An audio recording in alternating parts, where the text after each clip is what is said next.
ensuring that no projectile comes through and damages military assets. What we are now being told that some were intercepted over Jaisalmer, which also was in the eye of the storm last night. Loud explosions were heard, but we also know that some live ammunition might have been recovered from there. Let's go across to Bhavani, who's reporting when the drones were intercepted and the aftermath on the ground.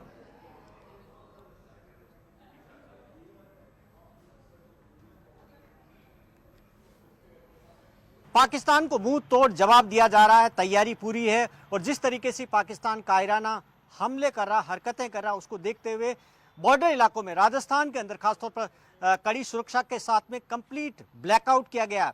रात 9 बजे से इस वक्त मैं जैसलमेर में हूँ। जैसलमेर की तस्वीर देखिए कि इस वक्त आपको सोनार फोर्ट के सामने लेकिन नजर नहीं आएगा, पूरे शहर के अंदर ब्लैकआउट कर दिया गया इस वक्त। और अब ये सुबह 4 बजे तक रहेगा। सिर्फ जैसलमेर ही नहीं, बाड़मेर, बीकानेर, श्रीगंगानगर, फलोदी और जोधपुर के अंदर भी ब्लैकआउट रहेगा, जिससे कि करने की हिम्मत नहीं कर पाए। और इसके अलावा खास तौर पर आप देखिए कि किस तरीके से, ये देखिए कि यहाँ जो जिस तरीके से नजर आ रहे हैं, यहाँ पर ये जैसलमेर के आसमान में आप देखिए कि किस तरीके से, शायद ये ड्रोन हो सकते हैं। आप देखिए कि किस तरीके से, क्या ये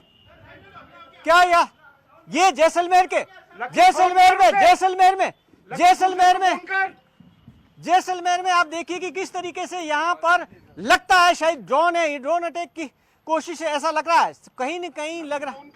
जिस तरीके से धमाके हो रहे हैं यहाँ पर, ये तस्वीरें अपने आप में न्यूज़ 18 इंडिया के कैमरे से देखिएगा आप किस तरीके से लगातार एक के बाद।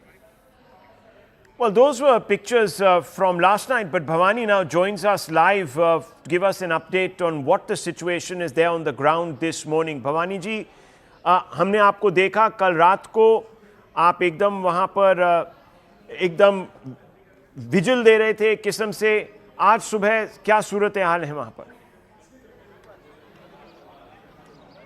देखिए, रात की तस्वीरें जिस तरीके से हमने दिखाई थी कि जिस वक्त मैं लाइव कर रहा था उसी वक्त हमारे कैमरे में कैद हुई, सबसे पहले हम लोगों ने दिखाई थी वो तस्वीरें।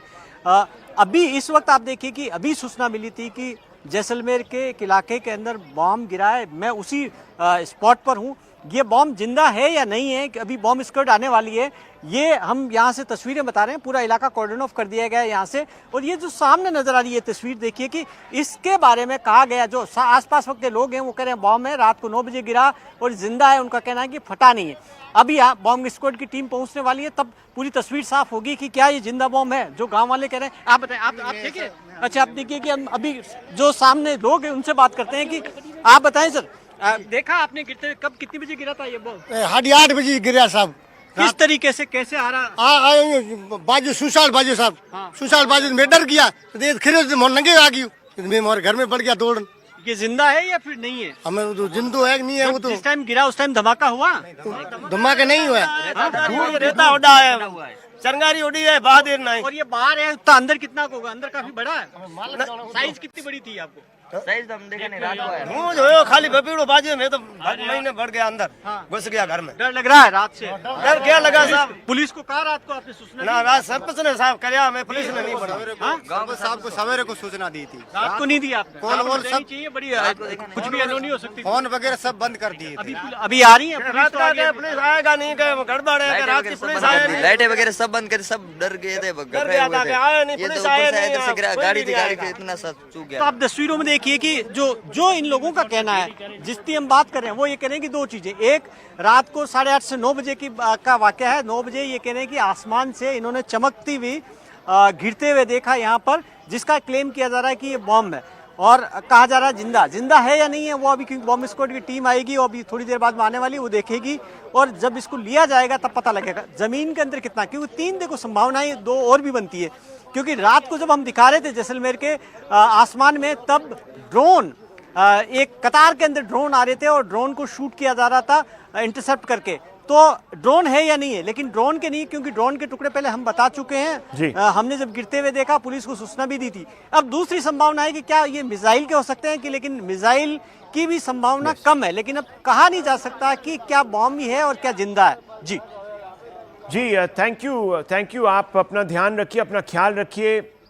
Thank you very much, Bhavani ji. Let me very quickly go across to General Pandey for his assessment. General Pandey, overnight assessment, clearly an attempt by Pakistan to try and target not only military installations as we were together last night till about 1 in the morning, but also clearly are been targeting civilians. And that is really, really, really cowardly of them, isn't it?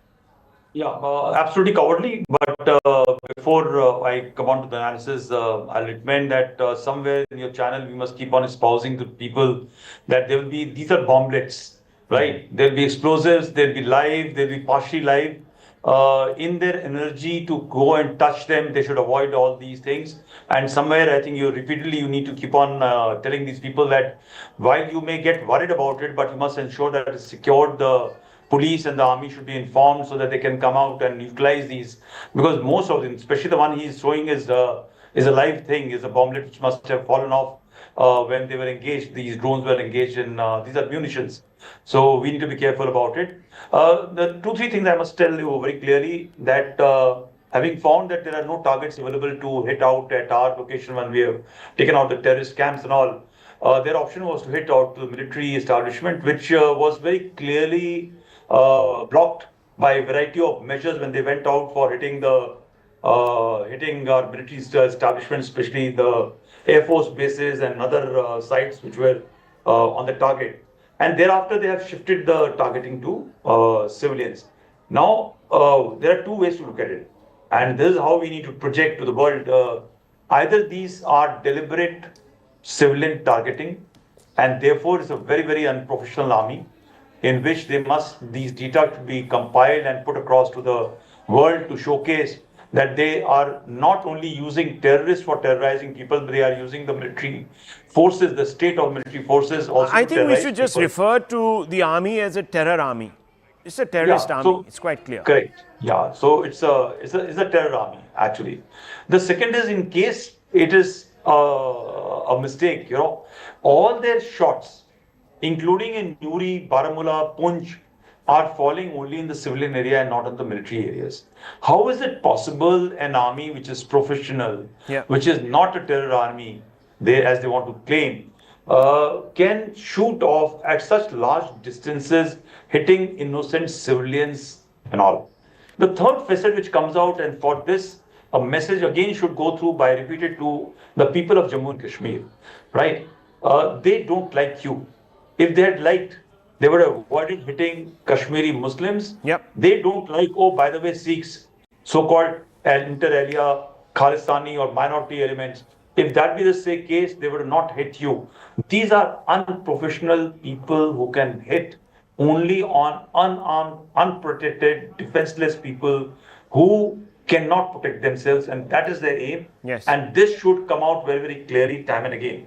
They want to leave at an upper edge. And there is a facet which they espouse in the strategic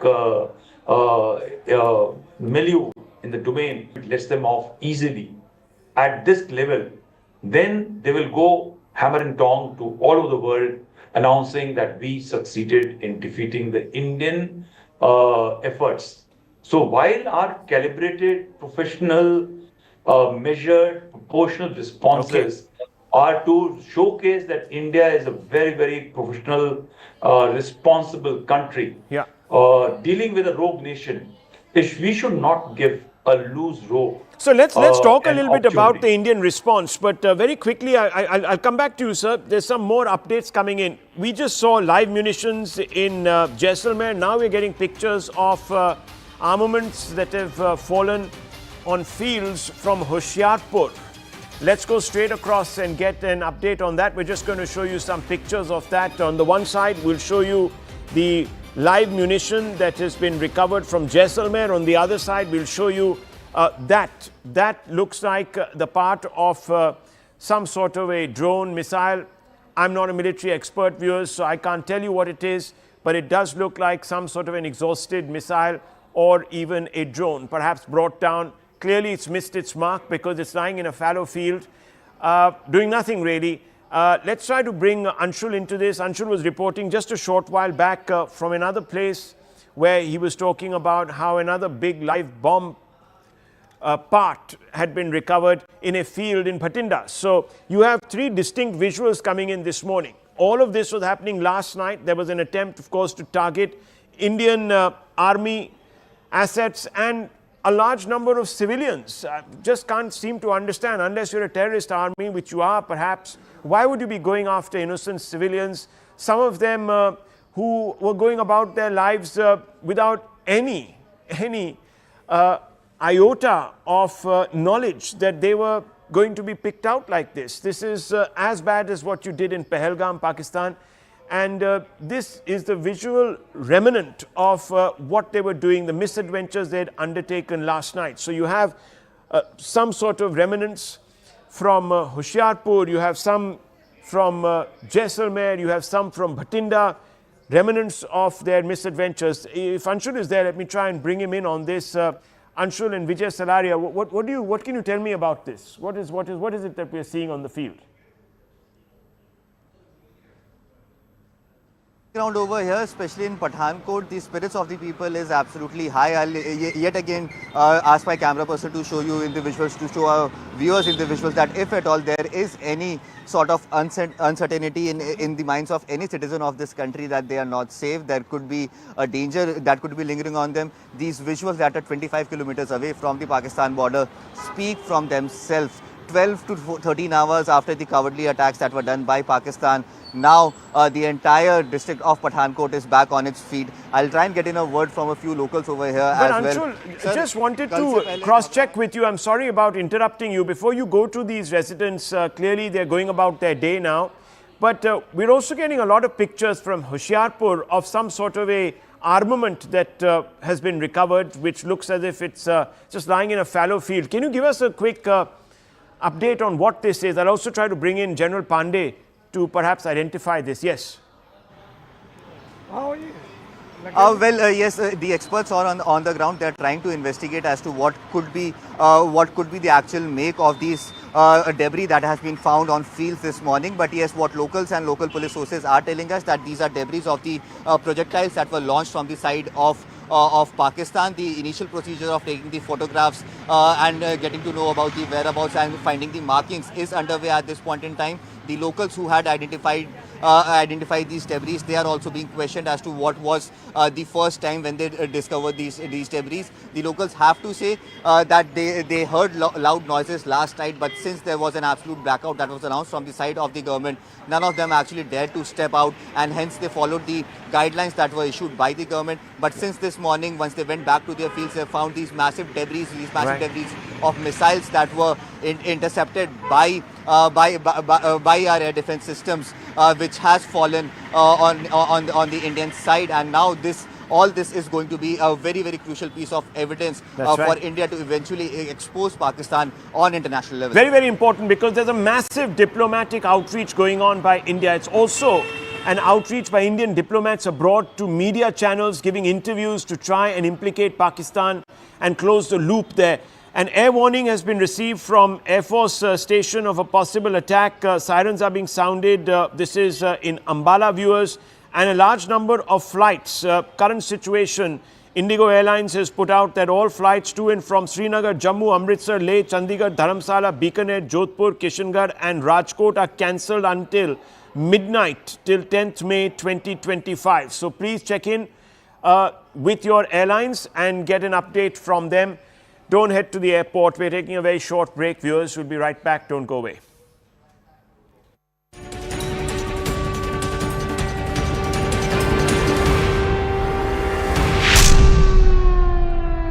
shopping में मजा है ना?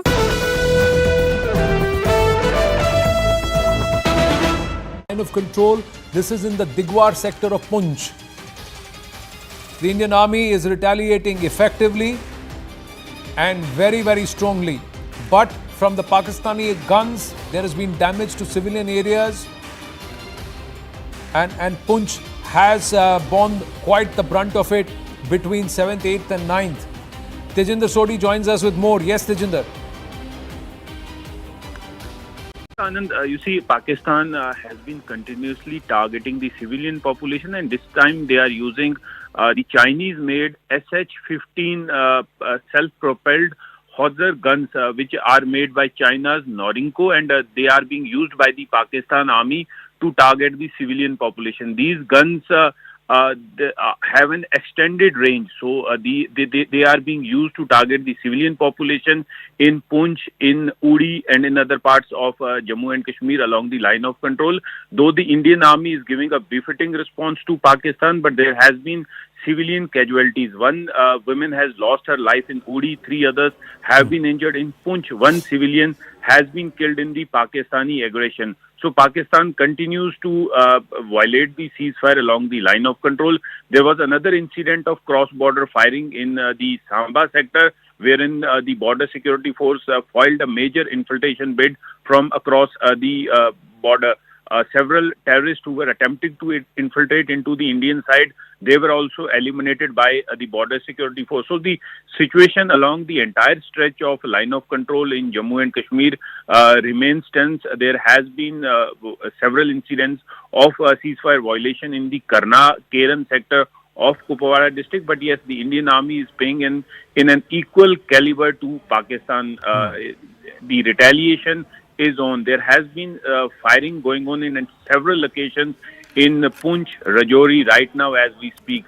In Digwar sector, Pakistan once again targeted the civilian population, but the Indian Army is right now responding in an equitable manner to the Pakistani aggression. Yes, Anand. Well, thank you for that update, Tejinder. Stay safe. There has been a lot of pounding that Jammu region also and Jammu city has endured, and but it's all been thwarted. It's been thwarted by our defense systems and our mechanism. Lieutenant Colonel Atul Holkar is with us, geopolitical expert.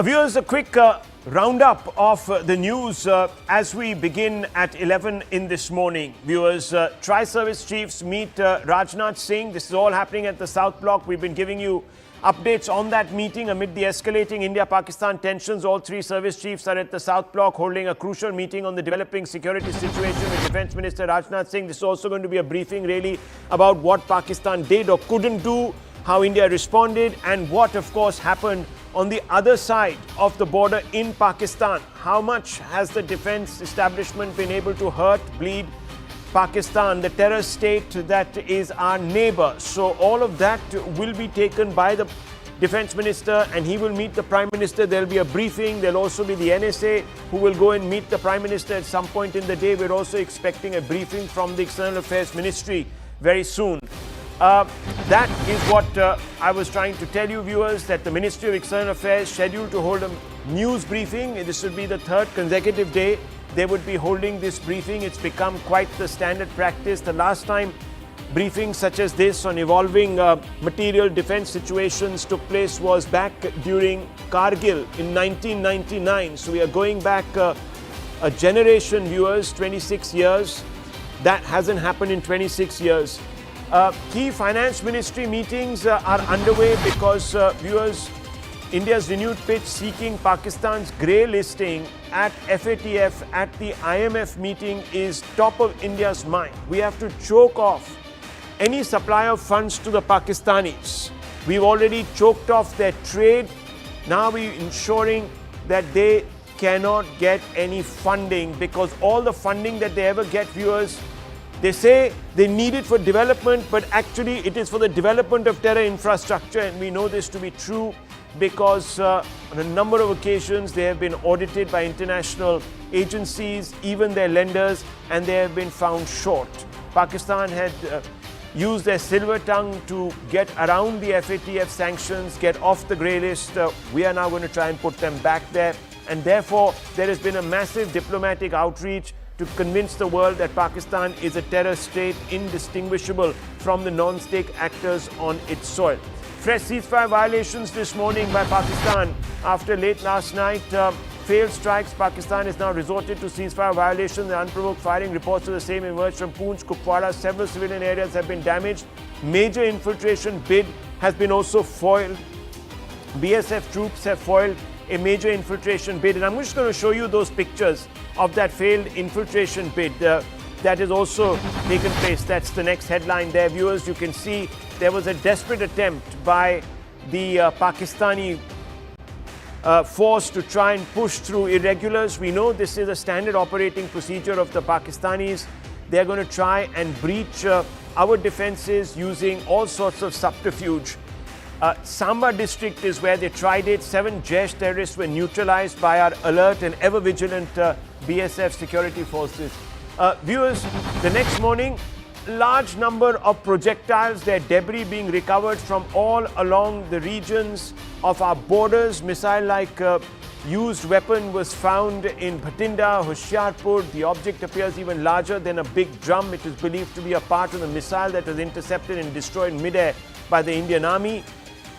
We also know that the Jammu and Kashmir Chief Minister is travelling in the Union Territory to visit Rajouri, Punch that have been affected by Pakistani shelling, mostly directed at civilians. In fact, and he's going to take stock of the situation, speak to the locals, find out how the administration can help them restore their lives.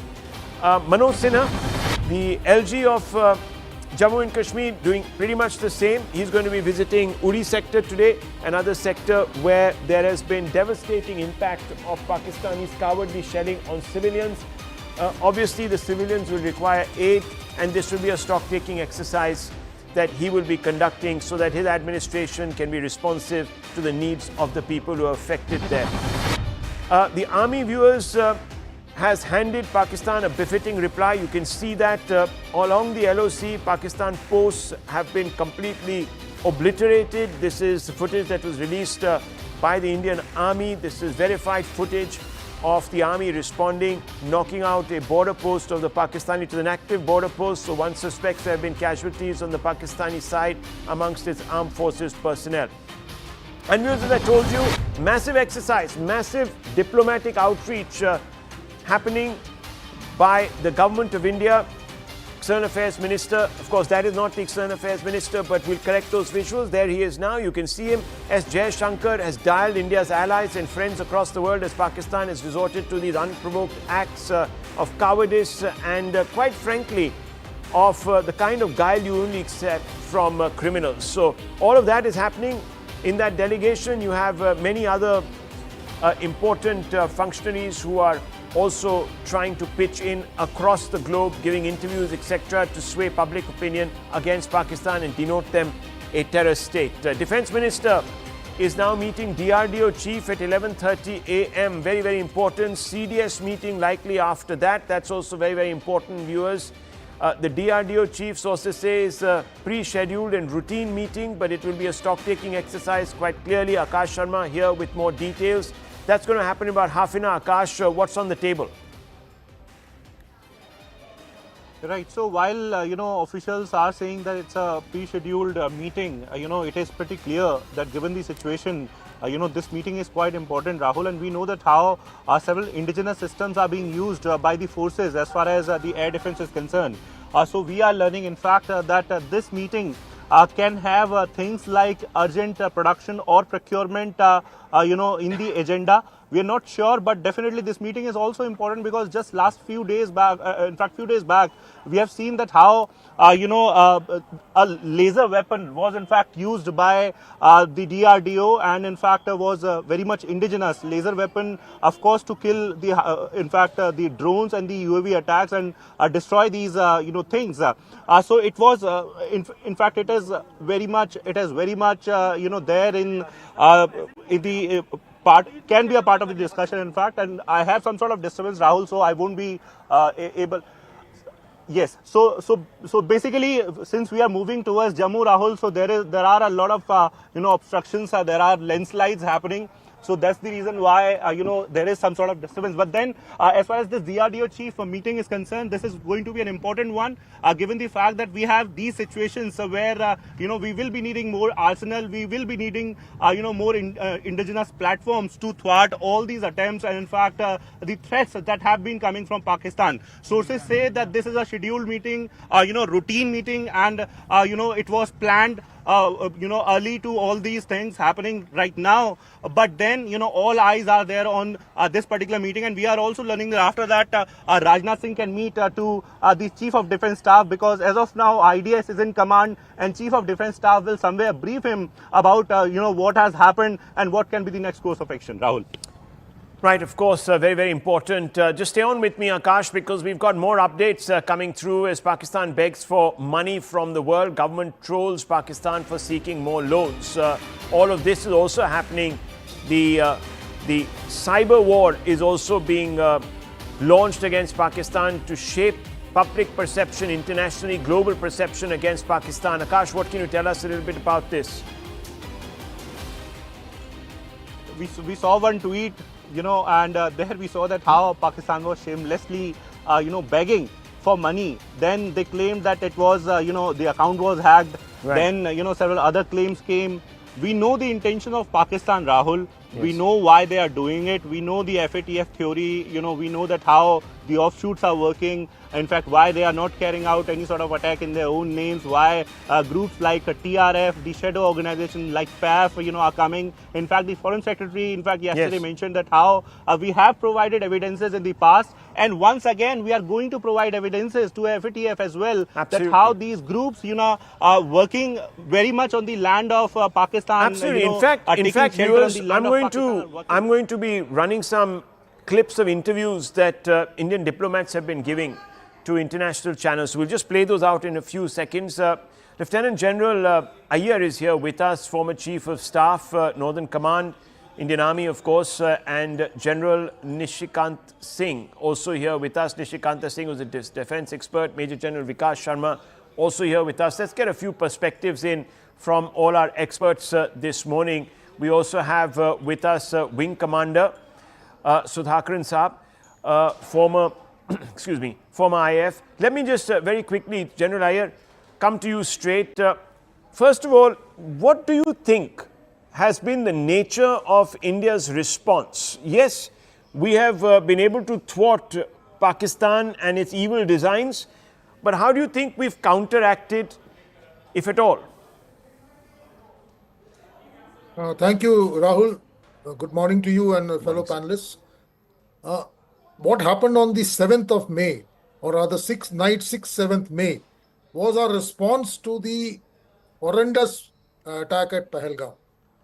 So that was our way of telling Pakistan that you should stop terrorism. It was a counter-terror kind of an operation, duly planned and executed in like I said yesterday, it was an exceptional operation, spread across more than 2,000 kilometers, precise hits. Now, what was Pakistan expected to do on that? He will try, as I said, he would have definitely tried to deflect these hits as hits on civilian territory because he does not want to be seen as a state harboring terrorism. Yes. Therefore, what Pakistan did immediately after that was trying to paint the picture that, mosques have been hit and, innocents have been killed. It was more of an influence operation which Pakistan went about. Thereafter, it was but natural that a nation which is headed by an armed force is not going to exit at a stage when he's been hit. So what happened the night 7th, 8th and yesterday whole night was possibly Pakistan's effort to try and get some kind of a response before he gets off ramp of this current situation. Now, I must like to put across very clearly that, war has not started yet. We haven't yet fully mobilized. Yesterday on your shows and some of the, media channels went, frenzy about putting boots on ground and, capturing Karachi, etc., etc. They are... No, I don't think... one second, General. I just want to make it very clear that CNN News 18 did not endorse any of this nonsense. Exactly. Neither did we say, no, one second, neither did we say that we are going to put boots on the ground. So we were I'll tell you, there are a large number of channels who even said Karachi port was blasted. They showed visuals. They showed that we had captured people left, right and center. They had said that, we had flattened out. We'd sent our tanks in.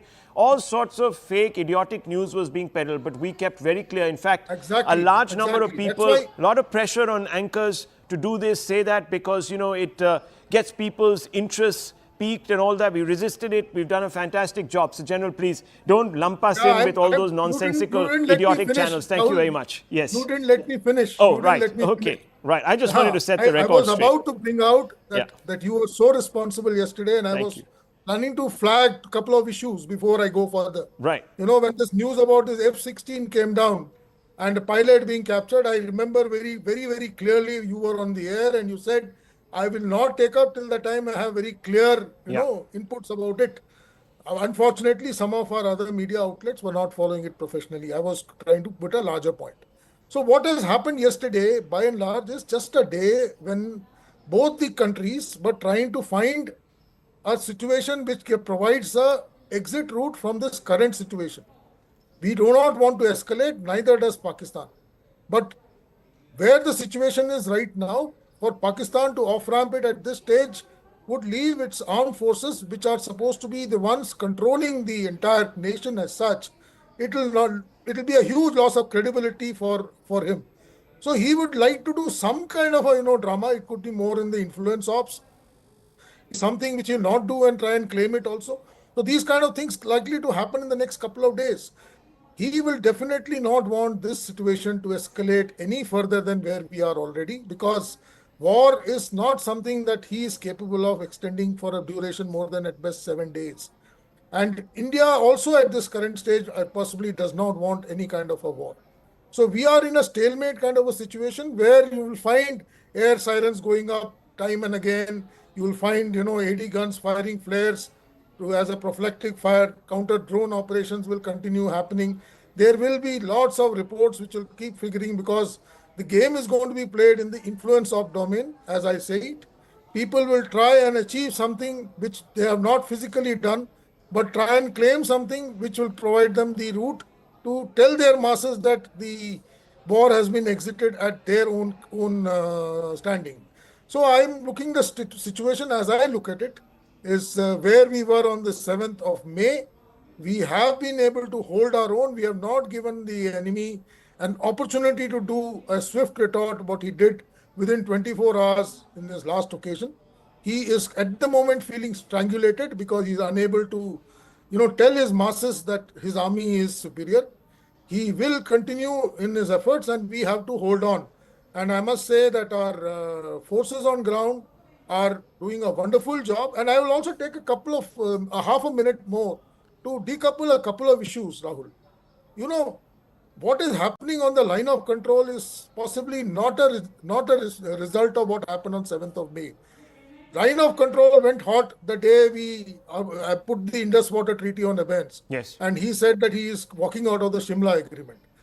Thereafter, the line of control went hot. Initially, it was small arms fire. It has gradually upgraded itself to artillery shellings. While we are shelling his posts, he is shelling civilian areas, and he is resorted to using this as a kind of a tactic to put pressure on us from the civilian side to stop firing on his posts, because he is more worried about his posts, whereas we are not worried about our posts as much as our civil population which is residing in and around our posts. So that is another thing which I'd like you to communicate to your channel, that these are two differently linked things. What is happening in the rest of India is a response to what happened on 7th of May. What is happening on the line of control is an extension of what started maybe around 26th, 27th of April. And it is gradually escalating in that particular thing. When that has to come down would be when we go back and say we should stop firing. There has to be a meeting. We have to say we should stop using large caliber weapons. So possibly artillery will come down. It will come down to smaller caliber infantry weapons and then subsequently to small arms fire. I don't see the LC becoming cool, at least for the next 5 to 6 months. So that is going to be an ongoing thing. And hopefully this trans-border shelling over a period of time could stop, because it is leading to large amount of civilian casualties, which is not desirable. And that is something we from the media should try and, propagate internationally as to how, human rights are being violated by our adversary by firing into non-military areas. Well, let me open this up, because it's an interesting point. Yes, we've undertaken a diplomatic offensive, but haven't we been doing that for about 70 years now? And it hasn't really made much of a difference. So clearly some people will call for a different kind of response. But just stay with me, sir. I want to involve the others also, but not before bringing out this breaking news. Defense officials have spoken to your channel viewers, and they have said that the made in India Akash surface-to-surface missile. We've talked a lot about the imported S-400, but the Akash has been the backbone of this air defense system. It's indigenous, has been effectively used by the Indian Armed Forces in foiling Pakistani attacks towards Indian targets. Both the Indian Army and Air Force have the missile system all along the Pakistan border. Akash Sharma with more on this. Akash, this is a big feather in our cap, isn't it? Yes, and Rahul, just a while back we were talking about Rajnath Singh meeting DRDO chief. Here comes the role of DRDO. This missile system is in fact developed by DRDO only, and we have both Indian Army and Indian Air Force equipped with Akash missile. We have been told that on the entire Western Front, this missile, in fact, the system played a crucial role. This is a medium-range surface-to-air missile with a range of 30 to 45 kilometers initial range, and with we have got an extended range as well. And it can carry 60 kg of high explosives, and it was very effective against the aerial threats that were coming last night, starting from 8 p.m., starting from Jammu to entire Western Front on different military stations. So we have seen that how these attempts were thwarted, and Akash, surface to air missile defense system played an important role. Both Indian Army and Indian Air Force were engaging these various targets. Of course, along with Akash, there were some other systems as well. You rightly pointed out S-400 was also there. Other systems were also there. AD guns were there. But as far as Akash is concerned, so it has played a crucial role, Rahul. Absolutely. And of course, more interesting news coming through now in the Samba sector of Jammu. Frontier BSF in the intervening night of 8th and 9th of May 2025 thwarted an infiltration attempt by a big group of terrorists that had been detected. There you can see that is the munition that is going off, nailing these individuals. Let's try to get more on this with Tejinder Singh, who has of course been our man in Jammu and Kashmir. This infiltration bid was supported by fire from Pak Rangers post Dhandar, and it is the Dhandar post that we took down, viewers, with incredible alacrity, and you can see that on your screen. Tejinder, give us a quick update of what we're seeing on this video, fantastic video footage that has been released. Indeed, Rahul, last night at 11 p.m., the Pakistan Rangers, they tried to push in a group of infiltrators from the international border in the Samba sector. A group of 7 infiltrators linked with the Jaish-e-Mohammed terror outfit, and they were heavily armed. They were attempting to sneak into the Indian side, and Pakistan Rangers post on the other side of the international border called Dhandar post. They resorted to unprovoked cross-border firing to facilitate this infiltration bid of the terrorist. However, the alert border security force personnel, they not only thwarted this infiltration bid by the Pakistani terrorists, but also decimated the Dhandar post of the Pakistan Rangers. The visuals which we have accessed clearly show how the Pakistani post has been completely decimated by the targeted fire of the border security force. And this entire infiltration bid has also been foiled. 7 terrorists who tried to sneak into the Indian side have also been neutralized. The border security force on the entire stretch of international border is on a heightened alert, given the fact that they have inputs that Pakistan would try to push in terrorists into the Indian side. Yes, Rahul. Okay, just stay on with me. I also want to bring in Arunima on this footage. Dramatic footage, Arunima. Can you describe what's happening here? So this is the Dhandar post of Pakistan. This is where Pakistani Rangers last night were giving covering fire to a group of infiltrators. The security grid believes that these infiltrators were Jaish-e-Mohammed terrorists who were trying to cross over from the Samba sector. Around 11 p.m. last night, the BSF, alert BSF sentries who were carrying out their surveillance, they spotted this group crossing over. They were challenged and subsequently fired at, and immediately post that, BSF says Pakistani Rangers started giving them covering fire. So this video that we are putting out is what the CCTV, powerful cameras placed at the border, has captured of the Pakistani post being destroyed by the border security force. These 7 infiltrators have also been killed. They have been taken down. The assessment is that there were more, but 7 have been taken down. Rest could have fled, or perhaps they have been, their bodies injured, or their bodies have been dragged back by the Pakistani Rangers who were trying to give them cover fire. Absolutely, a fantastic exposition really of the alertness of our forces there. And now this has been ongoing, hasn't it? I think we have been able to, Arunima, factor this obvious attempt by the Pakistanis to try and use other means, unconventional means, to try and take advantage. They're not getting through the air, they're not getting through by any other means, so they're trying all of this, isn't it? This is what it shows.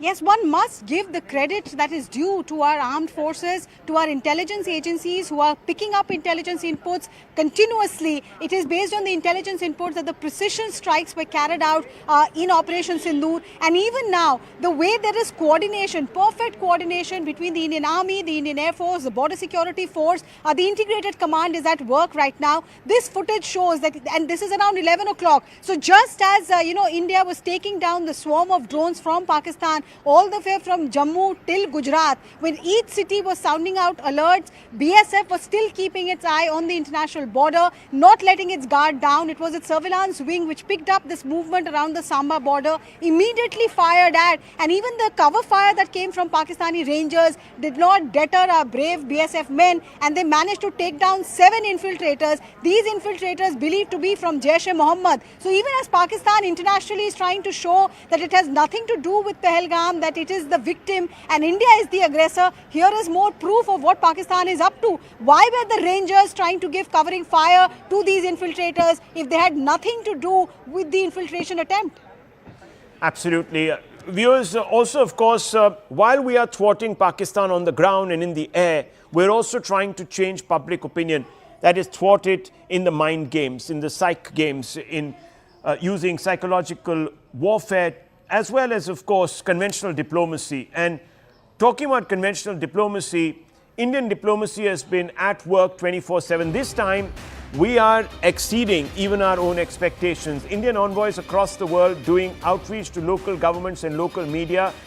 200 plus missions across the world are engaging in active outreach programs. Siddhant Mishra is here with us. Siddhant, this is an attempt now to label Pakistan a terrorist state. This is very important because punitive sanctions will follow if we succeed. Put it all in context for our viewers. Well, that's right, Rahul.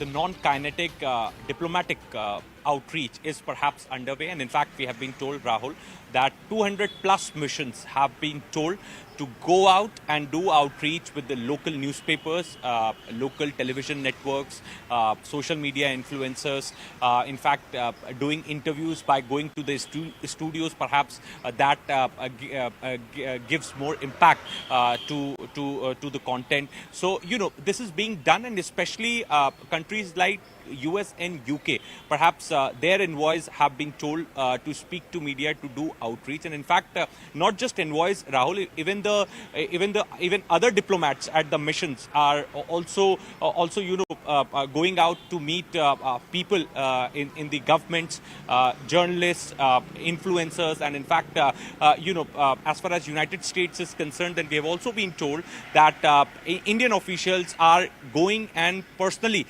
meeting senators, congressmen in United States. Perhaps individual briefings are also being done by the Indian government officials, perhaps, so that they get a clear picture of what is happening as far as this escalation is concerned. The Indian side position is very clear, Rahul. In fact, Foreign Secretary Vikram Misri also reiterated yesterday that the first and only escalation that happened was on 22nd of April. Perhaps India responded to that escalation. India's response was measured, controlled and responsible. India did not touch military installations and civilian locations. Perhaps because Pakistan again tried engaging with Indian military installations at various locations. India again responded, and when India responded back, in that, Lahore air defense systems were brought down, and in fact, many other key Pakistani locations were also targeted. So India is very transparent. India is keeping things very transparently. And also, Rahul, this is being done, this outreach is being done ahead of crucial IMF meeting. Yes. And also, India does not want to give up on the narrative which India has successfully managed to build in last 3 weeks. Okay, let me give you viewers a sample of this outreach. Vinay Quatra, India's envoy to the US, giving an interview to CNN. And look at what he says and how he articulates it, because it's very important to understand what the thrust is. The thrust is that Pakistan is an aggressor state. Pakistan is a rogue, irresponsible, terror-sponsoring state. And that's the central messaging. You'll hear it from all politicians here in India in one voice, because that's the truth. And you'll hear it now diplomatically from all those that are engaging with foreign governments. Let's listen in. The situation, the tensions between these two nuclear-powered countries, India and Pakistan, is escalating.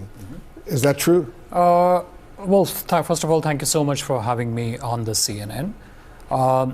When you talk of tensions and when you talk of escalation, what I would say is that the original escalation or the original breakout of tension happened on 22nd of April, when you had 4 terrorists backed by Pakistan carried out killings, brutal killings, subhuman, monstrous kind of killings of 26 civilians. Indian civilians. 25 of them Indian nationals, 1 of them Nepali national.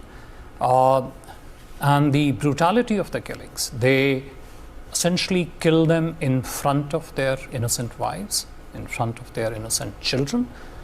They gave them headshots, and they did so on the basis of religion. So they killed all non-Muslims who were there in the group. They identified their religion, and then they went on to proceed to kill them. So what we did day before yesterday was essentially our response to terror, our response to these subhuman... when you say what you did yesterday, meaning the escalation in the military response. As I said, the original escalation was on 22nd of April. And when that happened, we had clearly said that, we are a responsible country. We will have a very measured, calibrated, proportionate, responsible response. And that's what we did day before yesterday. What we did was we took out the terror factories at 9 locations in Pakistan and in Pakistan-occupied Kashmir. Took them out where they trained them, they equipped them, they armed them, they organized them. Those are the facilities which we took out. We were very careful in excluding the military establishment, the socialist structures, and economic infrastructure. We were very, very cautious, careful in keeping our targets only to those people and their backers who carried out these dastardly killings on the 22nd. What can you tell us, Mr. Ambassador, about these explosions that are now being heard in the Indian-administered parts of Kashmir? Yeah. First of all, I'm sorry, but let me correct you that the entire Jammu and Kashmir is a integral and inalienable part of India, and I think the only issue to be resolved there is the return of the Pakistan-occupied Kashmir, which is there. We have been hearing reports of some activity of this kind. We don't have the operational details relating to that. But again, what these show is that what it shows the world, what it shows us, what it shows everybody is that Pakistan has again decided to stand with the terrorist. Rather than take action against them, they are essentially lending them support. We wouldn't be surprised if they are themselves involved in this, but that's what is the message which they are telling the world, that we are with terrorists, we are not with the rest of the civilized world, rest of the humanity, and our belief lies, and Pakistan's belief lies, in perpetrating these proxies of terror, killing, brutal killings of the innocent civilians. And as you know, Pakistan has denied involvement. We will have the Pakistani ambassador later on today on CNN. But just bottom line, how would you describe the situation right now with Pakistan? Of course, India and Pakistan are 2 nuclear powers. Are you at war right now? To your first point about Pakistan's denial, that has always been the first part of Pakistani strategy, denial and obfuscation.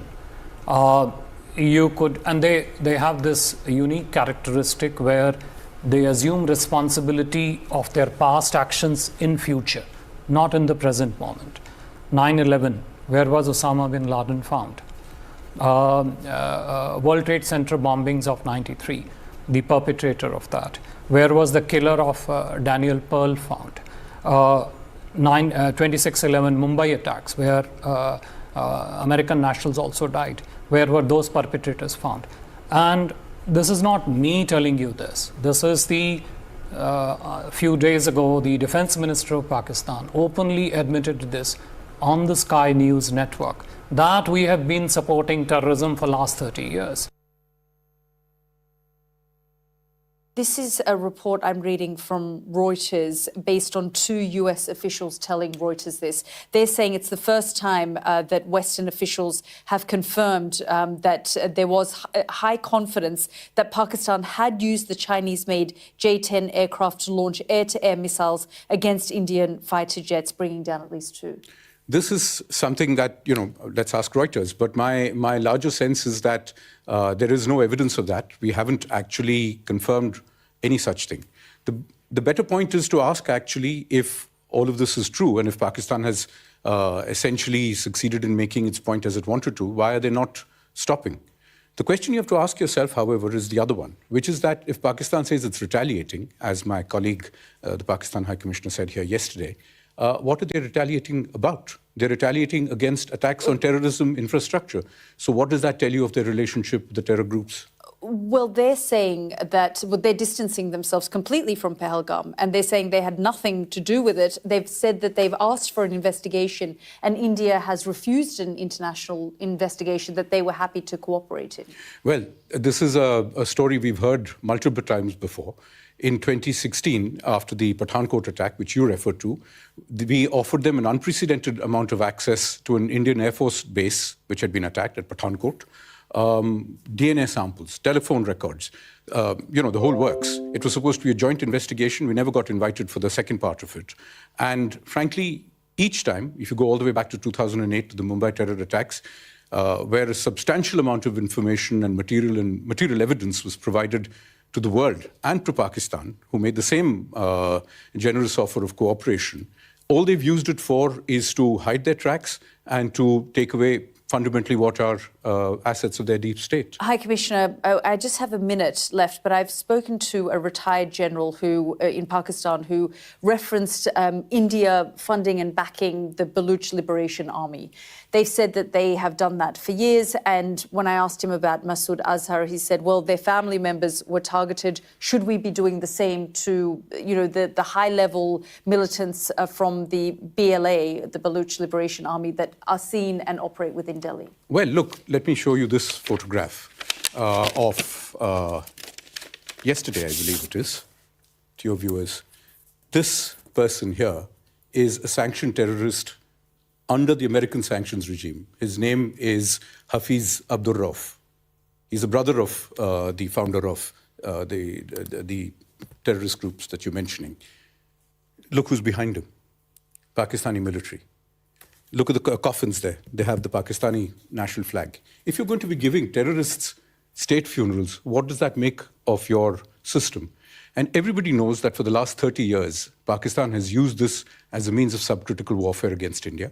If the international community really wants to be able to look at this and worry about it, the simple solution is to tell Pakistan it has an opportunity for an off-ramp. These are things that the world should have compelled Pakistan to do 30 years ago, and to compel them to implement their promises about taking down this infrastructure. It has not done so. We can't verify these images ourselves, and this is part of one of the problems, High Commissioner, that both sides, there's a lot of information coming out, but independent journalists, foreign journalists are not being given access. The Pakistanis have said, to me, you're free to come to the sites that have been targeted, and we can take you to the line of control as well with the military to show you what's been hit and targeted. And in the same way, the information that we find that we're getting out of, and this image that you've shown was shown at a press conference that the military in Delhi put out as well.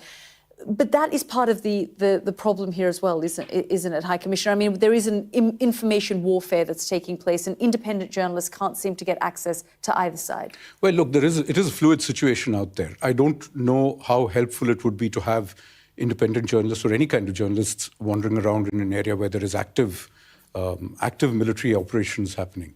The logical solution would be, as we've said repeatedly, for Pakistan to take the opportunity of an off-ramp, which we have made abundantly clear, including this morning, that if Pakistan stops attacking our military facilities, the matter ends there. But it is for them to decide. Viewers, that's the thrust and parry of India's defense there. Label Pakistan a terror state. We're producing the evidence. We're speaking to those that matter. Of course, the Western media, as you know, viewers, has been blinkered and has nursed a bias. And that's very, very clear sometimes from their own reportage. But I'm not going to pass judgment. I'm going to take a short break. When we come back, we're going to discuss a few of these scenarios with our guests. Don't go away.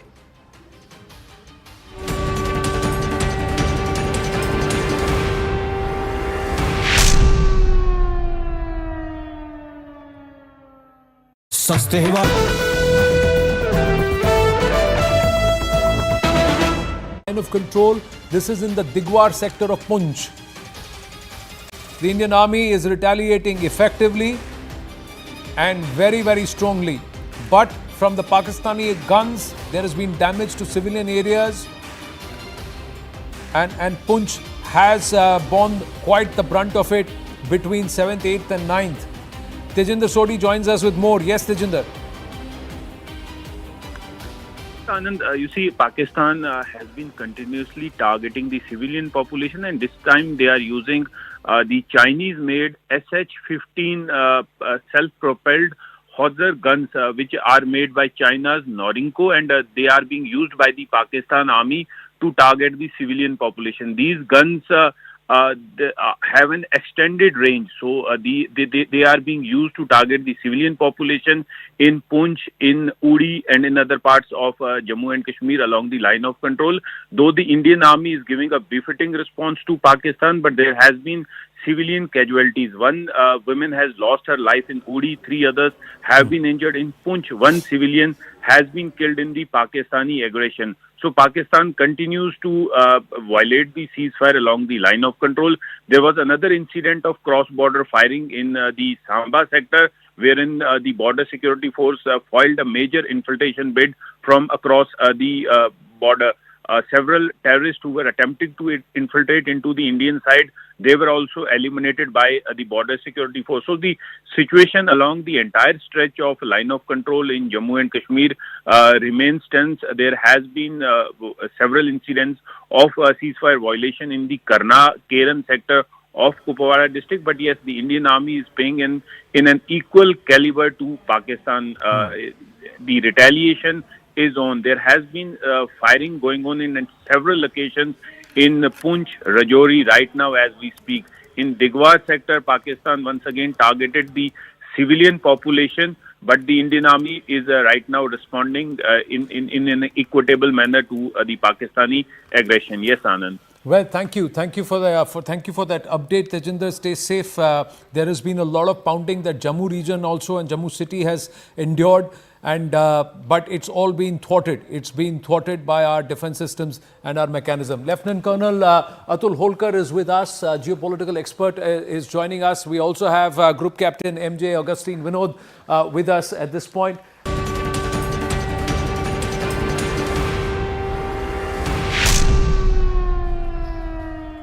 Viewers, what India will say at the IMF meet is critical because this is a make or break moment for Indian diplomacy. We have to convince the international community, specifically the IMF, not to make a loan to Pakistan.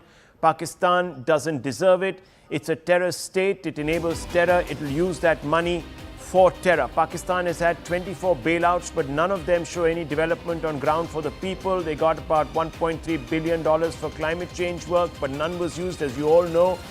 The funds are always diverted, and I'm not saying this. It has been very well established by a large number of independent auditors, globally well-known, reputable companies, and auditors that have gone out there and looked at the expenditure, the diversion of funds. Pallavi is with us. Pallavi, this is a crucial meeting, isn't it? That's right. So, we know that later tonight, India time, is when the IMF meeting will begin. And basically, the IMF meeting also decides on how much of funds which have to be given to any country. Now, these funds are technically meant for development work. Rahul, we've already seen that posturing which is coming in from Pakistan. The Economic Affairs Wing of Pakistan government has already put out a post saying that we have been so badgered by the Indian attack on us and Operation Sindoor that we are completely depleted with our funds. And that is the plea which Pakistan is going to be taking at the international platform, not just tonight, but also later, that, because of Indian action, we have no money. And as a result of which, it's the common man of Pakistan who's going to suffer. Well, all that point by point rebuttal has been prepared by India. A verbal communication has already gone in. But tonight when the meeting begins, India time, our executive director over there is going to raise a couple of points. 1.3 billion was a recent bailout given to Pakistan. Where has that money been used? Actually, Rahul, that money was meant for climate change development work.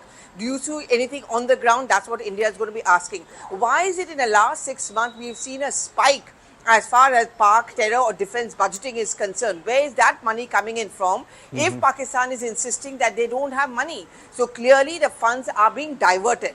Also, it's already got 24 bailouts on different yardsticks, for development work. Where are the roads? Where are the infrastructural facilities which have been provided for the common man? So the points have been prepared.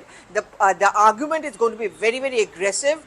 And that's the point which is going to be given, that it's not just India. Tomorrow, everyone is going to suffer if you're going to keep on giving money to Pakistan, because they run a school of terror which funds terror acts across various spectrums, whether it's the Jaish, whether it's Lashkar-e-Taiba, or whether it is the Hamas, because it is all of them are trained in Pakistan's school of terror. True. So Pallavi, thank you very much for that update. All eyes will be on that meeting. The IMF is, of course, also populated by an Indian representative. So that helps build leverage. But let's just open this up, because non-kinetic options are, of course, mid to long term.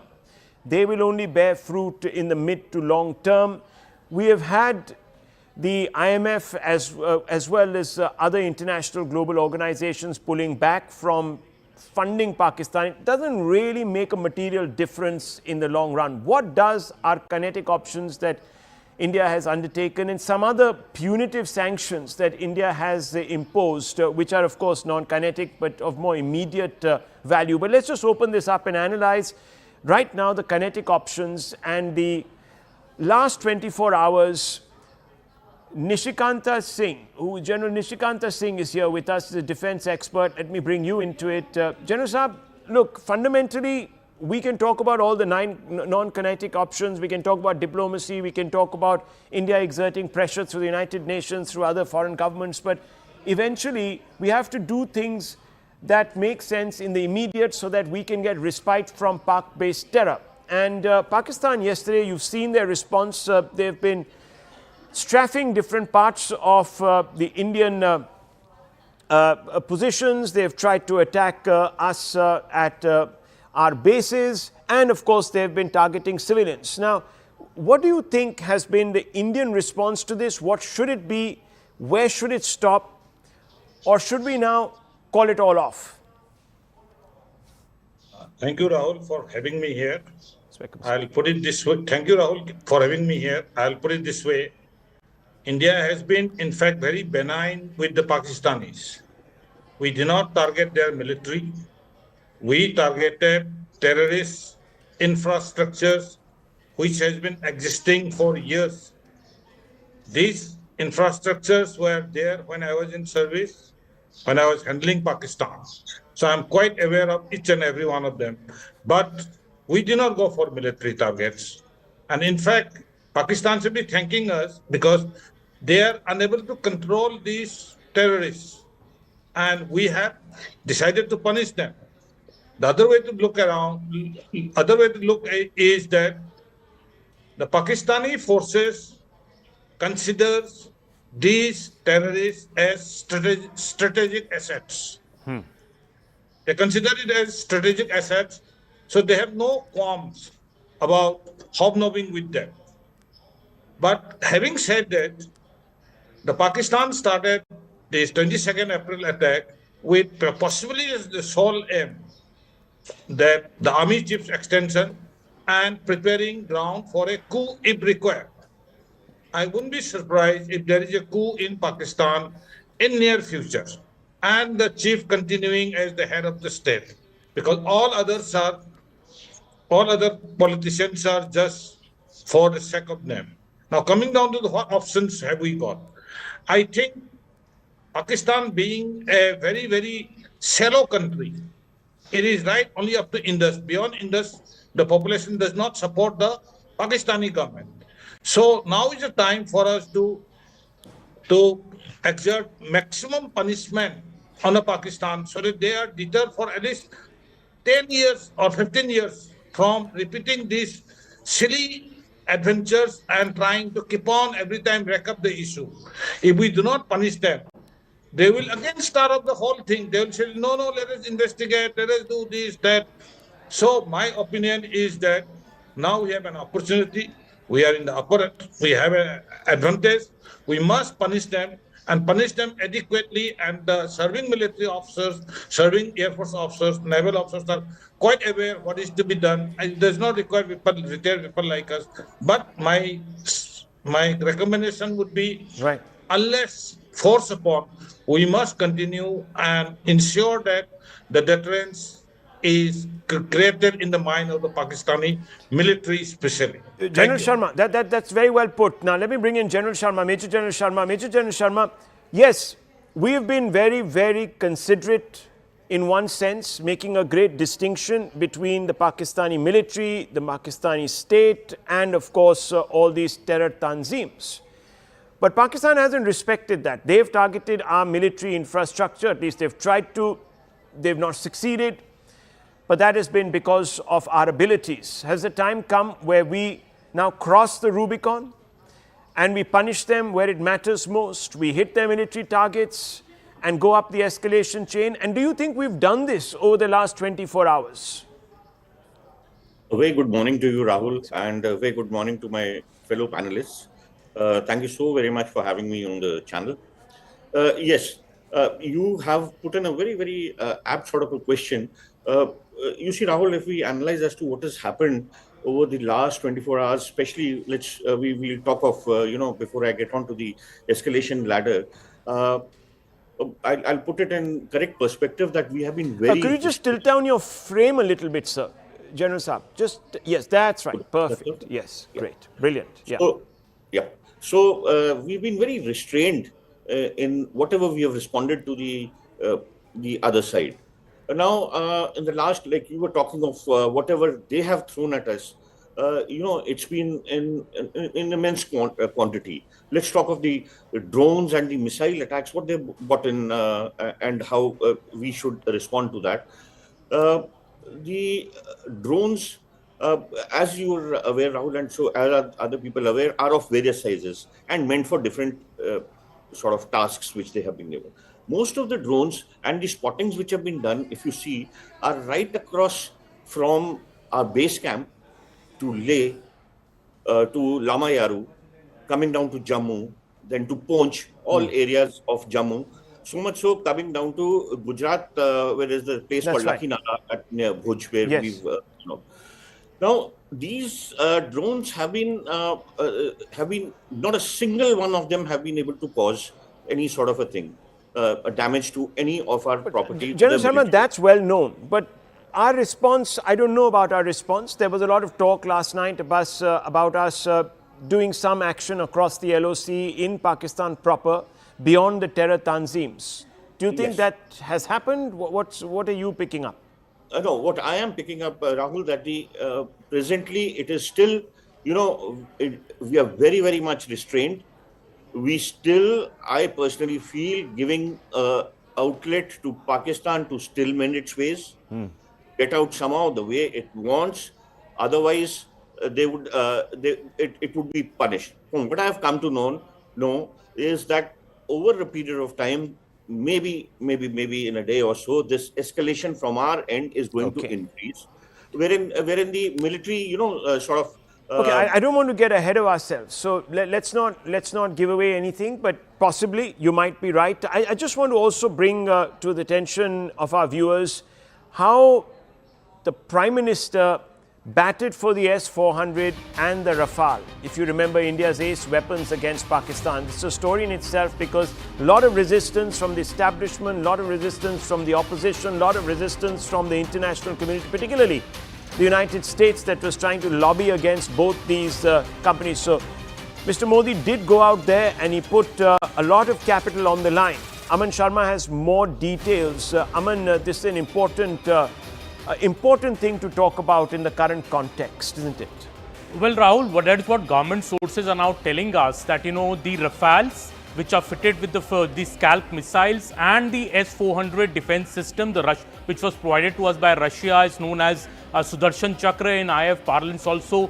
These two have proved to be the aces for India when it comes to, the present Operation Sindoor, as well as the conflict which is going on with Pakistan. If I take you back to the S-400, India signed this deal with Russia in 2018 for 3 squadrons of S-400. It's the world's best weapon to counter missiles, to counter drones, to counter fighter jets. And at that time, you will remember that the former Trump administration, the previous Trump administration, had said that it is not in favor of India doing this. It had even threatened sanctions against India. The former Biden administration also discouraged India from going ahead with S-400. But the Prime Minister was very, very convinced that we need this weapon, especially because the threat we were also facing with China at that time, the tensions which are going on with China. And in the present conflict, Rahul, S-400 has proved to be a complete ace. We have seen what happened last night along with the Akash missile defense system. Not even one projectile of Pakistan was allowed to, hit any target. We could repulse the attack totally. When it comes to the Rafale, see, even then we remember how government sources are pointing out that how the Congress party launched an offensive, that how can Mr. Modi go to France and sign a government-to-government deal. All sorts of allegations were made. Of course, the government got a green signal from the Supreme Court. All these allegations were quashed. But look at what has happened now. With the help of the Rafale, we have been able to strike as deep as Bhavalpur in Pakistan, which is 100 kilometers, away from the border. The Rafale did not even have to cross the border, and these French Scalp missiles were used to strike as deep as Bhavalpur, where the maximum damage has been inflicted. The family of Maulana Masood Azhar has been wiped out, including his brother, who was also the de facto head of Jaish. That is what the Indian government is claiming. So Modi government not only fought, pressure from inside the political class in the country, the opposition class, but also from outside and from big powers like the US. But Mr. Modi was firm on this conviction that we need these two weapons, and that is the success is now showing, Rahul. Absolutely. That is indeed a very important point that you've made. Now, I just want to quickly ask you this because, and let me try to bring in, if we have with us our guest still, if we can go straight across to the Wing Commander there. Wing Commander Sudhakaran, if you can just talk us through the Rafale, which are armed with the Scalp missiles, and of course the S-400s. How do they all work in conjunction? This is an important aspect really of our air defense, isn't it? And offense. See, this works in a very integrated fashion under the integrated air command and control system. Everything works in tandem. There is a global air situation picture. Then there are regional air situation pictures which are distributed across the nodes. And then there are, larger radars which look into thousands of kilometers, which are long surveillance radars, which are operational 24/7. And specifically in conflict times like this, it is at a heightened state of readiness called R1. We generally go into state of readiness called R1, R2, R3. So now I presume it will be in a status of at least R2, wherein it is 5 minutes ready for combat. And R1 is ready to combat any second.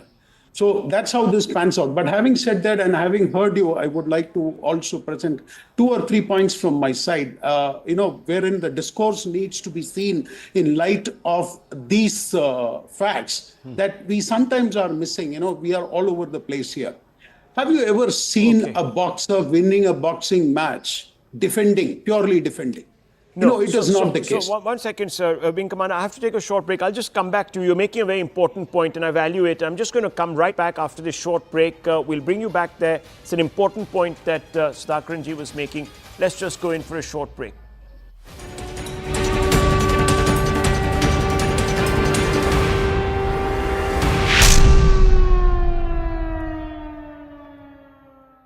नाही sir हम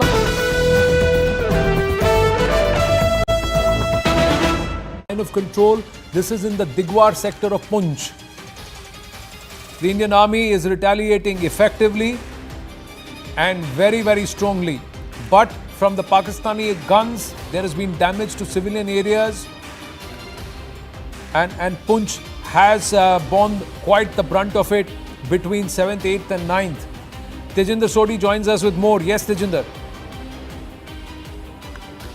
Anand, you see, Pakistan has been continuously targeting the civilian population, and this time they are using the Chinese-made SH-15 self-propelled Howitzer guns, which are made by China's Norinco, and they are being used by the Pakistan Army to target the civilian population. These guns they, have an extended range, so they are being used to target the civilian population in Punj, in Uri, and in other parts of Jammu and Kashmir along the line of control. Though the Indian Army is giving a befitting response to Pakistan, but there has been civilian casualties. One woman has lost her life in Uri, 3 others have been injured in Punj. 1 civilian has been killed in the Pakistani aggression. So Pakistan continues to violate the ceasefire along the line of control. There was another incident of cross-border firing in the Samba sector, wherein the border security force foiled a major infiltration bid from across the border. Several terrorists who were attempting to infiltrate into the Indian side, they were also eliminated by the border security force. So the situation along the entire stretch of line of control in Jammu and Kashmir remains tense. There has been several incidents of ceasefire violation in the Karna-Keran sector of Kupwara district, but yes, the Indian Army is paying in an equal caliber to Pakistan. The retaliation is on. There has been firing going on in several locations in Punj, Rajouri right now as we speak. In Digwar sector, Pakistan once again targeted the civilian population, but the Indian Army is right now responding in an equitable manner to the Pakistan.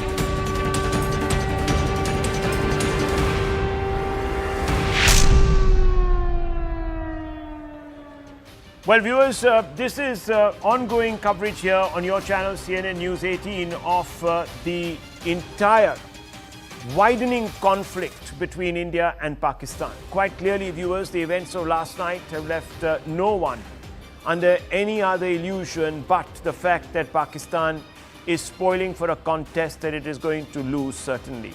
Yesterday, all its attempts at trying to provoke India failed miserably because our forces stood rock solid and completely overwhelmed Pakistan in its attempt to try and unleash mayhem in our country.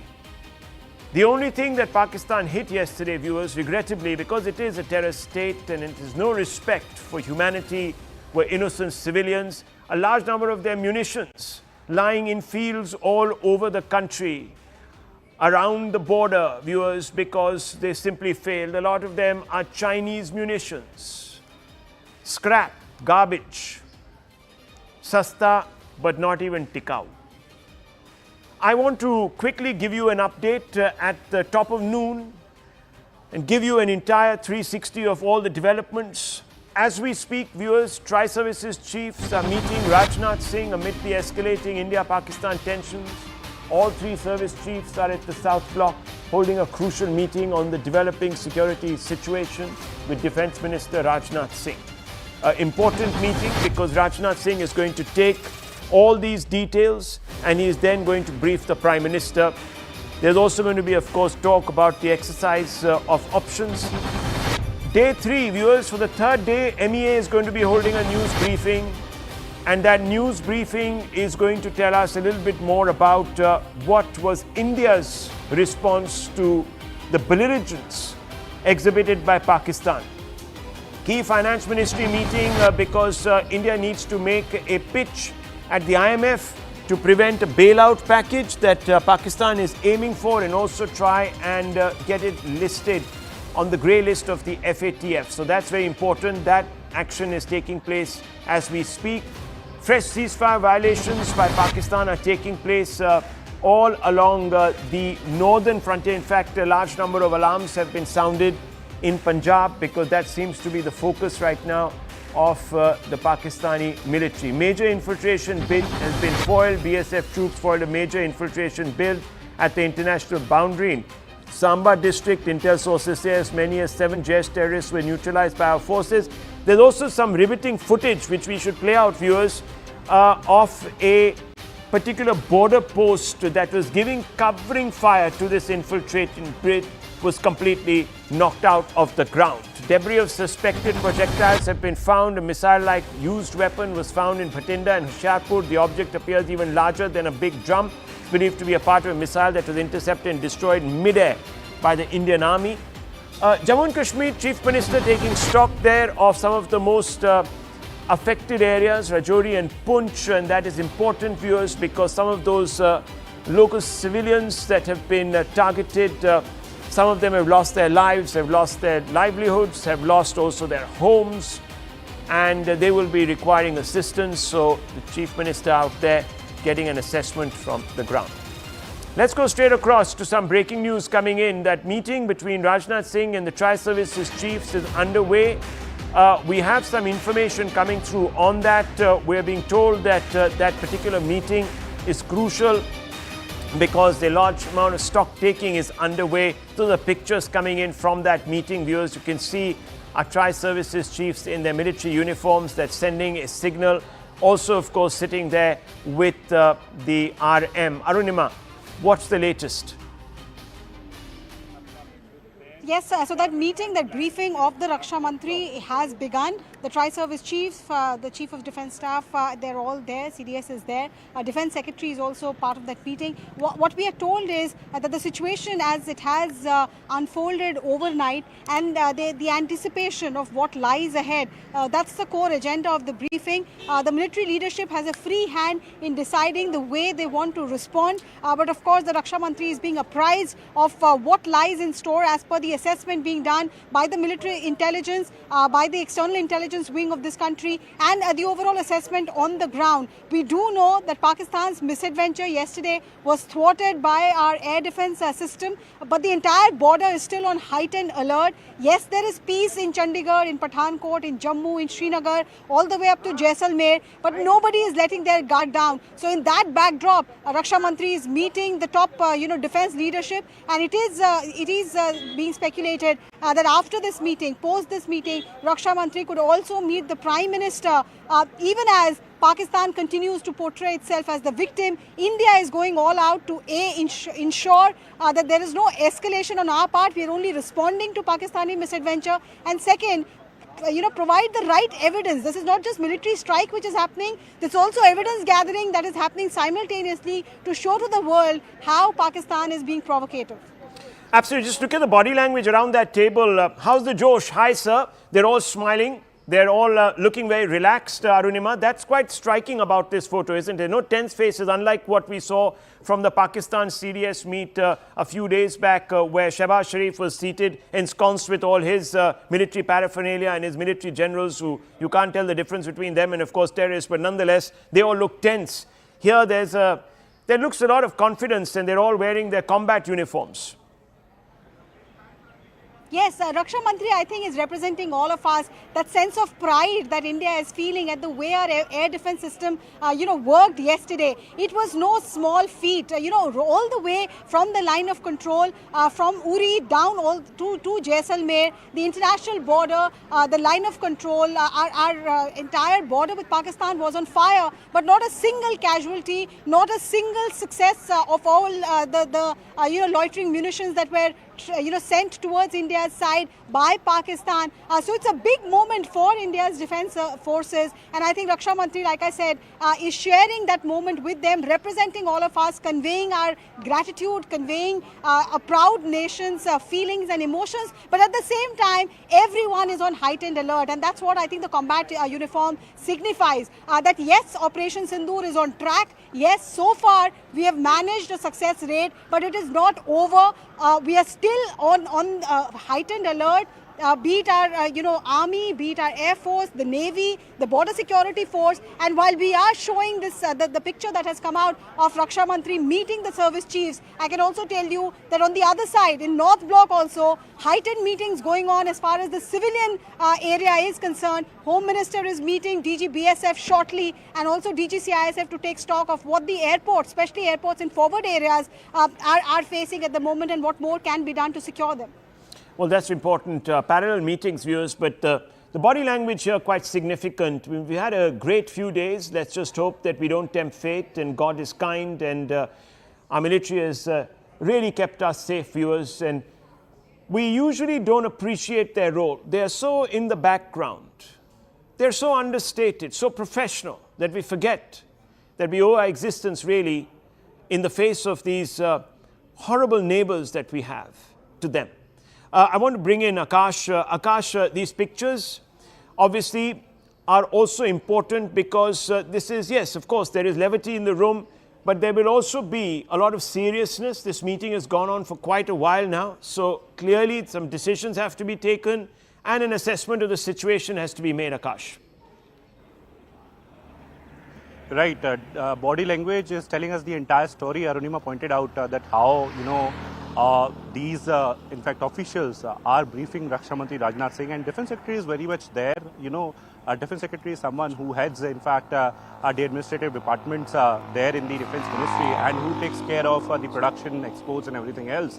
We know that how our weapons and platforms have played an important role, and at this point in time, it is crucial to give a check on what kind of things we can have and what are the remaining things that are left with us, so that we can counter the future attacks as well. And the future planning is very important, Rahul. So possibly this meeting is to discuss the scenario, what happened actually last night, and what can happen. Intelligence, is there. A number of things are happening simultaneously. Even at this point in time, we are receiving several sort of inputs from across the border, and a number of things are happening. So this meeting is crucial given the fact that how India is going to take the next step, what is going to be the future course of action at this point in time. We know that how all these drones and the missiles and in fact the artillery, that came towards the military infrastructure and the establishment here towards us, were thwarted and in fact were destroyed. But then what is going to happen next, what is going to be the next move of Pakistan, and how we are going to counter it is something that is very much on the agenda. And as of now,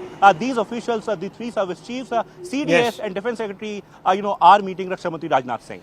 Absolutely. I also want to quickly go back to Arunima on that meeting the Union Home Minister Amit Shah is having with the chiefs of the BSF and the CISF.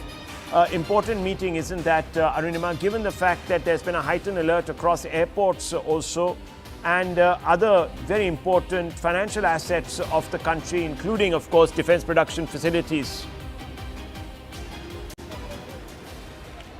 Yes, Rahul, in Hindi they say kandhe se kandhe milakar kaam kar rahe hain. I think that best describes what the BSF is doing at the moment. While our Air Force and our Army are keeping us safe along the line of control on the international border, BSF too is doing everything in its capacity to keep each Indian safe. What we have seen in Samba, an infiltration attempt at around 11 o'clock last night, foiled, 7 Jaish-e-Mohammed suspected infiltrators gunned down. The post of Pakistan also demolished. Pakistani Rangers who were giving covering fire to these infiltrators, that post has been demolished completely. So BSF is doing a very good job on the international border, and Home Minister is constantly monitoring the situation with BSF. They're there under the command of the Indian Army at line of control. They are the primary border guarding force all across the international border, right from Jammu to Punjab to Gujarat to Rajasthan. So Home Minister's meeting is to take stock of the situation at the border, that the DG is going to apprise him, and also DG CISF, because our airports are also facing a threat from Pakistan, and therefore air security is important. DG CISF has had repeated meetings with the Home Minister over the last 2 days. One such meeting today, especially in light of airspace being controlled in some airports. Right, stay on with me. I just want to quickly also go across to Wing Commander Sudhakaran, who was making a point. Wing Commander Sudhakaran, that meeting, those pictures, we're going to keep them there. We're also seeing, of course, the pictures of shelling, etc., etc. Now, the Indian response matters. Indian response matters. It has to be kinetic. That's what you were saying. or about to say when I cut you off. Yes, please go ahead. No, what I was trying to tell you is the time for that strategic clarity that was missing in India last 70 years is now. Last 10 years, Modi had to build up to this point wherein he is today the undisputed leader of the Indian democracy. Our finance is at its best. Technologically, we are not lacking. Our weapon systems, though it is desired to be better, but then it is good enough for the Pakistanis. This, if it is not now, it will be never. Okay. So let me drive the first point. That is that the time for strategic clarity is now. Have you ever seen that? What I was trying to tell you before you cut me was that have you ever seen a boxer winning a boxing championship just purely defending? See, victory demands dominance, resolve, and precision, not indecision masked as diplomacy. Every time the enemy is cornered in the past, we hit a pause. We de-escalate. We let them breathe. This rinse-repeat cycle has become our national habit. Short bursts of tactical successes followed by strategic hesitation. This has been our Achilles heel. The cost of this pattern isn't just economic, it's generational. My grandfather spent his life fighting this very problem. My father spent his life. I am spending this life. And if we let this go like this, my grandchildren will do the same. It is high time that we need to change this. History has warned us. Gori didn't win on merit. He tried 17 times and 17 times we gave a chance. And that is the root of the problem that we are facing today. The jihadi mindset, which removes your pants, checks your identity, and then kills you, and then tells your wife to go tell your prime minister that we will come again and do it again and again and again. And we are talking about restraint. We are talking about proportional response. See, this is where I want to quote Gita here.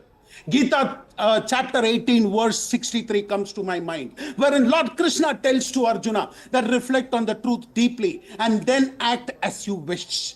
Moral clarity does not mean moral rigidity. Unorthodox action becomes dharma when the stakes are existential. That is what we need to adopt. So what I am trying to tell is, just give me 2 seconds. Yes. What I'm trying to tell is that have a double face here. Speak the right things, do what you want. And do till the time the enemy is on his knees. Okay. This is the time to press the cold start doctrine into action. 20 years back, you developed it. If you are not going to pressing into action, then there is no point in developing a doctrine like that. Go capture enemy territory in the next week, then go to the discussion table. Take POJK and Gilgit-Baltistan peacefully from them. Then will we be able to resolve the problem of Kashmir. Let me now. We understand, and I suppose there are many people who will, of course, want that kind of action. But as of now, viewers, BCCI and IPL sources are telling us that they might be considering the suspension of the IPL. Shivani Gupta with us. Shivani. Yes, I just spoke to the very top sources in the IPL governing body, and they have confirmed that they are considering the suspension of the IPL as of now. When I asked them what is the reason behind this, is it because of the security concerns? Has the government indicated anything to them? They said that no, this is not because the government has asked us to do anything. But when the country is at war, we cannot be seen playing cricket. This is something that the IPL governing body is thinking of in itself. What I've been told is that they're discussing it currently with the IPL franchises as to what needs to be done. What they're saying is that they're considering suspension of the IPL right now. What happens to the remainder of the season, we don't quite know. We know that, of course, the window available for the IPL is always these two. All right, now we're getting a confirmation that the IPL has been suspended.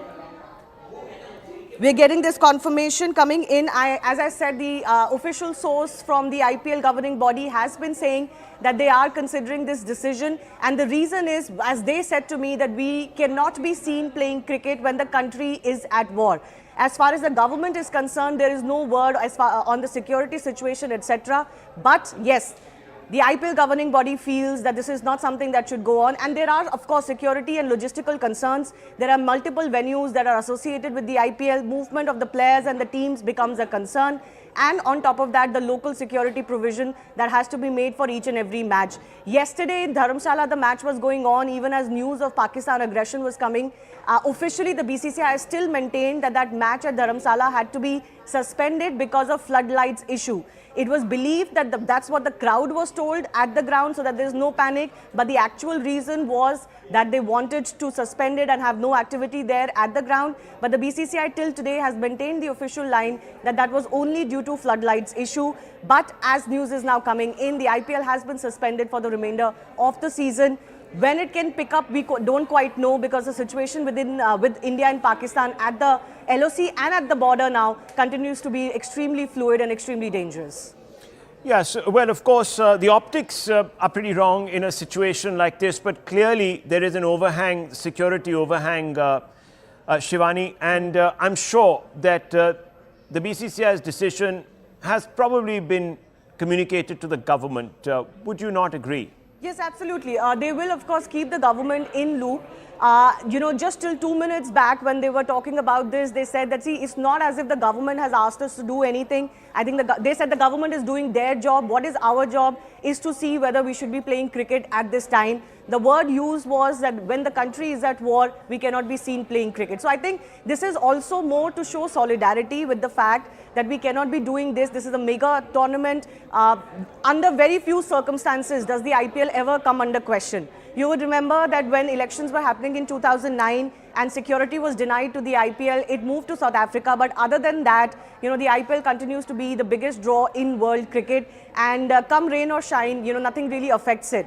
There have been questions on so many things about the IPL in the past, but it doesn't really work out because IPL is the BCCI's showpiece tournament in India, and a lot of the global cricketers come and play here. But I think in this situation, it is about their security as well. We've got foreign cricketers on Indian land. We've got Indian cricketers and their well-being to take care of. And I think one can understand why they're not saying this openly, that there are security and logistical concerns. Yesterday, after the match in Dharamshala was cut short, there had to be a special train that had to be organized for the players to come because airports were under, airport activity was under suspension by the government. So here, I think it kind of eases one element of security apparatus, local police, and others who are employed in giving security to IPL matches need not do so anymore.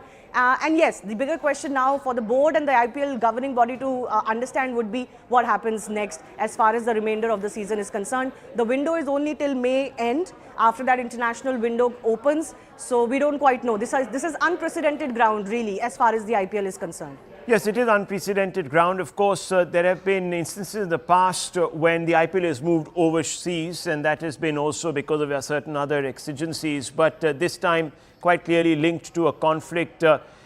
Shivani, the Pakistani establishment has also decided to continue their version of the IPL in the Middle East, isn't it? That's also something that was reported yesterday. Well, they're going to have their concerns as well. Yesterday, we saw visuals when on the intervening night of 7th and 8th, Pakistan had tried something on Indian military installations, which was a much lesser, attempt than what happened last night. There was a retaliation from the Indian government that was put on record by the Indian government last afternoon, and there were visuals that came in from Pakistan, including cities like Lahore, where even the stadium facade and outside boundary faced some impact of the retaliation that came from the Indian side. So yes, of course, there are concerns. And remember, there are some foreign cricketers that play in the PSL as well. So given the situation on ground, each country is going to be responsible for the security and safety of foreign nationals on their land. They have to be given the opportunity to leave if that is what they desire.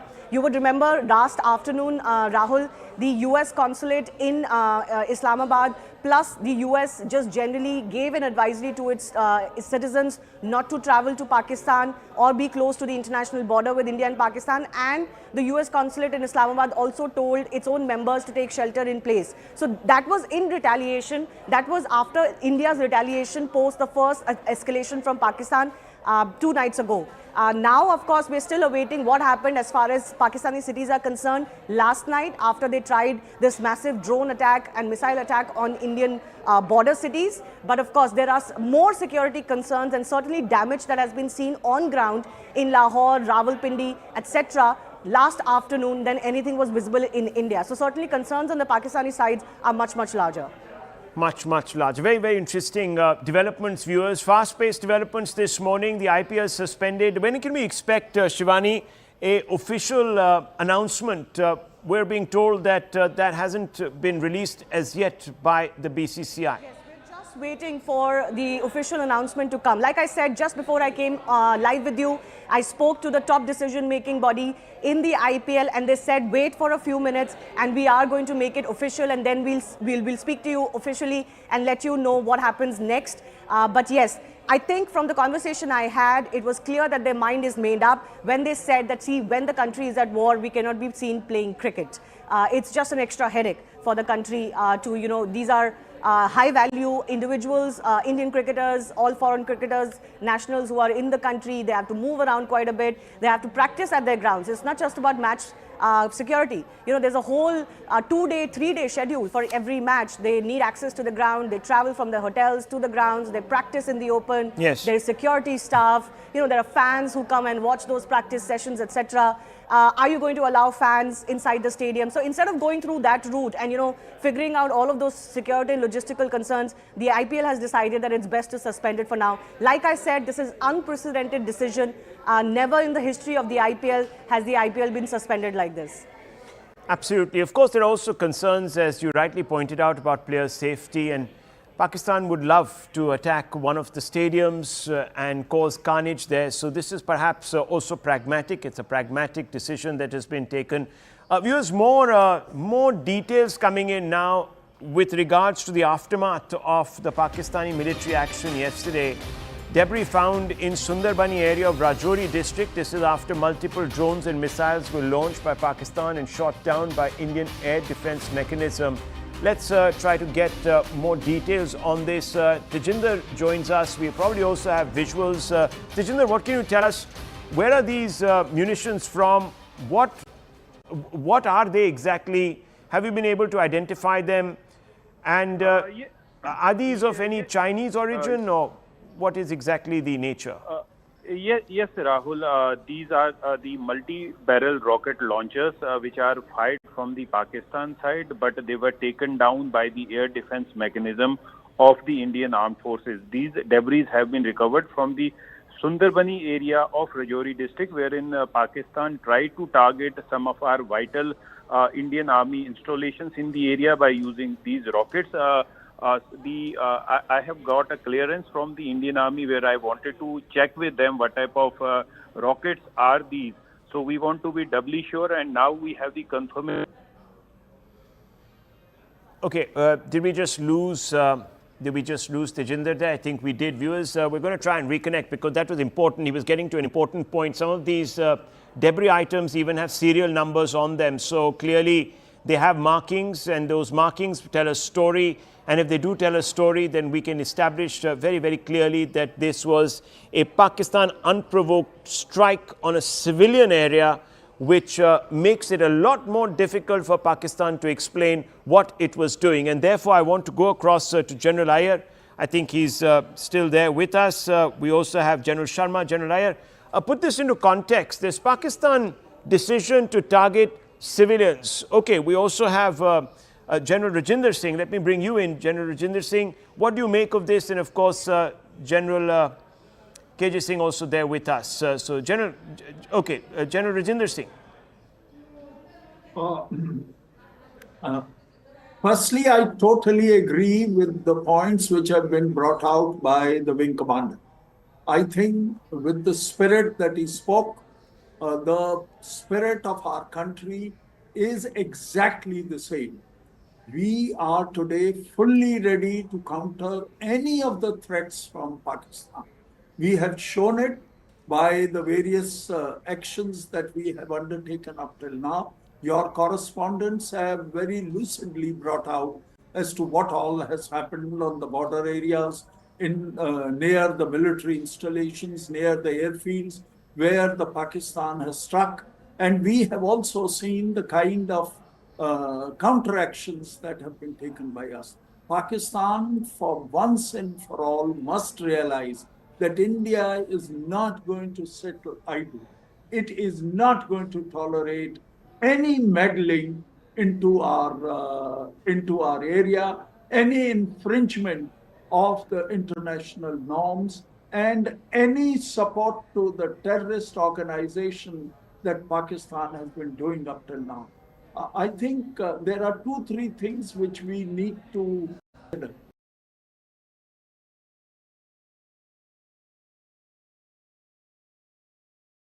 They are asking for additional loan from IMF. The news also are coming that there are sense of disgruntlement against their army chief. The news are also coming that the activities on the Baluchi front have also increased. Now, with all this put together, the kind of support that Pakistan army is getting from their population is not really to the desired degree, and therefore there is tremendous amount of pressure on the army, on their air force, and on their government to de-escalate the situation. The whole international community seems to have got around the fact that India has the right to respond. India also has a right to target the terrorist organizations, which is what we have done. So the situation couldn't have been better. I have seen this during 1971 war when I was a lieutenant. I think our people along the border always rise up to that such kind of situations. We are ready again. And should Pakistan try something, they will get a kind of a response that they wouldn't have imagined in their wildest of dreams. Absolutely. General KJ Singh, your commentary really on what India now needs to do. We've seen what Pakistan has done. They have completely violated the rationale of proportionality here. India has been very, very restrained. Do you think the time has come when we pay them back in their own coin, sir? Rahul, Jai Hind. Jai Hind, sir. Firstly, I speak to you from Panchkula. We had a blackout yesterday night and today. Let me assure your viewers, the morale is high. Compliance with civic authorities' instructions is very, very high. People have followed all the guidelines. So everybody, all citizens are ready, compliant, and cooperating with the system. And I am also glad that IPL has called off this thing. But let me get to your point. I see in this current exchange with Pakistan a very, very significant change. India, in its targeting, has conveyed to Pakistan that you cannot say that it is subconventional warfare or you call it an act of terrorist. You have to take ownership of these people. See, in Pakistan, organizations like LET also masquerade under the name of Jamaat-ud-Dawa. Yes. And similarly, Jaish. So these people also do some kind of charity and all these kind of activities. So in the garb of that, they try to acquire legitimacy. Now, we have taken that thing off. We have said that if you would do this kind of action in India, yes, then you jolly well take ownership of these things, you control them. There is no longer will Pakistan have the luxury of blaming the terrorists and vectoring such strikes. Sir, can I also, I just want you to put your thinking cap on now. The NSA paramilitary DGs are reaching the Home Minister's residence for security meeting. Can you put this into context for our viewers? Arunima is of course there. I'll just get a quick update from her and then I would like you to weigh in on this. Arunima, yes. So we had reported that the Home Minister was meeting DGBSF and DGCISF. Now the National Security Advisor, DG of other paramilitary forces have also reached his residence. So it looks like this is a comprehensive internal security meeting that is going on in light of the situation along the India-Pakistan border. Yes, BSF is important because BSF is guarding our international border. So the BSF DG, Daljit Singh Chaudhary, is expected to brief the Home Minister on the situation overnight and the situation since daybreak today. DGCISF, because airport security is at risk, There have been a number of notifications from various airports, for example, Chandigarh, Jammu, Srinagar, Leh. They've all by Mangaluru, Bangalore, all these important airports. Security has been heightened there. Multiple layers of security checks have been announced by BCAS also, Bureau of Civil Aviation Security. So in that backdrop, CISF's presence becomes important. CRPF, because of the situation in Kashmir, more forces are being rushed into Jammu and Kashmir. Forces are being withdrawn from Manipur because the assessment is that even after the situation calms down along the LC, Pakistan will try and disturb peace in Jammu and Kashmir. So what steps can be taken? What is the feedback that CRPF has from the ground? All of that is on the table, is on the agenda right now. Right. NSA's presence makes this a comprehensive overall briefing about internal security. Okay, thank you very much, Arunima, for that update. General Singh, just wanted to bring you in on this. What are your thoughts on this meeting, this review? Is it merely a review, or could it also be, of course, a strategy session? I don't know. But what do you make of this? See, it is a very, very important adjunct to our security strategy. Right. Firstly, a large number of airports which were of dual use have been taken over by the armed forces. NSG has been deployed on some of them. So their security in itself is a huge, big concern. And second thing is, the facilities which have been targeted across, I don't call them facilities, the terrorist hubs, which have been targeted of LET and JASH. The first thing they'll like to do is do something for quid pro quo, like they did yesterday in Samba. Okay. More such actions may take place. So our BSF has to be put on extra vigilance, and our BSF has got significant anti-drone capability. Okay. They have been recently provided this facility, especially on the Punjab frontier, something on Rajasthan frontier also. So all these will be operationalized. They'll be got into the grid. Okay. And the third thing, which is very, very important, is yes, this is also the time to put civil defense. What we are seeing all over our Right. citizens. See, all these border areas, luckily, have hardened bunkers. It's not as if our government is not catered for them. Okay.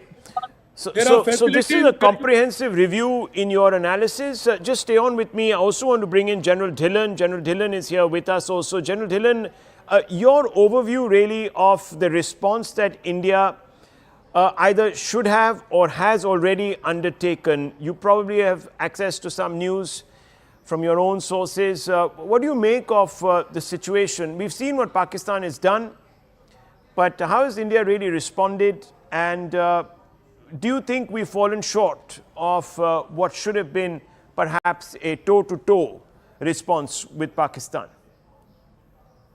I must amplify here, I must clarify here. India's response cannot be what Pakistan's response is. Pakistan kills innocent civilians, India cannot do that. We are a responsible state, we are a responsible nuclear state, we are a responsible democracy. So India's response is very considered, very mature, very restrained, and जिसको हम कहते हैं कि संयम रखते हुए. When we launched Operation Sindoor in retaliation to when our innocent civilians were killed in Pahalgam in front of their wives and children and parents, we hit only the terror hubs. Yeah, I mean, that's what I'm saying. I think what I'm trying to say is that when it's about reciprocity, you see, we never attacked their military targets. They tried that last night. So has the time come to give them back, jaw for jaw, tooth for tooth? Or do you think that there still is a point at which we can still probably restrain ourselves? I want to ask you because there are a lot of people who are building a case internationally to allow for diplomatic pressure to be exerted on Pakistan. Would that get jeopardized if we escalate and hit their military hardware?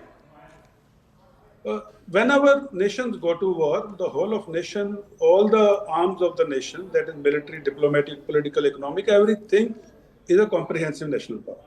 Now here, people are saying if Pakistan had done something yesterday night, why haven't we reciprocated within 6 hours? That is exactly the military strategies. We will hit at the time and place of own choosing, either militarily or otherwise. So let's not jump or let's not vie for some big action. The big action will happen. We must have faith in our leadership, which is very strong.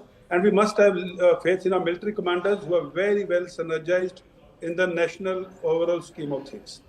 We are not a state like Pakistan that nahi abhi mere ko abhi karna. We will do it. We will do it at place and time of own choosing. And we will, when we respond, or when we reciprocate, or when we retaliate, Pakistan will not know what hit Pakistan. So far, all the missiles of Pakistan, all the drones of Pakistan have been taken care of, and they have not been able to hit the targets. Here, I'd just like to use the services or channel to convey a point to the citizens. When the Pakistani missiles or drones were targeted at our cities, our towns, our military installations, our anti-air defense system, or our Suraksha Chakra or S-400s, they have intercepted them mid-air. So there will be a lot of debris lying around the villages, towns, or places. At some maybe 10 kilometers from the intended target, some maybe 100 kilometers from the intended target, because our systems pick up the incoming projectiles at various ranges. So my request to all the citizens is, please do not touch the debris. There may be still explosive in it. If you see anything, just go to the nearest army man or a police station and inform about this debris. Please do not touch it. It's not a toy. It's not something to take selfies with. It's a very serious thing. You can lose your life or limb. But coming back to your point, India will respond, and India will respond at the time and place of its own choosing. We will pick the targets, we will pick the weapon systems, we will pick the intensity, and we will pick the levels. So we will do it in a very considered manner. A very considered manner. Yes, of course, that must always be the leitmotif, should it not? But General Dhillon, there is room still, isn't there, for escalation to perhaps impose deterrence still on Pakistan. It hasn't taken the off-ramp option that we presented to it. So clearly, the Indians have calculated that there is still room for escalation. See, when we launched Operation Sindoor, we had cater for all contingencies. Since I have been in this type of meetings, in this type of brainstormings, in this type of wargamings during my service, each and every contingency levels up to which it can go, and then their contingencies also. So we took a time of 14 days, 15 days, because we were coordinating all that which could happen. In all eventualities, all scenarios, we did not want to go in a hurry and then, looking at over our shoulders if something goes beyond what we have planned for. Similarly, even now the particular contingency has opened up, and in this contingency also, as we stand today, there are options which are there for future. In next 1 day, 2 days, 3 days, and in that option, again, new options will open up. Okay. So we need to be very clear that the military commanders are putting their heads onto it, and they are considering each every option before venturing into it. And let me assure the nation one thing through a channel: whatever our military commanders are doing, they're doing it in the best interest of the nation, and they know when to do it. Okay, let me also bring in Captain D.K. Sharma, former spokesperson of the Indian Navy. Captain Sharma, what now should be the next step? We're at an important inflection point. It's been 3 days, and we are reaching the point where this is becoming a wider conflict, as we know. How far do you think this is going to go? What do you think are the next options? Good afternoon, Rahul, and good afternoon to your viewers. As we are seeing it for the last 3 days, things are well under control insofar as India is concerned.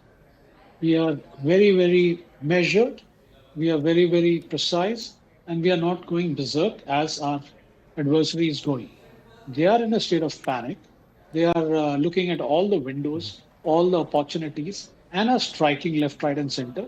But be it as it may, you have seen our air defenses, our chains, our layered security chains, which are responding to it and have not allowed, apart from that one odd projectile, which is, coming from the Punch sector, Tangdhar and all, that is all because of the terrain. And it is, standoff firing, and it is coming and hitting civilian population, very unfortunately, which is being responded to. And adequate, ammunition is being dumped that side also to give an answer that we are here and we are looking after our assets. Now coming down to where will it lead to? As you had brought out, all the three commanders with the CDS, DevSec and Raksha Mantri have met in Delhi and are exchanging notes. As such, they are operating from the war room in South Block. But coming over there and reassuring the political leadership, and as you had already mentioned, that probably the defense minister will now go and brief the prime minister. So, it's at the ground level, all the services are working together. At the commanders level, they are exchanging notes. And let me tell you through your channel that all the ops rooms, whether it is in Kashmir, whether it is in Punjab, whether it is in Chandi Mandir, Bombay, or in Vizag, all are connected. Everybody is online. Network-centric warfare at its best. Everybody is aware of what is happening. So, and we are not going to go, ballistic, because we are very clear, as you have heard our foreign secretary saying that this is being targeted to where the problem lies. Okay. So, but if they do any misadventure, it will be, So there is room. What I was trying to get at was, is there room for escalation? And you think there is room for escalation? Okay, look, viewers, much more information coming through. PIB Fact Check has debunked 7 instances of misinformation or disinformation amid escalated tension. Let's go across to Griya Atul, who will show how India is debunking Pakistan's narrative. She is reporting from a war room that has been set up to do precisely just this. Absolutely, Rahul. It's not just a war that we are fighting at the borders. It does look like that we are fighting one online, that against disinformation, like you rightly mentioned. Now, the Press Information Bureau of the country has managed to identify certain fake accounts, Pakistan-based accounts on social media platform X that are spreading this Pakistani propaganda, spreading this fake news. And let's in fact take you through some of those. You mentioned 7. We've managed to in fact ascertain more than that. We're talking about 10 to 12 so far. The PIB is already put out officially. Let's look at the first one. The PIB fact check goes on to claim this is a Pakistan propaganda alert where Pakistan-based handles are spreading old videos falsely alleging strikes on a military base in Amritsar. It's been fact checked, and then they go on to claim how this particular video, and here, this is the video in question where they have branded it as fake, and they have said that this video is from a wildfire from the year 2024. If we take a look at the next one, this is a question that PIB is now posting. Did this Indian drone really get intercepted in Pakistan? A big question mark there. They go on to say that Pakistan-based handles are sharing an old image claiming that the Pakistan army has intercepted a UAV drone that fell in Gurjanwala in Pakistan. That has been, in fact, fact-checked again. This is the image, as you can see. And here, the image being circulated is from the Ukraine-Russia conflict in 2022. That's another one by the PIB. This is, again, a viral video alert, remember. This is post-Operation Sindoor, where the truth behind the aircraft crash has been established by the PIB, where India is claiming that this is a Pakistani social media account. They are recycling, by the way, old video and sharing it in the present context. This is the video from an earlier incident from 2019 involving an Indian Air Force Mi-17 V5 helicopter that crashed near Budgam in Jammu and Kashmir. Now, this is how PIB has debunked that entire narrative that has been posed by Pakistan. Another one that's coming to fore here.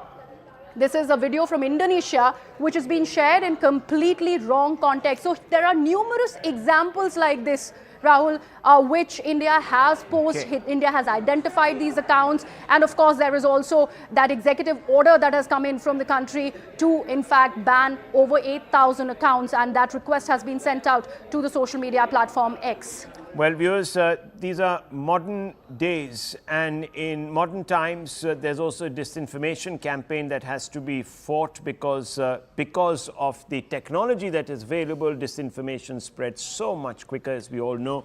In the past, we've had false flag operations, we've had feints, etc., etc., but because there was nothing like social media to amplify this part of the war. Was always sort of not given too much importance, but now it has a huge impact on situations. But more breaking news coming in, getting in visuals of Jammu and Kashmir LG Manoj Sinha visiting the spot where shops were damaged. Remember, a lot of civilian areas were targeted by coward Pakistani army slash terrorist units.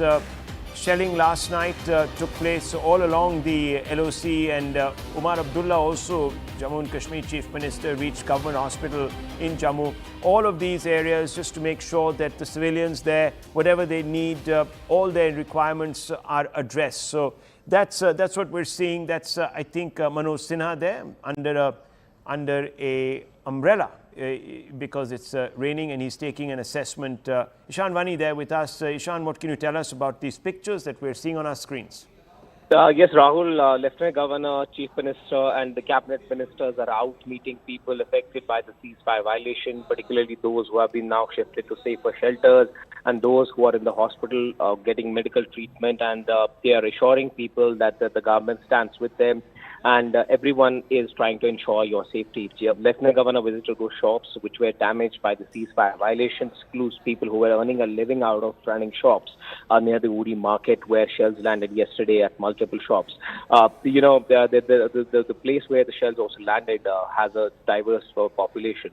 There are Rajput Hindus who live there. There are Muslims who also live there. That's where one of the shells landed. It destroyed at least 3 to 4 shops there, and people have been now demanding that they want Lieutenant Governor to take immediate action in terms of trying to relocate them, to take them to safer shelters and provide them more bunkers in the border area. Many of the generation which is in their 20s and late 20s are telling us that they haven't seen this kind of ferocious shelling from Pakistan in a very long time, at least in their age, they recall.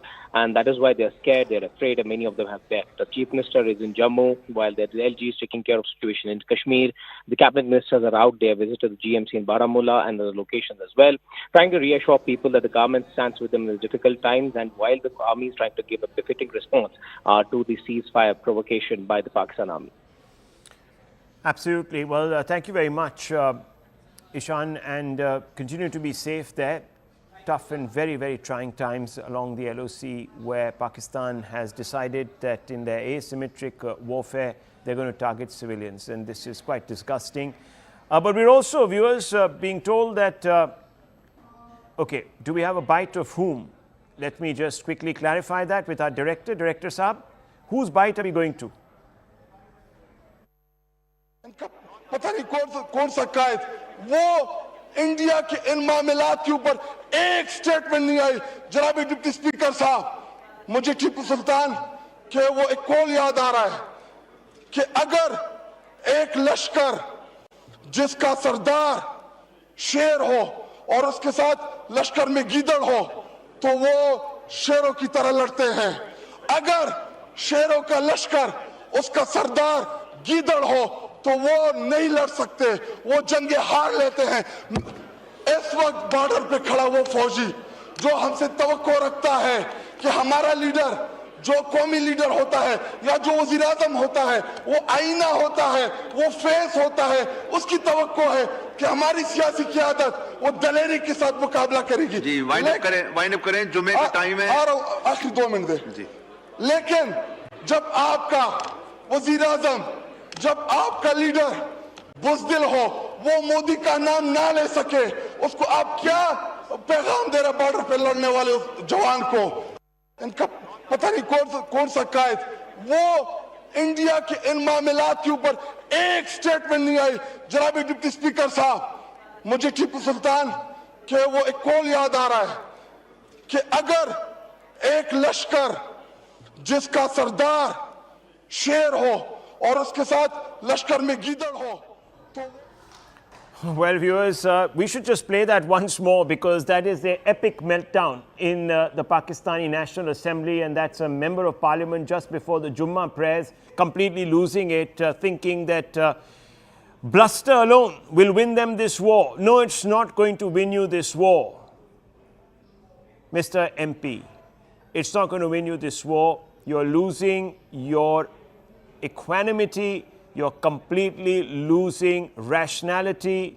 the person that you should be actually accusing of subterfuge is the Pak Army Chief, but these members of parliament in Pakistan, viewers, as you know, are just rubber stamps. So they will never talk to the people who really matter, which is the military chief of their country that has led them into what really is a death spiral.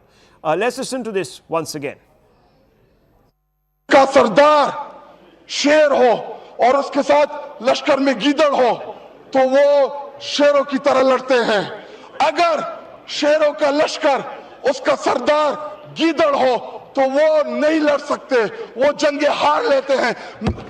इस वक्त border पे खड़ा वो फौजी जो हमसे तवक्को रखता है कि हमारा लीडर, जो कौमी लीडर होता है या जो वजीर आजम होता है, वो आईना होता है, वो फेस होता है, उसकी तवक्को है कि हमारी सियासी क़यादत वो दलेरी के साथ मुकाबला करेगी। जी, वाइंड अप करें, जुम्मे का टाइम है। आखिरी 2 मिनट दे जी।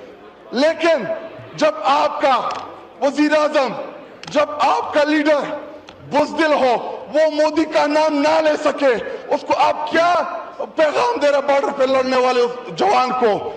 इनका पता नहीं कौन सा कायद, वो इंडिया के इन मामलात के ऊपर एक स्टेटमेंट नहीं आई। जनाब डिप्टी स्पीकर साहब, मुझे टीपू सुल्तान के वो एक कॉल याद आ रहा है कि अगर एक लश्कर जिसका सरदार शेर हो और उसके साथ लश्कर में गीदड़ हो तो वो frothing at their mouths, viewers, and they're losing their faith in their own leadership. This is a Tehreek-e-Insaf party MP, so Imran Khan's party MP, they're completely besides himself. Pakistani establishment has a lot really to answer for. We leave it at this.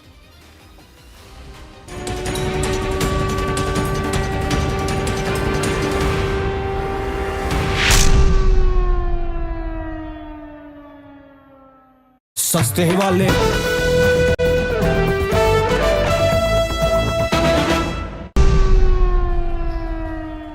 Viewers, what India will say at the IMF meet is critical because this is a make or break moment for Indian diplomacy. We have to convince the international community, specifically the IMF, not to make a loan to Pakistan. Pakistan doesn't deserve it. It's a terror state. It enables terror. It will use that money for terror. Pakistan has had 24 bailouts, but none of them show any development on ground for the people. They got about $1.3 billion for climate change work, but none was used, as you all know. The funds are always diverted, and I'm not saying this. It has been very well established by a large number of independent auditors, globally well-known, reputable companies and auditors that have gone out there and looked at the expenditure, the diversion of funds. Pallavi is with us. Pallavi, this is a crucial meeting, isn't it? That's right. So, we know that later tonight, India time, is when the IMF meeting will begin. And basically, the IMF meeting also decides on how much of funds which have to be given to any country. Now, these funds are technically meant for development work. Rahul, we've already seen that posturing which is coming in from Pakistan. The Economic Affairs Wing of Pakistan government has already put out a post saying that we have been so badgered by the Indian attack on us and Operation Sindoor that we are completely depleted with our funds. And that is the plea which Pakistan is going to be taking at the international platform, not just tonight, but also later, that, because of Indian action, we have no money. And as a result of which, it's the common man of Pakistan who's going to suffer. Well, all that point by point rebuttal has been prepared by India. A verbal communication has already gone in. But tonight when the meeting begins, India time, our executive director over there is going to raise a couple of points. 1.3 billion was a recent bailout given to Pakistan. Where has that money been used? Actually, Rahul, that money was meant for climate change development work. Do you see anything on the ground? That's what India is going to be asking. Why is it in the last 6 months we've seen a spike as far as Pak terror or defense budgeting is concerned? Where is that money coming in from if Pakistan is insisting that they don't have money? So clearly the funds are being diverted. Also, it's already got 24 bailouts on different yardsticks, for development work. Where are the roads? Where are the infrastructural facilities which have been provided for the common man? So the points have been prepared. The argument is going to be very, very aggressive. And that's the point which is going to be given, that it's not just India. Tomorrow, everyone is going to suffer if you're going to keep on giving money to Pakistan, because they run a school of terror which funds terror acts across various spectrums, whether it's the Jaish, whether it's Lashkar-e-Taiba, or whether it is the Hamas, because it is all of them are trained in Pakistan's school of terror. True. So Pallavi, thank you very much for that update. All eyes will be on that meeting. The IMF is, of course, also populated by an Indian representative. So that helps build leverage. But let's just open this up, because non-kinetic options are, of course, mid to long term. They will only bear fruit in the mid to long term. We have had the IMF as well as other international global organizations pulling back from funding Pakistan. It doesn't really make a material difference in the long run. What does our kinetic options that India has undertaken and some other punitive sanctions that India has imposed, which are of course non-kinetic but of more immediate value. But let's just open this up and analyze right now the kinetic options. And the last 24 hours, Nishikanta Singh, General Nishikanta Singh is here with us, the defense expert. Let me bring you into it. General Saab, look, fundamentally, we can talk about all the 9 non-kinetic options. We can talk about diplomacy. We can talk about India exerting pressure through the United Nations, through other foreign governments. But eventually, we have to do things that make sense in the immediate so that we can get respite from Pak-based terror. And Pakistan yesterday, you've seen their response. They've been strafing different parts of the Indian positions. They've tried to attack us at our bases, and of course they've been targeting civilians. Now, what do you think has been the Indian response to this? What should it be? Where should it stop? Or should we now call it all off? Thank you, Rahul, for having me here. I'll put it this way. Thank you, Rahul, for having me here. I'll put it this way. India has been, in fact, very benign with the Pakistanis. We did not target their military. We targeted terrorist infrastructures which has been existing for years. These infrastructures were there when I was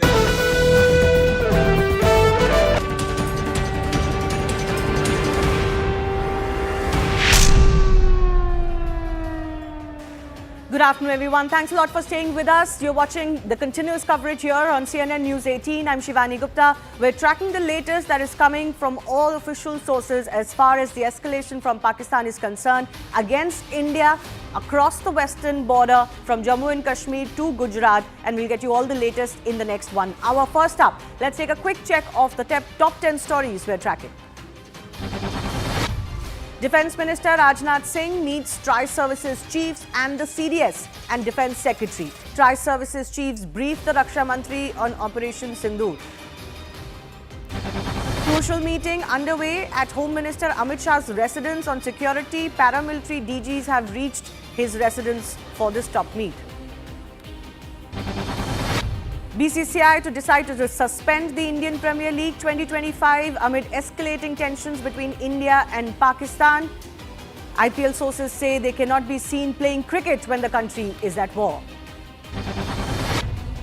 In Samba sector of Jammu, frontier BSF in the intervening night of 8th and 9th, an infiltration attempt by a big group of terrorists has been detected. This infiltration bid was supported by fire from Pak Rangers post in Dandar. Pakistan continues to warmonger. Missile debris found in Sundarbani area of Rajouri. Missile was intercepted and shot down by Indian Air Defence Mechanism. Jammu and Kashmir Chief Minister Omar Abdullah visited Government Medical College in Jammu to check on those injured in the recent shelling across the LOC. Omar Abdullah will also review the security situation. Jammu and Kashmir LG Manoj Sinha reaches Uri. The Lieutenant Governor has reached Lagama in Uri and visited shops damaged by Pakistan's shelling.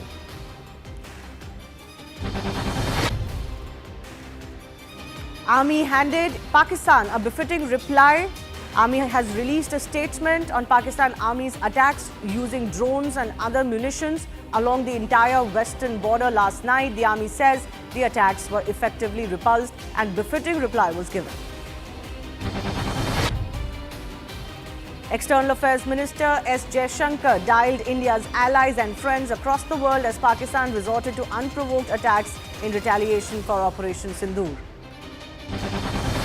Pakistani MP Shahid Ahmed Khattak calls their Prime Minister Buzdil or coward, says he can't even take the name of Modi.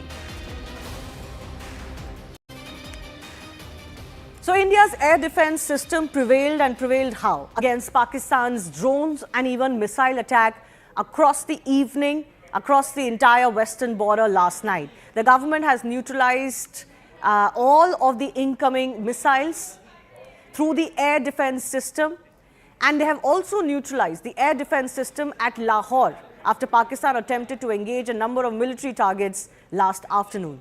When Pakistan made failed attempts to send swarm drones all across various places along the LOC and international border, over 45 to 50 drones were successfully neutralized during the counter-drone operation. The engagement involved the use of L-70 guns, Zu-23mm, Chilka systems and other advanced counter-US equipment, demonstrating the Army's robust capability to counter such aerial threats. Let's begin by breaking down exactly the systems that India has used as far as this retaliation from Pakistan is concerned. So, of course, this is the L-70, which is the anti-aircraft gun. This was developed by Bofors and produced under license in India now. It's a 40mm gun modernized with radar, electro-optical sensors and auto-tracking systems. It can fire 240 to 330 rounds per minute with a range of up to 4,000 meters. The L-70 excels in anti-drone warfare, saturating the sky with predictive fire, making it effective against swarm attacks and evading drones. Most of the attacks that happened from Pakistan last evening were in fact drones, and the L-70 was that one system that was employed very successfully by the Indian Armed Forces. Let's take a look at the Chilka. Is a self-propelled system with 4 23mm autocannons guided by radar detecting targets up to 20 kilometers away. It can unleash 4,000 rounds per minute and has been upgraded with proximity fuse ammunition and advanced fire control systems to tackle small drones. The Chilka's rapid fire and radar precision makes it lethal for UAVs, helicopters and light armored vehicles as well. Its dense curtain of rounds offers last resort protection for air bases, convoys and sensitive installations under elevated threat levels. Now, hours after escalation by Pakistan, the government has chaired a couple of very key meetings. Let's break down those meetings for you. Meeting number one, as I mentioned earlier, Raksha Mantri Rajnath Singh today chairing a high-level meeting to review the security situation along the entire western border, and of course, there has been shelling across the LOC as well. Overall preparedness of the Indian Armed Forces was discussed. The CDS, General Anil Chauhan, Chief of the Army Staff, General Upendra Dwivedi, Chief of the Naval Staff, Admiral Dinesh K. Tripathi, and Chief of the Air Staff, Air Marshal AP Singh, all were in attendance, along with Defence Secretary Shri Rajesh Kumar Singh. Meeting number two, Amit Shah, the Home Minister, is meeting DG BSF, DG CISF and MHA officials, senior officials of the Ministry of Home Affairs to review the border situation, also give more instructions as to what needs to be done as far as Indian territory is concerned. Airport security arrangements are also under review because remember, Pakistan has not hid its intentions of not just targeting key military installations in India, but they're also trying to target key civilian installations in India. More breaking updates coming in. Prime Minister Narendra Modi had a telephonic conversation with Gujarat Chief Minister Bhupendra Patel to obtain details of Gujarat's preparedness as a border state and the advanced planning undertaken by the state government in the current situation of tension on the border. And the Chief Minister has provided necessary information. The Prime Minister has also given necessary guidance in this regard.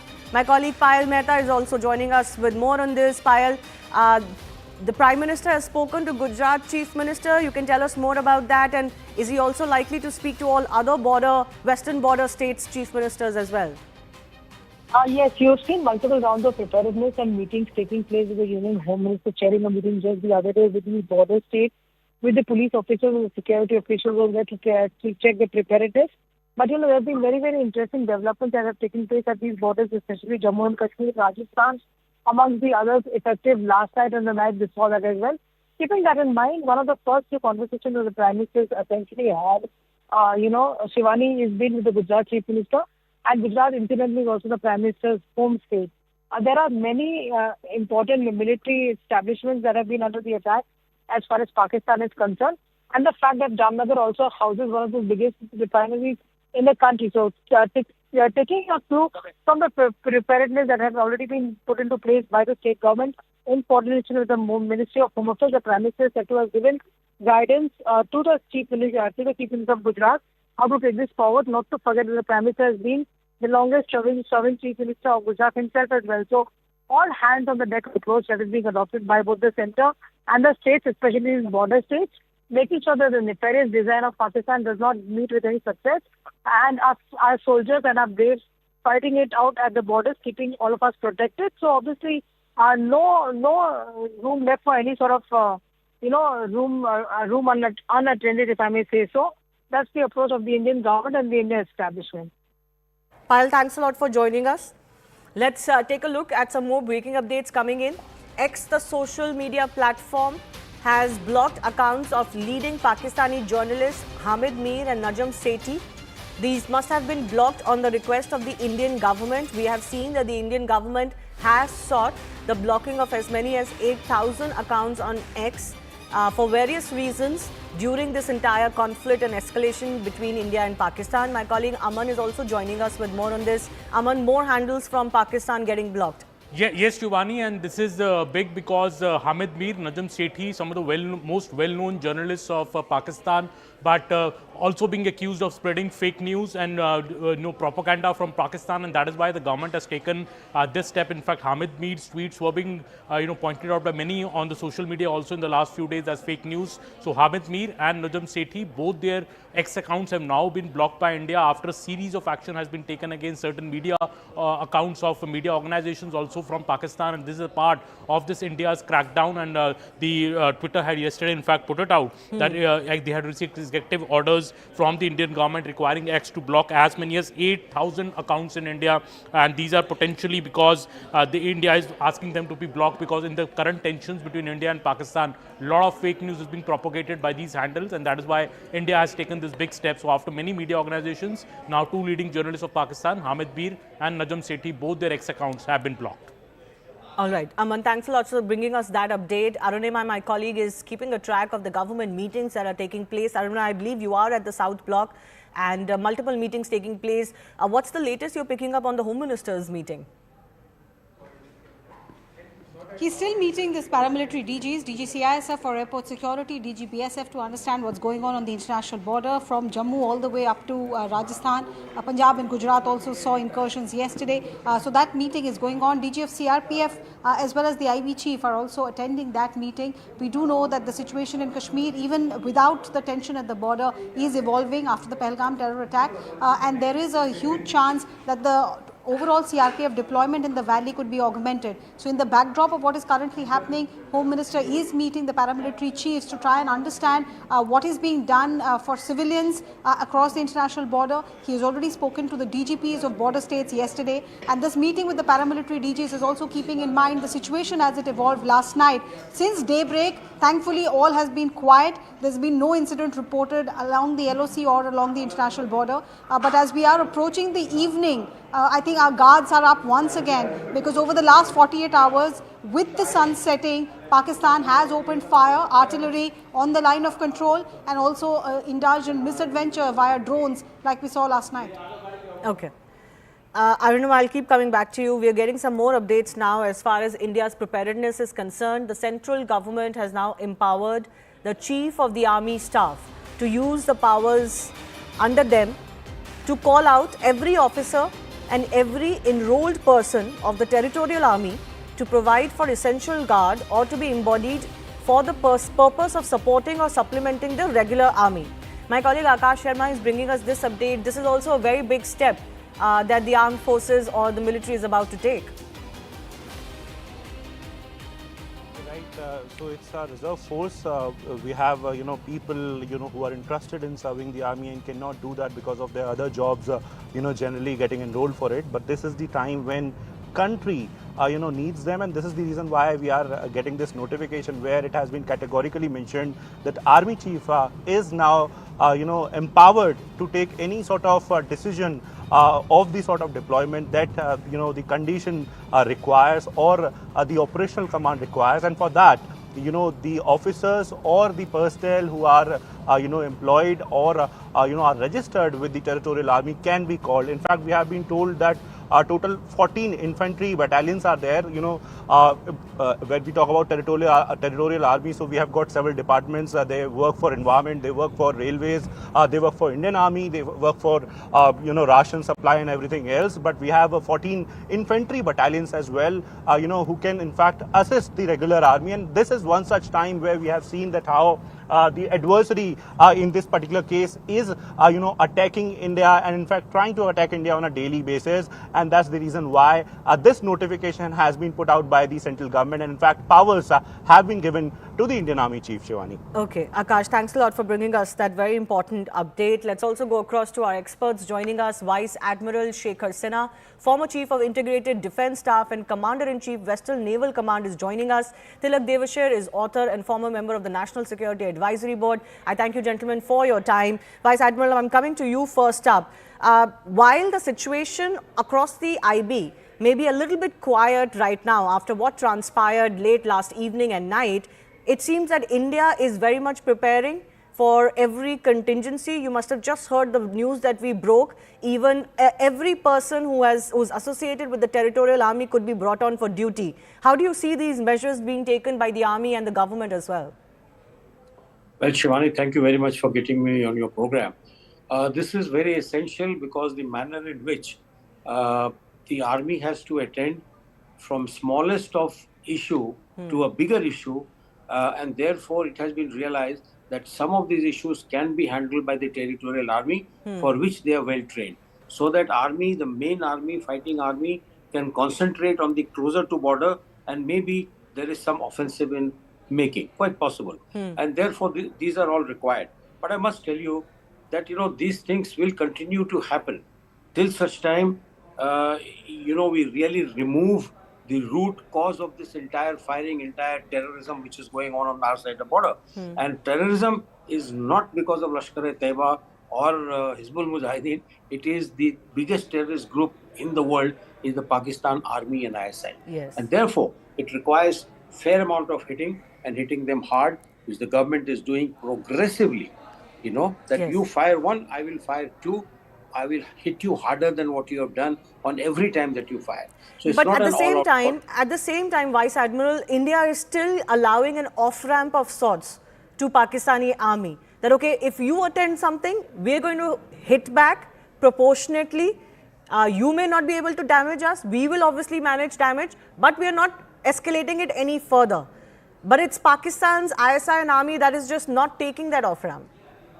Yeah, you see, idea is that we must have a handle on the escalation ladder. We should never allow the escalation ladder to be controlled by opposition party. So this is how you can keep under your control. Okay, let him fire. I will decide how much to escalate. And this is exactly what the government of India and the armed forces are doing. They are all ready. The political decision has to be taken as to what is the end result that we expect from the armed forces. And moment that end result is to end everything in Pakistan, it will happen.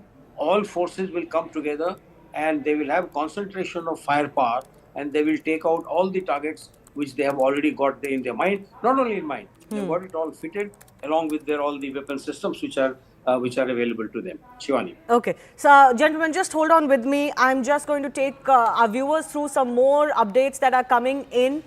Veterans have written to the President and the Army Chief to offer their services to the nation. So this is in continuation with the powers that the Army in any case has. We've been talking about that they can bring in all reserved forces, even others who have served the Army or are in other active jobs while being part of the Army.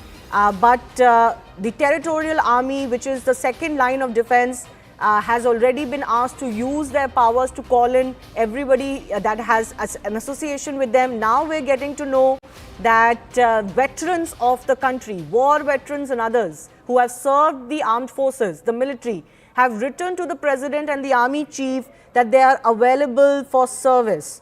This is also a big update coming in, and it just gives you an idea of the sentiment that is prevailing in the country right now. My colleague Akash Sharma is bringing us more on this. Akash. So, you see, Shivani, we know that these are the hard times, even when the body language of the service chiefs or the Raksha Mantri is clearly indicating that whatever, danger was coming towards us, it was thwarted. But then also we know that, armed forces are on high alert. The operational preparedness is at all-time high. And this is the reason why we are seeing notifications like such, in fact, where territorial army, in fact, the individuals who are registered with the territorial army can be called for their service. And in fact, army chiefs has been given powers for that. And in fact, a number of decisions can be taken like such. Shivani, as far as, I know last time maybe during Kargil, it may have happened. But till now, as far as territorial army is concerned, so we know that how crucial reserve it is, given the fact that they work for railways, they work for environment. We have their ECT, that is Ecologic Task Force, if I'm not wrong. And then we have their infantry battalion as well. We have, in fact, the territorial army is a very part of Ministry of Defense and is one of the crucial forces. We know that how they have, given their services during disasters, during floods and everything else related to that. But then this is the time when we have war-like situation. Our adversary, Pakistan, has tried attacking us thrice now. One, first with the Pahalgam. Then secondly, yesterday in the morning where air defenses were targeted and in fact radars were targeted, and then in the evening starting from Jammu to different areas in the western sector, near the western borders where military establishment and in fact the civilian population was targeted. We have in fact several visuals that are suggesting that how missiles and in fact the drones were destroyed, and in fact we have got several evidences that how they were using Chinese missiles, and these missiles came from very much from Pakistan. So all of these evidences will of course be kept as sort of proof to show the international community as well that on one hand India has maintained that we don't want any sort of escalation, and that's the reason why initially after destroying your terror camps we categorically mentioned that we haven't targeted your civilian population, we haven't targeted your military infrastructure, and we don't want any escalation. But then you started it, and now India is retaliating. Last night also we have seen that how India has retaliated. In fact, we are expecting a detailed briefing from the Ministry of Defense and Ministry of External Affairs on it. But we know this for a fact that how from Leh to Bhuj of Gujarat, several military infrastructures were targeted using drones, using missiles, using artillery, and in fact rocket as well. Where none of these attempts were successful, and our air defense systems, including S-400, Akash, and several 80 guns were there to thwart these attempts. All right, Akash, appreciate you joining us and bringing us more updates. As I was mentioning earlier, LG, Jammu and Kashmir, Manoj Sinha, has been visiting some of those LOC areas where shelling has been the worst. We are getting, I believe, some information on him visiting Uri. This has been very badly hurt. Those are some of the visuals that are also coming in, and my colleague Ishan Vani is bringing us more. Ishan, give us a sense of his visit and the damage on ground. Well, images are self-explanatory. I'll ask Bashir to come with me and show you that what exactly has transpired. These used to be shops here, and this is exactly the location where a shell landed yesterday after 9 o'clock when Pakistan resorted to intense ceasefire violation. Nothing is left here. Look at the refrigerator over there. It is just looking like, it's not even recognizable that what it is. You will notice here fumes, smoke coming out of this entire structure. This used to be a massive big structure of several shops which has been completely gutted, damaged, destroyed, and even the infrastructure that is here, because LG was here a while back. You'll also notice, if Bashir can follow me, I'll give you just an idea that how difficult it is to live on the line of control at the moment, particularly for the civilians. You will notice on the other side of this particular road, there are these massive markings. These are basically splinters which have hit and gone inside, cutting the shutter down and gone inside the shop. And if anyone would have been here at that given point of time, imagine what would have been his condition. And this is so these are the scenes that we have seen at many places in Uri, where massive shelling since yesterday has resulted in damage to infrastructure.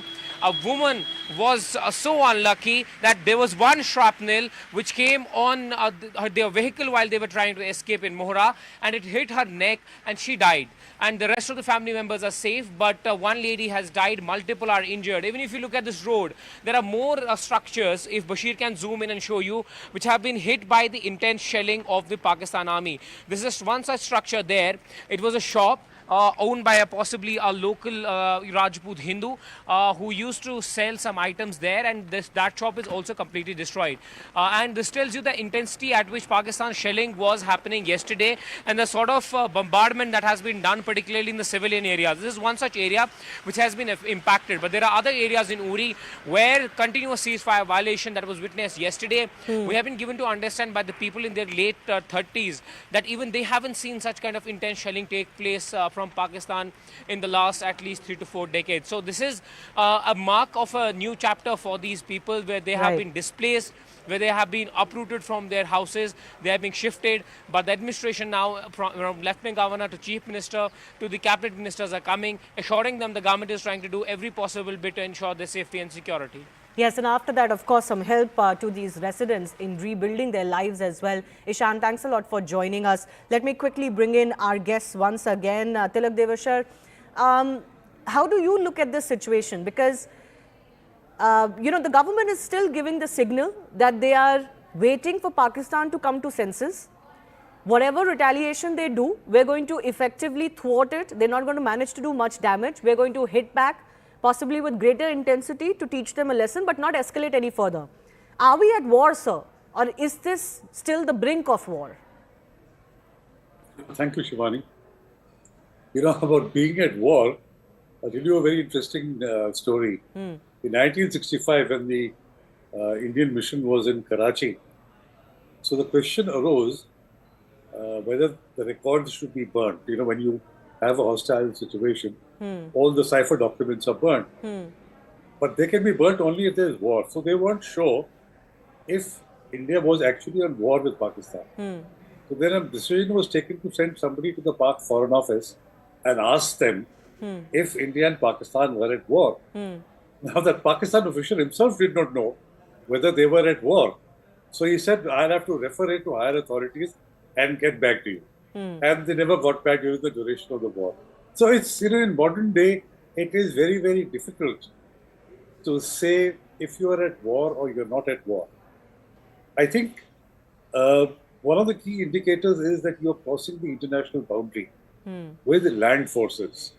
You see, if you're using standoff platforms or using drones, that doesn't really constitute entering another country's territory. It does, but not to the extent if you actually move in tanks and land forces or naval ships. So I think it's a grey area at the moment. Yes. We can't be sure one way or the other. But I think the important thing is that India's response has been very measured. And let's not forget, and we must keep emphasizing, that this whole crisis started because 26 innocent Indians were killed on communal lines in Pahalgam. Yes. That should not be brushed under the carpet. Absolutely. That was the initial cause, and India reacted in a measured manner to attack the terror training camps. So 9 targets were taken out, including the 2 snake pits of Muridke and Bhavanagar. Yes. Bhavalpur, yeah. So Pakistan reacted thereafter violently. They tried to hit 15 of our cities. And we had not targeted either the civilian population or military targets. Pakistan tried to do both. But our air defense was so good that they were totally foiled. And then as a reaction, India went in with drones and Lahore and Sialkot and other places. So last night, again, Pakistan came back at you with a drone strike. All of them again got foiled. So, it's now, right now, hanging in limbo. That does Pakistan escalate? And if it does, what will be India's reaction?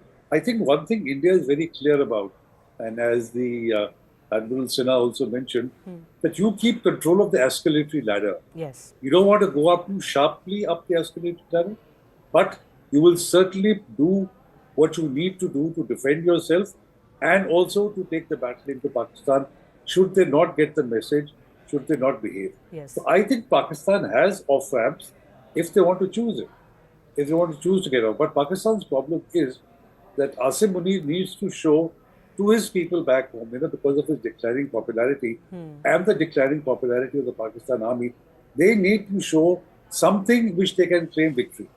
So, you have absurd stories. 5 planes have been shot down. This has happened, that has happened. And these are all fake narratives. One war that Pakistan could possibly win is the battle of fake narratives. They're very good at lying and they're very good in manufacturing stuff. So Asim Munir needs some sort of a victory. And that is, I think, is the dangerous thing, that he will go in for bravado just to show that he has achieved something. We're definitely dealing with a mad nation. I don't know if I can even use the term nation, but a set of mad people.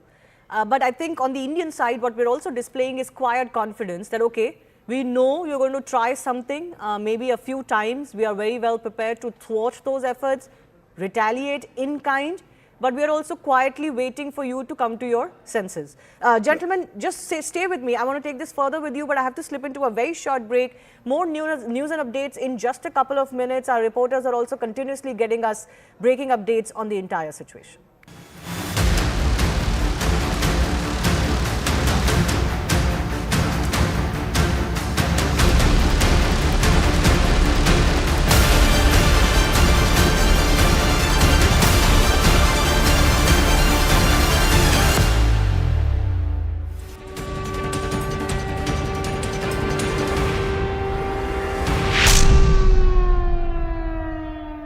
Mahi sir.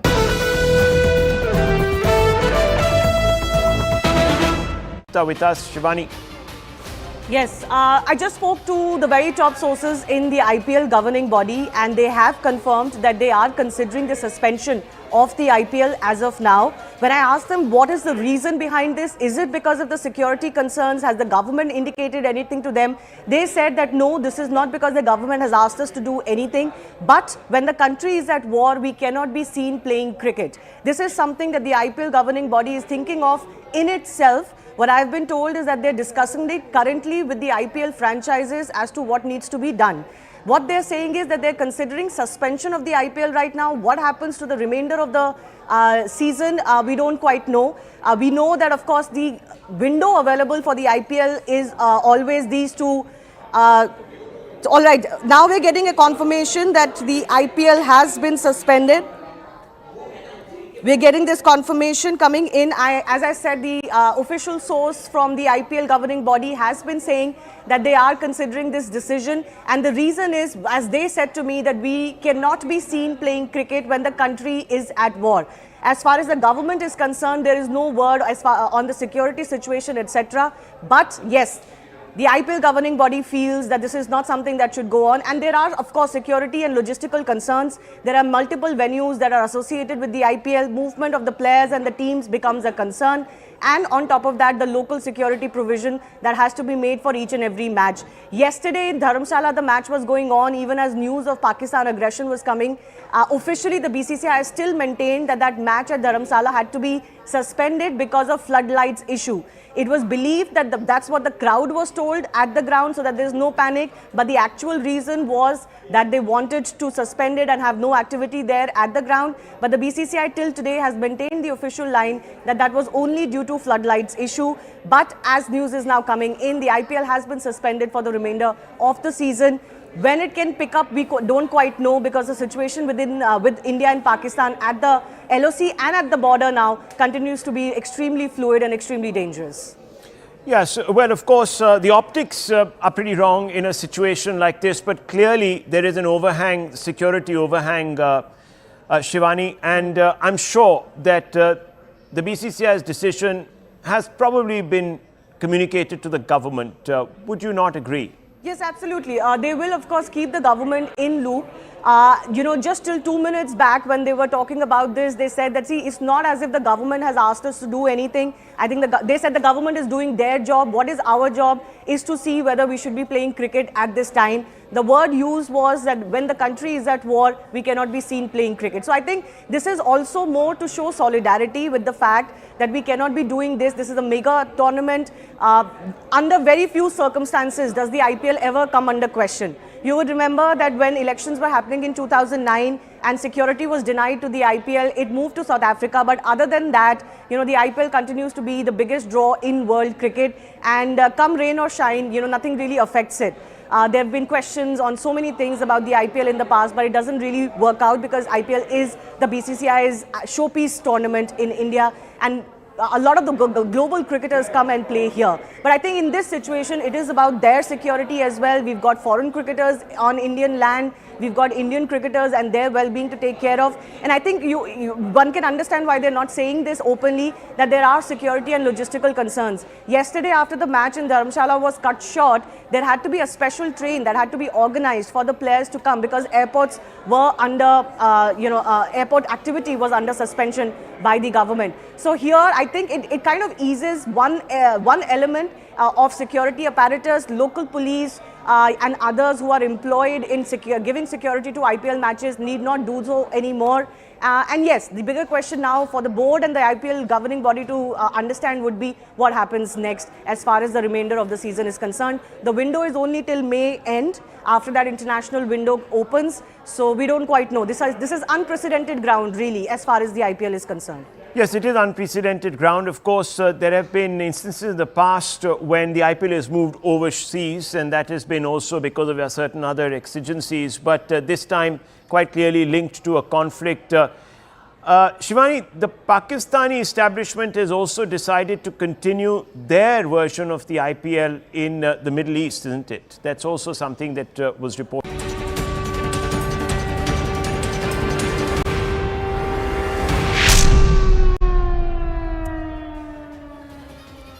Breaking updates coming in. This is a Network 18 exclusive. The Press Information Bureau has also quoted CNBC TV 18's interview with World Bank Chief Ajay Banga, who had said that the World Bank has no role in the Indus Water Treaty. My colleague Greya Atul is also joining us with more on this to take us through what the PIB has quoted. Absolutely, Shivani. PIB is constantly identifying a lot of fake social media accounts on social media platform X, and they are putting it out there for people to notice that these are fake Pakistani propaganda. So there's a war that we are fighting along the line of control on the international border that we share with Pakistan, and there's a war online on social media over disinformation, against misinformation. Here's what we have learned. This is a video that has been shared at the PIB fact check site, and the fact check is saying this is an old video. This is being shared on social media with the claim that Pakistan has launched a missile attack in India in retaliation to Operation Sindoor. Now PIB goes on to claim that this video that is being shared is of an explosive attack that took place in Beirut in Lebanon, and this is dating back to year 2020. They also go on to further underline that one should not fall for any kind of propaganda, particularly by these handles that are from Pakistan. This is fake propaganda spread by Pakistani handles, and one must only rely on official information. An underlined statement that has been posted. This is the video, Shivani, if I can just put it across for my viewers, where this is the old Beirut explosion video that has been falsely linked to Pakistan's attack on India. Next, we also see here that Pakistan-based handles, and this is again something that's been put out by the Press Information Bureau. Pakistani handles are circulating a video that's claiming that Pakistan army strikes have happened to posts in the Battle sector in Jammu and Kashmir, eliminating at least 12 Indian soldiers, as has been claimed by many Pakistani handles. It's been fact-checked. It says that the video is an old one. It's not related to any activity that is post-Operation Sindoor. This is an image of August 2011, and it has also been used in news reports from 2016 is what is being claimed by the PIB. This is the image here. which is again a fake propaganda by Pakistan. If you also take a look at another fake propaganda, it's a PIB mentioning how several Pakistan handles are circulating an old image that claims that a Pakistani missile hit an Indian S-400 or the Sudarshan Chakra. Now, this is what they are going on to claim, that this is an image that's been shared in the year 2023 and it is of a fire at a military site in Moscow. Nothing to do with India. So this is the image here, which again is a fake claim by Pakistan. Further, if we take a look at some more of these claims that have been asserted, presented by the Press Information Bureau, they also go on to underline that their social media posts are falsely claiming that India was targeted. India has in fact targeted the Neelam Jheelam hydropower project, something that Pakistan has been reiterating so far. It has also got its propaganda channels on social media, put out that entire thing, which has been completely dissed by the Press Information Bureau. They also call these claims baseless, where they're also underlining this fact that Foreign Secretary Vikram Misri has clearly stated in a press conference that India has only targeted terrorist infrastructures in Pakistan and Pakistan-occupied Jammu and Kashmir. So here they are talking about how this particular claim is absolutely false, as it has been alleged that India attacked Neelam Jheelam hydropower project. This is particularly obviously putting the Indus Waters Treaty in abeyance, and in the aftermath there are these kind of reactions and false propaganda that's coming in from the Pakistani side.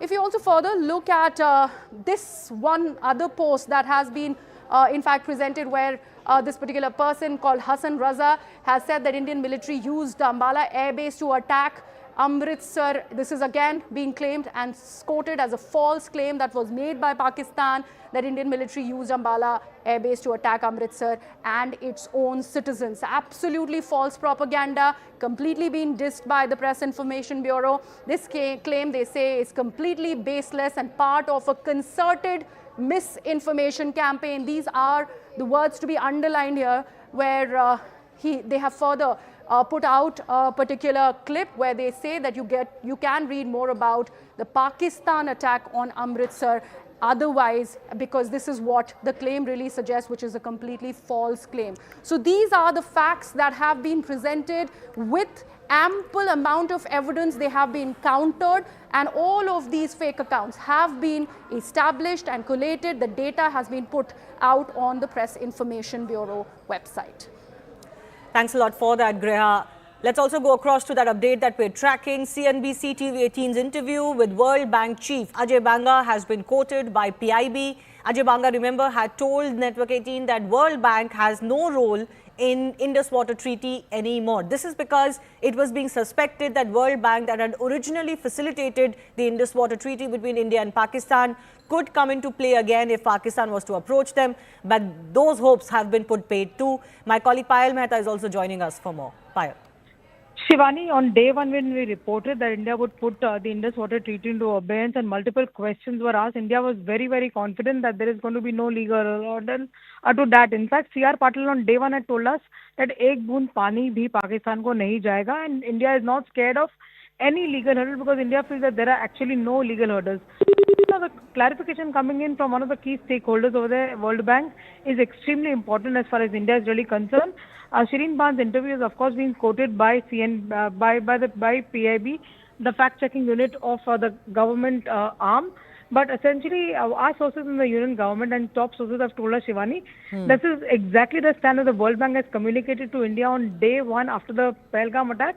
We're contemplating on making this happen as well. So that is something, of course, which has been there, and that was something that India really knows as well. So they're not really surprised because they know very, very well that World Bank is the facilitator, and India has slated the exact grounds on which the treaty has been put into abeyance. India in that communication to Pakistan has clearly said that you weren't behaving yourself, and you weren't behaving yourself the way you needed to, and that's the reason we've had to put this treaty into abeyance. So, of course, a strong shot in the arm as far as the Indian establishment is concerned. Absolutely. Ajay Banga has made it clear that this is a treaty between two sovereign countries, and therefore the World Bank has no role in any mediation anymore. More updates coming in. The security meet that was ongoing at the Home Minister's residence has concluded. Sources are saying that stricter measures to strengthen airport security is what has been discussed as far as this meeting is concerned. The Home Minister was meeting several elements of the internal security in India, the BSF, the CISF and others. Of course, with the alarm that has been caused by Pakistan's escalatory actions on both the LOC and the international border, internal security in India and at the borders also becomes very, very important. My colleague Arunima is tracking more on this.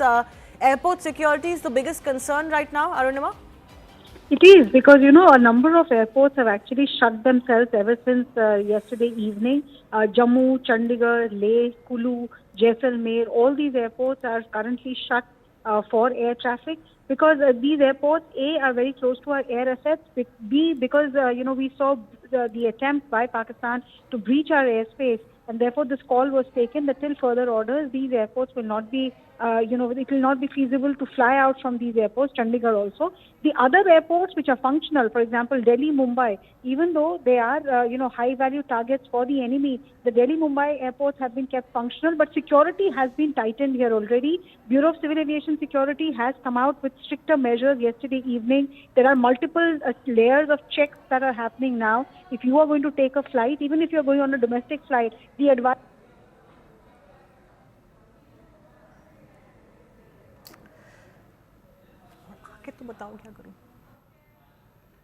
Seems like we've lost that line with Arunima. Stricter measures to be taken to strengthen airport security is the big message that is coming in as far as that meeting is concerned. Pakistan stooping to a new low, targeting civilian areas in the border region, especially across the LOC as well, where there has been both loss of property and life. Indian armed forces have thwarted multiple attack attempts by Pakistan now. Two big escalations that have been attempted by Pakistan, one last afternoon and one late last evening. A missile-like weapon was used and found, crashed in Bhatinda and Hoshiarpur. The object appears larger than a big drum. It is believed to be part of a missile that was intercepted and destroyed mid-air by the Indian Army. In Jaisalmer, bomb debris was found by locals in Rajouri's Sundarbani area. A missile-like debris has been found. It was shot down by the Indian Air Defence Mechanism. So multiple such infiltration attempts by air have been thwarted, but even on ground, we have confirmed reports that infiltration attempts have been made, which have been foiled by the BSF. One of them, a major infiltration bid at the international boundary in Samba. Intel sources say that as many as 7 Jaish terrorists were neutralized by our forces.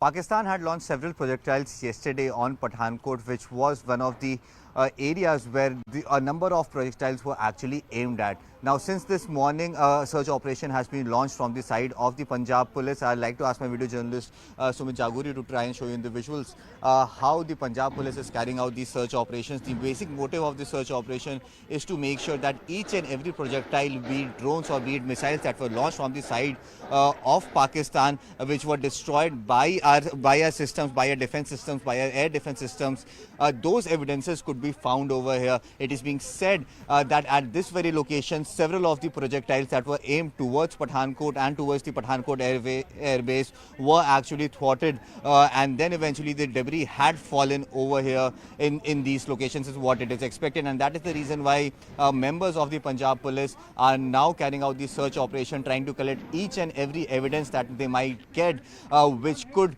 prove actually very, very pivotal in exposing Pakistan as to how Pakistan has been attacking India, and not only attacking India but also has constantly been focusing on attacking civilian targets out here and military targets out here. So definitely this is something that is being conducted by the Punjab police, and now the Punjab police is trying to make sure that all these evidences are put in place before these evidences could actually be given to the agencies at this point in time.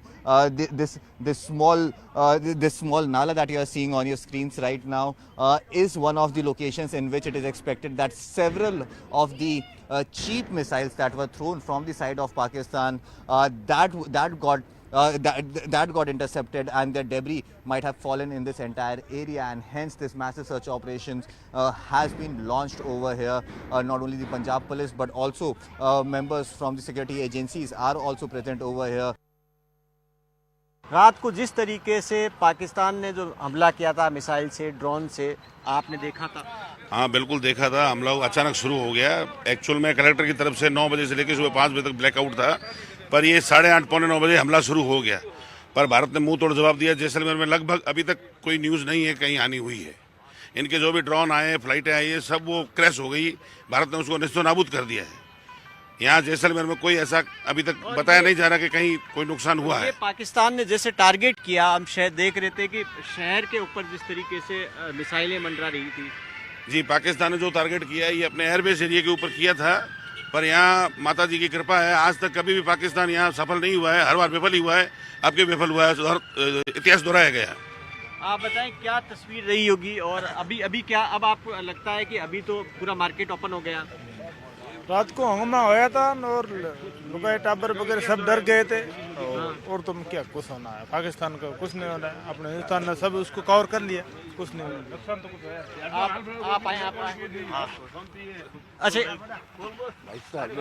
तो अब देखिए कि यहाँ पर इस वक्त आप देखिए कि रात भर से इस हनुमान चौक पर है। मैं तस्वीरें बताऊंगा कि ये मेन चौक है यहाँ पर जैसलमेर का, और यहाँ दुकानें आपको खुली हुई नजर आएगी। इसके बावजूद अभी थोड़ी देर पहले यहाँ पर बिजली बहाल की गई है और लेकिन लोग घरों से निकल आए हैं, अब अपने काम पर भी आ रहे हैं इस वक्त, और अब सरकार के निर्देश का इंतजार कर रहे हैं। लेकिन आप क्या लाइट अभी तक नहीं आई, रात को कटी हुई। अभी नहीं आई आपके लाइट? नहीं, बिल्कुल लाइट नहीं है।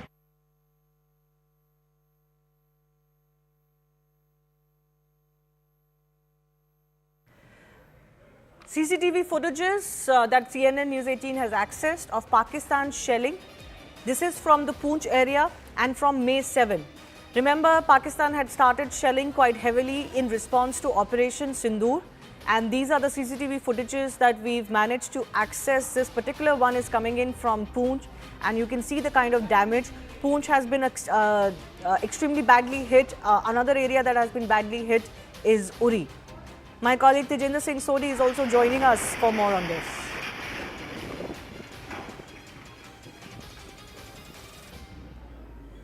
All right, these are visuals that are coming in. These are CCTV visuals that have been tracked from Poonch from May 7. These are not the latest ones, but from May 7, but it gives you an idea of the kind of intense shelling that is being done using artillery and others across the LOC in Jammu and Kashmir. Poonch and Uri continue to be two badly affected areas. My colleague Tejendra is also joining us with more on this. Tejendra.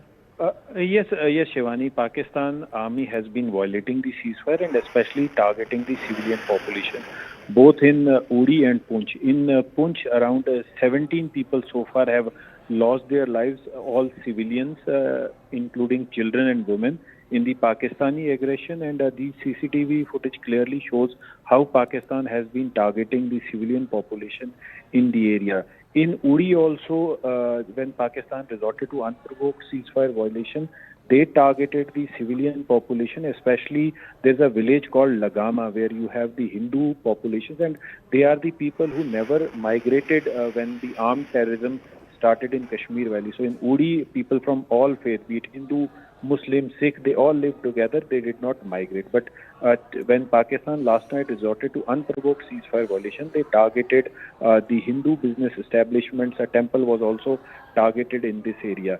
In Poonch, Pakistan continues to target the religious places. A Gurdwara was yesterday targeted by the Pakistan Army. 3 Gurdwara workers, including a Granthi, were killed in Pakistani aggression. And now these CCTV footage clearly shows how civilian population is deliberately being targeted by the Pakistan Army.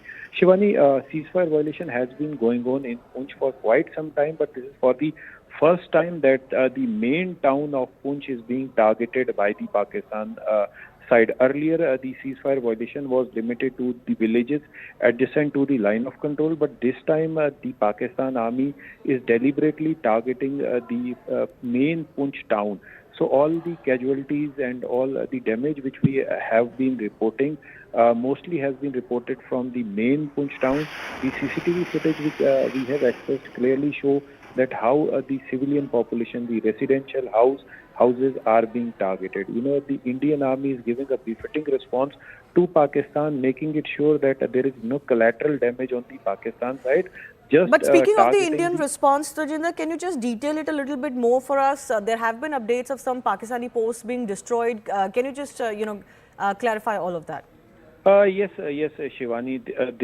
There are reports and confirmed reports from our sources within the security establishment that in the retaliation, several Pakistani posts have been completely decimated in the retaliatory fire. You see, we have a radar system called Swati, which has been deployed at several locations. We are not disclosing the locations.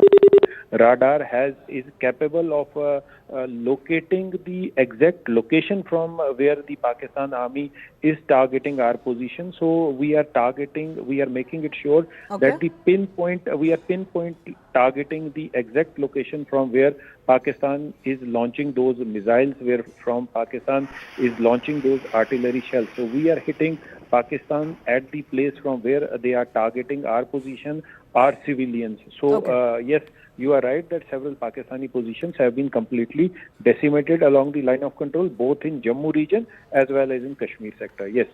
All right. Thank you so much, Tajinder, for breaking that down for us. More updates coming in. Union Finance Minister Nirmala Sitharaman will be chairing a review meeting on cyber security preparedness of banks and financial institutions later today. This will be via video conferencing with the bank MDs. My colleague Pallavi is joining us with more on this. Pallavi. That's right. So it's at 5 o'clock. Is that why we see interaction which the finance minister is going to be having with all the banking MDs, and there's a reason behind it. There has been an input which has been received by the government that there's a possibility that a desperate Pakistan which requires funds and which is being going out crying for more and more funds may actually intrude into a cyberspace, and the consumers' money may be at risk. So that is the reason why all bank MDs are going to be spoken to with the finance minister, but the finance minister is going to discuss with them how is it to ensure that cyber intrusion into our money doesn't take place, how the consumers can remain safe. So that's the critical meeting which is going to take place at 5 p.m. today. Over a period of time, ever since this kind of Operation Sindoor had taken place, there have been a series of meetings which the finance minister and the finance ministry has been holding, and this is to ensure that there is no attempt which is being made by a desperate Pakistan to intrude into the finances. We already have been reporting on the economic crippling of Pakistan. This is in sync with that. Tonight is a very important meeting which is going to take place at the IMF, and these are the reasons why India suspects that Pakistan, which is in urgent need of funds, may try to be desperate, may become desperate, and that is where the government is going to try and ensure that we consumers remain safe. The Indian government otherwise also is building a plan to put more pressure on those international lending organizations to reconsider some of the loans that they keep dishing out to Pakistan. Pallavi, that is also an important measure that the government is about to undertake. Oh yes, absolutely. You're absolutely right. The first word of a verbal communication with the IMF has already gone in from the Department of Revenue.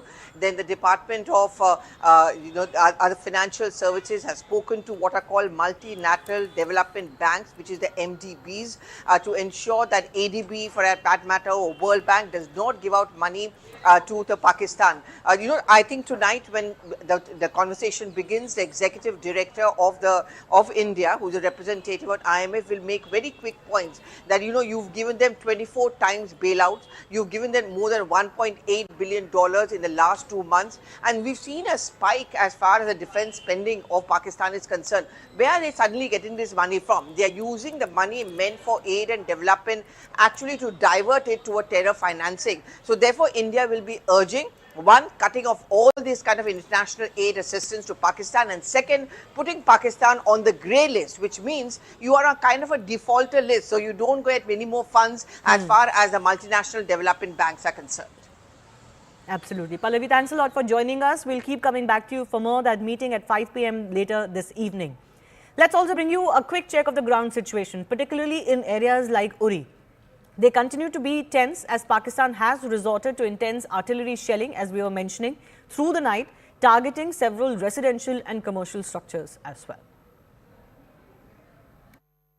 के रहने वाले हैं, कल कब कितने बजे हुआ ये और कैसे हुआ? ये रात को तकरीबन 9:30 के बाद स्टार्ट हो चुका है। सुबह 7 बजे तक इन्होंने कुछ भी रोका शोका नहीं। क्रॉस बॉर्डर शेलिंग बहुत ही ज़्यादा हेवी साउंड्स आ रहे थे, जिसकी वजह से हमारे जो माएँ बहनें, हमारे बच्चे बहुत ही ज़्यादा पैनिक सिचुएशन एरिया में क्रिएट हो चुकी थी। उसकी वजह से बहुत ही ज़्यादा बुरा हाल, देखो आप खुद देख सकते हो, सब कुछ ऐश में बिखर गया है। हमारे पास वर्ड्स ही नहीं है कि हम इस सिचुएशन को कैसे बयां करें। हमारे साथ ही ऐसा हो रहा है। बॉर्डर्स के लोग जो अनसेफ फील कर रहे हैं, हमारे पास कोई यहाँ पे कोई सिचुएशन, ये कोई बंकर्स नहीं प्रोवाइड किए गए, हमारे पास कुछ भी नहीं है, आप देख सकते हो खुद। तो अब क्या चाहते हैं कि सरकार को ऐसे इवैक्यूएट कर ले या कहीं और लेके जाए सेफ जगह पे? सरकार तो हम चाहते हैं इवैक्यूएट करे, हमारे पास बंकर, सबसे पहले तो हम पीसफुल एरिया के लोग हैं, हम अमन चाहते हैं, हम पीस चाहते हैं। हम सबसे पहले तो इन दोनों मुल्कों से गुजारिश करते हैं कि पीस होनी चाहिए, अमन होना चाहिए, क्योंकि हर साइड से इंसान मर रहे हैं, लोग मर रहे हैं, ह्यूमैनिटी मर रही है। आप प्लीज स्टॉप। ये कितने बजे हुआ ये कल यहाँ पे? ये 9:30 के करीब हुआ। तो ये पहली बार यहाँ पे अपनी जिंदगी में देखा ऐसा गोला गिरते हुए? हाँ, अभी तो पहली बार ही देखा सर, इससे पहले तो हमने देखा नहीं कभी गोली में। रात को 9:30 के बाद हम इतने परेशान हो गए, हमारे छोटे छोटे बच्चे, फैमिली मेम्बर्स, जो माएँ बहनें हमारी, सब परेशान थे। उसकी वजह से तो हम मतलब ना रात को खा पाए, कुछ ना सो पाए सर, इतने ज़्यादा परेशान थे। तो यहाँ से लोग निकल भी रहे हैं काफ़ी सारे? हाँ सर, बहुत ज़्यादा। हमारा तो मुझे लगता है सर उड़ी सेक्टर में 90% लोग इस टाइम यहाँ से बाहर हैं। तो आप चाहते हैं कि सरकार आपको यहाँ से कहीं सेफ जगह पे ले जाए? हाँ सर, हम तो चाहते हैं सर, हम हर कोई सेफ ही लेके जाए यार सर। और सरकार से हमारी ये विनती है कि मतलब जिसका जो नुकसान हुआ है उसको कम से कम भरपाई की, उसकी कम से कम भरपाई की जाए।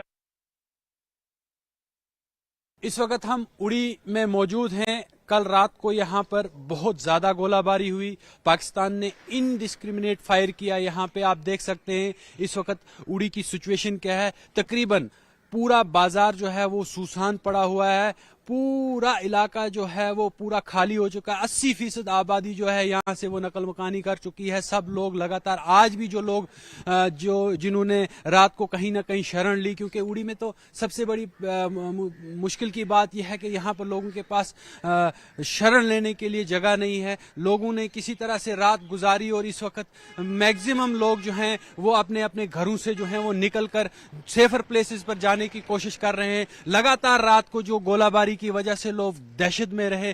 कई जगहों पर जो है वो जख्मी होने की इतलात मौसूल हुई। यहाँ पर उड़ी में तिरकांजन इलाके में राजरवानी इलाके में एक औरत जो है वो उसकी मौत वाक़ा हो गई इस गोलाबारी में, और कई लोग जो हैं वो जख्मी हुए। थाजिल के अंदर जख्मी हुए। तीनों एतराफ से जो है उड़ी के अंदर जो है वो पाकिस्तान की तरफ से जो सीज फायर वायलेशन किया गया। लगातार जो है आर्टिलरी शेल्स जो हैं वो बरसाए गए। सिविलियन आबादी को जो है वो टारगेट किया गया।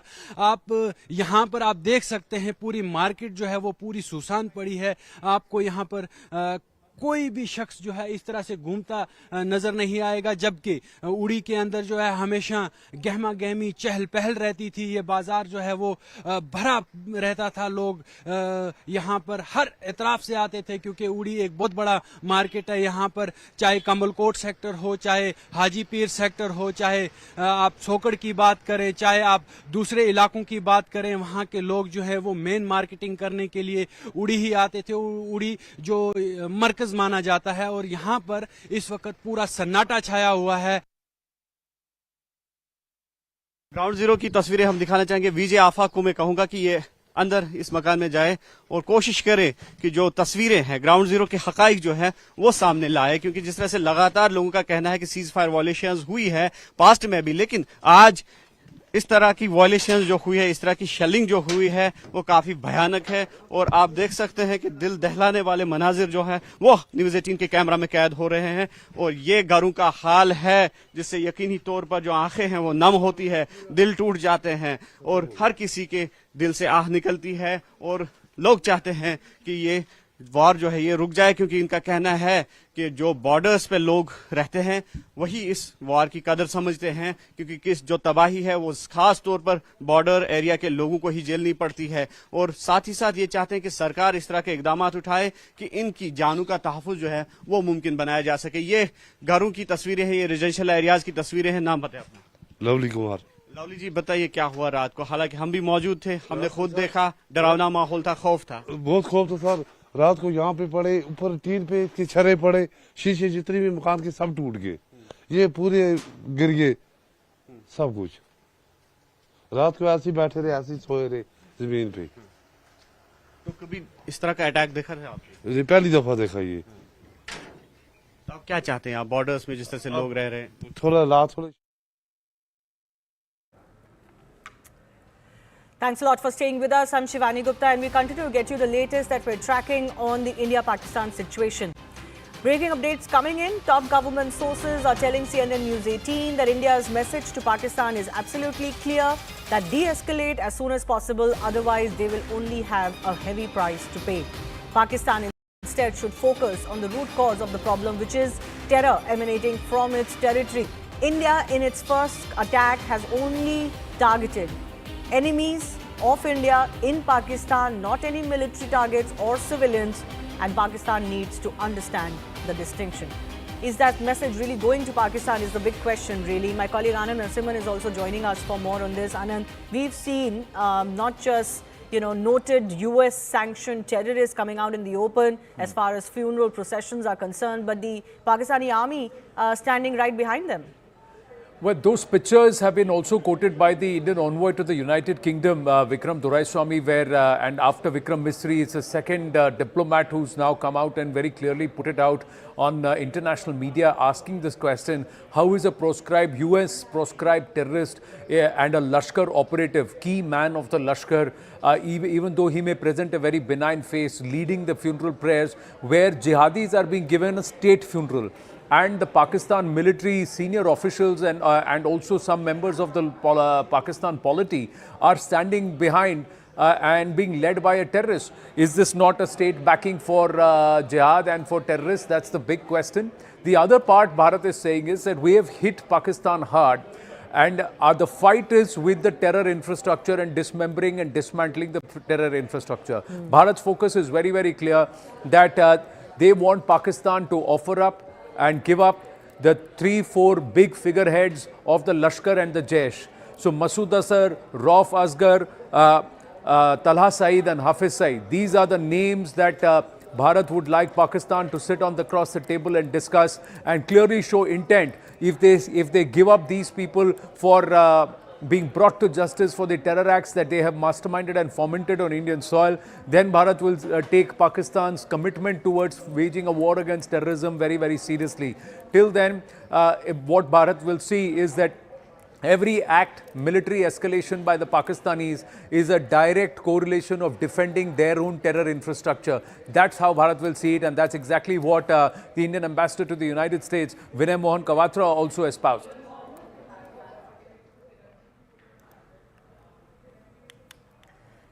Anand, just stay with me. I also want to go across to our experts joining us. Brigadier Vinod Datta, Kargil war veteran, is actually joining us. Thanks a lot, sir, for your time. How do you see the kind of aggression that is coming in from Pakistan and the response that India is giving? So far, very measured, very controlled and non-escalatory. Yeah, well, India was expecting, some kind of retaliation from Pakistan, though India had already, sensitized the international community, and even Pakistan was aware that India is going to have surgical strikes on the terror outfits. And Indian Army calculated it very, very precisely. There was no collateral damage, and the hit probability was 100%. Well, India was expected, and India was all prepared for this. And last night, when the Pakistanis tried to do this adventure, it was on the same pattern what they did in 1971. I remember clearly on 3rd of December when they attacked 13 airfields, and I was present in one of the airfields which was bombed. So India had foiled all the attacks, and our air defense system. And I can say very proudly, the motto of air defense is Akashe Shatru Ne Jahi. And the enemy could not, enter the Indian skies.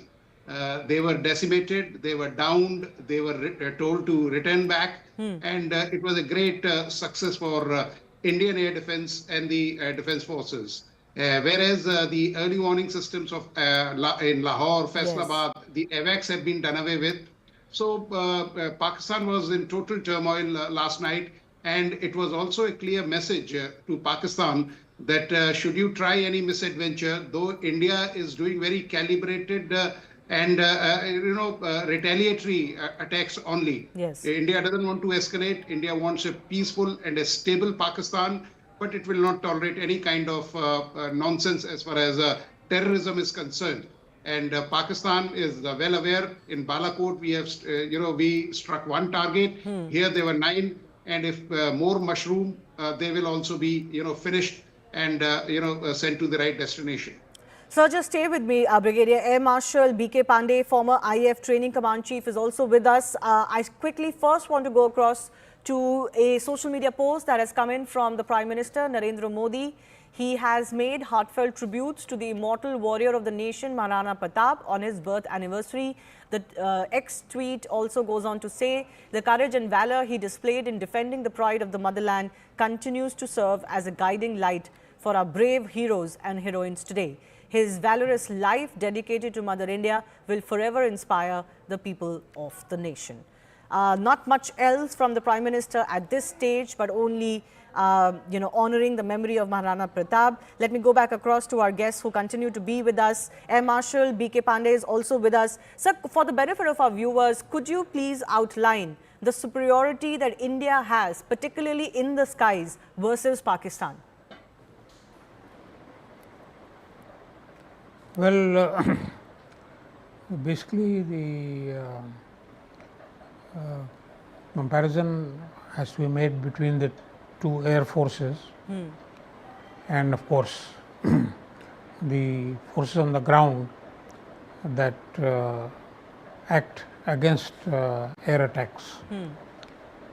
So in the total perspective, India is definitely better equipped than Pakistan at the moment, because we are a larger force and we are capable of taking on, of course, not only Pakistan, but even other enemies that may confront us. Yes. I'll come back to you, sir. Air Marshal and Brigadier Vinod Datta, just stay with me. We have more updates coming in as far as Pakistan's response to India is concerned. Now the Defence Minister Khwaja Asif has made one more threat against India. He has gone on to say, if no talks, then guns. This is what Khwaja Asif has said. He's been at the forefront of making inflammatory statements against India, but the Indian intelligence agencies see this only as a sign of desperation. It also depends on what side of the bed he wakes up in the morning, because some days he talks about stopping the escalation where it is, that if India stops, we will stop. Then another day he wakes up and threatens India with nuclear weapons. This is the same man who has, of course, gone on international media to accept that Pakistan was doing the dirty job of the US and the West for 30 years when it was funding, training and harboring terror groups inside its territory. My colleague Anand is also joining us to break this down further for us. How seriously are we to take Khwaja Asif? Well, Bharat is not taking Khwaja Asif seriously because he's highly discredited himself by the comments that he's made. But there is a picture behind the picture. Khwaja Asif is worried about his political constituency, that is Sialkot. Sialkot has undergone some heavy pummeling and punishment with the air defense systems, reportedly also totally damaged because of Bharat's counter reaction to Pakistan's military strikes. What one needs to listen carefully when we listen to Khwaja Asif speak is, he says that we cannot afford to carry this on for long. He's trying to put words and project it in a way that Pakistan is at a position of strength, but in that line itself emerges Pakistan's vulnerability. Pakistan does not have the faculty, the funds, nor does it have the fortitude to be able to continue an intense engagement with Bharat. And that is something that is coming through from Khwaja Asif and his nervousness. So much so that he is contradicting himself within 12 hours of his interviews between one media platform to another. So that is the reason why, because the Pakistanis don't know what's hit them. The other part is that being the defense minister of Pakistan, he's actually come across as clueless and quite literally kept in the dark by the military establishment. And that itself is there for us. So somewhere from the Indian think tank and the Indian government, the more Khwaja Asif speaks, the better for Bharat, because the more Pakistan gets exposed globally. Absolutely. Ananda, we're getting an excerpt of his latest statement, I believe. Let's just play that out for our viewers. Direct talks नहीं होती इस वक्त हमारे NSS की, हमारी government की और India की गवर्नमेंट की, और वो नहीं सुनते, तो फिर क्या अगली बात, अगर टेबल पे बात नहीं होती, तो क्या अगली बात बंदूक पे होगी, बंदूक के जरिए होगी? जी बिल्कुल, that is the only option left to us. दिनों में पाकिस्तान को फैसला करना होगा, घंटों में करना होगा, और we still have the luxury कि अच्छा एक दो हफ्ते और देख लेते हैं चीजें बने. We do not have the luxury of waiting for days. मैंने plural इस्तेमाल किया. We do not have the luxury to wait. This patience will cost us. So we have to stop them right now in the tracks. कि ये चीज जो है acceptable नहीं है. ये हमने 2-3 दिन देख लिया है कि डी एस्केलेशन की पॉसिबिलिटीज की जो उम्मीद लगाई थी, लेकिन ये डी एस्केलेट नहीं हो रहा. तो Pakistan is taking things a bit a notch up now or further. Direct talks नहीं होती इस वक्त हमारे एनएसएस की, हमारी गवर्नमेंट की और इंडिया की. All right, there you heard it. A bit of a leading question there, but the defense minister certainly approving what was asked, that if there are no direct talks, then there will be guns. In other ways, he's saying that Pakistan will lose its patience and escalate further, because he's painting it out to be that India is not de-escalating. But India has given them a route off this escalation ladder at every step. Thrice now. After the Pahalgam attack, India conducted very surgical strikes on terror camps, but Pakistan retaliated. Then we hit back only in retaliation, in proportion, but they tried their misadventure again last night. Air Marshal B.K. Pandey and Brigadier Vinod Datta both continue to be with us. Thank you for your patience, gentlemen. Brigadier Vinod Datta, how do you see this bravado from the Pakistani establishment? I mean, they've not won a single war with India. They possibly cannot sustain themselves in a conventional war with India even today, but the bravado is endless. Yeah, I agree with you because this kind of pseudo confidence which they have, the kind of trust they have on false claims, the kind of destiny they have with having tall claims like even 65 and 71 war. 65, our Honorable Prime Minister Lal Bahadur Shastri ji had already said कि अयूब खान साहब आपको आने की जहमत नहीं है. When they were claiming that we have reached Ambala, he says we will come and look you up in Lahore, and we did the same thing. 71 also it was repeated. They are living in a fool's paradise. You see, they should know that what is their reality. They don't have logistic stamina as far as defense is concerned. They don't have a good financial health. They don't have a good, rapport with the international community. They have been going with a begging bowl everywhere. And you see, warfare these days, it's not, rhetoric or jingoism by which you can win. They have indulged in that. But last night we have seen, you see, they could not even penetrate our air defense wall. Yes. Leave aside, taking on India. And India retaliated so hard.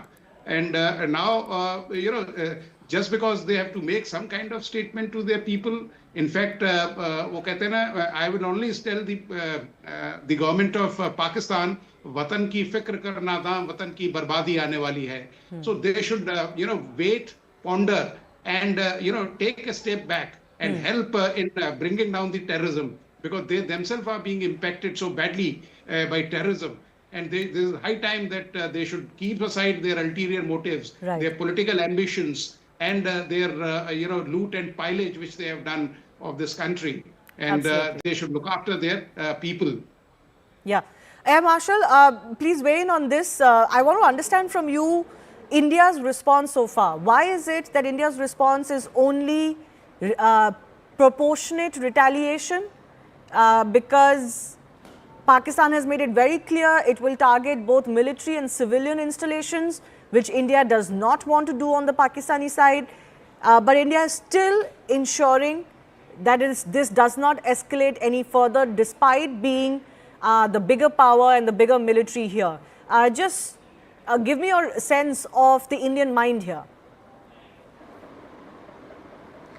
Well, India is a very mature nation, and India would not like to unnecessarily escalate the conflict with Pakistan, because ultimately it has no benefit for India.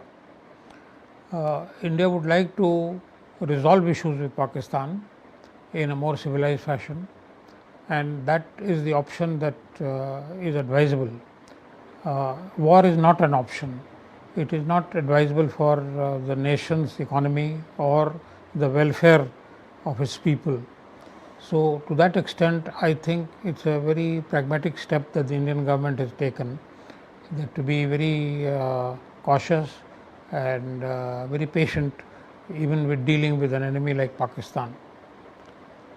So, I don't think we need to worry about this. Okay, we don't need to worry. That certainly, of course, is the confidence, quiet confidence that India has, unlike the bravado that is coming in from Pakistan.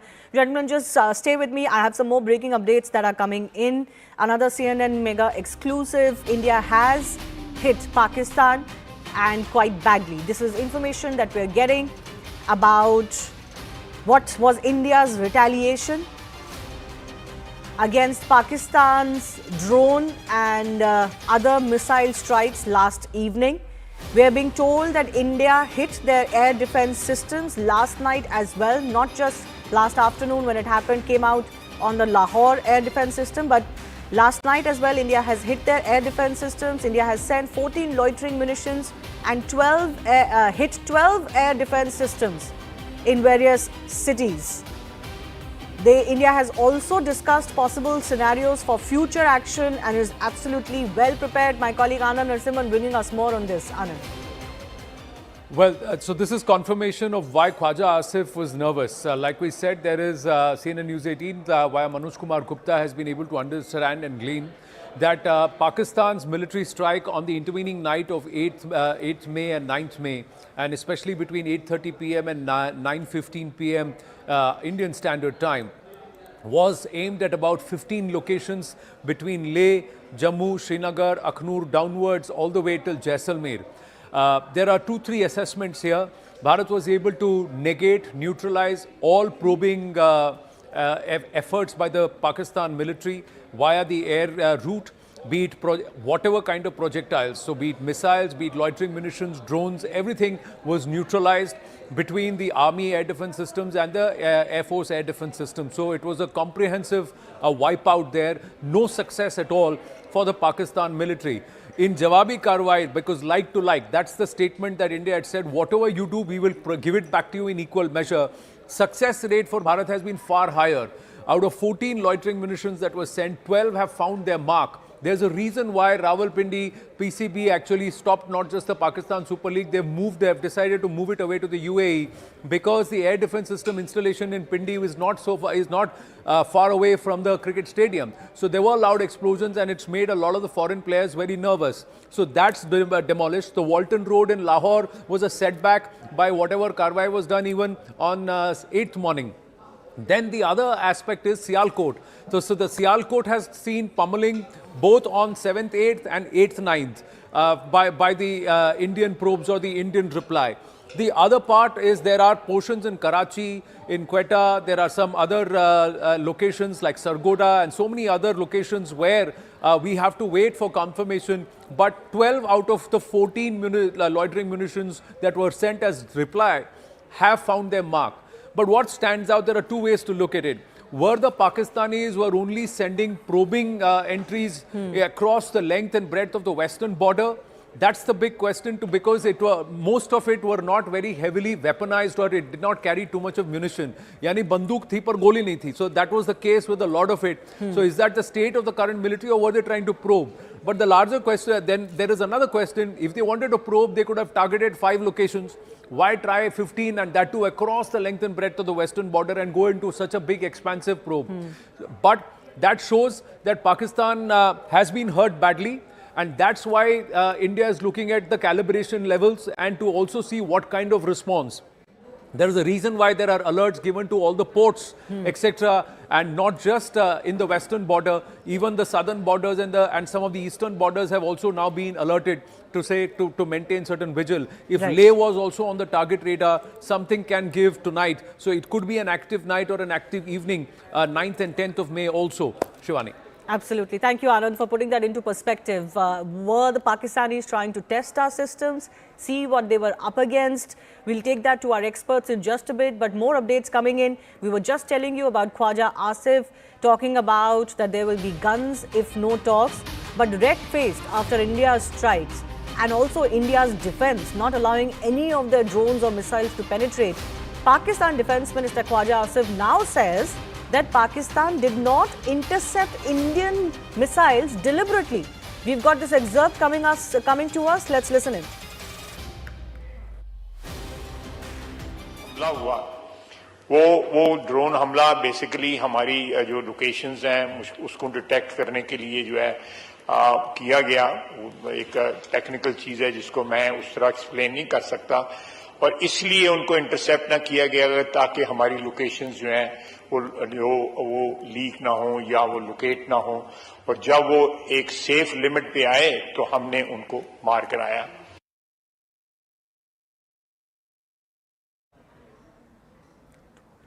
All right, so there you hear the Pakistan Defense Ministry now in an official capacity in their parliament, it seems, speaking to the rest of the decision makers and saying that they did not intercept Indian missiles and drones deliberately so that they don't give out their locations. I don't know how strong that statement is, but my colleague Siddhant is also joining us with more on this. Siddhant, this seems to be, face-saving measures by the Pakistan government. Well, that's right, Shivani. And in fact, Mr. Khwaja Asif should also realize that, he has been reading handouts from Rawalpindi from last 3 weeks. And perhaps now he should realize that Rawalpindi, the army of Pakistan, is making him look fool in front of the whole world in last 3 weeks, especially the kind of statements that have come from his side. And now this is a fresh statement where a defense minister of our country is saying that we had deliberately not intercepted the Indian drones, because if we had done that, they would have got to know about our key army installation, security installation. Perhaps the most bizarre reply ever given by any force or defense minister of any country. We have been covering wars, reporting on wars from last 3 years, and never we heard of this excuse coming from any of these countries who were at war. So, this is for the first time we are hearing that drones were deliberately were allowed by Pakistani air defense systems, and they were not shot down, only because if they had been shot down by the army, then India would have got to know about their key installation. But the fact is, Shivani, that India had brought down Lahore's air defense systems. Perhaps that was confirmed by the Indian side officially yesterday. In fact, there were other military installations also which were hit by the Indian side, and this was in the response to what Pakistan attempted to do day before yesterday, perhaps targeting Indian key installations at various locations. Right. Siddhant, thank you for joining us. Let me take this to our experts, in fact, joining us. Air Marshal B.K. Pandey, former IAF Training Command Chief, is with us. Air Marshal, can you make sense of what Khwaja Asif is saying? Is there any sense at all in what he is trying to present as a defense of why Indian drones managed to penetrate their systems? This could well be, also ignominy because of the fact that none of their drones managed to land anywhere in India. If anything landed, it did not detonate. So it was either faulty or it was brought down in the skies itself. No, they may put up any excuse, but our drones are our drone systems are quite capable of penetrating the Pakistani airspace and Pakistani air defenses. So there is no doubt about that. So I don't think we should take their explanations very seriously. No, this seems to be an excuse that he's presenting to his own people, it seems, because there seems to be pretty heavy damage, particularly on their air defense systems from the Indian side. Yeah, as I said, our drones are very capable, and they can take on the Pakistanis. There is no problem there. I believe I heard... are not strong enough. Yeah.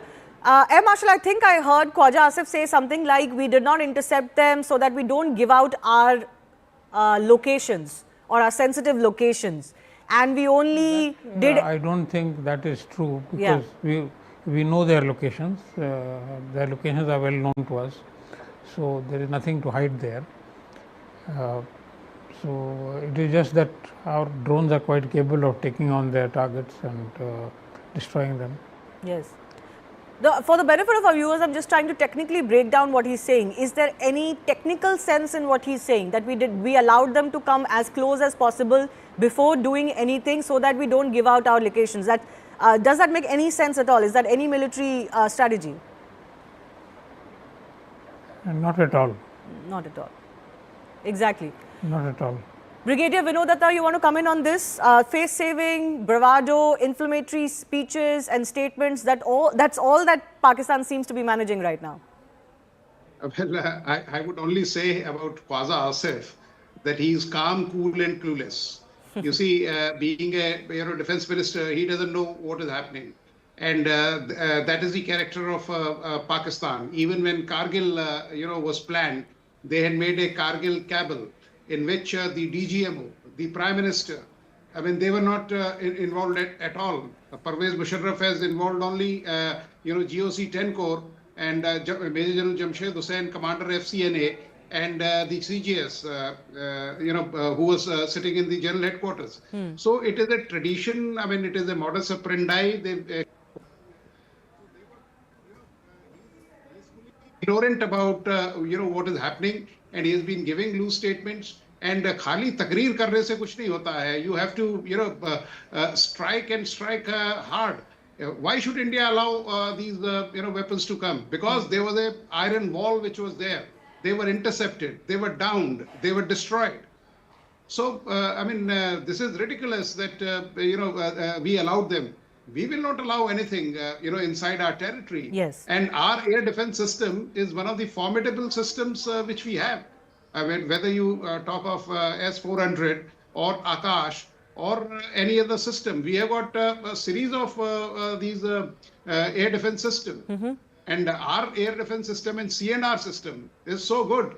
Control and reporting system. So, I have served in an air defense brigade, and we know, how much time do we take? And India had taken seconds to retaliate. Yes. And that's, a time which is required to retaliate back.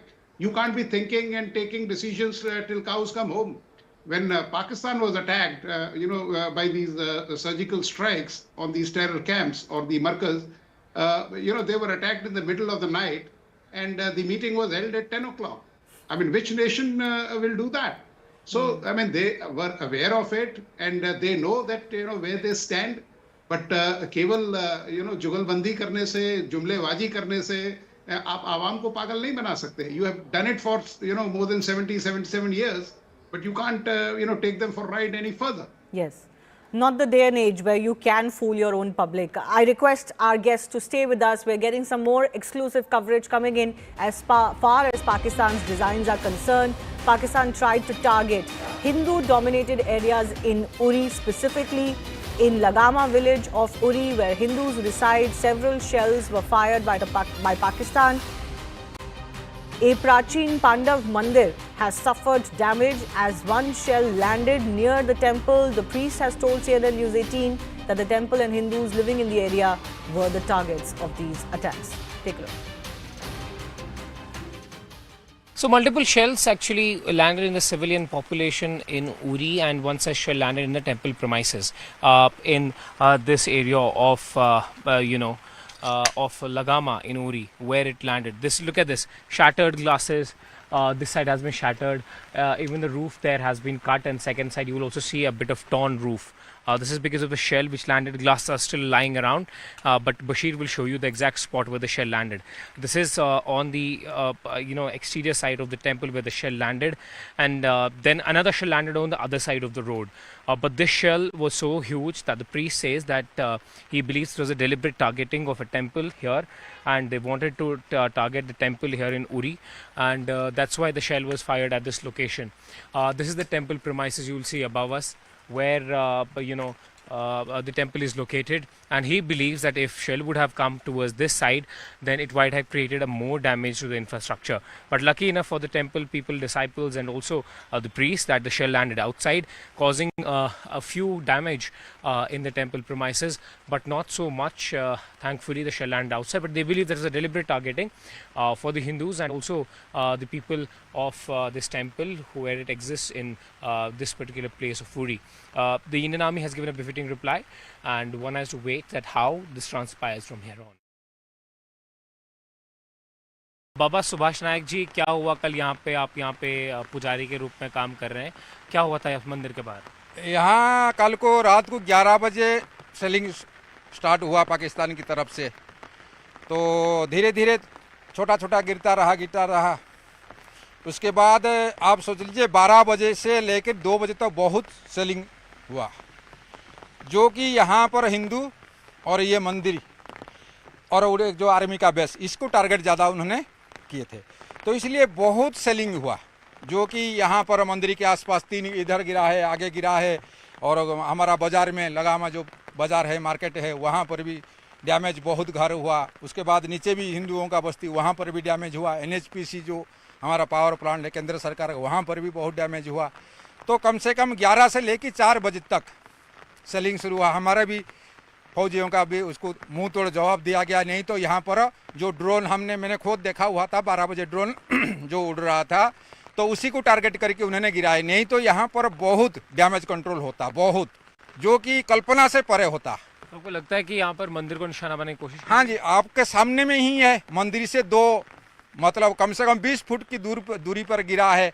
तो गांव के अंदर भी target आपने देखा, बाजार में जो बाजार है और लगामा का जो हिंदू बस्ती कितना दूर है, तो वही पास में, तो टारगेट से चूक हुआ। नहीं तो गांव के भी बहुत डैमेज होता, कैजुअलिटी बहुत होता, मंदिर भी बहुत नष्ट होता। ऐसे भी मेरा मंदिर का बहुत डैमेज हुआ है, इसी के शब्द की वजह से बहुत जोर से हुआ, जो भयानक हुआ 20 फुट के दूर पर। तो मंदिर यही इसी के लिए ही टारगेट था उनका। तो आपको लगता है मंदिर को डेलिबरेटली टारगेट करने की कोशिश की? हाँ जी, 100% मंदिर और हिंदुओं को टारगेट किया हुआ। Ishan is in fact joining us live now. Ishan, you have been bringing us reports of the damage that particularly Uri has taken, and this particular village, we've just played out that report. What are the concerns in the minds of the residents there? Well, the concerns are that the overnight shelling is shattering them. The overnight shelling is bringing life to a halt, and scaring them the most is the night time when shells start to land in the residential areas. Now, there's a mini population of Kashmir, Hindus living in one village in Uri where multiple shells have landed, and the priest of the temple where one of the shells landed has said to CNN News 18 that he understands that the target was the Hindu community, particularly the temple, but the Pakistan deliberately tried to shower shells at these locations and at these houses. Civilians are the ones who face the brunt of the ceasefire violation. That's why we're seeing that the civilians have moved out of vulnerable areas. They were waiting and thinking yesterday, because we were here yesterday in Uri, thinking that there might be some restraint from both the sides, and which will result in a kind of de-escalation on the line of control. But that didn't happen, which has led to a wider escalation. We saw yesterday there were swarm drones which were sent in by Pakistan towards Jammu, and blackout was observed in most parts of Kashmir as well, fearing that there could be possibility of such strikes in Kashmir as well. But the artillery shelling in Uri, Kupwara has disturbed these families, have made them move out of these areas. Vehicles after vehicles, while we traveled through Uri, we saw them leaving with their some handful of belongings so that they could carry. Some of them have their cattle and other stuff with them, and they are also taking them along wherever they can. In Kupwara also, we have seen a massive shelling taking place, and the residential houses have been destroyed. In Uri, many houses, shops, business establishments have faced the bombardment, particularly the artillery shelling of Pakistan, which has led to destruction. Even the market where I'm standing right now, here also there were multiple bullets and shells that were heard, and one of the shells actually landed nearby in the market marketplace where I am right now in the night time.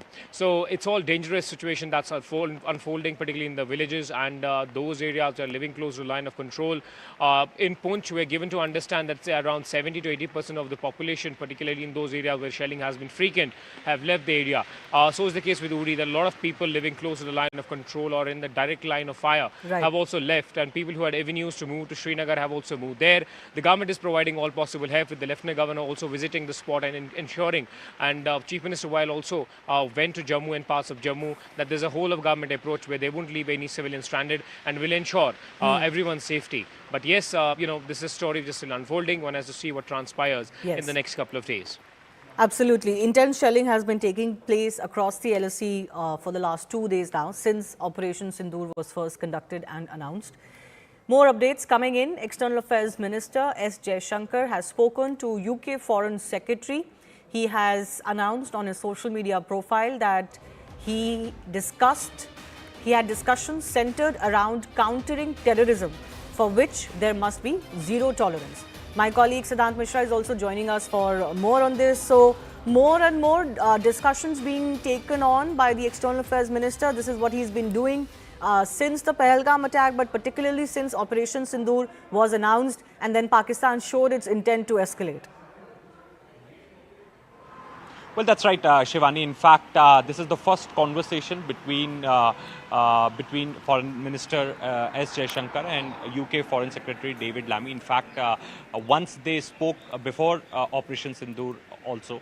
And in fact, right ahead of Operation Sindoor, Prime Minister Modi spoke to Prime Minister Keir Starmer. Perhaps that conversation was about the announcement of a free trade agreement between the two countries. And hours after that conversation, India struck 9 terror targets in Pakistan. Perhaps as far as this entire escalation is concerned, UK, US, Saudi Arabia, Qatar have to play a very, very significant role. In fact, NSA Doval also briefed his UK counterpart right after the strikes. And today this conversation is happening ahead of crucial IMF meeting, Shivani, let's not forget that.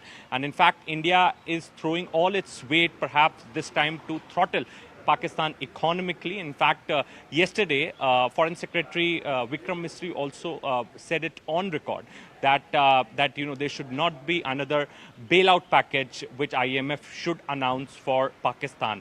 At least India is going to object. India will use its diplomatic might to get that next bailout package stopped. There have been 24 such programs announced by IMF since Pakistan's independence, because India has to say that this money is being diverted for terror activities in India, and in fact India has very credible evidence to substantiate this claims, whether it's how Pakistan has been protecting TRF, how TRF's name was removed, how India had provided evidence related to TRF to UNSC 1267 committee twice, but there was no action taken. So India has enough evidence to substantiate this claim. Perhaps ahead of the meeting, this very significant conversation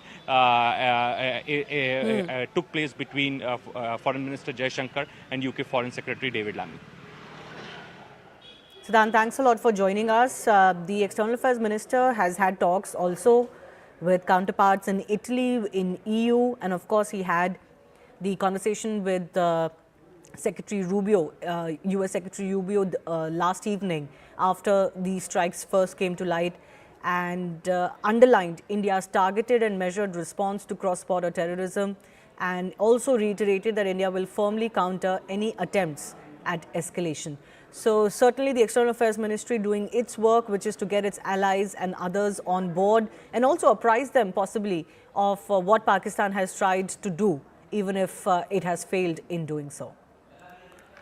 Let's go across to some more breaking updates coming in. Home Ministry has been very active. It has now written to Chief Secretaries of all states, asking to invoke emergency powers under civil defense rules for emergency procurement. Remember, the Home Minister had chaired an important meeting with all the internal security authorities and agencies, the BSF, CISF, paramilitary forces, etc., and top Home Ministry officials to take stock of the situation. Airport safety and upgradation of airport protocols were discussed, but we're now getting to know that emergency procurement that states may need has also been approved. There are rules under emergency provisions to make emergency procurement, and the MHA has now written to chief secretaries asking for invoking those rules. My colleague Arunima is bringing us more on this. So more and more preparation taking place. Arunima, how do you read this, the approval for emergency procurements now? So this is a letter that has been written by the Directorate of Civil Defence, which falls under the Ministry of Home Affairs. They have asked the chief secretaries of the various state governments to invoke Section 11 of the Civil Defence rules and give emergency procurement power to the respective Directorate or Director of Civil Defence in their state or union territory. This would mean that if an emergency situation arises, if a hostile situation arises, to maintain vital services, to maintain protection of civilians, whatever procurement has to be done for that, you do not require sanctions from the top. The director himself will be having the emergency power to carry on with any kind of procurement. For example, if medicines are required, or if oxygen cylinders or any medical help, medical procurement is needed, or if there are community bunkers for which provisioning is needed to keep the civilian population safe, then for that this emergency procurement power will go a long way. And I can tell you, after speaking to top officials, that the mock drills that were carried out were an eye-opening exercise that has opened up the limitations that are there since the civil defence protocol has been used only after 1971. It is getting used now. So there are a lot of lacunas and loopholes that have now come up. All of those are being addressed now, and this letter requesting for emergency procurement power be invoked, it should be seen in that light. All of this preparation and advanced preparation that is being done, Arunima, any precedent to when was the last time all of these activities were undertaken, such measures were taken? You and Akash both have been bringing us perspective on what the armed forces are doing, have been told to do, what the internal security agencies have been told to do. This certainly seems to be, I don't know if there's any other term to express it, preparation for war? See, since 1971, this kind of preparation has not been seen by India. Yes, Operation Vijay, when Kargil was on, that did happen, but that was a limited conflict, limited to the northern state, now the union territories of Ladakh and Jammu and Kashmir. What we are seeing now is the only precedent I can think about is 1971.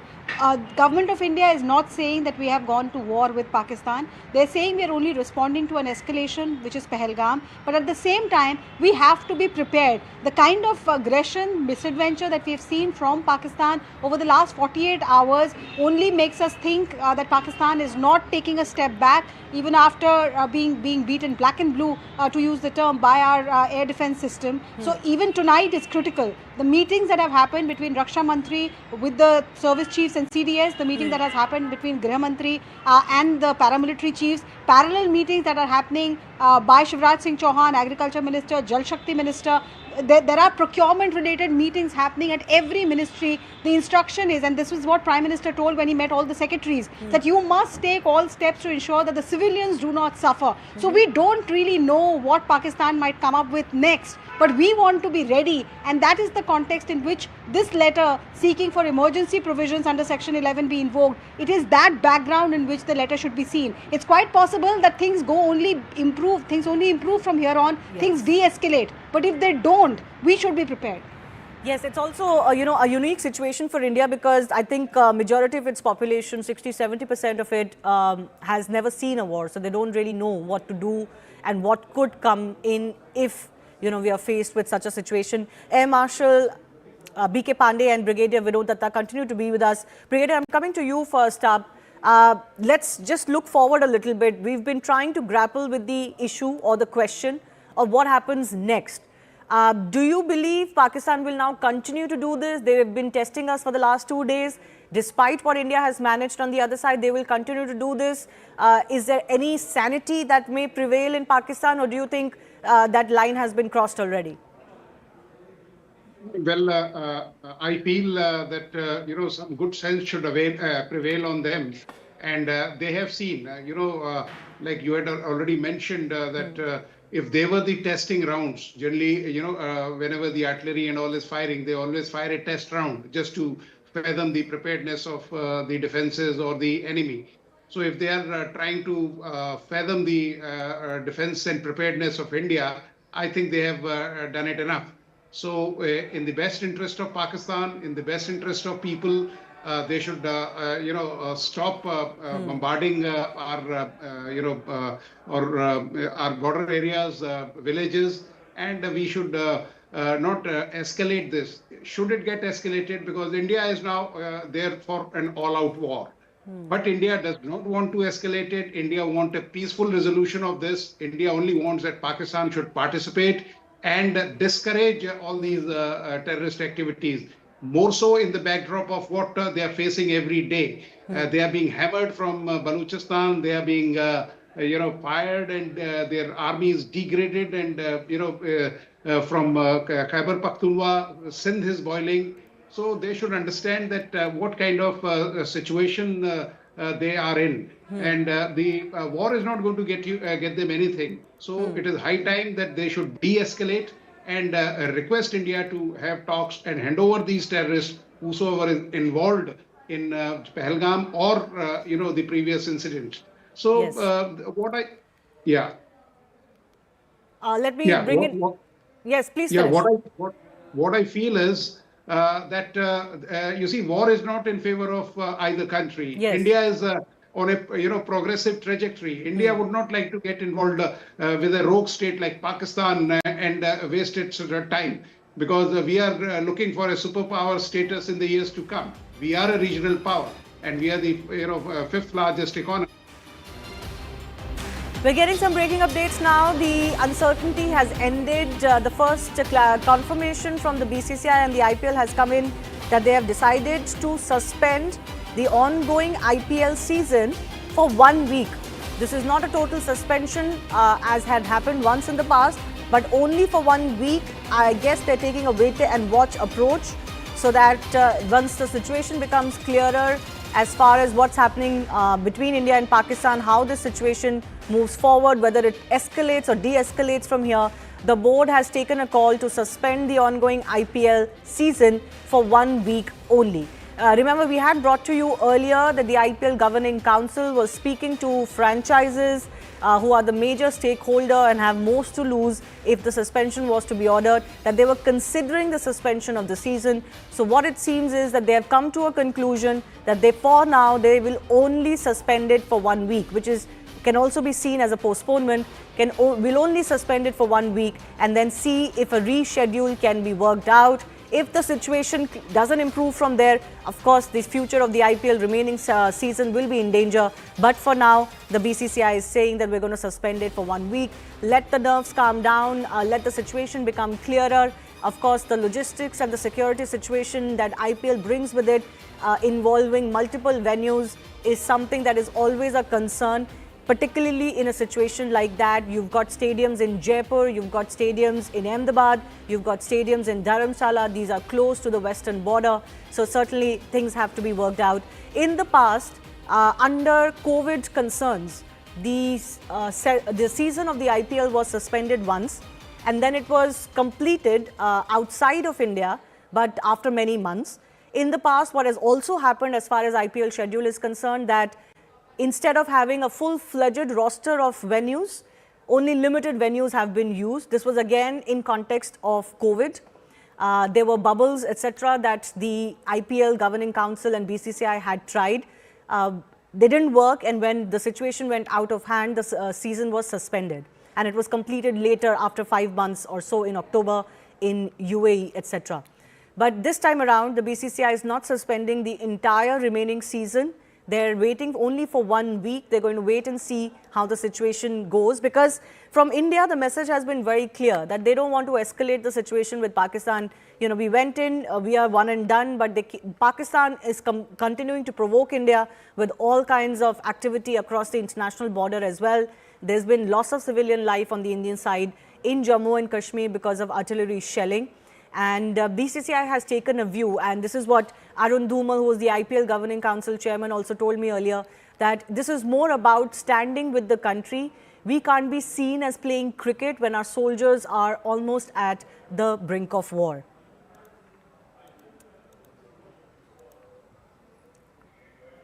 All right, so updates coming in as far as the BCCI is concerned. More scheduling updates, venues of the tournament will be announced in due course, is what the BCCI statement is saying, after a comprehensive assessment of the situation in consultation with relevant authorities and stakeholders. So it could be, it is in the realm of possibility that once it does resume, it could be a curtailed version of the IPL. They have done this in the past where they have restricted it to a certain number of venues. Maybe those are venues that are away from the western border and therefore have less concerns, but we'll wait and see. My colleague Shireen is also joining us with more on this. So a wait and watch approach by the BCCI and the IPL Governing Council so far, a suspension or a postponement, but only for 1 week. That's right, Shivani. This is the decision that has been taken by the BCCI as far as the entire series is concerned. They have in fact been saying that depending on the situation, whenever the situation is stable and it gets improved, then they will resume. But as of now, they have officially said that they are going to in fact decided to suspend the remainder of the ongoing Tata IPL 2025 with immediate effect for the week, and further updates regarding the new schedule and the venue of the tournament will be announced in. निर्णय लिया है कि IPL को अभी फिलहाल 1 सप्ताह के लिए स्थगित किया गया है। उसके बाद जो स्थिति है उसका जायजा लेके सरकार से विचार विमर्श करके जो हमारे स्टेक होल्डर्स हैं, फ्रेंचाइजी और ब्रॉडकास्टर, इन सबसे बात करके नए शेड्यूल की घोषणा की जाएगी। मौजूदा परिस्थिति में हमने ये तय किया है कि अभी जो स्थिति है उसको देखते हुए इसको जो है निलंबित कर दिया जाए।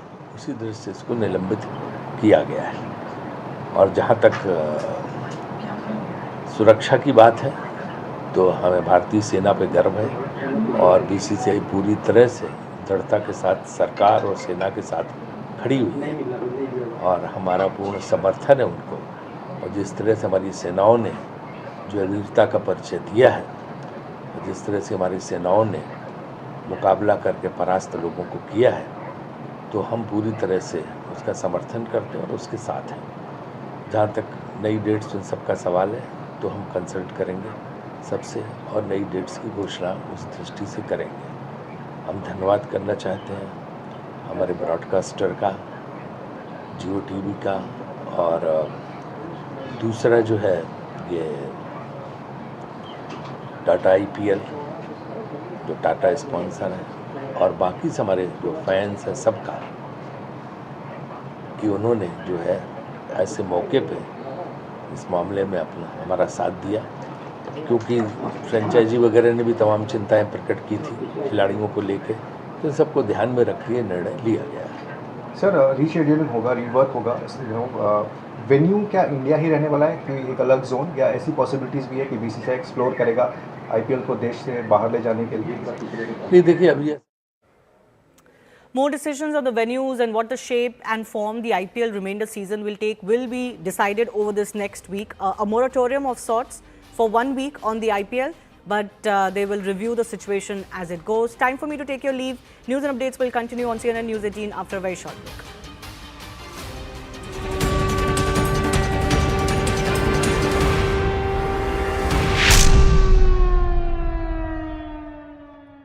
Oh, I asked Lisa.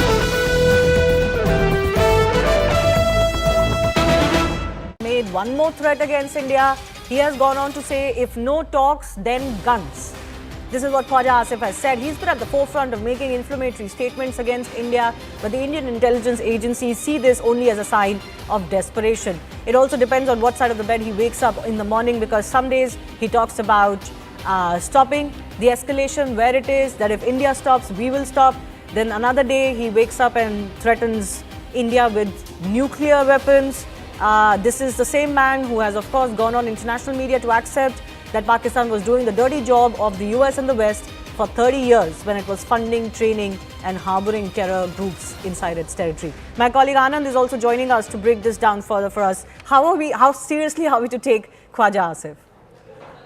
Well, Bharat is not taking Khwaja Asif seriously because he's highly discredited himself by the comments that he's made. But there is a picture behind the picture. Khwaja Asif is worried about his political consistency, constituency, that is Sialkot. Sialkot has undergone some heavy pummeling and punishment with the air defense systems, reportedly also totally damaged because of Bharat's counter reaction to Pakistan's military strikes. What one needs to listen carefully when we listen to Khwaja Asif speak is, he says that we cannot afford to carry this on for long. He's trying to put words and project it in a way that Pakistan is at a position of strength, but in that line itself emerges Pakistan's vulnerability. Pakistan does not have the faculty, the funds, nor does it have the fortitude to be able to continue an intense engagement with Bharat. And that is something that is coming through from Khwaja Asif and his nervousness. So much so that he is contradicting himself within 12 hours of his interviews between one media platform to another.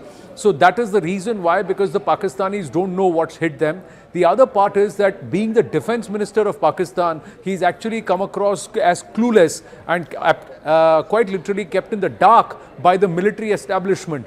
And that itself is there for us. So somewhere from the Indian think tank and the Indian government, the more Khwaja Asif speaks, the better for Bharat, because the more Pakistan gets exposed globally. Absolutely. Ananda, we're getting an excerpt of his latest statement, I believe. Let's just play that out for our viewers. Direct talks नहीं होती इस वक्त हमारे NSS की, हमारी government की और India की गवर्नमेंट की, और वो नहीं सुनते, तो फिर क्या अगली बात, अगर टेबल पे बात नहीं होती, तो क्या अगली बात बंदूक पे होगी, बंदूक के जरिए होगी? जी बिल्कुल, that is the only option left to us. दिनों में पाकिस्तान को फैसला करना होगा, घंटों में करना होगा, और we still have the luxury कि अच्छा एक दो हफ्ते और देख लेते हैं चीजें बने. We do not have the luxury of waiting for days. मैंने plural इस्तेमाल किया. We do not have the luxury to wait. This patience will cost us. So we have to stop them right now in the tracks. कि ये चीज जो है acceptable नहीं है. ये हमने 2-3 दिन देख लिया है कि de-escalation की possibilities की जो उम्मीद लगाई थी, लेकिन ये de-escalate नहीं हो रहा. So Pakistan is taking things, a bit a notch up now or further.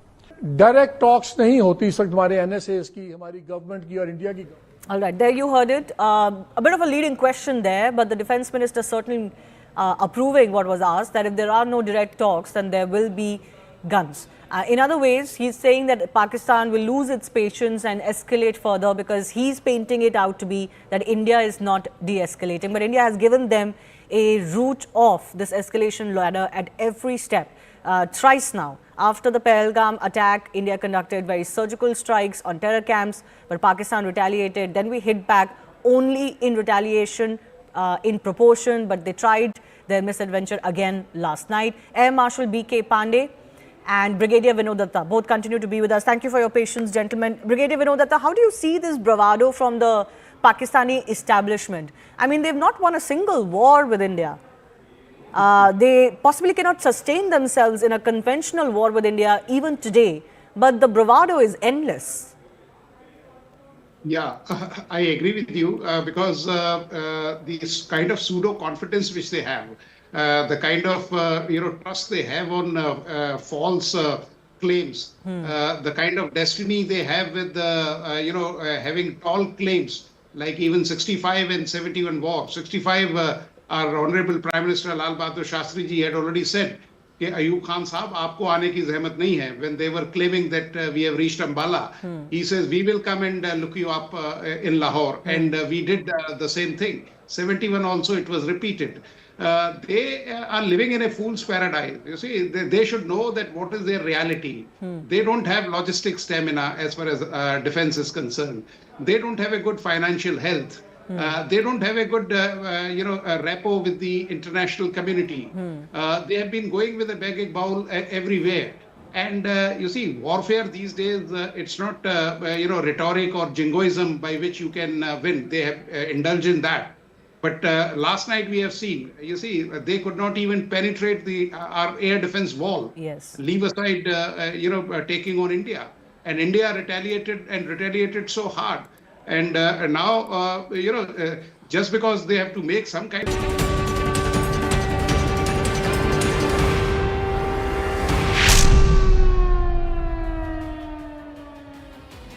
Namaste, Jai Hind, and thank you for staying with us here at CNN News 18. The live and rolling coverage around Operation Sindoor. It's not over yet. Bharat has made its demands very, very clear. Bharat wants Pakistan to back off terror completely. And if it is serious, it needs to cuff up some of the terror akas and hand them over to Bharat. Tala Saeed, Hafiz Saeed, Hafiz Zakir Rahman Lakhvi, these are names that we want. Masood Azhar, Rauf Azhar. So Jaish, Lashkar, Sarganas or the Akas are the names that Bharat wants. Those are all part of India's most wanted list. And this is the demand somewhere that Bharat is going to make. Even as the air defense systems and our defense mechanisms prevail against Pakistan's offensives, their projectiles and missiles. The government neutralizing an air defense system at Lahore, and also now reports emerge that there are multiple locations where Pakistan has suffered serious reversals. There are also pictures and proof that how Bharat continues to target only the terror infrastructure and military installations, contrary to what the Pakistanis have been doing, trying to target religious institutions like Gurudwaras in Punch, in Amritsar, and also attacking civilian locations. Now, this is the big news that's coming through and further confirmation. Exclusive pictures here on CNN News 18 show that Bharat has been targeting only military targets along the line of control.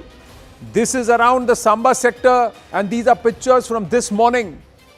Pakistan hitting civilians, and here in these pictures, those are military posts of the Pakistan army that have been targeted by the Indian Armed Forces guns, the artillery guns. Compared to the pictures coming in from Punch, from Mendar, from Akhnur, from Jammu, from Rajouri, where from Uri, where civilian establishments have been targeted by the Pakistani guns. Even today, we have lost an old lady in Uri to Pakistani mortar and shelling. About 5 to 7 more individuals have been injured because of the mortar and shelling. Homes of the poor, homes of the middle class, homes of common people have been damaged by Pakistani guns. But this is what Bharat is doing. And hope the world is watching a CNN News 18 exclusive, these pictures where Pakistan attacks civilians, whereas Bharat is targeting the military installations now. This is also Jawabi Karwai to Pakistan's attempt at targeting military installations across 15 locations along our western border. These are the pictures. Have a look at these pictures. And here are the Pakistani posts. So these are Pakistani military posts which have been attacked and demolished and pummeled, razed to rubble, yes, but this is again response, retaliatory measures taken by the Indian Armed Forces, by our artillery guns, where it's again pinpoint precision. So be it be the terror infrastructure, which was Jawabi Karwai or avenging the Pahalgam massacre, or this, the military posts along the LOC being attacked. This is again retaliation for Pakistan's unbridled and unhinged aggression along the line of control, where it's targeted civilians. In Punch, it razed down a Gurudwara. It's killed 4 Granthis among about 15 people who died. In fact, that death toll going up to 20 now, and more than 50 people who are injured because, and that to civilians. Here in this case, there are no civilians. These are the posts from there. These guns were blazing and they have been razed to rubble. And this is proof now. Proof to the Pakistanis, proof to General Asim Munir and his ilk, proof to the world that Bharat is targeting only military installations now. Before this, it was the terror infrastructure which was on our radar, where again, here at CNN News 18, we've told you we've neutralized more than 150 terrorists. Tejinder Sodhi joining us with more. So Tejinder, again, confirmation that the artillery of the Indian Armed Forces are targeting only Pakistani military posts, even along the LOC. Indeed, Anand, this is the difference between the professional Indian army and the rogue army of Pakistan. The rogue army of Pakistan has been from day one targeting the civilian population. We saw the visuals coming from Poonch, wherein the Pakistan army targeted a gurdwara, a temple, a mosque, killing innocent civilians. But these visuals clearly show how the professionalism of the Indian army is at work. The Indian army, being a professional army, is only targeting the military installations of the Pakistan army from where they are targeting the Indian civilians. So in these visuals, they clearly show how the Pakistani bunkers are being decimated, razed to ground with the precision striking by the ATGMs and the artillery shells of the Indian army. Indian army has clearly shown its capabilities, its capacities that we can hit anywhere inside Pakistan. We proved our mental during Operation Sindoor, wherein we targeted only the terror infrastructure, terror camps deep inside Pakistan, and now these visuals have surfaced wherein we are targeting the Pakistani bunkers, Pakistani positions from where they are targeting the civilian population. I think we can even Tejinder, as this visual plays out again, this is playing out in a loop. You will see the projectile or the mortar shell coming from here and attacking the bunker or the Pakistan military post here. You will see this appear from here, and that's why the visual is also from this side, because this is the Indian side. There you go. That's the projectile, and it comes and it targets, pinpoint the military posts. There you go. That's it. And that's where this post from where firing was happening, or the bunkers were, from where the artillery shelling was happening by the Pakistan military, that's been decimated. These guns have been silent, and there are many posts like this along the line of control that have suffered severe damage. Pakistan has received a pummeling that it was not expecting. And it's also been shocked by the way the airspace along the western border has been defended. Tejinder, one of the aspects that many locals along the line of control are saying is that if their guns are blazing at us, we also want them punished. But Bharat showing immense amount of restraint. In the past, you've covered this very often. In the past, the Indian guns would also, or the artillery would also blaze, and there would be a huge amount of losses or reversals even to the civilian population on the other side because of Pakistan's machinations and their rogue act. But this time around, despite the provocation, Bharat has exercised immense amount of restraint.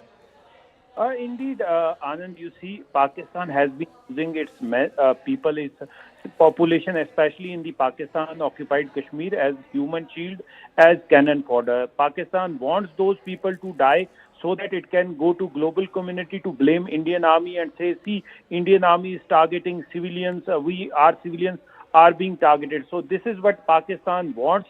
Pakistan wants that civilians in POK should get killed in the Indian fire. But Indian army, as I mentioned, Anand, being a professional army, makes it sure that civilians on the other side of the line of control, because they too are Kashmiris.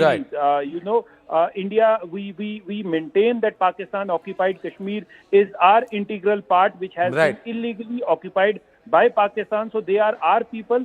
Indian army makes it sure whenever they retaliate that only the rogue Pakistan army which targets the civilian is targeted and their bunkers, their men destroyed. Yes, right. Tejinder very rightly said, like Ambassador Vinay Mohan Kawatra told CNN last evening that it's not Indian administered Kashmir, it is Jammu Kashmir. The only thing that needs to be resolved is the portion that is occupied by Pakistan that also needs to be fully integrated back into Jammu Kashmir into India. So that's the position, that's the stated position, and that's the truth in this case. Just quickly moving on, even as we get you these pictures, we're moving on to get you more news. The Directorate of Civil Defence will be testing air raid sirens installed in central Delhi in a short while from now. It should happen around 3:30 p.m. this afternoon. And very clearly, denizens of Delhi, no need to panic. This is an exercise.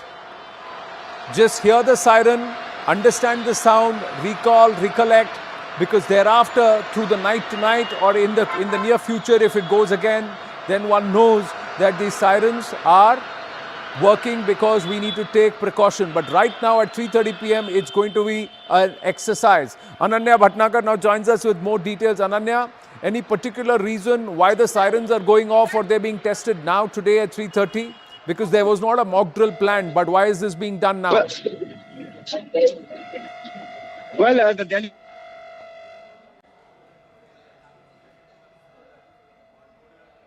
Well, I think he's standing right where the sirens were and they've just started going off. We also see a Delhi minister there standing very close as the sirens are being tested.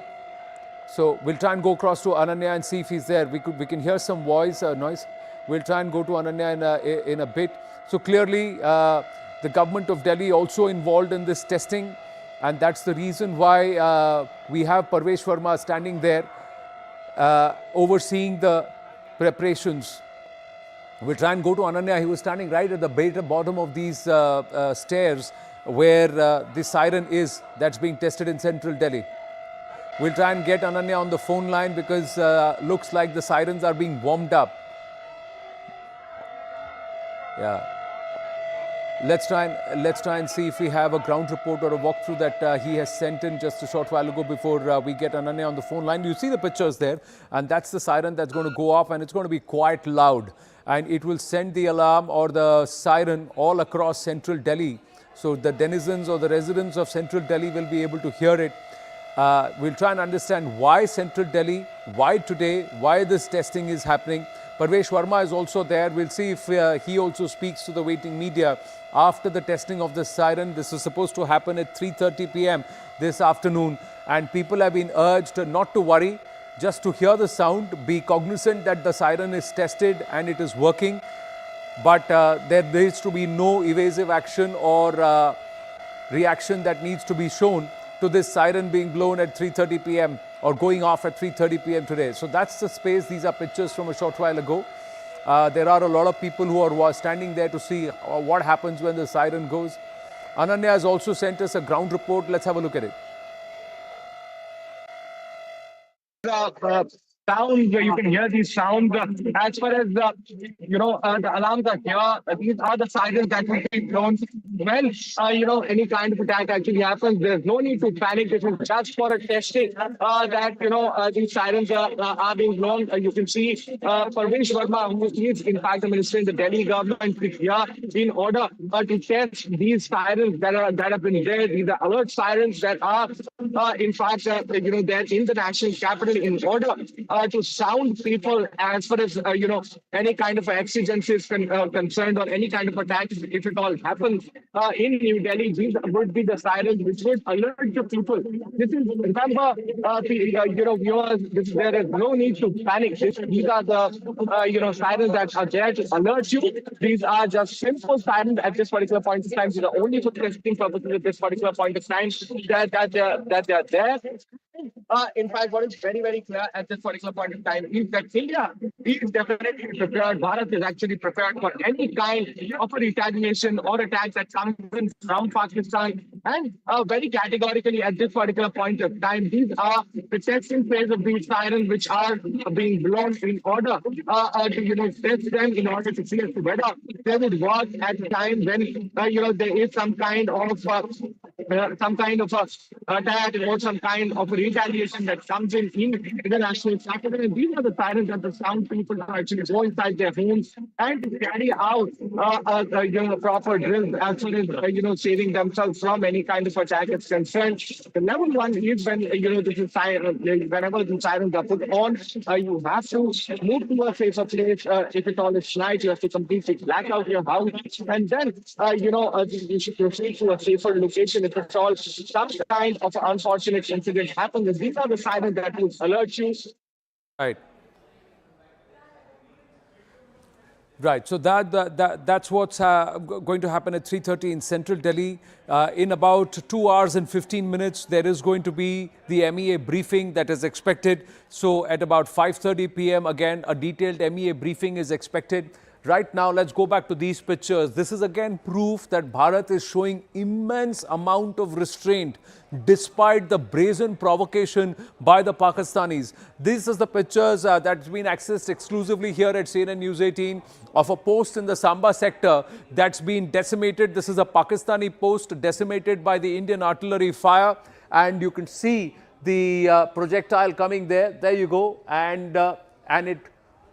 There you go. We've circled that out, and then it just decimates that bunker from where the Pakistanis, it's their post or their bunker. From there, there's been incessant amount of firing in that region, and also in Uri and in Punch. So those areas where civilians were targeted brazenly by Pakistani guns, Bharat exercising a huge amount of restraint where it continues to be only targeting the military posts. Colonel Ajay Dogra is with us, Wing Commander Abhishek Matiman also with us.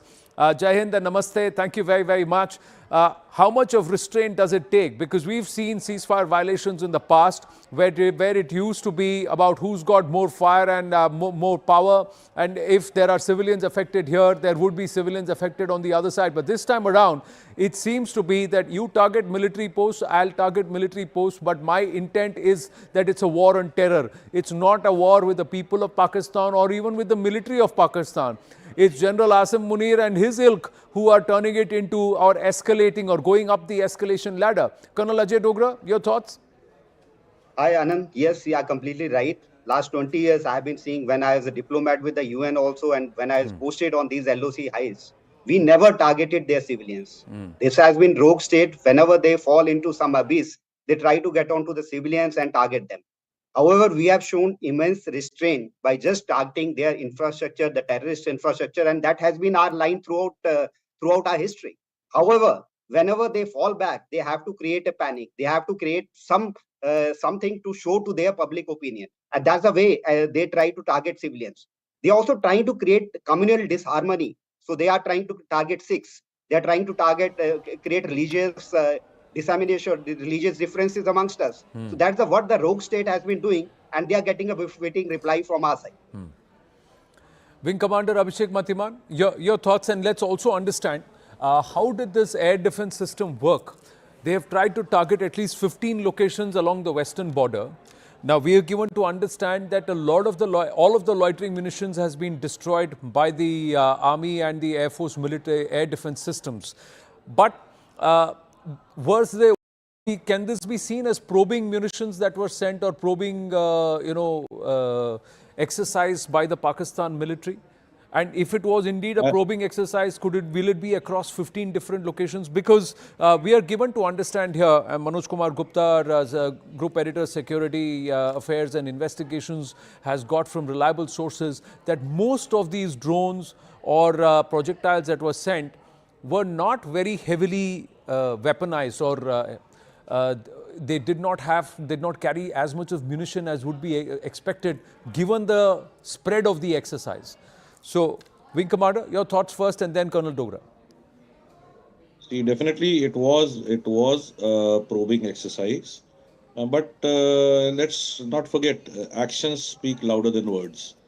What happened, what had been happening since yesterday morning till late afternoon yesterday was these probing and prodding kind of attacks through drones, projectiles coming across, trying to neutralize a few of our air defenses and to see and assess their own capability, and also to get a look into the stretch of our capabilities on our side.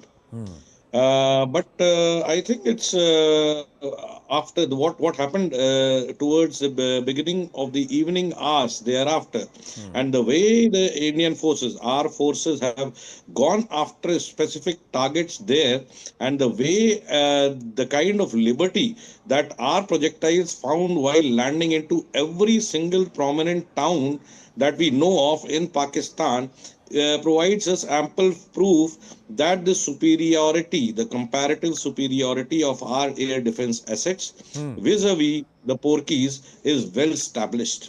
What that we are at war is was already proven yesterday, and now what I see it as stage by stage escalation to meet the desired end state, that is to set everything in order in our favor. What by my means of assessment, I feel the desired end state would be a permanent solution to this lingering problem of terrorism, which emanates from the epicenter, that is Pakistan, and which was very clearly stated at the first public rally being addressed by the Prime Minister after the Pahalgam attack. So yeah, we because will prove, ji, yeah, ji, and to achieve that, let me speak. Ji. To achieve that, I think we are seeing the air action. We have seen the air action already. The naval action has started. They have already committed officially that they are in exercise till the 12th of May. What is to follow? By my perception and experience, is the movement of ground forces. Ground forces, specifically the army, to locations on the border or the LOC, to places which we had compromised on earlier. Remember, Haji Pir Pass on the Pir Panjar ji, range, ji. which we gave it up on the negotiating tables. The lines are going to be redrawn so that we gain physical as well as territorial terrain superiority over this foolish enemy on our western front, and find a permanent solution thereafter.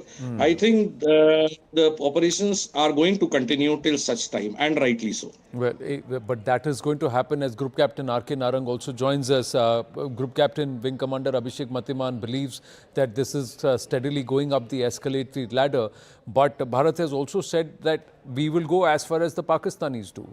So it's in Pakistan's interest to back off, but because the war is against terror. So if Pakistan says, all right, we're going to silence our guns, silence our movement, not going to do anything now, then what happens next? Because I think somewhere Bharat has very clearly said, we want those terrorists, we want those terror rakas cuffed up. Otherwise, this continues. So how do you see this shaping up?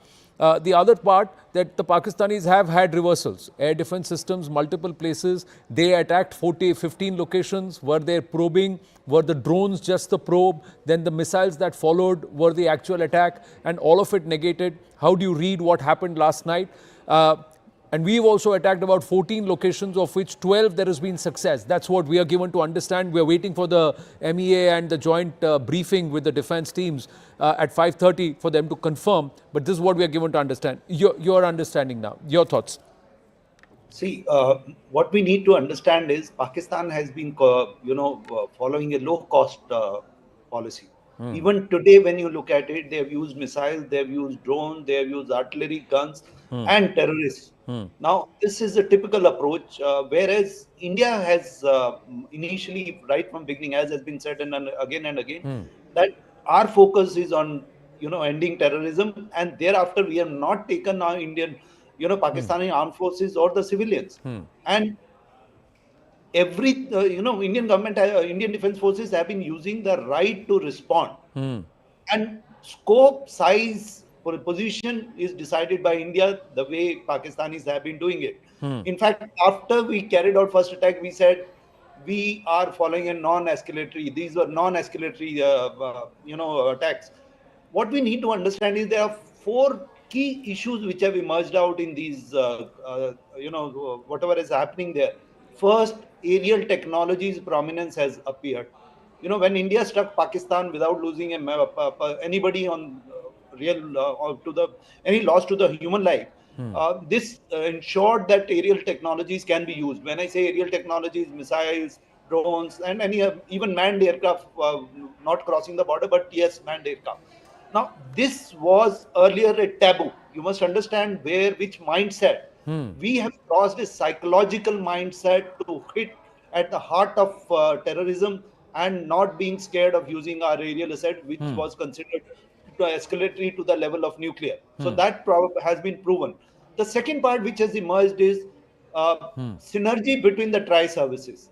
Right. There is no gap between the Army, Air Force, Navy, and they are working together in the tandem and in a most professional manner. There are no emotions. It is only what is required for the country. Hmm. The third thing which has clearly emerged is Atmanirbharta and indigenous innovation. Right. Now, when you come to the drone technologies, our Atmanirbharta indigenous innovation is paying the dividends. Now, it is paying the dividends in two means. Right. One, whether we are able to defend, and if you look at defend, we have our indigenous radar developed by Bharat Electronics Limited. Hmm. We have indigenous missiles like Akash, while we have international collaboration through medium range missiles and S-400.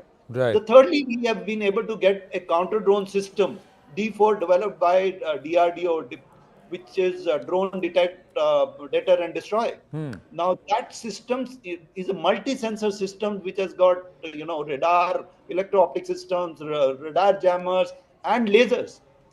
Now this capability we need to upgrade it if we have to do it. Right. Because drone war will not end. We will have to, and I think this is an excellent opportunity for indigenous developers to reevaluate where we have reached, what we need to do further, upgrade it, and build a very, very robust air defense capability.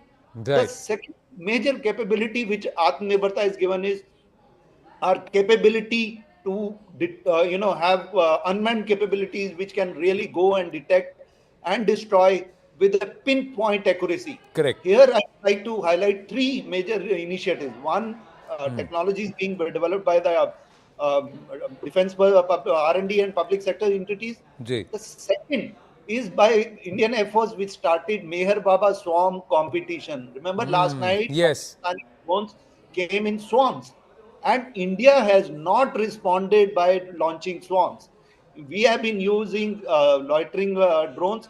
Now, remember, people are talking about loitering drones, supplied by Herop and others. Hmm. But we must not forget they are Indian innovators. They have developed indigenous loitering Yeah. drones like Nagastra, AL-50, and there are others. Hmm. So indigenous capability is being sparingly used. Swarms have not been used because we don't want to escalate.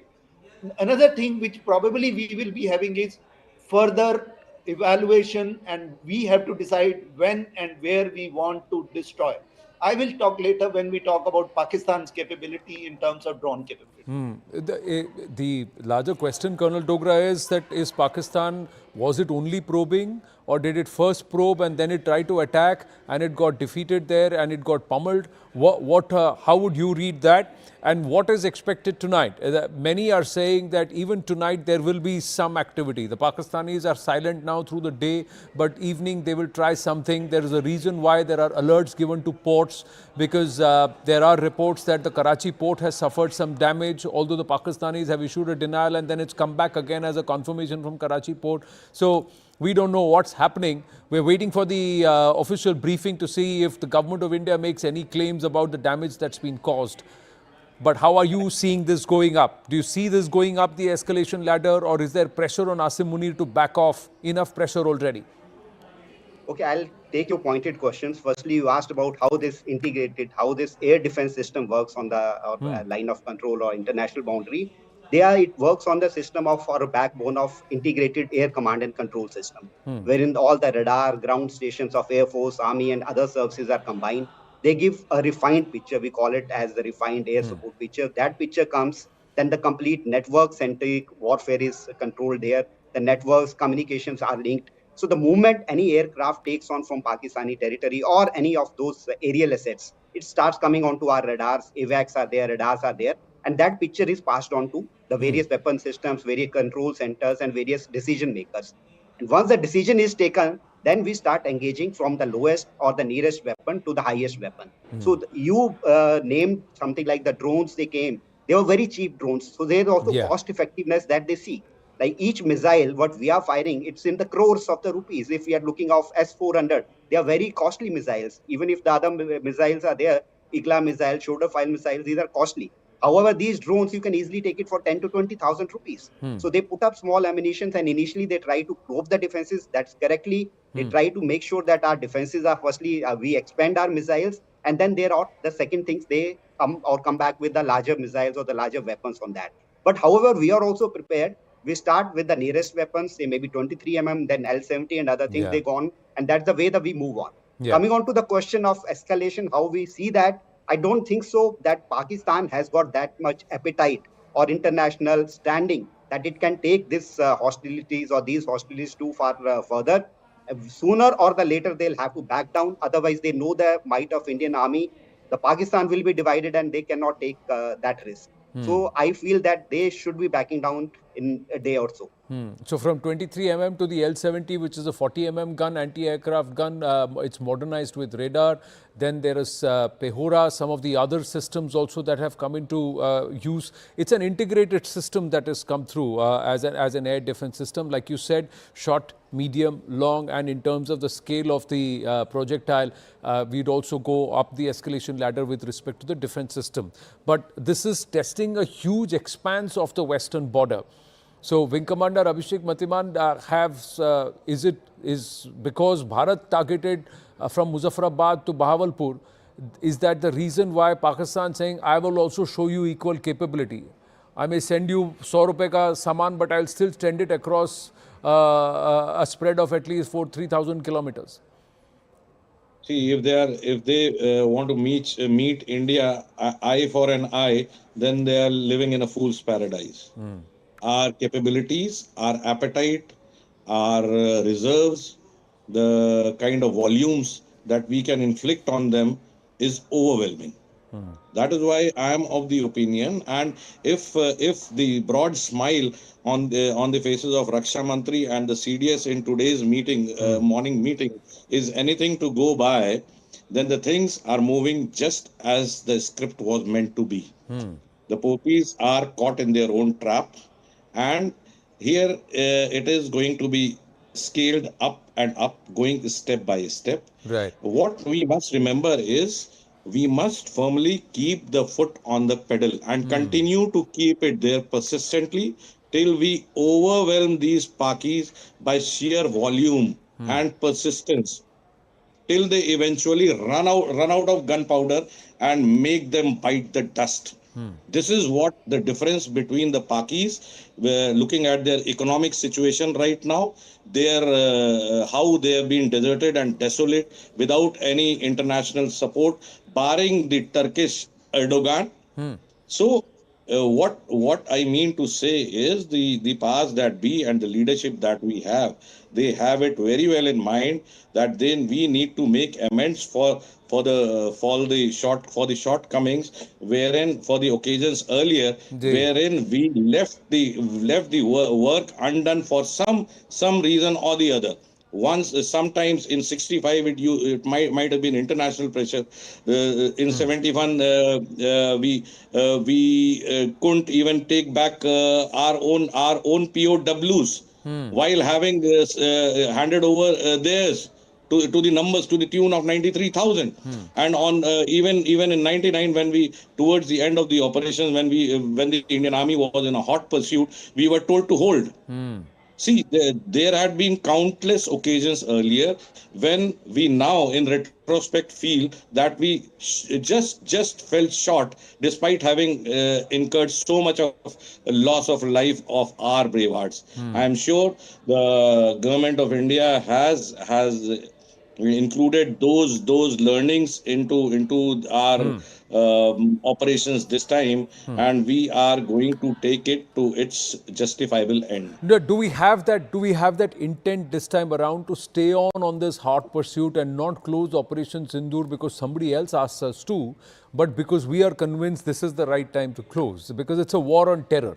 So, because with this dispensation also, we've just got an update. We'll do this update and then come back to you, Group Captain Narang. The Health Ministry sources have informed that all states and union territories have been asked to cancel the leaves of all health workers in their respective states. Monitoring will be done from the Delhi control room about the preparedness, including the stock of medicines. There was a meeting also with the Pharma Secretary and senior officials regarding the stock of medicines. So clearly Bharat is also not leaving any stone unturned. Everybody needs to be in a state of readiness, and there is like a COVID-like preparation that is being unleashed by the government, where months before the epidemic actually landed into Bharat, there was a certain level of preparedness and a certain level of readiness that was kept. Here, days ahead of a possible escalation and a near state of a far more intense level of conflict, there is ensuring that all angles are covered. Civilians are rendered safe. There is a certain level of mock drills. Sirens will be at the ready. Blood donation camps have started to be organized, and now stock of medicines. So at any point, there should be enough and more stock of medicines for at least a month or 60 days, if not more. We'll try and get that from Sherin. This is also because if there is a shutting down of airspace, if there is sea lines or ports are blocked for a small period of time, even if required, and if that it necessitates thus, there should be enough and more across districts. Is that the thought process here? That the supply lines are not disrupted? Absolutely. That is one of course, the thinking that has gone into this particular meeting that was conducted by the Union Minister, Health Minister J.P. Nadda, where this was in fact one of the issues that as far as the stock of the medicines are concerned, that is of utmost importance, especially for the surgical surgeries as well as any of elective operations that needs to be done. All those medicines need to be in stock. Apart from that, blood is something that needs to be in stock as well. Blood banks are all being informed that they need to keep adequate amount of blood of all groups available. Apart from that, the health workers have in fact been, this is going to be something that will be conveyed to all the health secretaries of the state, that the health workers' leave needs to be cancelled because if a situation is escalated to another level, then it becomes utmost important that the health workers are there in the front line, and that is why this particular meeting was conducted. Apart from that, the pharmacy secretary was also present to look into the stock of the medicines as well. So full preparedness is something that is being looked into by the health minister at this point. Well, thank you for that update, Sherin. Let's take it back. So there is a certain level of preparedness and a readiness for escalation. Wing Commander Matiman said that he sees this escalating, going up the escalation ladder in the days to come, and Bharat is prepared. Bharat is reading the signs ably, at least those who are responsible for the Suraksha and also for the Raksha of the intent of Bharat. All of them are aware of what's going on. But Group Captain Narang, two aspects. One is, do we have the intent to continue and stay on with the hot pursuit till our objectives are met? And there would be primary objective, secondary objective, and of course the incidental objectives which are met. That's one. The second part is there is somebody in the neighborhood who's quietly watching. And that's the CCP, that's the PLA. They are quietly watching what's going on. When should that come, or is that going to become a factor? Because the Americans right now have said, we don't want, unless it goes up to a serious escalation where it could potentially be that two nuclear nations may be urged towards or inclined towards pressing the nuclear button, we are not going to get involved. But we want de-escalation. That's what but it's between the two of you. So we are not getting in. Well, the Chinese have not said that. Yeah, I think we need to understand what is motivating Pakistan to continue with what it is continuing. What we must understand is it's been getting some sort of tacit support from 3-4 players, which probably directly or indirectly are making it convenient for him to continue. One is he has a drone industry which is a low cost option. He gets it from Turkey, which has provided Accuses drones. Falco drones he manufactures in license from Italy. Then they have indigenous drones like Shahpur and Ukab. Then there are small drone manufacturers within Pakistan which manufacture small drones and the target drones. Now those are the ones which have a robust supply chains from China. And remember, China played a major role in Ukraine-Russia war, where Ukrainian vice premier almost went on social media with his tweet saying that you are killing our people.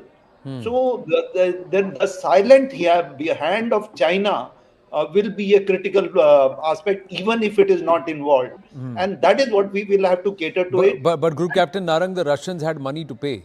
The Pakistanis are beggars. They'll ask the Chinese, don't not just give us your planes, give us your bombs, give us everything, but also give us more money. That's how they are. So there is a difference there, and it's an endless, bottomless bucket. The Chinese have realized that. They've already sunk in about $60 billion and still counting.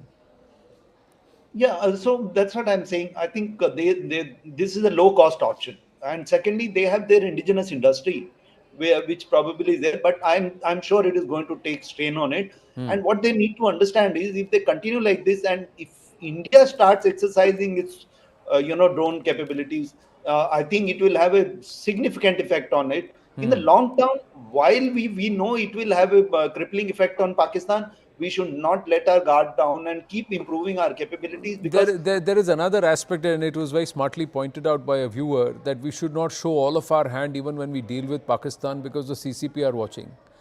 They will want to see what all capabilities Bharat has built, so that in future if there is a confrontation, and there will be one, उनकी नियत है वो वे they play the long game, waiting game, और जब वो घुसेंगे they will try and see कि इनकी तैयारी कितनी है. So we should not expose all of our hands and everything, our capabilities, even in this one interaction with the Pakistanis.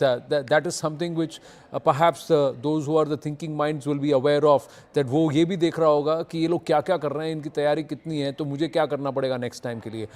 Just pausing for a bit in this conversation, we got exclusive pictures of Jammu and Kashmir LG Manoj Sinha ji interacting with jawans of the Indian Armed Forces and encouraging them, trying to understand from them what their morale is. This is in Uri, if I'm not wrong. We'll try and see. Yeah, this is in Uri. Let's listen into that interaction. Punjab. How is yours? How is yours? Very good. Punjab. How is yours? How is yours? Very good. Punjab.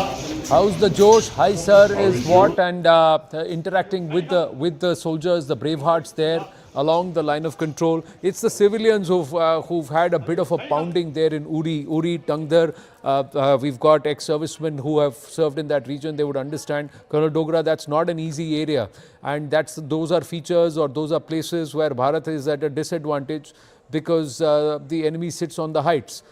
Are we hoping that those things would be corrected this time around?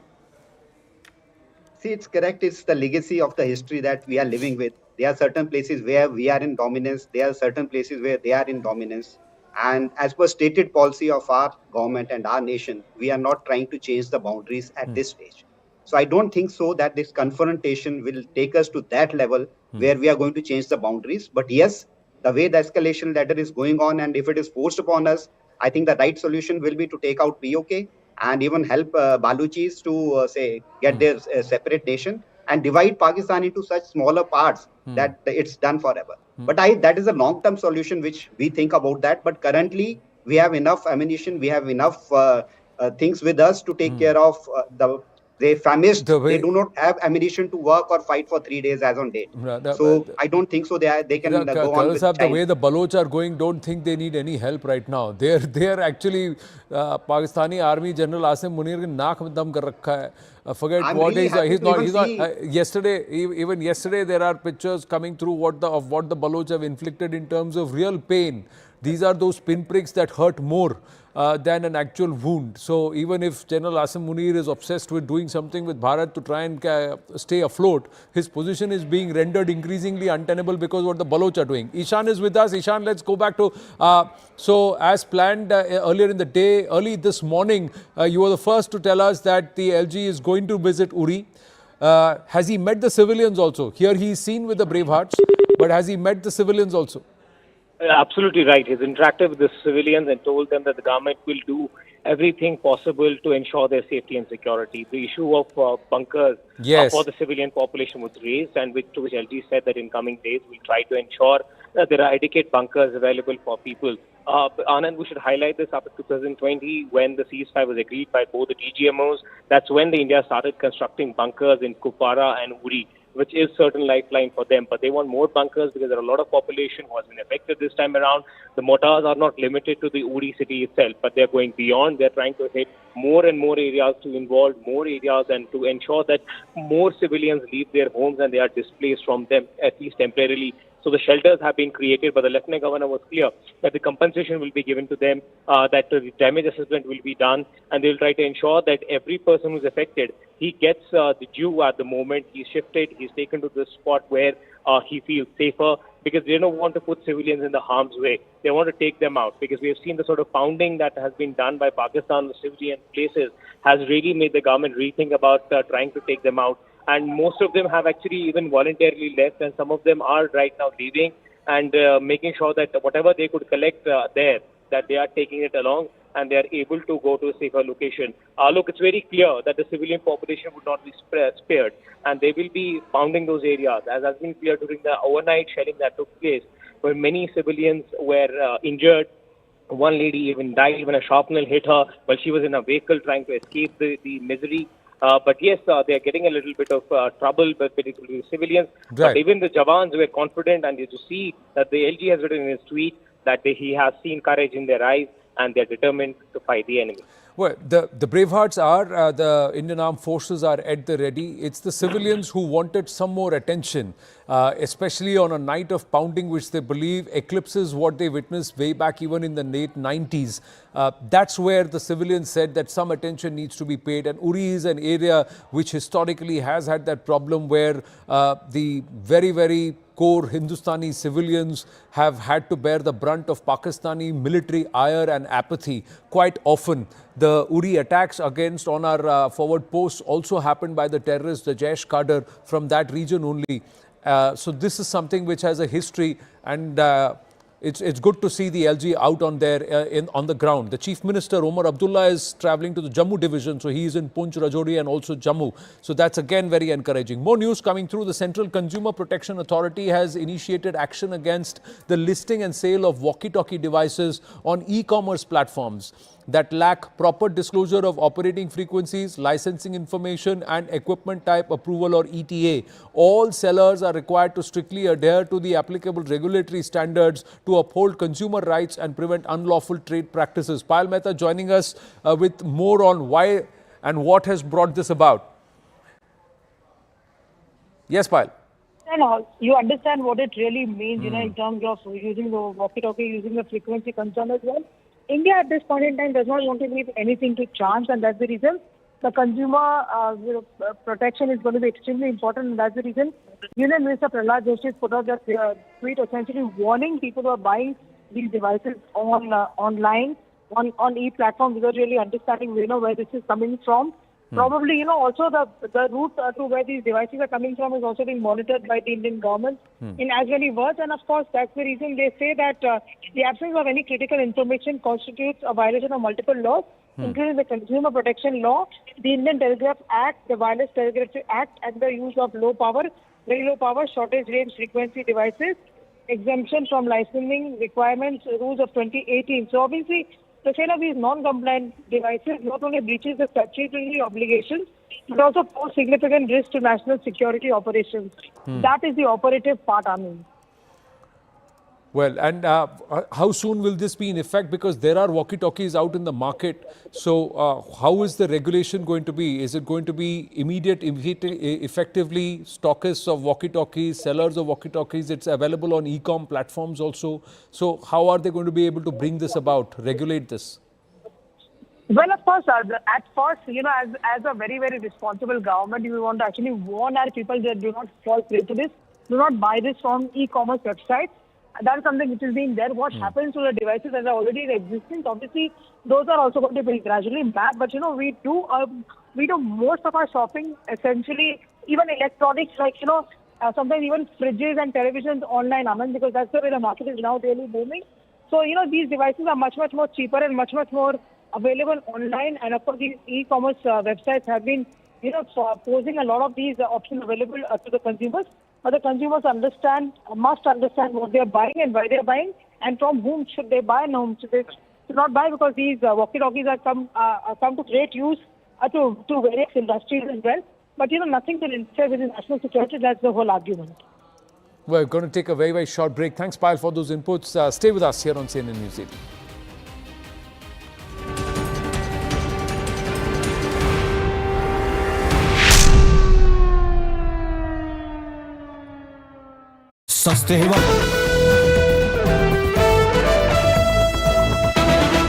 Made one more threat against India. He has gone on to say, if no talks, then guns. This is what Khwaja Asif has said. He's been at the forefront of making inflammatory statements against India, but the Indian intelligence agencies see this only as a sign of desperation. It also depends on what side of the bed he wakes up in the morning, because some days he talks about stopping the escalation where it is, that if India stops, we will stop. Then another day he wakes up and threatens India with nuclear weapons.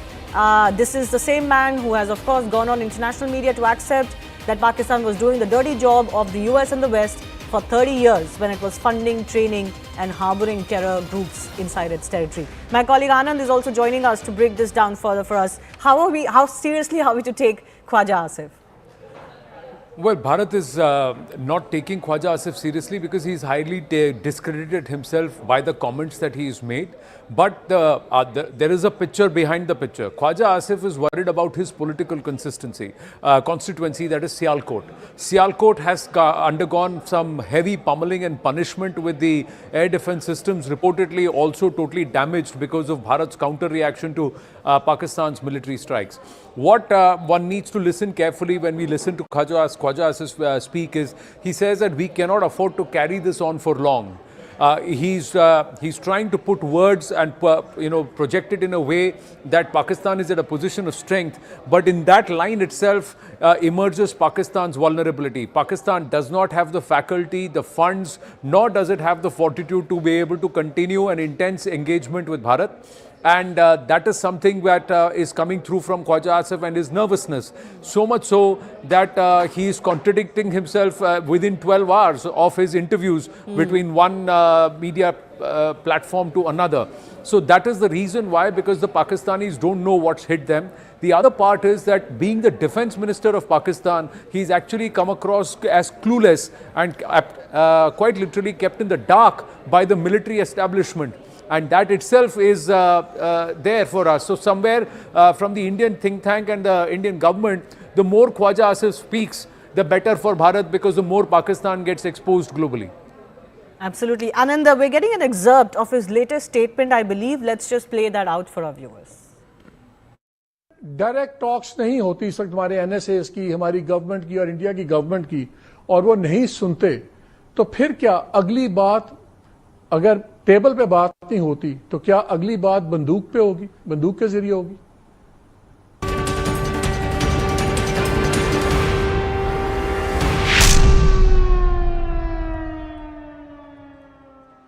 Former Army Chief General VP Malik joins us on the broadcast. Let's go straight across to him. General Saab, Jai Hind.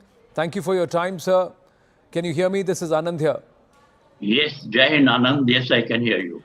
Your assessment of the current situation, this standoff between Bharat and Pakistan, how do you see this panning out over the next, let's say, 48 to 72 hours?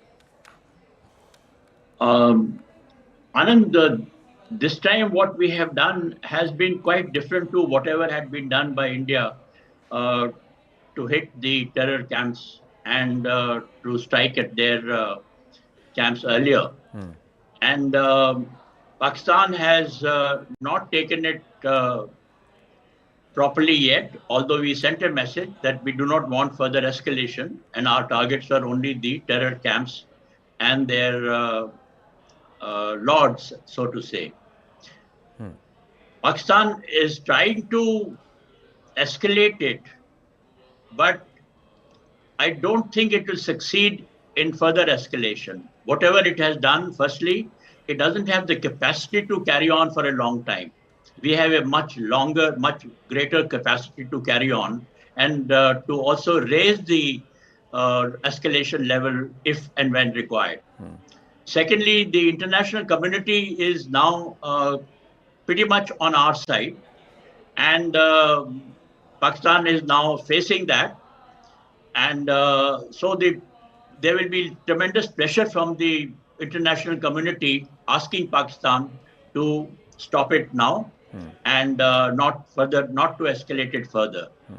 The third factor that comes to my mind is the economic situation in Pakistan. I mean, I saw a tweet today from the Pakistani government literally begging for money and saying that we have, since we have been now fighting a war, with Pakistan, with India, we have no money at all. So there are many constraints which are there today. And with that, I believe Pakistan, even if it continues for a few more days of whatever is happening along the line of control and international border in Jammu and Kashmir, it doesn't have the capacity, and I don't think it has the determination also to carry on further. But for the next few days, we might have to see this going on in sporadic fashion. Not really, but I don't see that they will try to raise the level of the escalation. Escalation.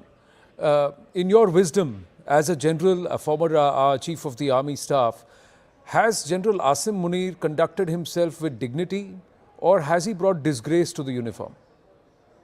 No, I think he has been a disgrace in uniform. There is absolutely no doubt in my mind. Right from the beginning, I have been saying that. See, he's put himself in a very awkward position. With the kind of mindset he had, he thought that he can now make himself popular, get the extension, without realizing the consequences of his action in Pahalgam. And it comes to my mind is, unfortunately, the Pakistani generals, they are tactical thinkers. They are not strategic thinkers. He did not realize the consequences of what the action that he's doing. And as a result, he has not only got himself into trouble, but the image of the Pakistan army in Pakistan has also suffered quite a lot. So I'm afraid the way he has acted, the way he has spoken in public, nobody in uniform would speak that kind of a language. And now with his action, he's put himself in great trouble. Yeah. As a general, also has he failed? Balochistan, Pakhtunistan, Sindh, Cholistan, and now 3 nights of reversals in this entire face-off with Bharat. Operation Sindoor, and also the misadventures where Pakistan has ended up unable to even touch or even land anything on Indian soil. No, as I said earlier, Pakistani generals earlier in the past, and this man particularly, I don't think he is capable of thinking, at a macro level. Pakistan, as it has been in a great trouble with the kind of economy and the kind of political situation that they are facing and that you have described, whether it is in Balochistan, RKPK, and lately even the Pakistan army image has also not been so popular in Pakistan. Now, despite all these handicaps that Pakistan has, he has dared to strike in a manner that he has crossed the red line that we ever had earlier. So therefore, now he has to suffer the consequences of both the international community, India, of course, and within Pakistan also. Is Asim Munir's ouster the only off-ramp that Pakistan has now? It's quite possible. That may be possible. But then that could also lead to a coup. You never know. It has happened in the past. So all those possibilities are there today.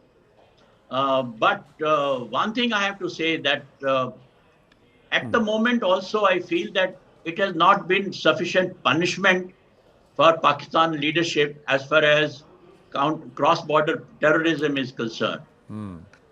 It is a big lesson. It's an important lesson, but yet I wouldn't say it is the last word on this strategy that they have adopted or have been adopted of cross-border, putting the terrorists ahead and making use of these proxies to wage a war against India. So that probably might continue, but as far as he himself is concerned, I would say anything is possible today. You said General Saab, that not enough punishment has been given to Pakistan or taught to teach them a lesson as far as the terror aspect is concerned. Bharat's war on terror is not complete. What should be done? how will Pakistan learn its lesson, or a cost be impacted on the Pakistanis, Pakistan military establishment especially? Anand, although we have now given them a very, very strong message, but we should not forget the kind of nexus that they have developed with the terrorist outfits, the Pakistani army I am talking of, which started off right from 1947 onwards. And that nexus has got strengthened over the years. It has now become part of their DNA as well as part of their strategic thinking. So this kind of a situation will take some time. And in the meantime, we have to give them a sustained answer. Every time they do an act like this, we should be able to come down heavily on them. So sustained pressure of this kind that has taken place now, that probably will, after some time, will put them on the right path. What should Bharat do next? Should it wait and react, or will there be a phase where Bharat will seize the initiative and say enough is enough? No, I think, we have to carry on with this present strategy that we have adopted.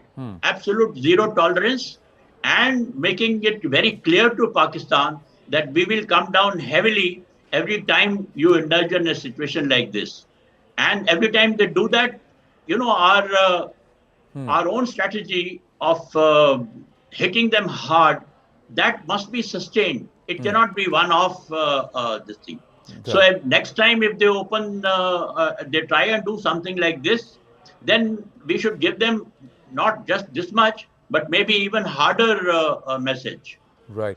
General Sahab, we're going to pause now. I'll pause this conversation now because at 5:30 p.m. there is the detailed briefing, the third briefing by the Defence and also the MEA.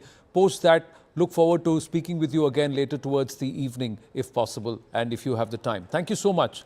Thank you, sir. Always a pleasure, sir. Thank you, Anand.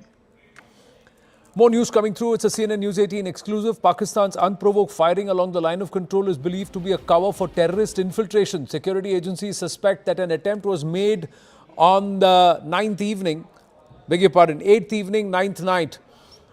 That is last night. And it's possible that some terrorists managed to enter Indian territory. So this is the proxy war they will wage. They cannot fight a direct battle. They will send these proxies, once again pushing terror into Indian soil. The infiltration efforts reportedly came from North Kashmir, especially in areas like Kupwara and Baramulla, which are close to the line of control. Meanwhile, Poonch and Rajouri districts in Jammu have also seen repeated ceasefire violations and infiltration attempts, given their strategic location near the international border. So, the Wing Commander Abhishek Matiman still with us. Now, this is a serious concern. This is something that the Pakistanis can do. The Pak military can go down to vile levels, abysmal levels. So, should we brace for a possible terror strike on our soil because of this attempt? Could you specify the attempt you just talked about? There have been infiltrations. The entire LOC shelling is to try and push through infiltrators into our soil. From Kupwara, from Baramulla, from Poonch, along the border. I see, going by the historical learnings, I see no difference in patterns. While it be 1947, 1948, they entered our boundaries as infiltrators, and subsequently, right till Kargil, they did the same as infiltrators. It's been a high time we realize that the Paki army is devoid of a spine. They don't have the appetite to take the Indian army head on. Right. What I've been listening to the discussions post my last comment. See the latest communique which came out of the US today in the morning from the office of Mr. J.D. Vance. Right. It clearly says the essence of it is that the US is not going to intervene now. Yes, sir. Okay. And that makes it very, very clear. Let me specify. That makes it very, very clear that we have a free hand now. Right. We have the tacit support. Right. No one is going to come and tell and put it out on X for Mr. Modi. Right. Wing Commander Abhishek Matiman, I'll come across to you in a bit. I think we've just lost you momentarily there. Going across to Zaka Jacob. He takes it forward.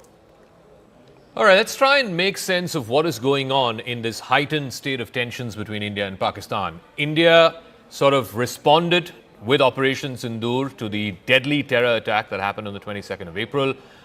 In Operation Sindoor, India, in an unprecedented fashion, targeted 9 different terror locations. India said it's non-escalatory, not targeting military installations, not targeting civilians, and it doesn't want Pakistan to escalate either. But last night, from about 8 o'clock in the evening till about midnight, multiple Indian cities were targeted with these swarms of drones in what was clearly an escalatory step by Pakistan. Where does the story move from here? I'm now joined by former diplomat and former Deputy National Security Advisor, former High Commissioner, Mr. Satish Chandra. Ambassador Satish Chandra, thank you very much. You speak very rarely to television channels, so thank you very much for joining us here on CNN News 18. I just laid out the context of what has happened over the last 2 weeks and where we stand as of today. What is your best assessment of what the situation is right now, and more importantly, where do you see it moving over the next 24, 48 hours? Good to be with you, Zaka, on your channel. It's a pleasure to interact with you. Well, actually, what's been happening is a repetition of the playbook over the decades. India has always been extremely restrained, to a fault often, in terms of retaliatory steps. I think all of us are very well aware that we have been targets of terrorist actions by Pakistan, and in most cases we have not retaliated, and I think that's been a fault and perhaps has encouraged Pakistan in the belief that they can literally get away with murder. So what has happened, I think there's been a change since with the Modi government in terms of the actions that it had taken in 2016 and 2019. First the surgical strikes and then Balakot. And this has gone a notch higher in terms of depth at which we have struck across Pakistan in retaliation for the Pahalgam attacks.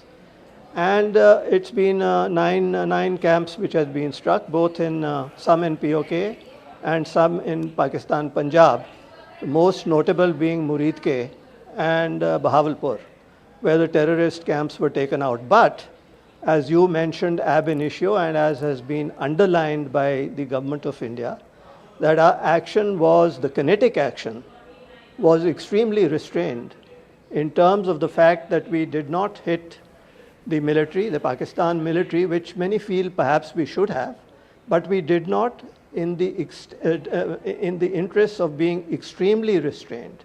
We only went for the proven terrorist hideouts from which terrorists had been attacking India from time to time, and also during the Pahalgam incident. Now, the Pakistani reaction, as you indicated, rightly so, has been escalatory, openly, blatantly escalatory. And I do recall from the times when I was in Pakistan, and in fact it is documented, that then Air Marshal Ashgar Khan had said that all the wars with India by Pakistan were initiated by Pakistan.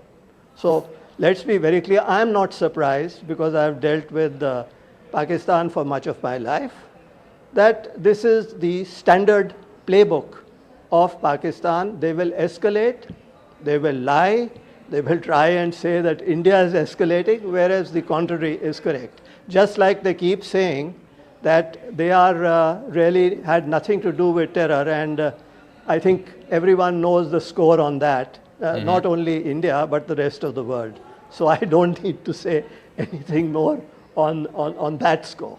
But the escalation towards what end? Now, when India did the operation and it said, look, we're taking a non-escalatory step, and underlined, the army statement underlined, we're not targeting any military installations, we're not targeting civilians, I thought that was an exit option or an off-ramp for the Pakistani army. But by doing what they did last night, and clearly, as you said, it's an escalatory step, what are they trying to achieve?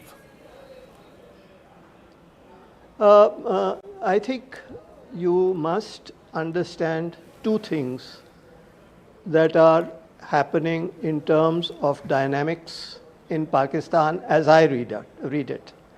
Number one is that the army has lost face in terms of what happened because of our strikes, and they want to prove a point. The army is also very badly divided. In fact, the whole country is divided. So they are trying to somehow, in some way, establish that they are one up on India. That is the endeavor, and they are not going to succeed. And the second point, which is more intrinsic, and I am sorry to say that unfortunately, many of us in India have failed to read Pakistan right. I mean, there is a whole army of people in India saying we must engage dialogue with Pakistan. Yes, that's correct, if Pakistan were a normal country. And again, I will merely relate a conversation or some conversations that I had during my stint in Pakistan as High Commissioner in the 90s. And when I spoke to some people whom I knew rather well within the system, and I said, look, by creating these terror camps, you are actually going to end up hurting yourselves. And in fact, Hillary Clinton also said later on, much later on, something to similar effect. Yeah. Well, what was the reaction I got? And that's what made me absolutely very, very pessimistic about the future of our relationship. The response was, we don't care as long as it hurts India. So that's the game that they are playing. But, you know, clearly they are not going to, in quotes, win this. Mm-hmm. Because what we have seen in the last 3-4 days is that they are getting and continuing to get a lot of egg on their face. Okay. And if I may go off script a little bit from your query, I think that this could be very easily sorted out if the international community appropriately pressurized Pakistan. You know, they are going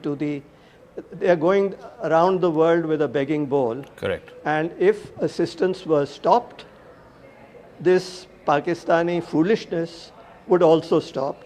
It would be temporary because this is the use of terror against India is a default option as far as Pakistan is concerned.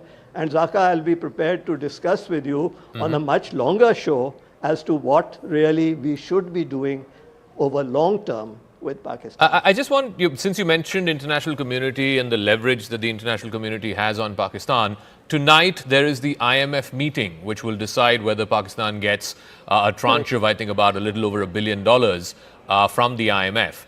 That is straight up leverage. Why is the international community not saying that, look, we're not going to give you this money until you correct your behavior?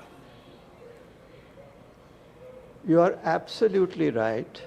If this is the 25th time, I believe, that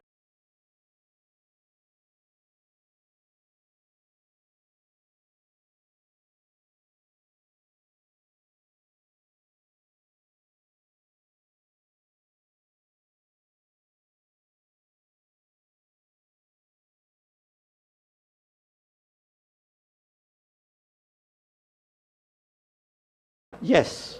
If they were to tell Pakistan, you continue this and you're not going to get $1 more, you'll see this stopping. And, but this is the reality with the international community. That's how they are playing it. It's unfortunate, but this is a reality. And I have always believed that at the end of the day, it is up to India, which will have to sort this out with Pakistan itself. Yes, we should do what we are doing. I know we are also going to be, because we are prominent members in the IMF and the World Bank and so on, and in the international community, and our weight is much, much greater than what it was at the time when I was in Pakistan in the 90s. And so we will have a say, and we must have a say. But I may also add something which people may not have paid so much attention to, which is what I have long advocated, that actually, at the end of the day, we have used our Brahmastra, which is keeping the Indus Waters Treaty in abeyance. This is something which I have been advocating in somewhat similar form over 2 decades plus. And I think that is what will ultimately make Pakistan, in the longer term, even the medium term, bend. They will have to do that because otherwise that country can be destroyed. All right. And just one final word again on the international community and the IMF meeting, because the United States is the single biggest country which has most weightage at the IMF. They have 17%. Anything above 15% means that, you know, they have a veto power. Yes. And today you must have heard what the US Vice President J.D. Vance said. This is not our fight. We're not going to intervene. It's up to India and Pakistan to sort it out. Why do you think the US is taking a sort of hands-off approach? Well, frankly, I didn't see that statement, but what you say, you know, you can interpret it in many ways, which means that we are not going to intervene either against you. And in the past, pressures have been brought on India as well. So I'm not terribly unhappy, frankly. This is my personal view about it. And they have said this, but behind the scenes, it remains to be seen whether they can and they should. In fact, I think they must pressurize Pakistan, saying that, look, you do this and we'll stop assistance. Because if they do that, if the international community doesn't bail out Pakistan, they are in deep trouble, as I said earlier. And it's, as I said, it's not just USA. It's the Western world. It is the Middle East, because Middle East are major donors, Saudi Arabia and UAE as well. So everyone can play a role. And actually, the bottom line is, and this is what I attach great importance to, if you are really serious of ending terror, which is the world's biggest terror factory today? It is only Pakistan. Yeah. And if you were to turn the screws there and make them stop, the terror factory would be irreversibly damaged. And now here, if one is a little philosophical, in the long run, that's going to help Pakistan also, because Pakistan is also hurting because terror comes back to bite you itself if you breed it in your backyard. Correct. The snakes will bite you, quote unquote, Hillary Clinton. All right. That's where I am coming from. Ambassador Satish Chandra, as always, a pleasure speaking with you, sir. Thank you so much for joining us here on CNN News 18 with your thoughts and your perspective. Thank you. All right. I want to move on to another piece of breaking news that's just coming through. We're given to understand that a former Lashkar-e-Taiba operative and in aid of the Lashkar-e-Taiba founder Hafiz Saeed has exposed the outfit. He says that many youths motivated by Hafiz Saeed's speeches and then joined the Lashkar-e-Taiba subsequently traveled to Afghanistan as well as to Kashmir in India. Approximately 500 individuals from across the country traveled to Afghanistan to undergo training at a camp named Maskar Taiba that's located in Kunar province. He says Hafiz Saeed is also responsible for the deaths of thousands of Pakistanis by sending them in a war of ashes to achieve the state's political goals. This is something that Noor Dari, that's the name of the individual. He's a former Lashkar operative. Tejinder has more details on this. Tejinder, read the tea leaves for us. What does this necessarily mean? See, Zaka, this Noor Dari right now is the executive director for ITCT, which is an international think tank that exposes Islamist terrorists. He says that his mother wanted him to become a doctor, but he like thousands of Pakistanis were motivated by the speeches given by the LET founder Hafiz Saeed. He says that he was appointed as the aide of Hafiz Saeed. He used to guard him in the Murtikai camp where he was deputed, and he says that Hafiz Saeed was traveling in a blue Toyota Wigo pickup Datsun. So Hafiz Saeed is responsible, as per Dahari, Hafiz Saeed is responsible for the death of thousands of Pakistani youth whom they motivate through his lectures. They join his terror outfit. They are sent to Afghanistan. They are sent to Kashmir, and they become a cannon fodder for the so-called war which Hafiz Saeed and other terrorists are fighting. He says that there are millions of Pakistanis and who have been motivated by the speech of Hafiz Saeed, and they have joined the terror cult of LET. He says that he took a decision finally because he saw that this will get him nothing, so he left LET, and he was made fun by the other LET members, saying that he was coward, that is why he was leaving it. But he realized that Hafiz Saeed would lead them to nowhere. So finally, he right now in UK, settled there, and is working with one of the international think tanks as an executive director. So this person has exposed Hafiz Saeed and how this terror factory is radicalizing the youth of Pakistan, the youth who could have taken a pen, could have taken a stethoscope to become a doctor or an engineer, but Hafiz Saeed and his ilk is making these people the cannon fodder for their so-called jihad, training them in several terror training camps across Pakistan, in borders with Afghanistan, and then sending them to fight and get killed in Kashmir. He says that thousands of Pakistani youth who are trained by Hafiz Saeed are sent across into Jammu and Kashmir to fight this so-called war, and 90% of them never return. They get killed by the Indian armed forces. So clearly exposing Hafiz Saeed and his terror factory. Yes, Zaka. Jinder, we'll leave it at that. Thank you very much. So that's a former operative of the Lashkar-e-Taiba exposing the founder and the chief architect of one of the most dreaded terror organizations, an organization that's wanted for numerous terror attacks here in India. His headquarters, of course, was bombed in Operation Sindoor a couple of days ago. Meanwhile, let's bring you up to speed with where things are as of right now. In the last 24 hours, Pakistan has made multiple attempts to breach India's air defense systems, but the good news is India's air defense has prevailed against Pakistani missiles and drones. The army has managed to neutralize the air defense system in Lahore after Pakistan attempted to engage a number of military targets in northern as well as western India. When Pakistan made failed attempts to send a swarm of drones across at least half a dozen, if not a dozen places along the line of control and the international border, over 40 to 50 drones, and this is what the Indian Army statement said earlier today, over 40 to 50 drones were successfully neutralized in a 3-4 hour period from about 8:30 in the evening yesterday all the way up to about midnight. The engagement involved extensive use of the L-70 guns, the Zu-23 Shilkas, and of course other advanced counter-UAS equipment, including of course the S-400s and the indigenously built Akash surface-to-air missiles. It also showed the Army's capability to counter these aerial threats. So what are these weapon systems, these air defense systems which were activated yesterday and managed to avert what could have been a big sort of barrage of attacks by the enemy on Indian soil? The L-70, it's developed by Bofors, it's produced under the license here in India. It's a 40mm gun, modernized with radars, electro-optical sensors, and also auto-tracking systems. It can fire anywhere between 250 to 300 rounds per minute. It's got a range of up to 4,000 meters, about 4 kilometers or so. The L-70 excels in anti-drone warfare, saturating the sky with predictive fire, making it effective against a swarm of drones and also trying to evade the tracking of these aerial systems.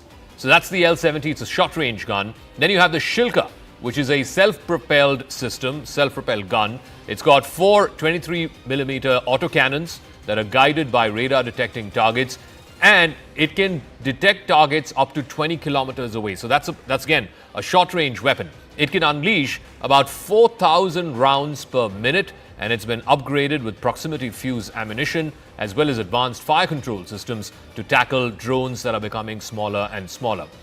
The Shilka's rapid fire and radar precision make it lethal for UAVs, helicopters, light armored vehicles. The Shilka's dense curtain of rounds offers a last resort protection for air bases, military convoys, sensitive installations, much of which are now currently under elevated levels of threat because of the ongoing situation between India and Pakistan. All right, let me go across to Lieutenant General retired PJ Espannu, is former DG of the Integrated Defence Forces, and also Professor Brahmacharani, strategic affairs expert, who's now joining us. General Pannu, let me start with you first. So we've had this situation where I think we're at a level in the lower rung of the escalatory chain. There was an out for Pakistan on the day of Operation Sindoor itself, right after that operation got out, where India said, look, this is non-escalatory. We're not underlining the fact that we've not targeted any Pakistani military installation. No civilians were targeted. Only terror and terror infrastructure was targeted. Pakistan chose not to take that off-ramp. Now we're at level 1 of this escalatory ladder with the swarm of drones attack, all of which was thwarted yesterday. What is the next step? What happens from here on? Zaka, now we are at war and we do not know what type or stage of war we are in. Normally when you talk about a full-blown war, you're talking about the aerial campaign which starts initially, but now the technology has enabled that other than the aircrafts flying in, now you have the UAVs and the missiles which have been developed between India and Pakistan over decades. They have come into play. Last war was fought in 71, which was more conventional without these weapons. So the new equipment which is being used and the legacy equipment which is being used, there I would understand that this is only a pause. It could be a logistic pause. It could be an operational pause.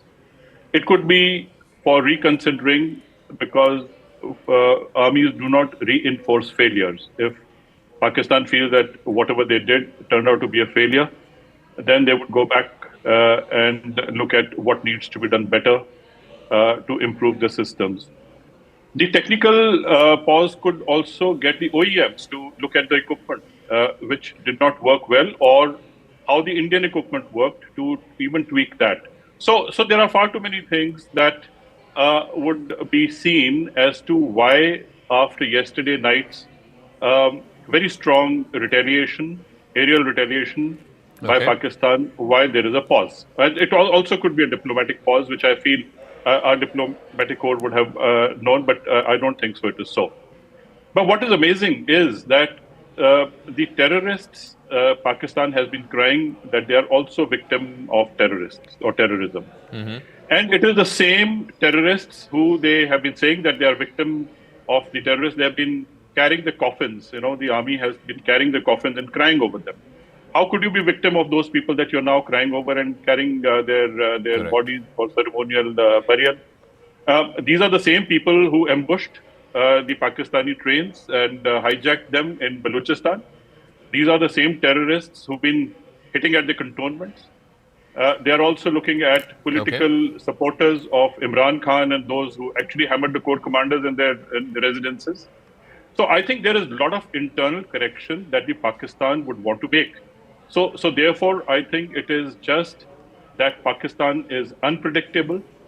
It would raise its head again, and it needs to be punished. And we should not allow any recoupment to happen, because this will only ultimately make the Cobra head raise the head again and strike back at you. Okay, I'm just going to come to that in 1 second, because this has been a familiar pattern for the last 30 years. Terror attack followed by punitive action, then terror attack again, punitive action.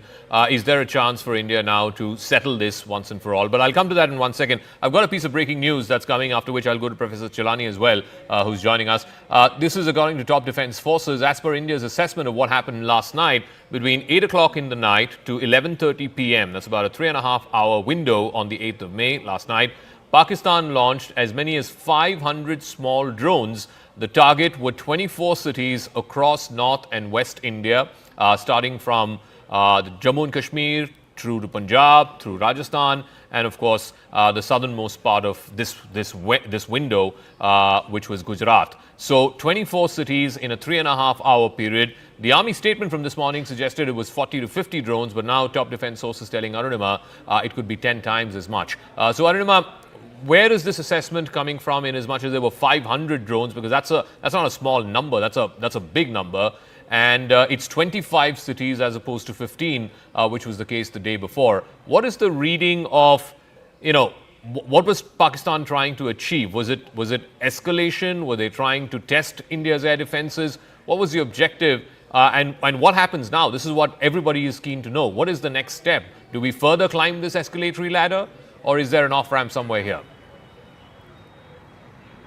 So first, the data that has been put together, most of these drones were taken down and the debris were also recovered from the ground. So based on that, this assessment has been made by our defense officials, and they're saying that 24 cities were targeted all along Jammu and Kashmir, Punjab, Gujarat and Rajasthan, and 500 drones, many of which did not even have proper weapon. So was this just a surveillance drone where they're just checking India's air defense system? Was this just a probing technique to figure out how ready is India before Pakistan actually launches its attack? That's the line on which the Indian Defence Forces are currently viewing this data which has emerged. You saw that top level meeting that Raksha Mantri had with the three chiefs and also the CDS, post which I think the messaging we are hearing from South Block is that India is ready. If this was just Pakistan's way to test the waters yesterday, then they've seen how crucial India is.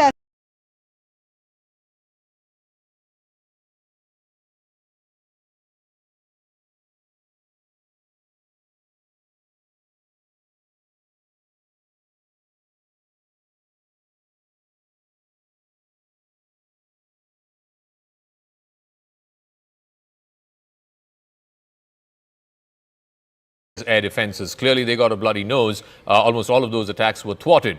The next step, I would imagine, would be some kind of projectiles, missiles, short-range missiles, etc. And the step after that would be to scramble your jets. Are we now locked in this escalatory ladder? We are locked in a low-intensity military war. It's a war, undeclared war, but it's low-intensity military hostilities. The thing is this: India, as the stronger side, can escalate or de-escalate the situation to its advantage. In other words, India could control the escalation ladder. But India is saying that it's giving back in equal measure. In other words, it's responding to what Pakistan is doing. For example, the statement yesterday said that India responded in the same domain and in the same manner. That raises the question as to what India's objective is from the current military campaign. Because if we are responding in the same domain and in equal measure, then we could be giving control of the escalation ladder to the other side. Exactly. For example, we have positioned the Navy to carry out punitive strikes, but we haven't. We haven't employed our naval power, even though it's overwhelming in comparison to Pakistan's naval power. Are we waiting for Pakistan to first initiate naval hostilities before we respond? Again, I'm not sure, because I'm still not sure as to what our final objective is. I think General Panun is absolutely right that we need to punish Pakistan. We need to punish Pakistan in such a way that this ends Pakistan's reliance on proxy warfare. But then to impose deterrent costs on Pakistan, we should be willing to extend this low-intensity military campaign maybe until late autumn, maybe until winter, when weather conditions become more favorable for launching offensive ground operations to capture and hold enemy positions.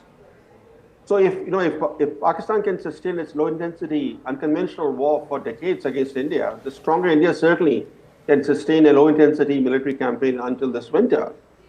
But I think so far, what we have seen is India's measured and calibrated reprisal strikes on military installations in Pakistan. All right.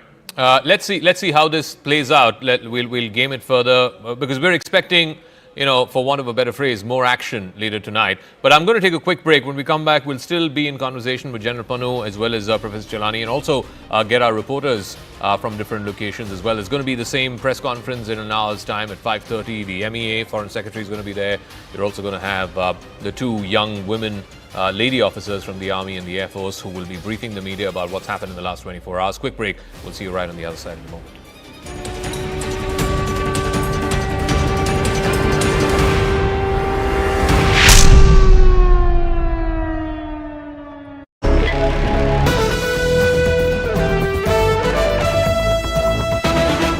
Made one more threat against India. He has gone on to say, if no talks, then guns. This is what Khwaja Asif has said. He's been at the forefront of making inflammatory statements against India, but the Indian intelligence agencies see this only as a sign of desperation. It also depends on what side of the bed he wakes up in the morning, because some days he talks about stopping the escalation where it is, that if India stops, we will stop. Then another day he wakes up and threatens India with nuclear weapons.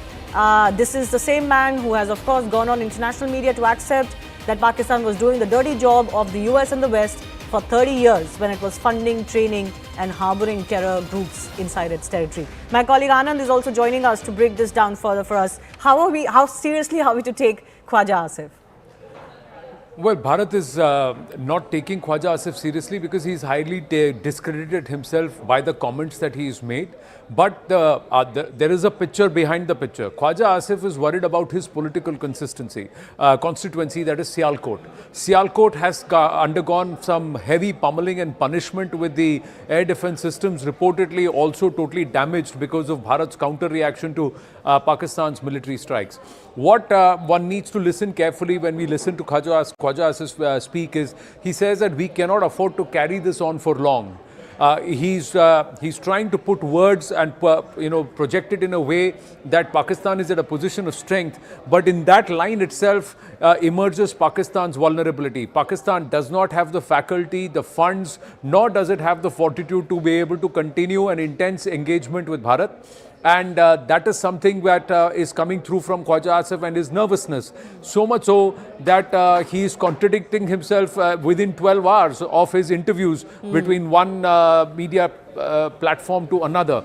So that is the reason why, because the Pakistanis don't know what's hit them. The other part is that being the defense minister of Pakistan, he's actually come across as clueless and quite literally kept in the dark by the military establishment. And that itself is there for us. So somewhere from the Indian think tank and the Indian government, the more Khwaja Asif speaks, the better for Bharat, because the more Pakistan gets exposed globally. Absolutely. Ananda, we're getting an excerpt of his latest statement, I believe. Let's just play that out for our viewers. Direct talks नहीं होती इस वक्त हमारे NSS की, हमारी government की और India की गवर्नमेंट की, और वो नहीं सुनते, तो फिर क्या अगली बात, अगर टेबल पे बात नहीं होती, तो क्या अगली बात बंदूक पे होगी, बंदूक के जरिए होगी? जी बिल्कुल, that is the only option left to us. दिनों में पाकिस्तान को फैसला करना होगा, घंटों में करना होगा, और we still have the luxury कि अच्छा एक दो हफ्ते और देख लेते हैं चीजें बने. We do not have the luxury of waiting for days. मैंने plural इस्तेमाल किया. We do not have the luxury to wait. This patience will cost us. So we have to stop them right now in the tracks. कि ये चीज जो है acceptable नहीं है. ये हमने 2-3 दिन देख लिया है कि de-escalation की possibilities की जो उम्मीद लगाई थी, लेकिन ये de-escalate नहीं हो रहा. So Pakistan is taking things, a bit a notch up now or further. Direct talks नहीं होती इस वक्त हमारे एनएसएस की, हमारी गवर्नमेंट की और इंडिया की. All right, there you heard it. A bit of a leading question there, but the defense.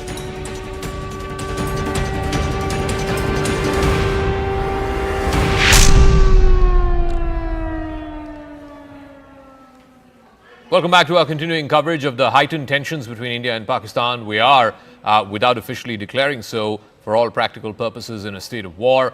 The Board of Control for Cricket in India, the BCCI, has decided to suspend the remainder of the ongoing Tata IPL 2025 with immediate effect for 1 week.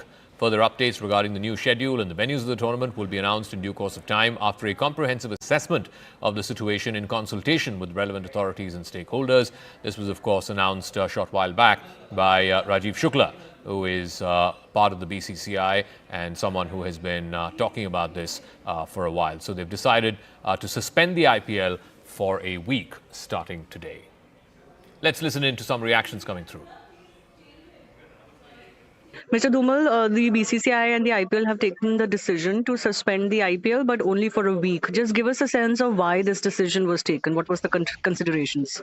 See, given the situation as of now, we thought it appropriate that it doesn't make sense to have the tournament going on for a while. And as the situation unfolds in the coming days, accordingly, we'll take a call. So, initially, the news was that you may be considering to suspend the entire remainder system, but you've chosen to only do it for a week. The reasons behind that? That was just a speculative story. I don't know where it came from, but we were considering and we were discussing with all the stakeholders, and it was thought appropriate to suspend it for a week, assess the situation, and then take a final call. Right. And can I just get your mind on what is the possibility now after a week? You'll obviously watch the situation closely. If it doesn't improve, if there's escalation, then of course further calls to suspend it will be taken, right? See, as of now, as you know, the entire country is focused on winning this war, and we want to show our solidarity with our armed forces, with our government. So that is the focus as of now. We are not considering anything else as of now. So we'll review the situation and accordingly take a call after discussing with all the stakeholders. Any contingency plans on whether it could be played outside India the remainder of the season or at limited number of venues, things that IPL has done in the past? That has not been thought over as of now. So as the situation unfolds in the coming days, accordingly that call would be taken. All right. Thank you so much. Thank you. All right, I want to go across to this piece of breaking news. We're talking about the remnants of what happened last night in that 3-hour drone swarm. A part of a Pakistani drone is found in a place called Kishan. This is in Jaisalmer in Rajasthan, where, of course, there was a swarm of drones a little late in the night yesterday. The entire area is now cordoned off. Army and civil defense are at the spot with the ambulance in standby. Anvit is now joining us. How do we know that this is part of a Pakistani drone? Yeah, Zaka, see what we are being told by the locals and the authorities here that it is a part of a cell of a drone that is attached to the cell, and many such cells are attached to drone. But they are saying that when these cells fall off a drone, they might also explode, and that is the reason why you can see a military vehicle is here. They are here deputed here since last night. You can also see civil defense people there, and right now, as you can see on your screen, there are sacks of sands which have been used to cover that part of cell that has fallen, and you can right now see the army and civil defense officials. You know, they have surrounded it. The attempts will be made to defuse it as well, what we are being told, but some confirmations and some permissions are awaited from the senior authorities, following which the diffusion it will be carried out. And civil defense people have been here since last night, and so have been the military personnel. They're keeping an eye. The entire area, because it's a residential area, it has entirely been cordoned off, and it is a residential area. You can see houses are there, and these houses have been vacated because it is being said that the cell that has fallen, if it explodes, it may cover an area of at least 40 to 50 meters. So all the houses in the proximity have been cleared. Ambulance is also on standby, and all the precautions are being taken that are required so that no injury happens when the cell explodes or if any mishap takes place. So all the precautions are being taken, and what we are being told that some permissions are required, and after that the diffusion will be carried out. We'll see how the story plays out. So the police there, preliminary inquiry into the parts of the drone or the debris of the drone indicate that it was actually a Pakistani drone.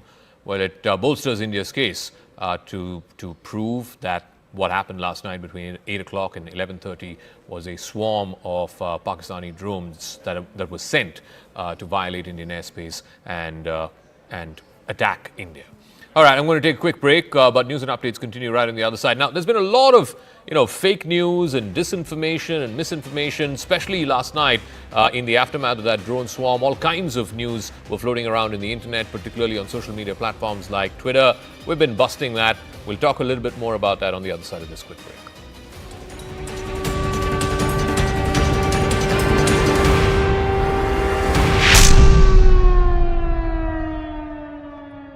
Smart है thank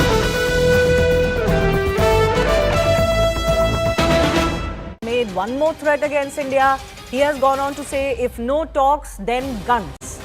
This is what Khwaja Asif has said. He's been at the forefront of making inflammatory statements against India, but the Indian intelligence agencies see this only as a sign of desperation. It also depends on what side of the bed he wakes up in the morning, because some days he talks about stopping the escalation where it is, that if India stops, we will stop.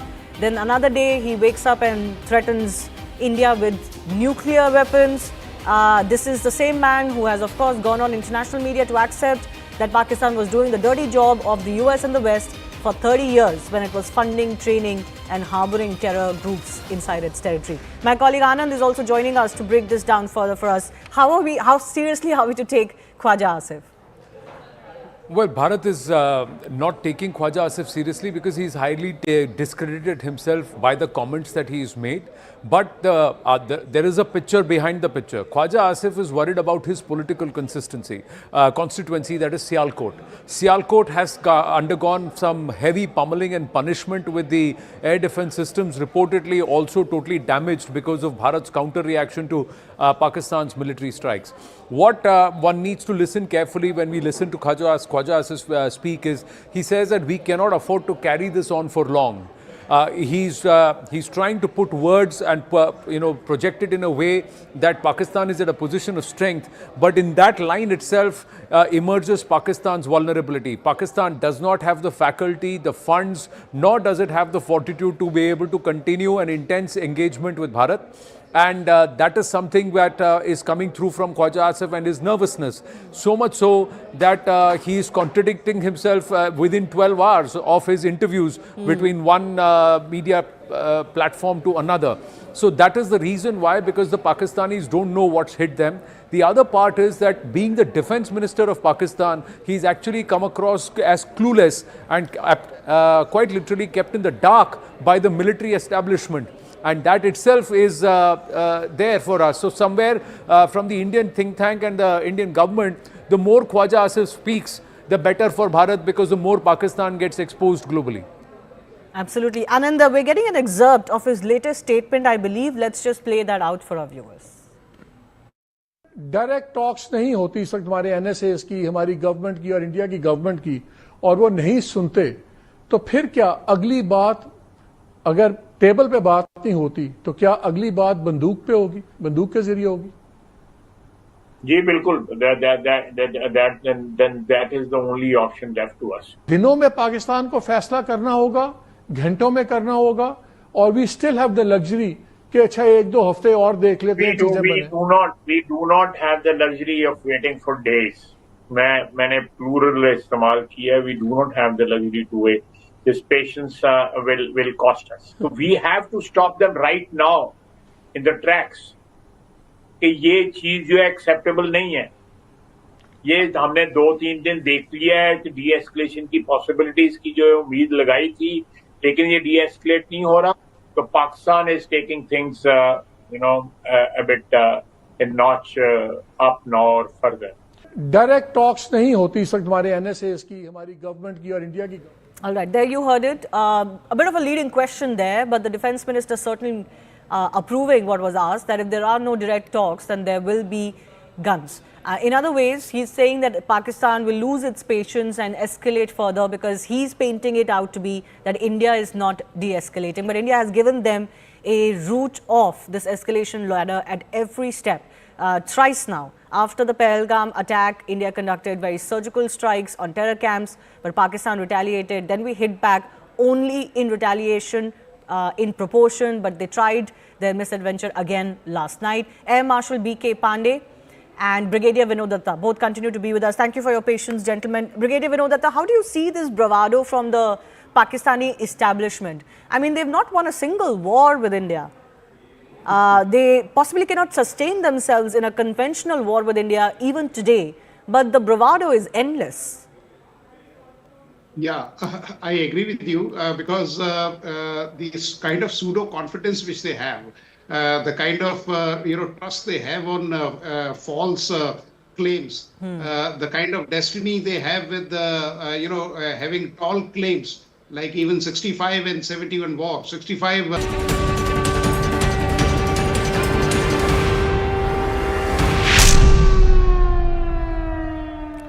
Welcome back. In all of this fog of war, particularly what happened last night, there's been all kinds of fake news and misinformation and disinformation doing the rounds of social media. The Press Information Bureau of the Government of India has put out a fact-check unit on their social media handle on Twitter, which has been from time to time fact-checking and debunking dozens of such fake news, not just propagated by other Indian media stations, media channels and so on, but also Pakistani media and social media, as well as Chinese propaganda. Let me go across to my colleague Poonam, who has more details on this. Right, Zaka. So like you've been pointing out, there have been several of these social media posts that have been doing the rounds. There's a narrative that's being built, all of which is false, is what the government has now come out and said. The PIB fact-checking machine is working overtime. Let me take you some of those tweets that have now been flagged as fake posts by the PIB, by the government of India. This one here is about a video which was put out. It claimed that this video was from Jammu and Kashmir over the last 48 hours. But the government has now come out and said that this is an old video. It's not even from India or from Jammu and Kashmir. In fact, this video is from Dhaka from February of this year and has nothing to do with what's transpiring in the conflict between India and Pakistan in the last couple of days. There's another video that was put out. There's another post that was shared. It was about a Sukhoi 30 that the Pakistani military had allegedly brought down. That was the post. That too is untrue. That is false and fake. That is what the government has come out and said. The Sukhoi 30 MKI of the Air Force crashed in 2014. That was the picture that was used in this particular post to claim that it was brought down by Pakistan. Again, a false claim that has been countered by India. Another tweet that we're talking about is a video that was doing the rounds. The video claimed that this was Pakistan launching its missiles, but that claim is completely false and untrue. This is a video from a video game, is what PIB has now come out and said, that this has nothing to do with what the events that have transpired along the line of control or the international border in the last couple of days. This is part of a video game. This is not a multi-rocket launcher system, as this particular post had claimed. Now, these are certain videos and posts that are doing the rounds as far as the conflict is concerned. But amidst all of this, we're also seeing a kind of narrative between China, Pakistan and India. There's this one particular post that was shared by China Daily, which said that there were 3 Indian jets that had crashed 2 days ago in Kashmir. That too is completely false, is what PIB, the government of India, has now come out and said, that this image is from an earlier incident in 2019, has nothing to do with what we're witnessing in 2025. So the government of India is making it very clear that this kind of narrative building that is happening on social media, that has to be countered with facts, which is exactly what they're doing and which is what we're putting out for you here on CNN News 18 as well. It is time for a quick break though, but our coverage will continue.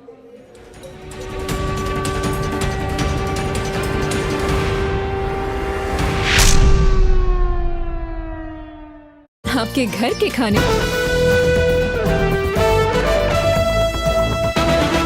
made one more threat against India.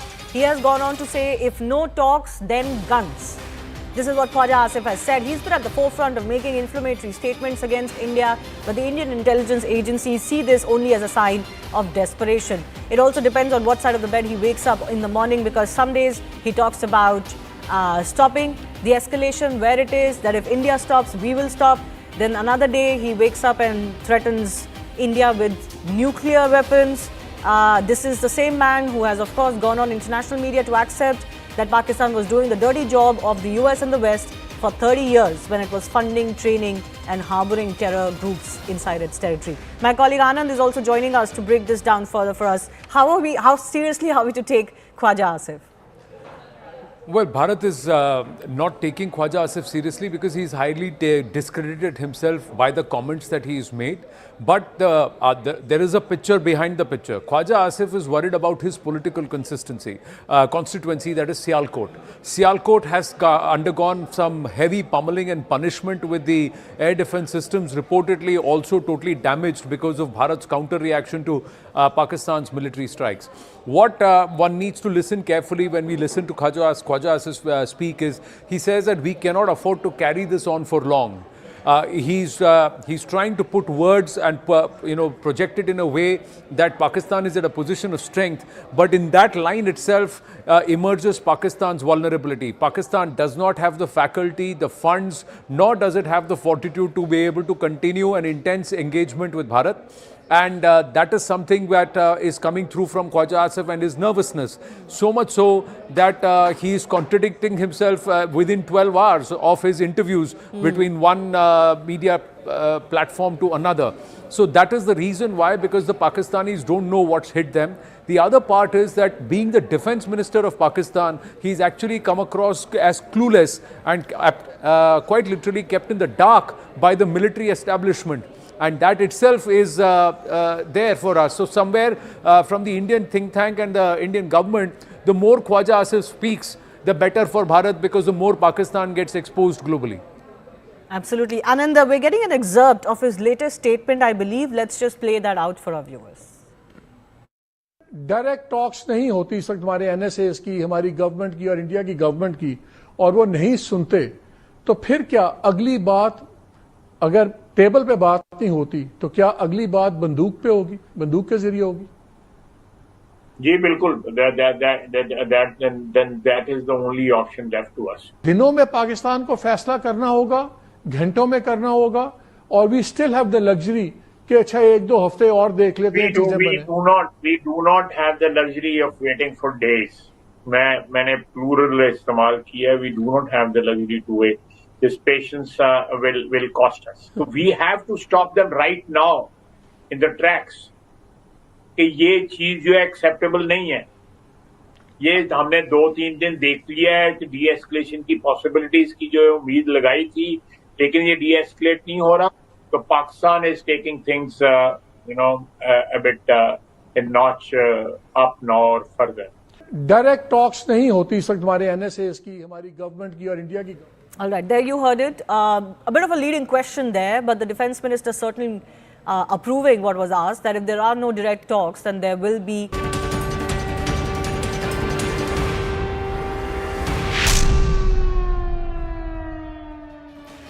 All right, as we count down to the press conference by the Ministry of External Affairs, the Foreign Secretary, and the two young women officers from the Indian Army and the Indian Air Force, which happens at 5:30 every evening. We're counting down to that. This is what has happened over the last 24 hours. Last night, between 8 p.m. and 11:30 p.m., there was a swarm of drones across 24 cities, largely in northern India and western India, all the way from Jammu and Srinagar up in the north, up to Kutch in Gujarat. That was targeted in a swarm of drones that were sent over from the other side. The official Indian Army statement says, and this was released this morning, I guess we'll get an update in half an hour's time when the Foreign Secretary briefs the media. The official Indian Army statement says it was anywhere between 45 and 50 drones, but turns out that it could be much, much more than that. What the exact figure is, like I said, we're awaiting that press conference at 5:30. Almost all of it was thwarted by the air defense system that India has built, both indigenous as well as the imported one, the S-400, as well as the L-70s. We'll try and explain all of that to our viewers and more. My colleagues Anand Narasimhan and Rahul Shivshankar are here. But you want to do some, geeky boy toy stuff. No, it's not the boy toy stuff, but it's what stopped these 500 drones. On an average, about 35 to 40 drones per location. There were 15 locations targeted, about 500 plus drones that have been pressed by the Pakistani military. So about 35 to 40 drones have been stopped. So look at it. The L-70 anti-aircraft gun was pressed into service, developed by Bofors, now produced in India. This is a 40mm gun modernized with radar, electro-optical sensors, and also auto-tracking systems. It can fire 240 to 330 rounds per minute with a range of up to 4,000 meters. The L-70 excels in anti-drone warfare, and it also has the ability to try and saturate the object in the sky with predictive fire. So also it makes it very effective against swarm attacks. So this is called a mini swarm because the swarms can extend anywhere from 20 drones to about 200 drones at a stretch can be sent. So that is a possibility, but 35 to 40 is a swarm of drones. Then you have the Shilka. So this Shilka is a self-propelled system with about 4 23 mm auto cannons.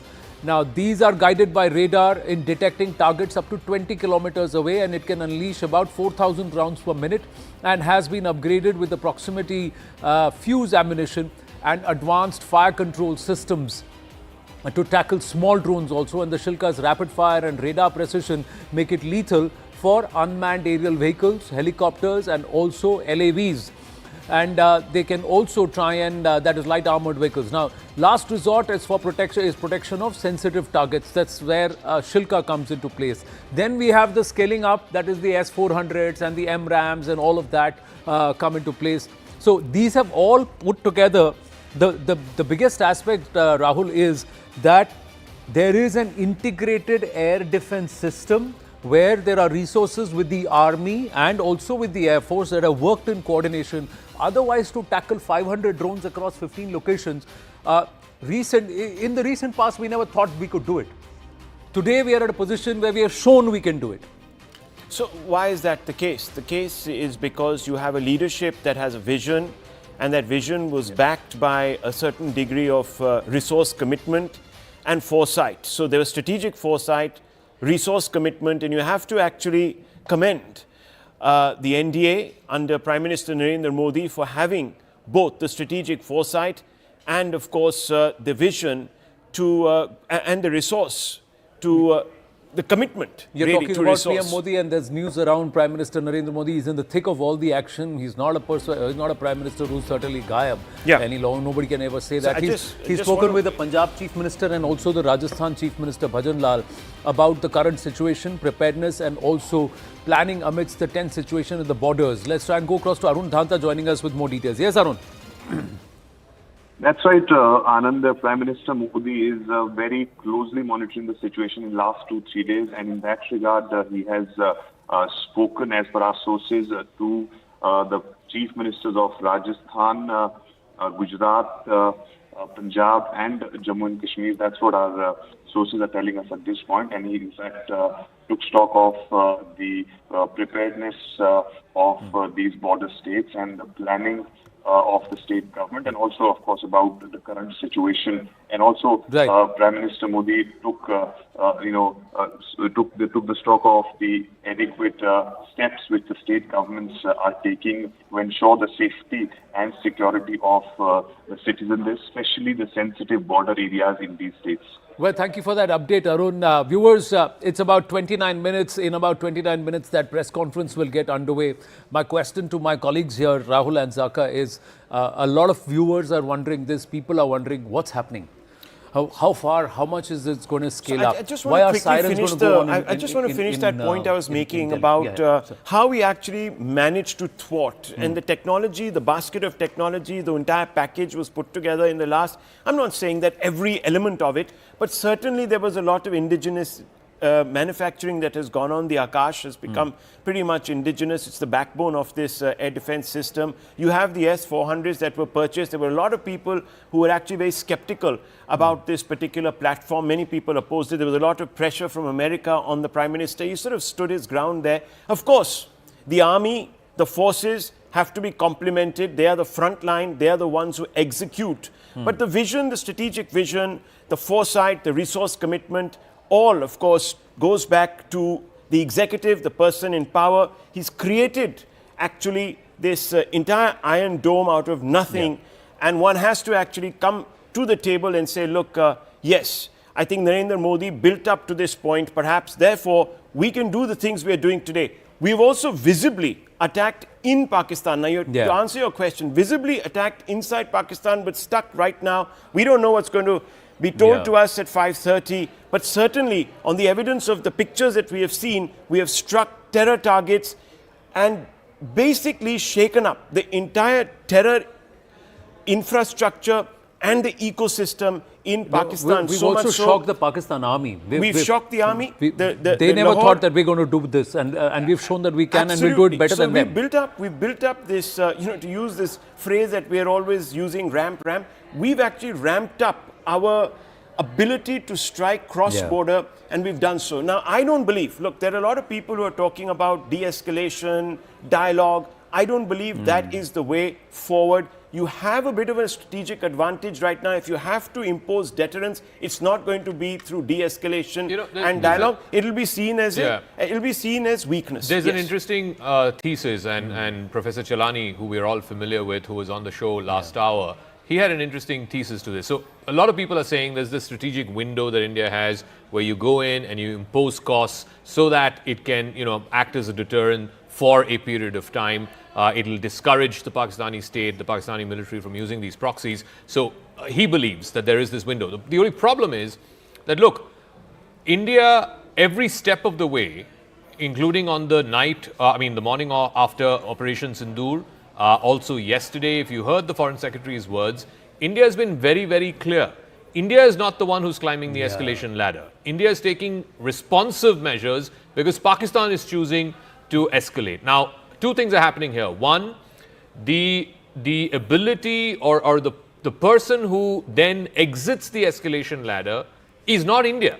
At least the onus is not on India. The onus is on Pakistan because it's Pakistan who's climbing the escalation ladder. That's what, if you believe what the Foreign Secretary is saying, our steps are non-escalatory. Our steps are retaliatory in response to Pakistan. So when we see the Prime Minister speaking to the various states, when we see Delhi, central Delhi, testing its sirens, it's not that the war is coming closer to our doorstep or it's spreading across the board. It's in anticipation that the person who's at the helm of all of this over across the border, Asim Munir, his ego is so bloated and he's so far down that road where he's the point of no return. Unless he has a win to score to go back to his constituency, his position itself becomes untenable because he's surrounded by nothing but failures. Balochistan failure, Jafar Express huge embarrassment, Pakhtunistan failure, Sindh failure, POK failure, and his ability to deal with the Americans failure. Now with Bharat, this entire post-Pahalgam Operation Sindoor failure from the Pakistan point of view because 9 targets hit with precision.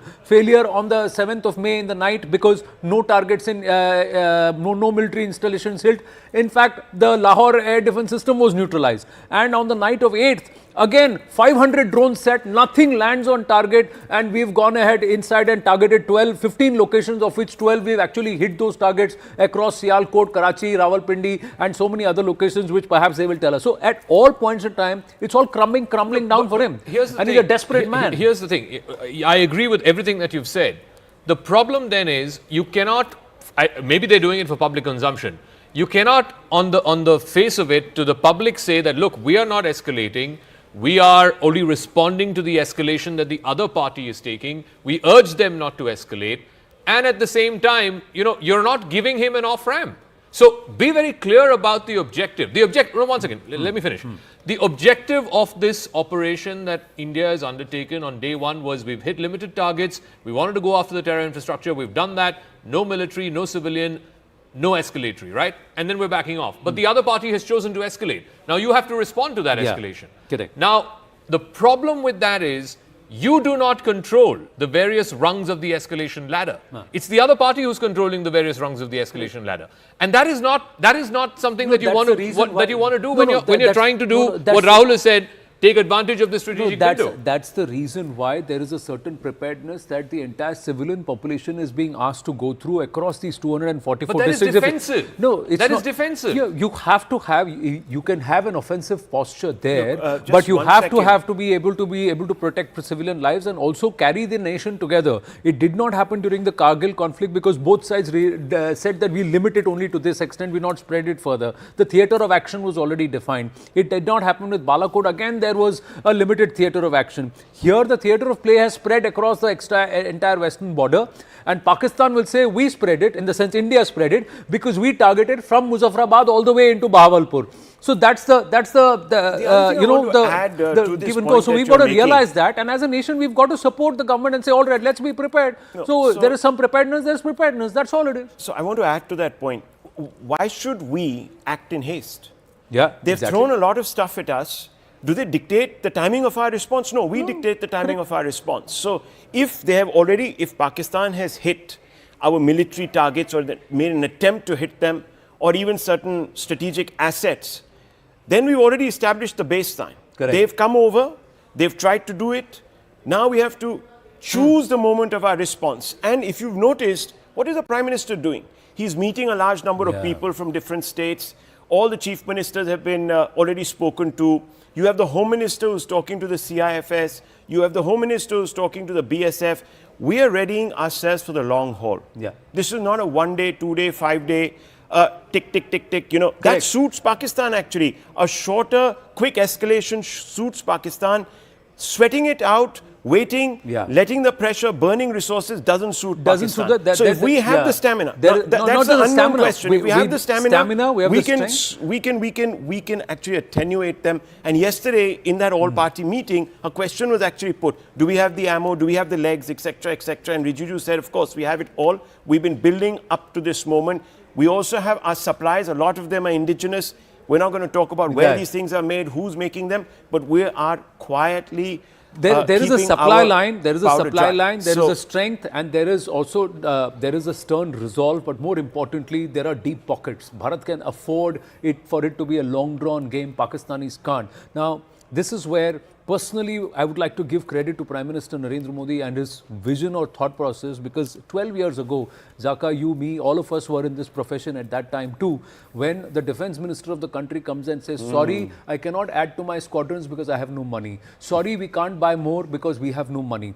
In 12 years, we've turned around to a place that ahead of this entire possible assault and possible strike, there is a 60,000 crore deal that's been signed for additional aircraft to be bought. 3 months before this has come to pass, there is a deal that has been signed to increase our naval fleet, buy submarines. There is a Scorpion deal that's happened. So over the last 2-3 years, close to about 1.5 lakh crore rupees, or if not more, deals have been signed. Where does this money come from when there was no money in the pocket in 12 years? That is a certain level of leadership, a certain level of governance, and a certain level of vision that the Prime Minister has shown, and credit is due there. This time, the difference between Balakot and now, and I'll come to you, Zaka, on that, is that this time it is a whole of government approach. When we say whole of government, all parties are being briefed. All states, whether in government or ruling party or opposition, are taken on board.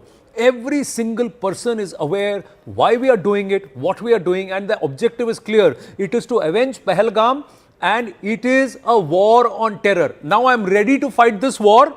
It's a long battle. I will fight it. It's a short one. I'll fight it. But it's a war on terror. I disagree with the hypothesis that Rahul put. I think it doesn't suit India to be in a long, protracted war with Pakistan. There's a very simple reason for it. We are at an economic inflection point. We have much more to lose economically than Pakistan. Look, I think where we are getting all of this wrong is the Pakistan army does not think like a regular army. They are thinking like guerrillas. And what guerrillas need to do is to try 10 different times, but they need to be successful just once. And that's what they did with Pahalgam. Now that India has responded, Munir needs to show something back to the Pakistani people that, look, I've also got a win. Now, what that win is, what that off-ramp is, I don't know, because none presents itself now. There was one on the day after, the day that the operation concluded, there was an off-ramp. He chose not to take it. But anyway, I'm not going into that. I'm making the very simple point that I don't think it is in India's interest to have a 6-month war. Because in 6 months, what are foreign investors going to do? Already today, the markets have shut 1% down, right? One second, let me just finish. My point is, the economic stakes for India are much, much higher than it is for Pakistan. Pakistan today is going with a begging bowl to the IMF. They don't have money. But that is not fundamentally influencing the army's decision on how to proceed further. Whatever Asim Muni's decision, I think somewhere the Indian think tank understands this, that we can last 60 days. They can't even last 6 days. So who's in a better position? Nobody wants a 6 months war here, or nobody wants an escalation or a long. But if that's how it is going to turn out, and if if that happens, that it's a little long drawn out, we are ready for a long drawn out confrontation. But the Pakistanis can't afford more than 4 days. They can't afford. So there is no question there of it becoming a 6 month thing. Allowed to rebut. Yeah. The point is, the time is our strength. The costs that we are incurring, look, this is not a full-scale war, first of all. we haven't even begun. Okay, we haven't even begun. That was a large number of generals, etc., who we've been bringing on to our panels were saying that we haven't even begun. We haven't even expended 1%, 0.1% of what we have. Yeah. So it's not costing us in that sense. What I'm trying to say is that we pick our moments. We pick 2 weeks down the line. We pick another 3 weeks down the line. That's already a month and a half. Yeah. We do something here, we do something there. These guys have to be in a state of maximum alert. Yeah. They have to be deployed. When I say these people, I'm talking about the Pakistanis. They have to be deployed. They're also being bled internally, as you know, and you made those references. They have no money. A short, quick, very, very visibly explosive, extremely perilous contest serves them because they go running around the world and say, look, man, this is a nuclear charged place. And, you guys have to come in. So people will come in and they defeat our strategic objective. What is our strategic objective? Is to impose deterrence. We will not be able to impose deterrence if we don't go up significantly on that particular ladder over a period of time. It could also be kinetic. It could also be kinetic. It could be non-kinetic. Time is our strength. It could be 6 months down the line. We could suddenly strike them 6 months down the line. It's not a what is the objective? What is the objective? Is to impose deterrence costs on sustained costs. Sustained costs on Pakistan. That's the fundamental. It's not a continuous fight. And the other thing is, it's not a war against Pakistan state. It's not a war against Pakistan people. It's a war against Pak emanating terror. Yeah. So every time now, Pakistan realizes, the Pak military establishment realizes, if there is another terror attack, then the intensity of Bharat's response is not going to be. And are we not losing people every day? We lose. Passing terror attack, you raise the level of the period of intensity action. will go up. But now, if there is a terror attack 30 days from now, then the punitive punishment will be on the 31st or the 32nd day. Hey, hang on. Through this, constant sort of niggling strategy that Pakistan relies upon, we're spending a lot of money. We have to have troops around the LOC constantly. We have to have vigilance. We have to have a lot of resource backing deployment, constant deployment. You saw what happened with China.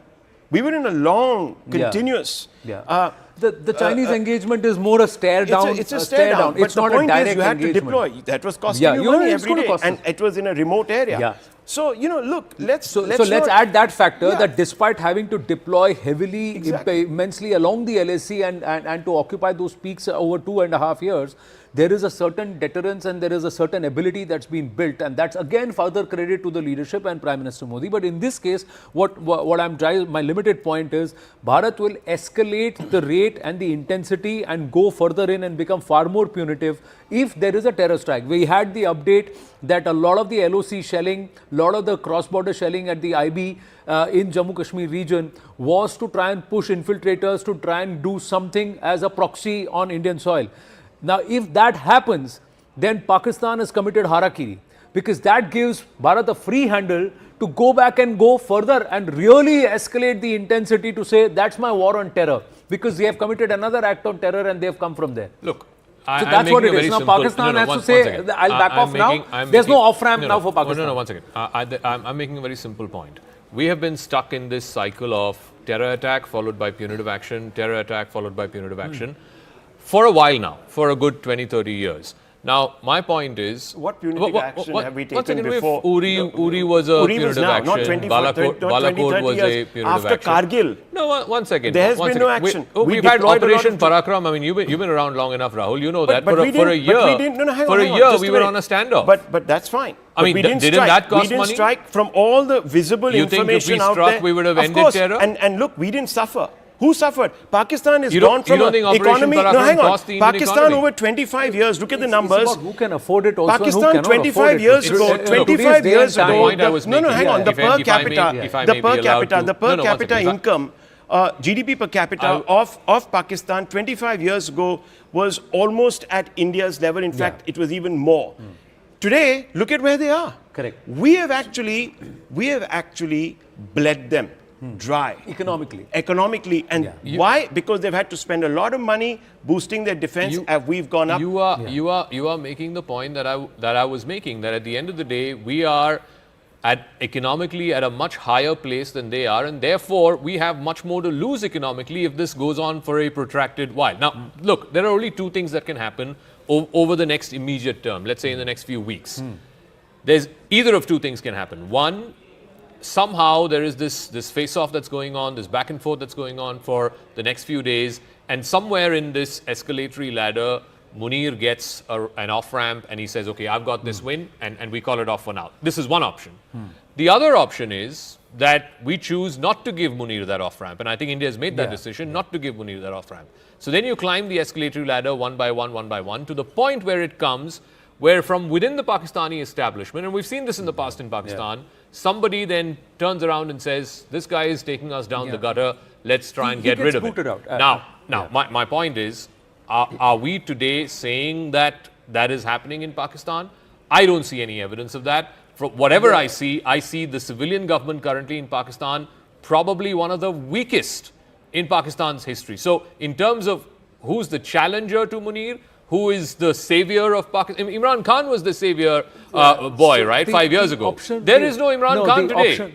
He's in jail. He might still be the most popular politician. Things change very quickly on the ground. Of course it does. Coups happen overnight. Look at Musharraf deposing Sharif. It happened within, even Musharraf didn't know. He knew. He was in Sri Lanka flying back. Let's remember Pervez Musharraf or even Qamar Javed Bajwa or even Asim Munir when he was DGISI, there was a certain unity within the armed forces. With Asim Munir, Faiz Hamid, thereafter, the rank and file are totally divided. There is a huge division within the Pakistani army, and there is a huge Munir has gone after generals. Correct. And there is a huge number of people who don't want this escalation because they know Pakistan can't afford it. See, Pakistan is only going to get further dismembered or further in disarray if this conflict or if this continues to escalate with Bharat. Bharat will lose, yes, but the bigger loss is going to be Pakistan because the shape of Pakistan will change if Asim Munir continues to go and the Pakistan military establishment allows Asim Munir to continue down this road. We got more news and we'll come back to this. CNN News 18 getting exclusive inside details of Jammu attack, Pakistan's attack in Jammu. Intelligence sources say that Pakistan attempted to target 40 places by drones. This was to test the entry and exit points of Indian defense system. Drones were sent by them without ammunition and small explosives were attached with them. Akash now joins us. Akash, so that first wave of drones that went across to try in multiple locations, was it to try and see where the placements are, where the defense systems are and where it is placed? And thereafter the projectiles came. So there was a probe and then there was the actual attempted incursion. Yes, Anand, at least, agencies are suggesting like that because they are saying that maximum of these drones did not have any explosive. And in fact, this is the reason why they are anticipating another attack this evening, because they are saying that yesterday they wanted to check our capabilities, and this is the reason why they attempted several places. In fact, multiple cities of the northern and western India, including Leh, including Gujarat, and locations like Bhuj. But many of these drones did not have explosives. Yes, rockets and missiles also came. But then, there is a feeling that they wanted to just check the capabilities, and that's why they, sent these empty drones. Now, agencies are saying that once again they can attempt, and in fact, the same locations with explosives, because now they know that we can engage a certain, sort of drone or what is the kind of technology we have employed. But then there is a surprise element as well. And agencies say that they have not yet revealed as to what they employed to engage these threats. Right. So what Akash is trying to say is that the first set of drones that came did not have too much of munition, but the drones were sent across locations just to see where the defense systems were coming. After which the Chinese guided missiles and some of those loitering munitions were sent across. But there was another backup, or there was the next level that was ready to even intercept those. And that's what perhaps took the Pakistanis by surprise. So you send a probe just to see kaun kahan pe hai, and then you send the next to see if that can be done. So that was what was attempted. That is some satellite, that footage. Those are visuals of drone being shot down. Around 500 drones were launched towards Indian positions by Pakistan Army last night, which was sighted at 24 locations from Siachen base camp in Ladakh to the Kutch area in Gujarat. Around 50 of these drones were destroyed by the air defense guns, while 20 were brought down through soft kills. Most of the drones were unarmed. Now, this is surprising. They were cheap drones. They were unarmed. They didn't have any explosives. So the intent was not necessarily to inflict damage. The intent was to see where they're placed. Where they're placed, and suppression of enemy air defense systems, SEADs. That's the military term for it. That's what Wing Commander Augustin Vinod yesterday said. It's SEADs, and then there is DEADS, which is the destruction of the enemy air defense system. I think yesterday was a probing mission. So again, I keep going back to this. So yesterday was the first step in the escalatory ladder. They've sent this swarm of drones all the way from Jammu and Srinagar all the way down to Kutch, all across the Western Front.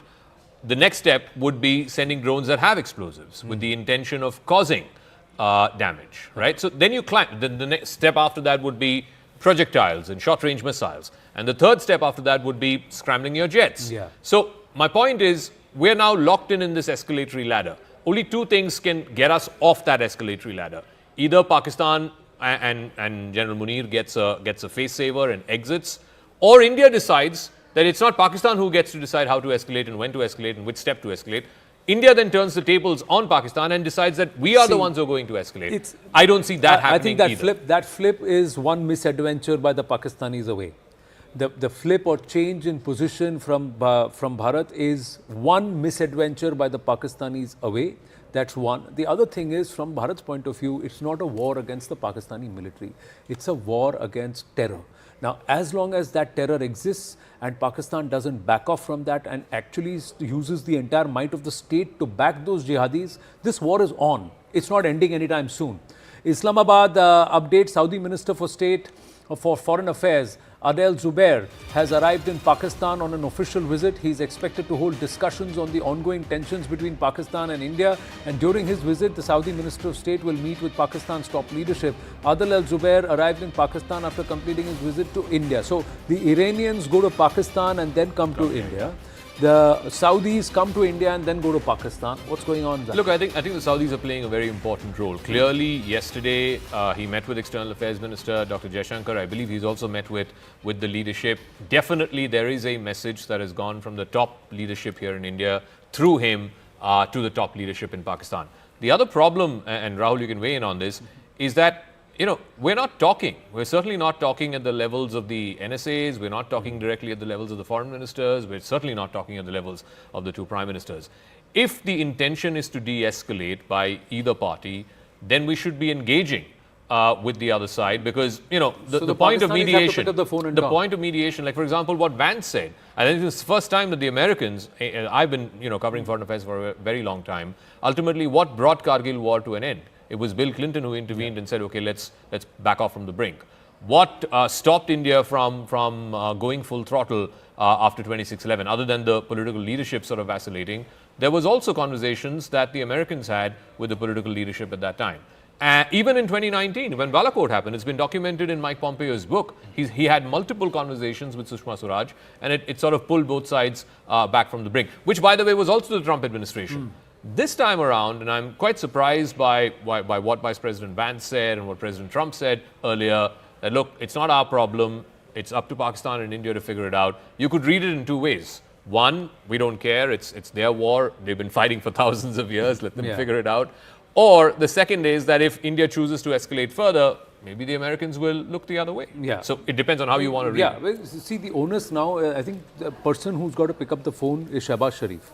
There's nobody else, or it is Asim Munir. So in this case, Asim Munir's position is untenable as far as Pakistanis are concerned. Any more terrorists and jihadis operating out of Pakistan is untenable as far as Bharat is concerned. So this is where the current situation is. Actually, Anand, I slightly differ with you on this one point. Look, if you have to enforce deterrence, you have to go after the mindset. These terrorists that we're eliminating are expendables. They read out of a book, a playbook. That playbook is presented by people who are in the deep state of Pakistan, the ISI, the army.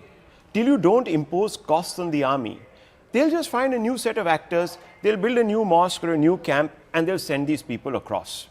So if you don't go to the root of the problem, you're going to be constantly shellacked.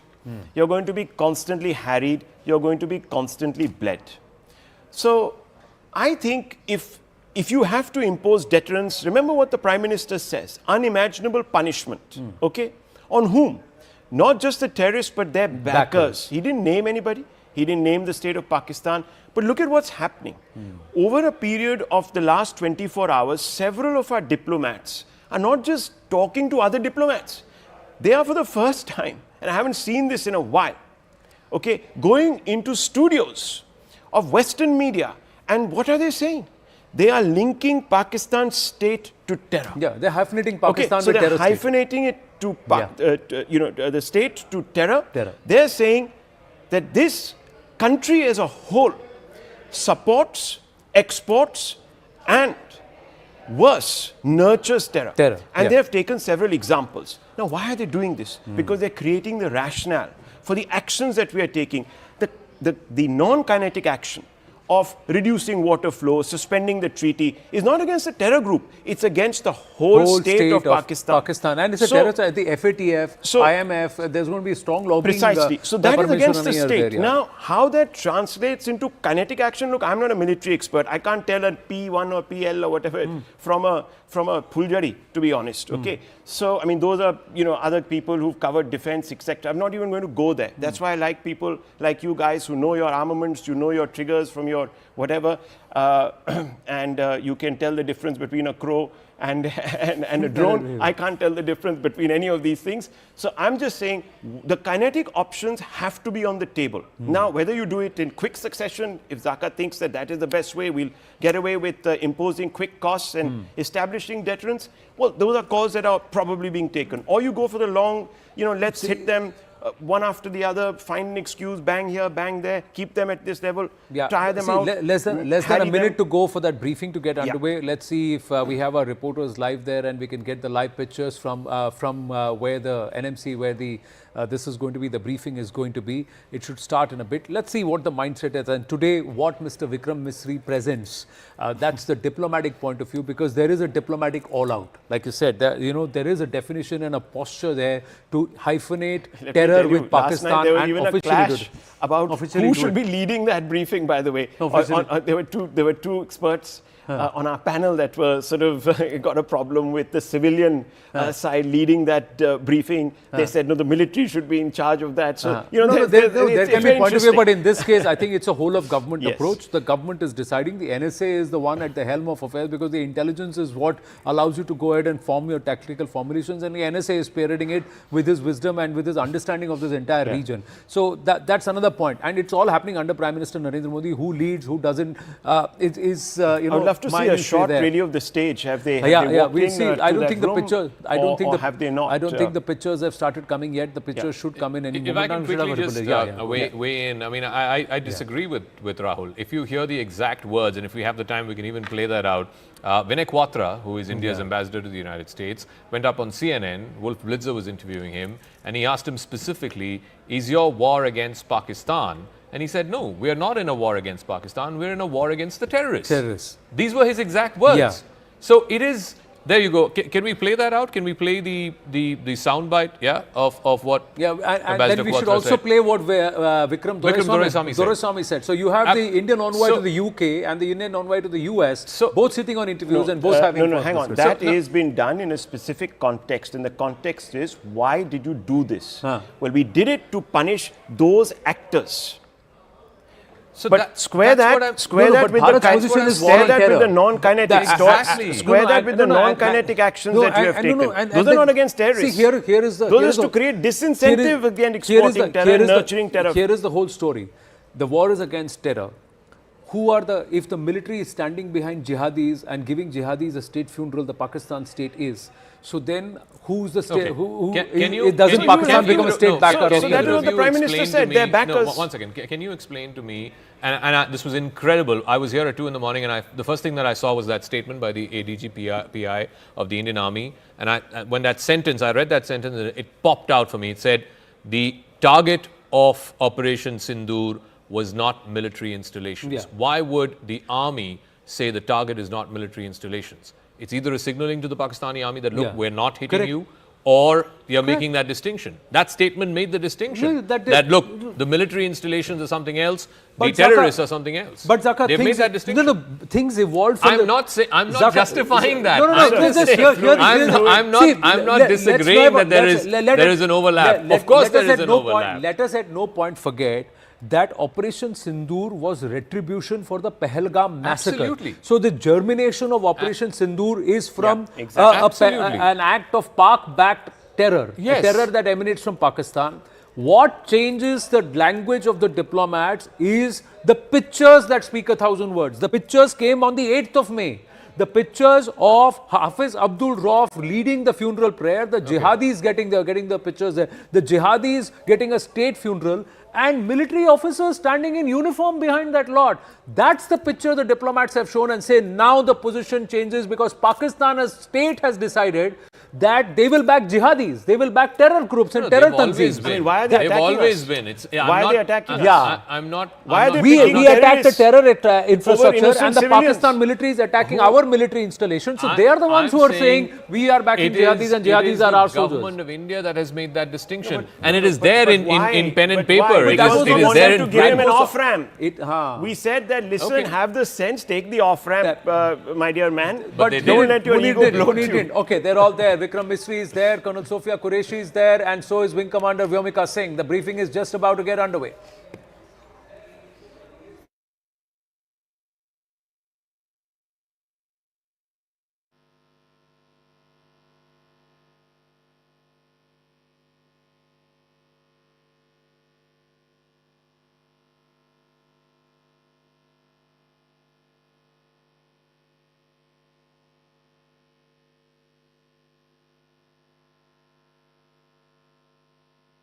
Do switch off your mobile phones before I begin.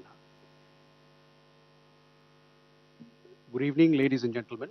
I welcome you to this press briefing by Foreign Secretary Shri Vikram Misri on the ongoing developments around Operation Sindoor. We are also joined by Colonel Sophia Qureshi and Wing Commander Vyomika Singh. With that, I hand over the floor to Foreign Secretary. Sir, over to you. Thank you Randeep नमस्कार good afternoon आप सबका स्वागत है और मैं सबसे पहले अनुरोध करूंगा कर्नल सोफिया कुरैशी से कि वो आपको आज तड़के सवेरे से हुई घटनाओं से अवगत कराएं colonel Qureshi thank you sir नमस्कार 8 से 9 मई 2025 की मध्य रात्रि को पाकिस्तानी सेना ने सैन्य बुनियादी ढांचे को निशाना बनाने के इरादे से पूरी पश्चिमी सेना पर भारतीय वायु क्षेत्र का कई बार उल्लंघन किया। यही नहीं बल्कि पाकिस्तानी सेना ने नियंत्रण रेखा पर भारी कैलिबर वाले हथियारों से गोलीबारी भी की। अंतर्राष्ट्रीय सीमा और नियंत्रण रेखा पर लेह से लेकर सर क्रीक तक 36 स्थानों पर 300 से 400 लगभग ड्रोनों का इस्तेमाल घुसपैठ का प्रयास करने के लिए किया गया। भारतीय सशस्त्र बलों ने काइनेटिक व नॉन काइनेटिक साधनों का उपयोग करके इनमें से कई ड्रोन्स को मार गिराया। इतने बड़े पैमाने पर हवाई घुसपैठों का संभावित उद्देश्य वायु रक्षा प्रणालियों का परीक्षण करना और खुफिया जानकारी इकट्ठा करना था। ड्रोन के मलबे की फोरेंसिक जांच की जा रही है। प्रारंभिक रिपोर्ट्स से पता चलता है कि वे तुर्की के असीस गार्ड सोंगर ड्रोन्स हैं। इसके उपरांत रात में पाकिस्तान के एक सशस्त्र यूएवी ने भटिंडा सैन्य स्टेशन को निशाना बनाने की कोशिश भी की, जिसे पकड़ा गया और उसे निष्क्रिय कर दिया गया। पाकिस्तानी हमले के जवाब में पाकिस्तान में 4 हवाई रक्षा स्थलों पर सशस्त्र ड्रोन्स लॉन्च किए गए। इनमें से एक ड्रोन एडी रडार को नष्ट करने में सक्षम रहा। पाकिस्तान ने जम्मू कश्मीर के तंगधार, उरी, पुंछ, मेंढर, राजौरी, अखनूर और उधमपुर में भारी कैलिबर आर्टिलरी गन और सशस्त्र ड्रोन्स का उपयोग करके नियंत्रण रेखा के पार गोलीबारी भी की, जिसके परिणाम स्वरूप भारतीय सेना के कुछ जवान हताहत हुए और घायल हुए। भारतीय जवाबी कार्रवाई में पाकिस्तानी सेना को भी बड़ा नुकसान पहुंचाया गया। इसके अलावा पाकिस्तान का गैर जिम्मेदाराना व्यवहार फिर से सामने आया। 7 मई 2025 को रात 8:30 बजे एक असफल अकारण ड्रोन और मिसाइल हमला करने के बावजूद पाकिस्तान ने अपना नागरिक हवाई क्षेत्र बंद नहीं किया।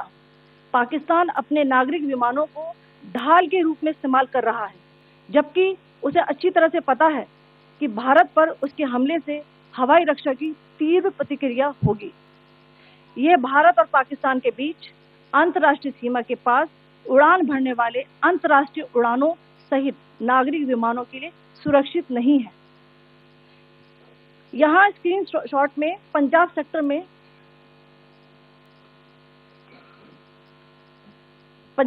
में हाई एयर डिफेंस अलर्ट स्थिति के दौरान एप्लीकेशन फ्लाइट रडार 24 का डेटा दिखाया गया है। जैसा कि आप देख रहे हैं यहाँ पर भारतीय पक्ष का हवाई क्षेत्र घोषित बंद के कारण नागरिक हवाई यातायात से पूरी तरह से रहित है। कराची और लाहौर के बीच के हवाई अड्डे मार्ग पर नागरिक एयरलाइंस उड़ान भर रही है। हाईलाइट किया गया है विमान फ्लाइनेस एविएशन का एयरबस 320, जैसा कि आप यहाँ देख रहे हैं, जो कि शाम को 5:50 बजे दमम से शुरू हुआ और रात को 9:10 बजे लाहौर में उतरा। ये सारा डिटेल्स आप यहाँ देख रहे हैं, ये डिटेल्स यहाँ लिखा हुआ है। Can you see this?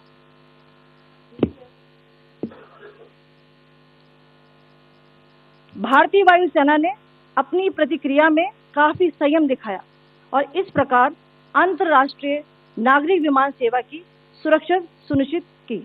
धन्यवाद। जय Hind.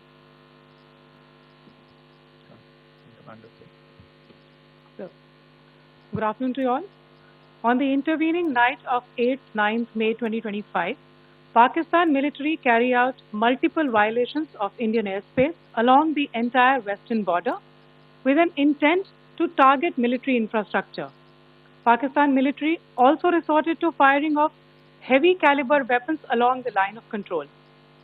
Along the international border and line of control, drone intrusions were attempted from Leh to Sir Creek at 36 locations with approximately 300 to 400 drones. Indian Armed Forces brought down a number of these drones using kinetic and non-kinetic means. The possible purpose of these large-scale aerial intrusions were to test the AD systems and gather intelligence. Forensic examination of the drone debris is being undertaken. Preliminary reports suggest them to be of Accuses Guard Songa drone of Turkey.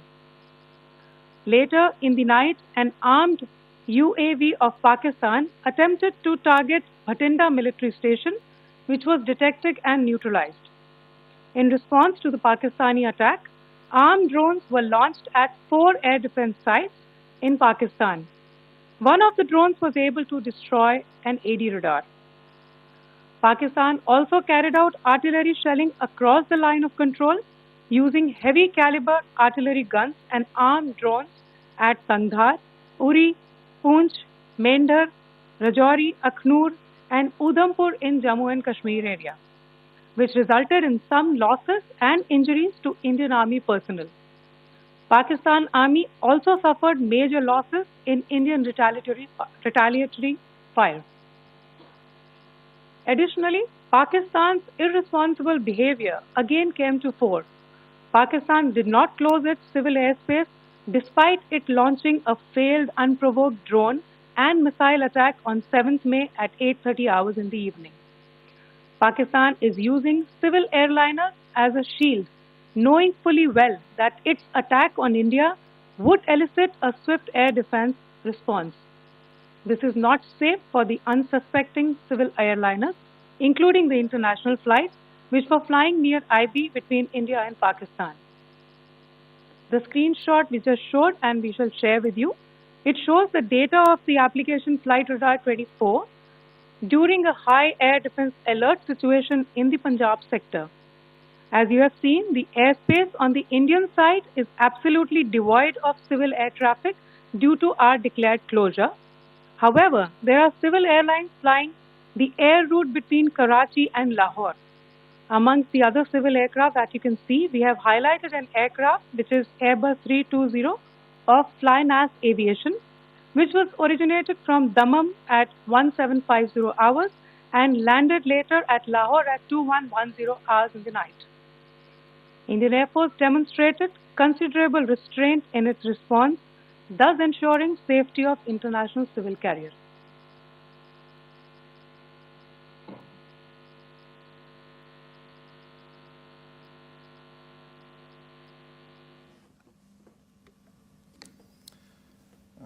Thank you, Colonel Qureshi, Wing Commander Singh. I have just a few points to share in addition. कल रात की पाकिस्तानी सेना की कायरतापूर्ण गतिविधियों से आपको colonel Qureshi और विंग कमांडर सिंह ने पहले ही अवगत करा दिया गया है. These provocative and escalatory actions that were taken by Pakistan last night were targeted at Indian cities and civilian infrastructure, in addition to some military targets. The Indian armed forces responded proportionately, adequately and responsibly. ये जो हमले हुए कल रात को भारतीय सैन्य इकाइयों ने पर्याप्त रूप से और एक जिम्मेदाराना रुख अपनाते हुए इन हरकतों का उत्तर दिया. What I want to underline is that the official and blatantly farcical denial of these attacks that Pakistan carried out by the Pakistani state machinery is yet another example of their duplicity and the new depths that they are plumbing in their quest for disinformation. The other point in the same vein is Pakistani claims that they did not target or attack any religious places. You would recall that yesterday I shared with you an incident related to the attack on a Gurdwara in Punch. Instead of owning up to these attacks, Pakistan made the preposterous and outrageous claim that it was the Indian armed forces and the Indian Air Force that was targeting cities like Amritsar and trying to put the blame on Pakistan. This is nothing but a desperate attempt by Pakistan to disown its acts of aggression, but it is also true to type in its effort to deceive and mislead the world. It will not succeed. The Gurdwara in Punch in particular was attacked by Pakistan, and some local members of the Sikh community, including a Ragi of the Gurdwara, lost their lives in this incident, as I shared yesterday. TV पर आप इस हमले के चित्र देख सकते हैं. In addition, that we would attack our own cities is the kind of deranged fantasy that only the Pakistani state can come up with. Perhaps they do it because they are well versed in such action, as their history would show. The last point I wanted to make this evening is again this disinformation that is coming from Pakistan about India targeting the Nankana Sahib Gurdwara through a drone attack. This is again yet another blatant lie and part of Pakistan's disinformation campaign. As we saw in the Pahalgam attack, Pakistan is again trying desperately to impart a communal hue to the situation with an intention to create discord. Again, we are not surprised.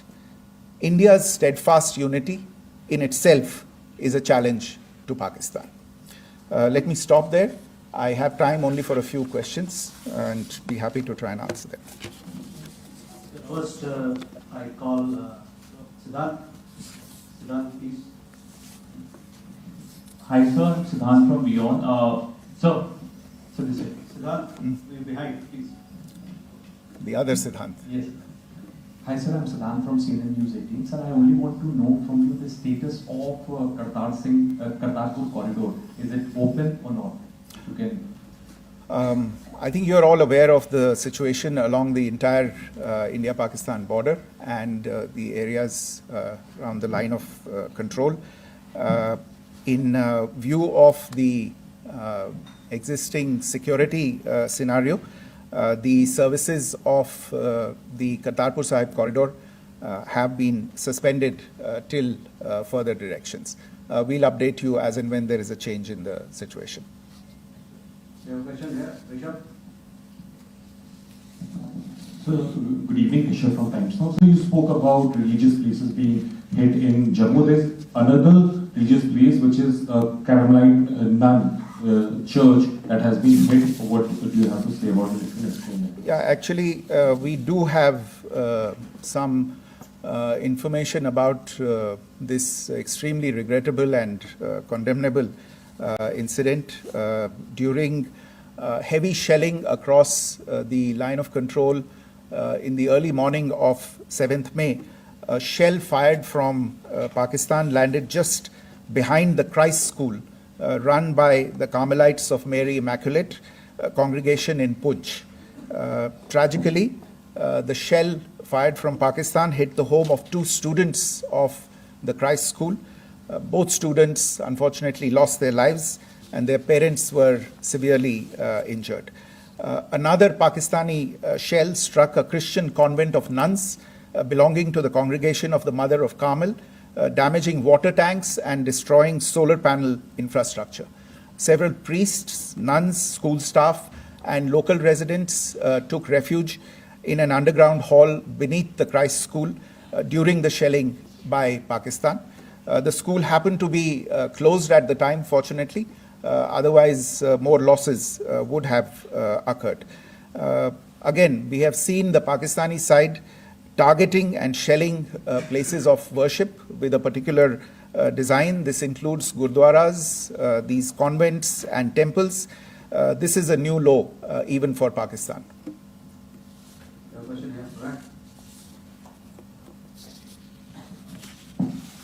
Sir Pranay Upadhyay Amar Ujala से sir कल आपने इसी podium से पाकिस्तान के IMF bailout को लेकर और Indus water treaty को लेकर जो टिप्पणी की थी उसकी पाकिस्तान में काफी तीखी प्रतिक्रिया भी आई और उसके बाद हमने देखा कि पाकिस्तान की तरफ से किस तरीके से लेह से लेकर भुज तक पूरी बॉर्डर के ऊपर जो इन्वेजन था वो किया गया।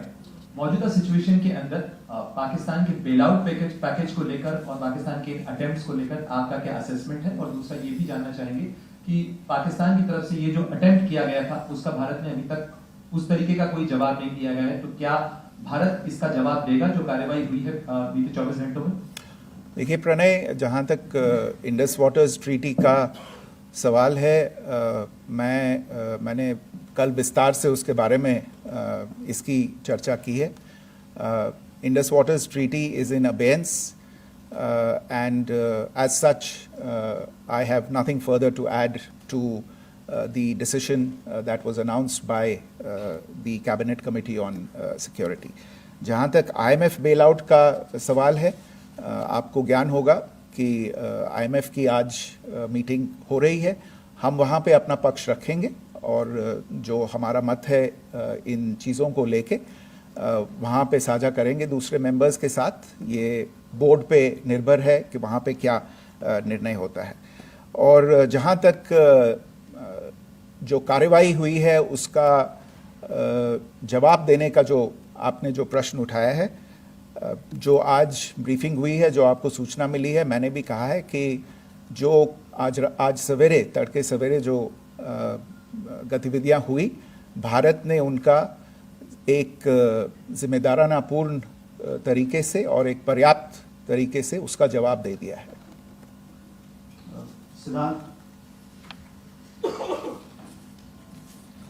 Hi sir, Siddhant from Beyond.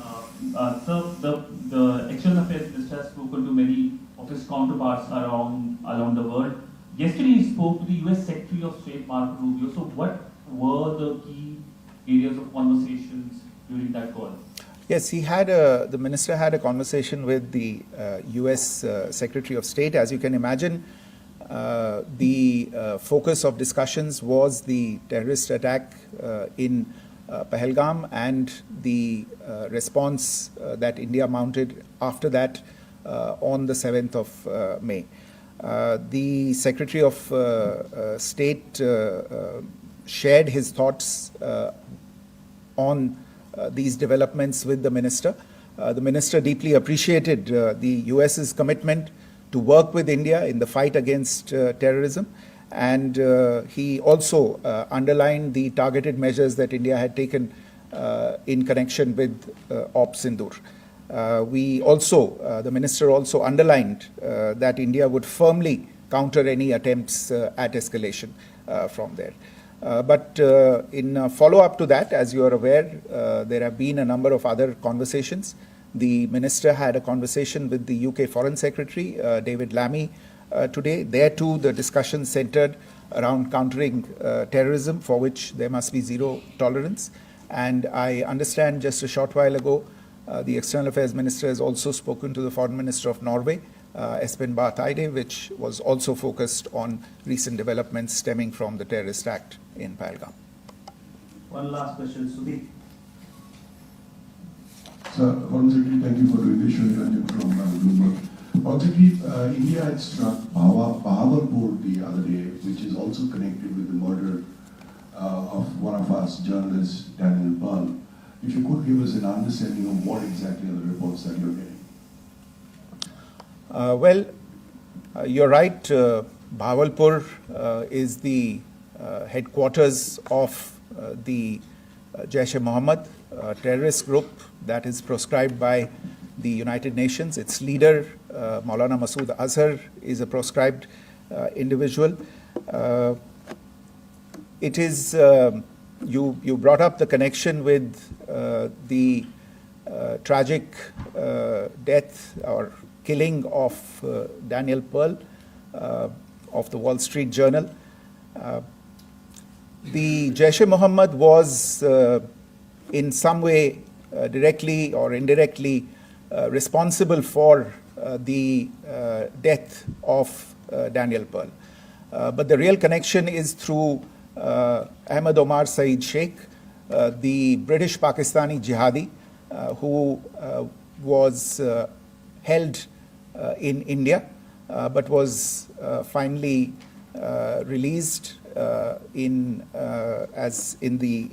2000, and he was the person who lured Daniel Pearl to his eventually leading to his murder. So these are all obviously connected figures, connected individuals, connected institutions, and the attack on Bahawalpur, on that facility of the Jaish-e-Mohammed in Bahawalpur is, I would imagine, a fitting part of this unfortunate incident. Thank you all. Thank you, sir. With that, we come to the closure of this press briefing. Thank you very much.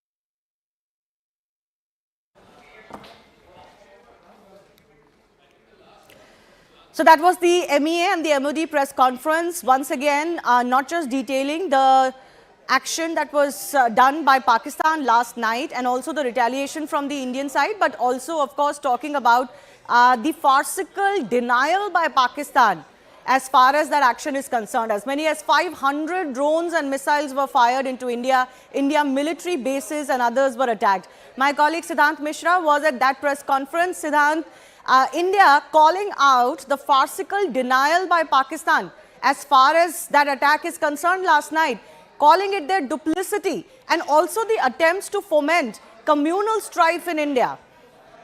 Well, yes, that's absolutely right. In fact, that is exactly what Foreign Secretary said a short while back at a media briefing in New Delhi. And in fact, he said that what they're doing is that they are putting blame on India. Perhaps they're blaming India for attacking Indian cities. Perhaps they're saying that all is being done by India. But the fact is that there was an air intrusion yesterday, and in fact, Indian air defense systems very effectively brought down all the drones and missiles which were fired by the Pakistani side. And in fact, this was the third briefing that government of India did today in the national capital, perhaps giving out more details about Operation Sindoor. And in fact, there are indeed some tactical perhaps details which government does not want to talk about at this point in time, because the operation is still on. So Siddharth, if I have it correctly, the question about how India responded to Pakistan's escalation was asked. What was the response exactly on that question? Well, as far as India's response is concerned, then Foreign Secretary also highlighted that how there has been a shelling on the religious places in the border areas. In fact, a Christian school was targeted. There is also other religious sites which have been targeted. In fact, the intention of Pakistan is to hit a communal chord. In fact, Foreign Secretary also called Pakistan's action provocative and escalatory in nature. And in fact, the official denial of Pakistan shows their duplicity. This is what Foreign Secretary said. Just Siddharth, stay with me. I've also got Akash Sharma joining us. Akash, of course, not much details as to India's retaliation that have come to light. If India has indeed attacked certain cities in Pakistan, of course we know that certain defense systems in Pakistan were targeted in a retaliatory manner, non-escalatory manner, but not much else details that have been given by the MOD or the MEA as of now. So it is possibly because they are still anticipating some sort of attack once again, maybe, because last night whatever we saw was maximum of these drones did not have any explosive. So possibly they are assuming that it was to check the capabilities, and once again we can have something coming from Pakistan, and that's possibly the reason why they haven't revealed any sort of detail on our retaliation. But yes, we have confirmation from several sources that how India retaliated, and in fact several targets were there. I would leave it that, because we will of course wait for the official confirmation. But 2-3 things, Shivani, that I want to highlight here. First one, that these drones were Turkey-made drones. Second one, that Indian Army Jawans have got injured. And third one, that they were taking, in fact, they were using their civil airlines as shield. Yes. This is somewhere exposing Pakistan. They talk about professionalism, Shivani, and this is something that is exposing them.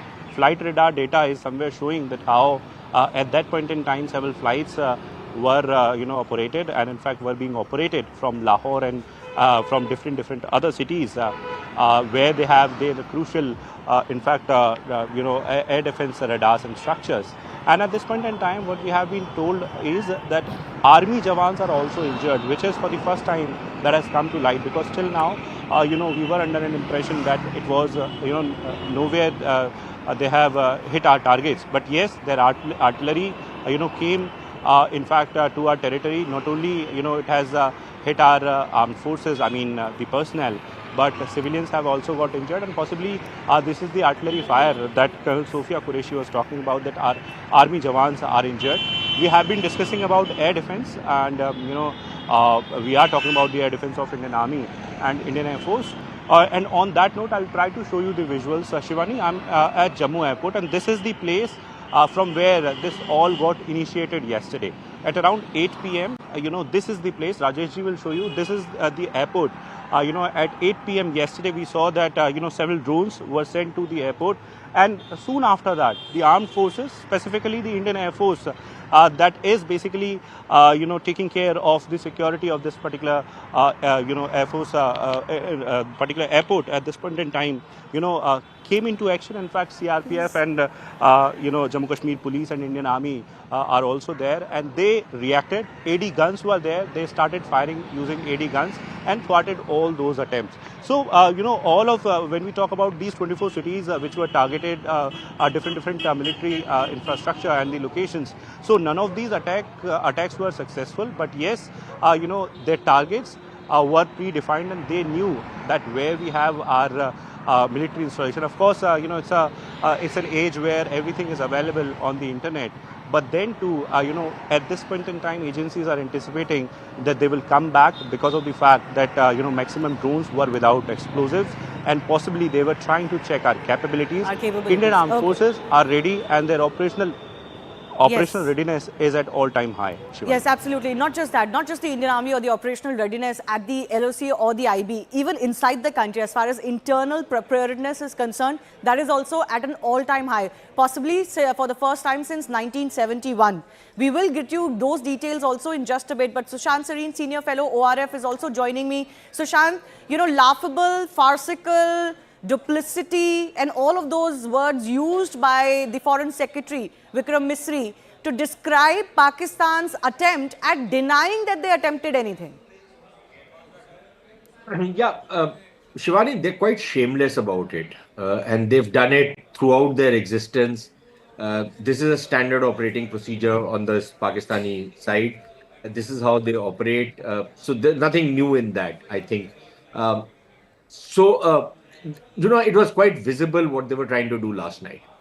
And for them to, at that point of time, deny that we are not doing anything across the border was laughable. And the night before also, they had tried it all along the length and breadth of the border, and still they denied it the next day that we haven't done anything. One thing which is not clear, Shivani, I wish your correspondent, if he's still online, can address that. From what I heard in the press conference, it isn't quite clear whether the casualties of the soldiers was in the shelling or it was in the drone attacks that have taken place. From what? Number one. Yes, go ahead. I'll try and get Akash back, but go ahead. Yeah, and Akash says that people were injured, soldiers were injured. But from what the word I heard was hatahat, which means killed. So I wanted there's some clarification. Okay, so wait a second. Let me just bring Akash. He's with me. Akash, can you clarify on that front? I believe you had talked about injuries as far as the Indian Army and the BSF is concerned. Do we know more? Are there any fatalities? So I was talking about injuries only, and these injuries are because of the artillery fire that we have at the LOC and in fact, at the international border yesterday. Because as far as these drone attacks are concerned, so we have been given to understand that none of these was successful.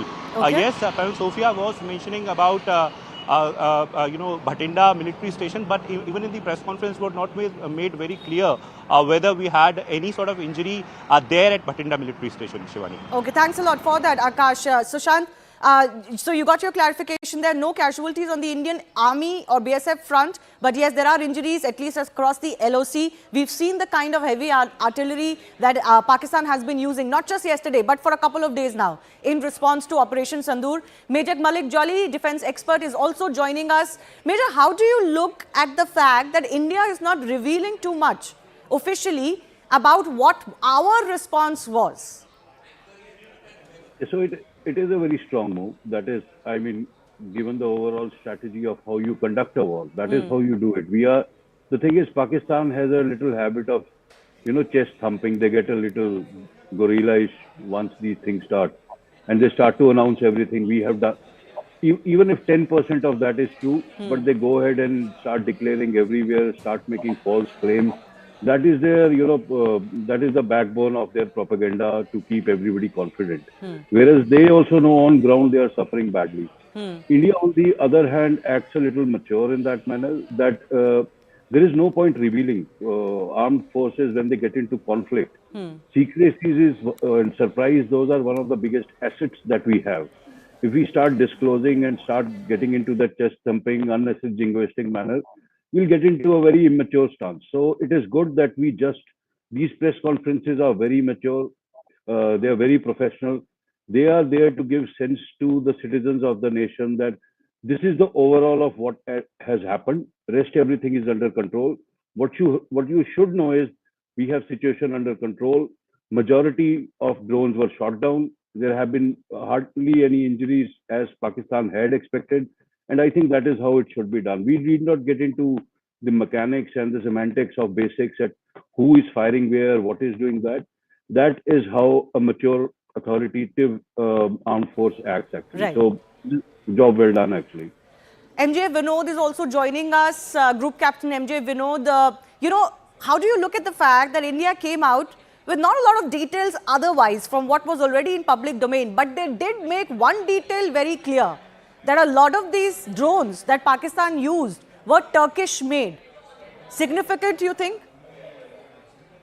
And absolutely. In fact, yesterday, I think, in the morning with the other three panelists of yours, that is Rahul, Anand, and Zaka, we, on your very channel, showed cargo aeroplane coming from Turkey to Karachi and the other areas, where I had raised this concern. I'm sure a lot of imported drones were flown in directly from Turkey. Be that as it may, I am slightly trying to read in between the lines of what being shown on the screen, which is about this Flynas aeroplane coming from Dammam to Lahore. Why they have specifically shown this or any other civilian movement during the hotspot condition could be that this Flynas came very close to being taken out, is my understanding. And it is imperative that, companies like Flynas or any other foreign operators flying into this hot zone when air war is going on. At that time, you can become collateral damage. Is the information that is being put out to the world? So I think the air carriers will take a note of it and not fly into a hot war condition where you could be, or highly possible, you may be misidentified, not only by us, maybe by Pakistan themselves, and they'll shoot them down and blame it on us. But Shivani, about this briefing, Manik and I are good friends, but I have a slight bit of disagreement in this.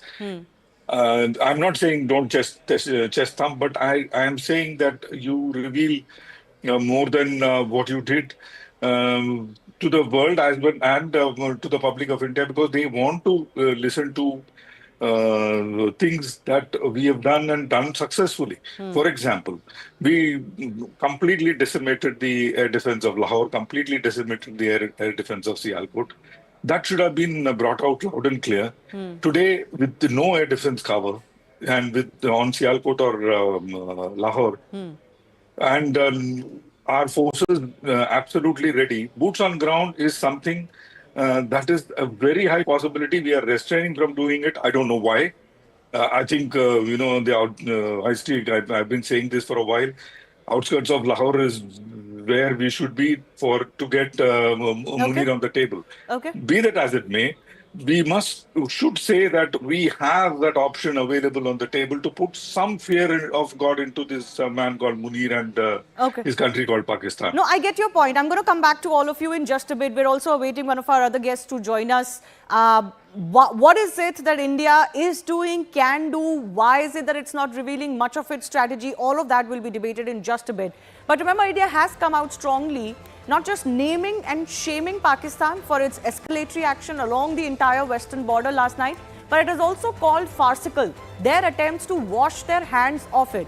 Pakistan actually tried to deny any drone and missile attack on their part. Indian Foreign Secretary Vikram Misri said that it's preposterous and desperate from Pakistan to allege that India targeted its own cities.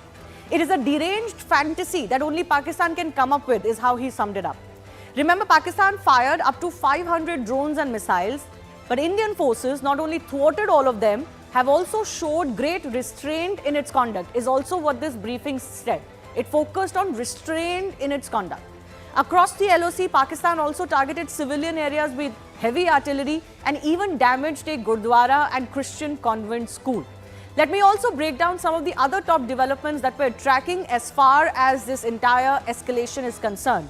Defence Minister Rajnath Singh earlier today chaired a high-level meeting to review the security situation along the border and operational preparedness of the Indian Armed Forces with CDS and the three armed services chief. Home Minister Amit Shah met DG BSF, DG CISF and MHA officials and other senior officials of the ministry to review border situation and airport security arrangements. Union Health Minister JP Nadda chaired a high-level meeting to review emergency health systems preparedness with senior officials. External Affairs Minister Jai Shankar spoke to UK Foreign Secretary today. The discussion centered around countering terrorism, and he told his counterpart that there must be zero tolerance.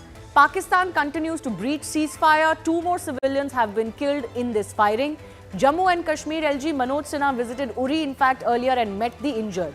On another note, BCCI has suspended the IPL for 1 week with immediate effect. They say nothing above the country right now.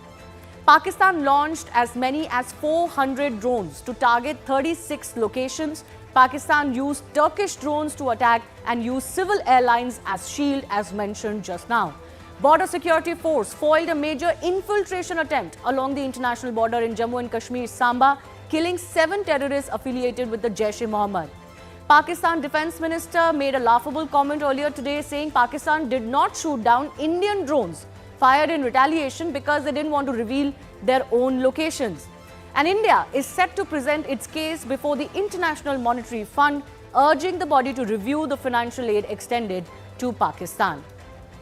Pakistan attempted to escalate these tensions by targeting as many as 36 locations, but all of those attempts were negated. Let's take a quick check of where all of these actions were taken. All of them neutralized. There's Jammu, Srinagar, Rajouri, Uri, Avantipura, Udhampur, Satwar, Pathankot, Jalandhar.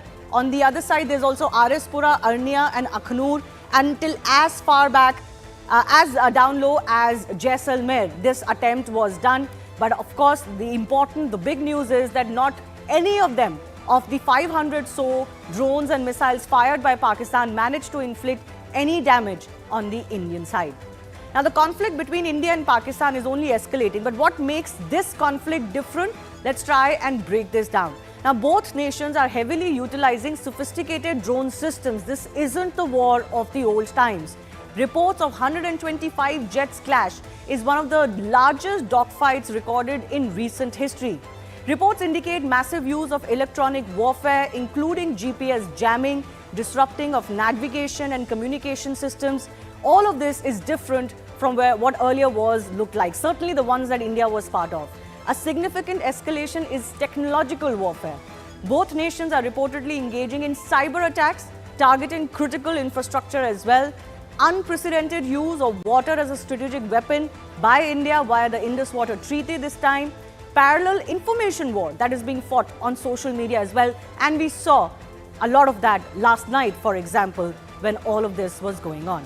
What is also going on simultaneously is a lot of public and civil prep. I want to emphasize on that because it's going to come to civilians to stand up and be counted if the time comes.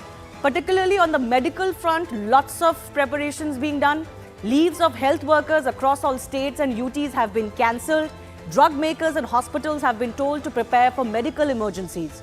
AIIMS in Delhi has said that they have held a mass casualty management mock drill a few days ago. Home Ministry has also asked for stricter measures for airport security. It was clear last night that airports were a major point of attack for Pakistan. And MHA has also asked all state chief secretaries to make emergency procurements under available rules, which means India does not want to leave any stone unturned as far as this fight and preparedness for it is concerned. With that, we also ask the question that we're asking today. With Pakistan's repeated strikes, is it really fighting a losing battle? And if so, why is it doing so? Pakistani सेना ने नियंत्रण रेखा पर भारी calibre वाले हथियारों से गोलीबारी भी की। अंतर्राष्ट्रीय सीमा और नियंत्रण रेखा पर लेह से लेकर सरक्रीक तक 36 स्थानों पर 300 से 400 लगभग ड्रोनों का इस्तेमाल घुसपैठ का प्रयास करने के लिए किया गया। भारतीय सशस्त्र बलों ने काइनेटिक व नॉन काइनेटिक साधनों का उपयोग करके इनमें से कई ड्रोन्स को मार गिराया। Pakistan made the preposterous and outrageous claim that it was the Indian Armed Forces and the Indian Air Force that was targeting cities like Amritsar and trying to put the blame on Pakistan. This is nothing but a desperate attempt by Pakistan to disown its acts of aggression, but it is also true to type in its effort to deceive and mislead the world. It will not succeed.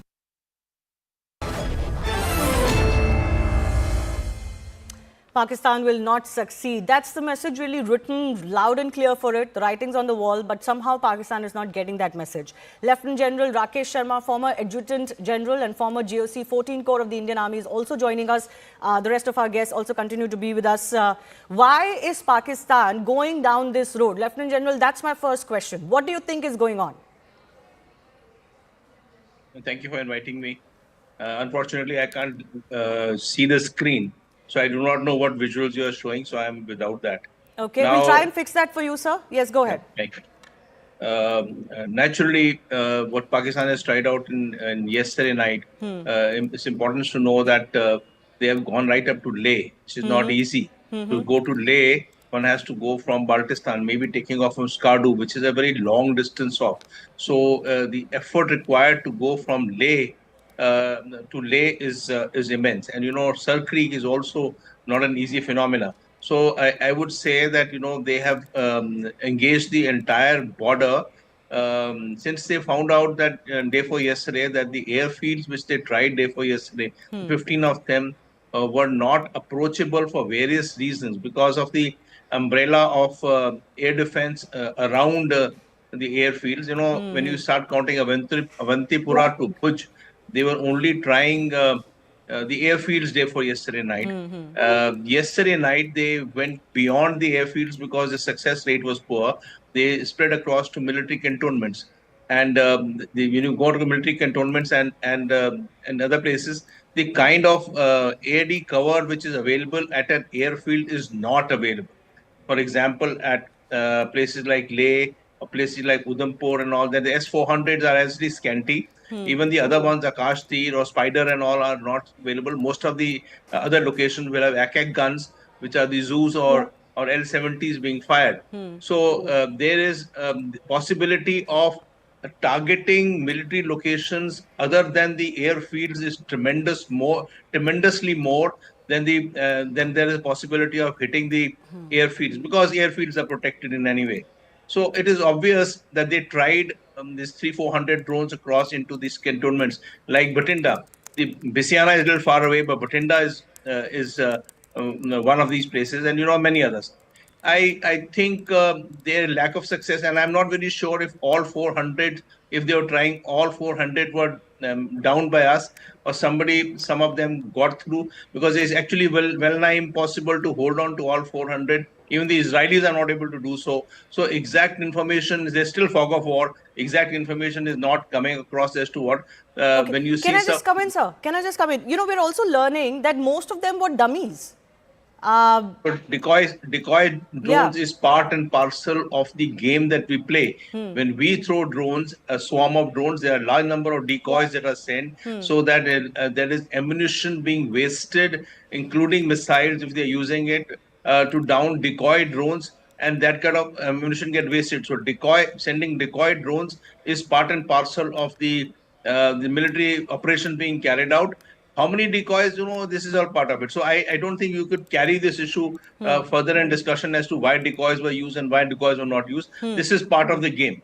There is also one issue I wish to raise, is that how much of information can the adversary, and I'm sure the group captain can answer it better, how much of information can the adversary glean out of a drone attack being sent by us? Can he pick up the frequencies, the channel, the direction from where it is coming, where it is being launched? So all that information, if it gleans out of our attacks, it becomes easier for him for next night to know, okay, the attacks are coming up, and that's the reason why we are not actually disclosing. The social media says we went to Attock, or we went to many other places which Pakistani social media is showing.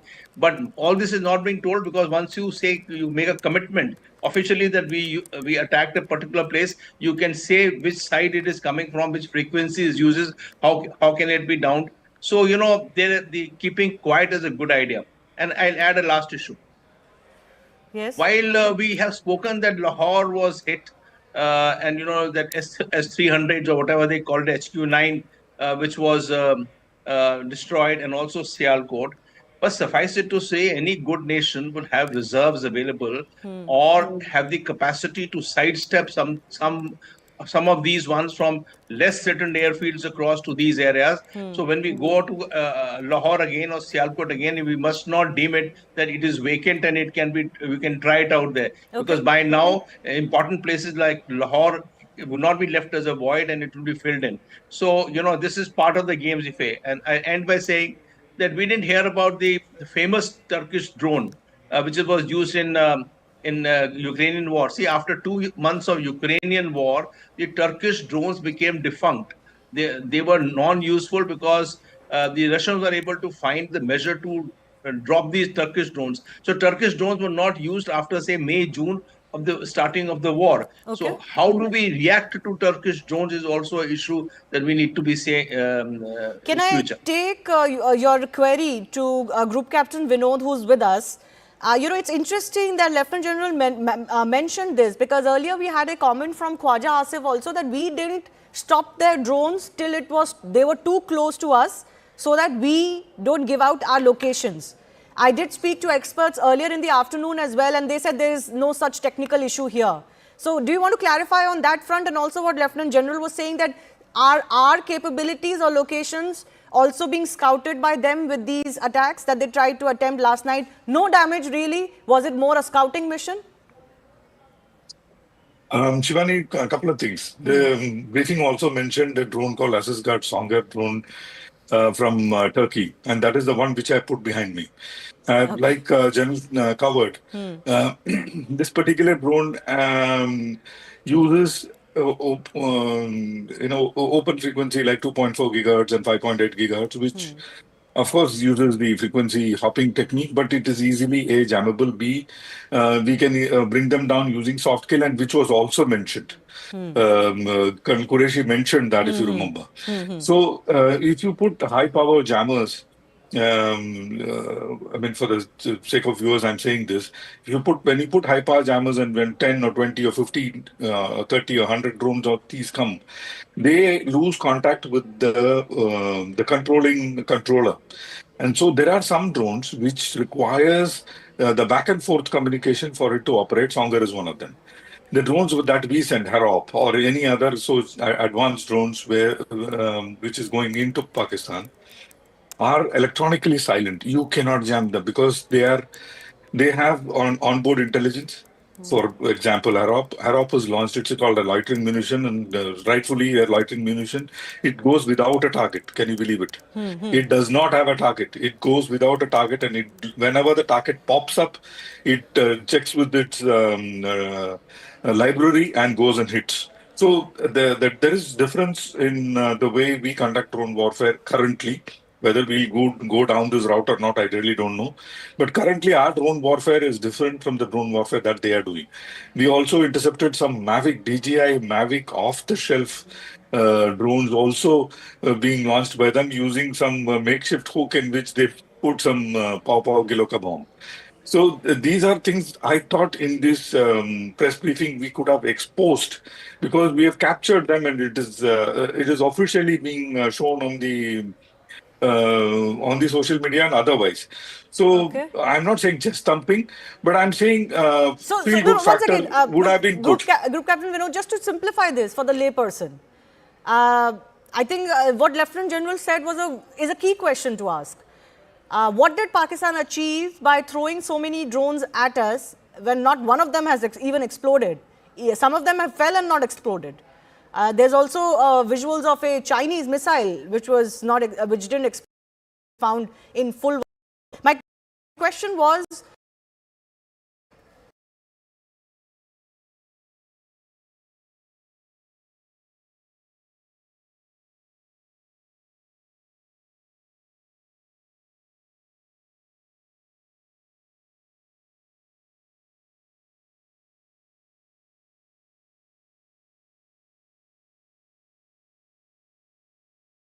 is what did not come out in the press briefing very loud and clear, but it did, is that the non-kinetic means had much larger effect in bringing them down than the kinetic means, because kinetic means are very, very limited. The zoo guns that General talked about and other guns that the General talked about are very limited and does not have the capability to bring down so many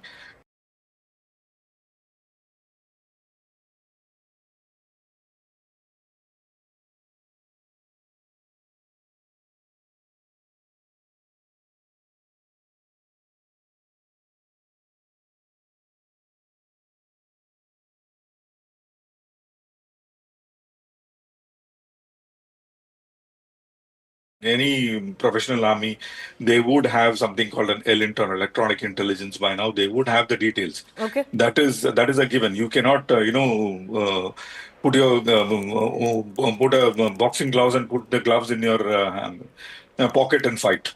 When the gloves come out, you will know what the gloves is made of. Over to you, Shivani. Yes, absolutely. All right. I also want to bring in Ashok Malik, a partner of the Asia Group and chair of the India practice, who's also joining us. You know, we're trying to understand exactly where this goes. Why is Pakistan down this road?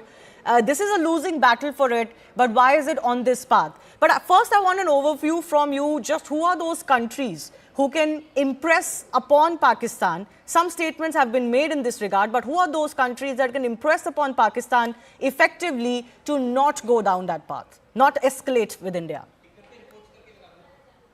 Powers that could influence Islamabad and Rawalpindi not to escalate, because it is entirely in their interest to escalate. If they escalate, we will be forced to escalate. Yes. I imagine countries that are friends of India and also have the better interest of Pakistan in mind.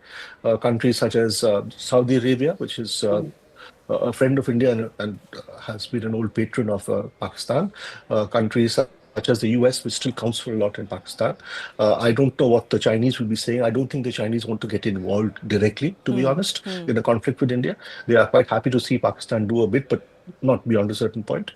But, more than other countries, I think good sense has to prevail within Pakistan itself. Because in the end, it's Pakistan's organic decision that what steps do you want to take and what will be the outcome of those steps for your own country? That is a question Pakistan has to ask itself. No other country can ask that question on behalf of Pakistan. Right. Sushant, coming to you as well. How far do you think Pakistan is willing to go? It has shown that in the aftermath of in Operation Sindoor, it has attempted twice at least to target directly our military installations. They have not shied away from that. Denial is a separate issue. How far do you think they're willing to go?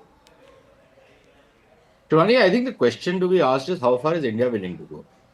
And quite honestly, I think things are de-escalating. We've decided, if I make sense of the press briefing today correctly, then I think it is very clear that we've said, okay, fine, they hit 36 places, 500 drones, and we attacked some 4 places and we hit 1, and that's it. We haven't escalated beyond that. So I think this whole thing is winding down. That's my impression, and I'm afraid I don't agree with people who say that we should keep quiet, we should keep everything under our chest, hide it behind some kind of a cloak and dagger stuff. There is a psychological degradation of the enemy that you have to do. You do not have to give him any kind of a face saver. You have to rub his bloody nose in the dust. And if you're not going to be able to do it, then that fellow, given his DNA, given his mental makeup, given the kind of shamelessness he represents, and the kind of brazenness he exudes, he is going to claim some kind of victory. And you have to deny him that. And my question is, have we done it? We keep talking about, we are a very professional military. We have shown a lot of restraint. Why have we shown restraint? Please tell me. If they are shelling my civilians in Poonch and in other parts of Jammu and Kashmir, what is stopping me from targeting their civilians and flattening them out? I enjoy the advantage of topography. I have my weapon systems in place. I have, in virtually 90% of the LOC, I have the advantage. Why am I not flattening them out? Why am I not making them scream in pain? I don't That's a know. question, a legitimate question to ask. For somebody to say to me, no, but you know, we are Gandhian followers of Gandhi, so we cannot do this. We will only fight in a very chivalrous manner.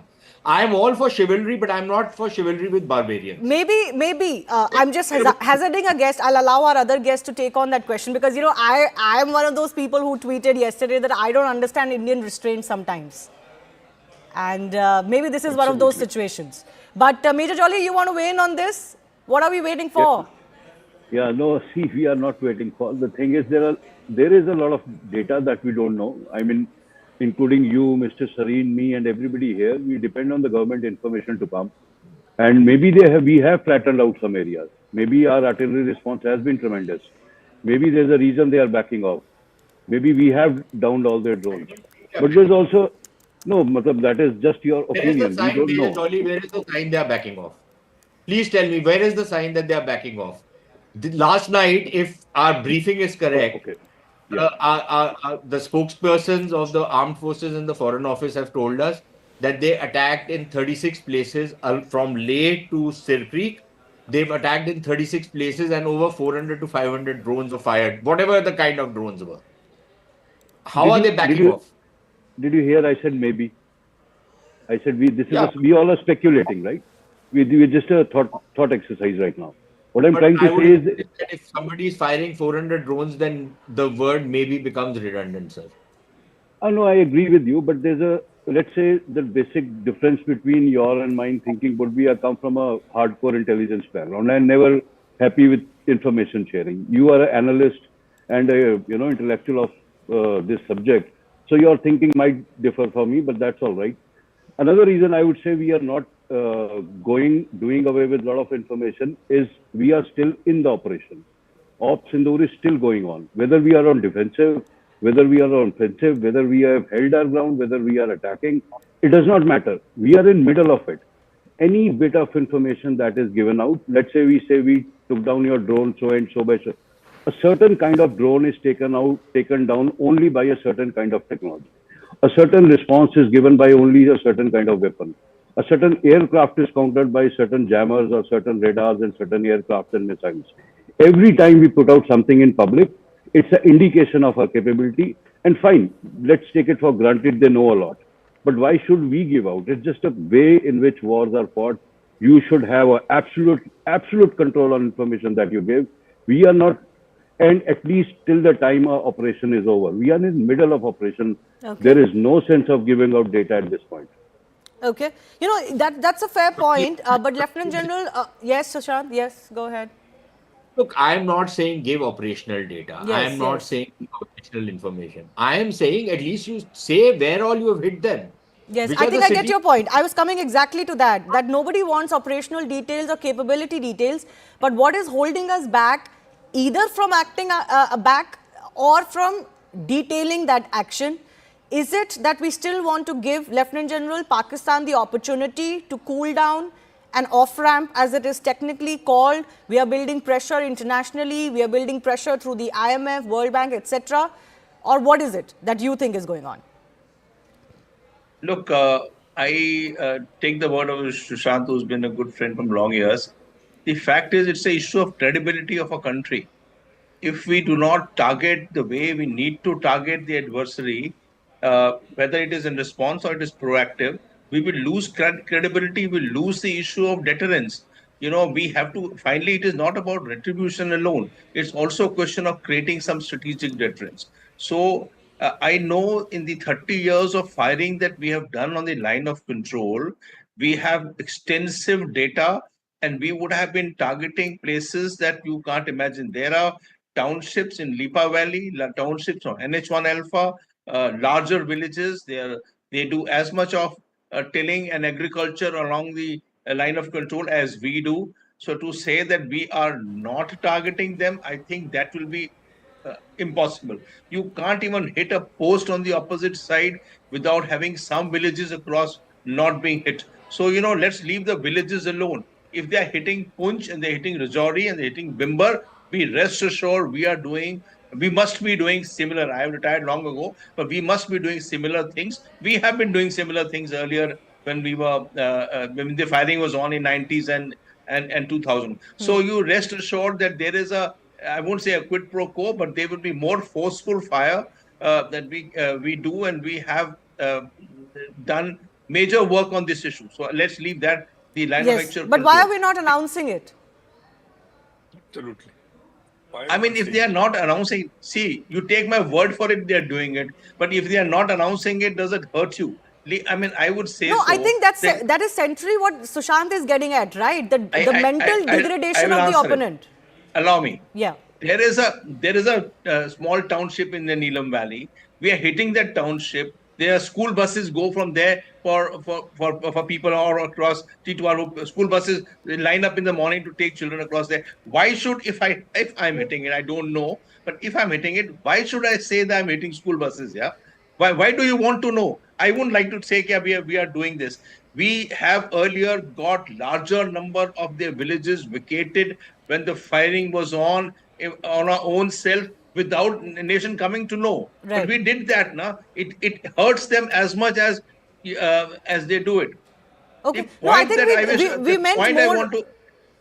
Yes, the point I want to make is that if we are hitting the plains area, now you're talking about the area of the IB sector. Yes, yes. Now, the IB sector. Now, if you see the social media, if Karachi is hit, then there is Karachi's things are available on the social media. Now you can follow it. So you might as well say, yes, we hit Karachi, we hit Attock, we hit Gujranwala, we hit Sargoda. Many of these things are available, and we can say so that the following were targeted. I don't think we should hesitate in saying it. It will elevate the morale of our nation, saying that we did. When we first day announced that we hit Bahawalpur and we hit Muridke. Muridke is new for the nation. Muridke is a new name. Muridke is a name that we have been rattling out from last 30 years. Every day in and day out in all war games, Muridke used to come up. So, we rest assured these names are not new to us, and the names are not the places. I mean, I'm sure they are being targeted. We can say so. We can say Muridke and Bahawalpur. We can also say we hit cantonments of Gujranwala, Sargoda, Shekhupura, Raiwind. I mean, we can name all these ones if we are targeting it. Okay, so, I mean, I understand. Differing views, but I think everybody has the same end goal in mind. We're just breaking on our screens that the PSL, which was going on, which is going on in Pakistan, is expected to be shifted, or Pakistan wants to shift it.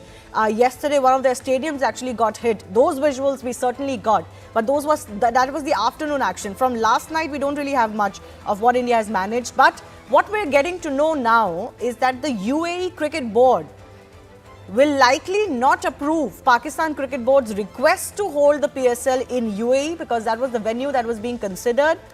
And one source is telling us that security concerns could potentially emanating from the rising tension between India and Pakistan could be the reason why they don't want to do this. And this brings me to the second part of my discussion today. The Indian government has certainly come out and named Turkish drones.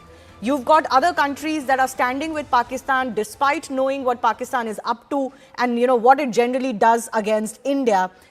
Has time come for us now to also tell other countries, and Sushant, you can come in on this, that if you do business with Pakistan, you don't do business with us? Shivani, I've been of that view for many, many years now. And I believe that, if India has some economic heft, then we must start learning to use how this economic heft has to be deployed to penalize or take punitive action against enemy countries. There was a time, not very long back, I believe under the Modi government, if I'm not mistaken, where there was some flirtation with the idea of imposing sanctions on companies doing business, for example, in POK. And I remember at that point of time, there were a few South Koreans, including a couple of Japanese companies, which were bidding for some contracts in POK, who asked me, how will this play out? Will India actually follow through? And at that point of time, I thought that the government of India will actually operationalize this, but they didn't. But you can be rest assured that many of those companies would never venture into POK or even for that matter Pakistan if India was to have some kind of a coherent policy Yes. to, to close itself to business to these kind of companies. Because after all, what are they going to get from the Pakistani market? Indian market is far more lucrative, far more beneficial for them. And I think this is one particular leverage we can use. There are many others that we can explore, we can deploy. And I think, look, you have an inveterate enemy. You've had it for the last 80 years. Unless we have any kind of rose-tinted lenses from which we view this country, I think we should wake up to the fact that we cannot ever live in peace with these fellows, right? It, they are genetically, it's not possible. It's just not going to be possible. Okay. Now, you want to delude yourself? By all means. You want to go to Anarkali Bazaar for that 10 rupee damn thing which somebody gives to you free? Be my guest. You want to have a free rickshaw ride because some lowlife in Pakistan is saying, okay, you've come from India, you are my brother, I'll give you a free rickshaw ride, and you want to make a policy on that basis? Be my guest. But that's not going to get you peace with these fellows. Okay. You will only get peace with them if you hold the big danda over them. And that danda we have not forged as yet of the kind we need. Let me take that economic question to Ashok Malik also, because, some experts may say that all of this funding, keeps going to Pakistan. It's too big a country or too dangerous a country to fail because of its nuclear capabilities. We know of some pressure that India is trying to build on the IMF, for example, to reconsider its loan to Pakistan. Do you think it's finally time that the international community should come on the same page on this? See, there are two things here. One, I think Pakistan's utility to the West, to America, for instance, has declined. It has not fallen to absolute zero, but it has declined since the American troops withdrew from Afghanistan in, 2021, 22, 21 and 22, when they withdrew from Afghanistan.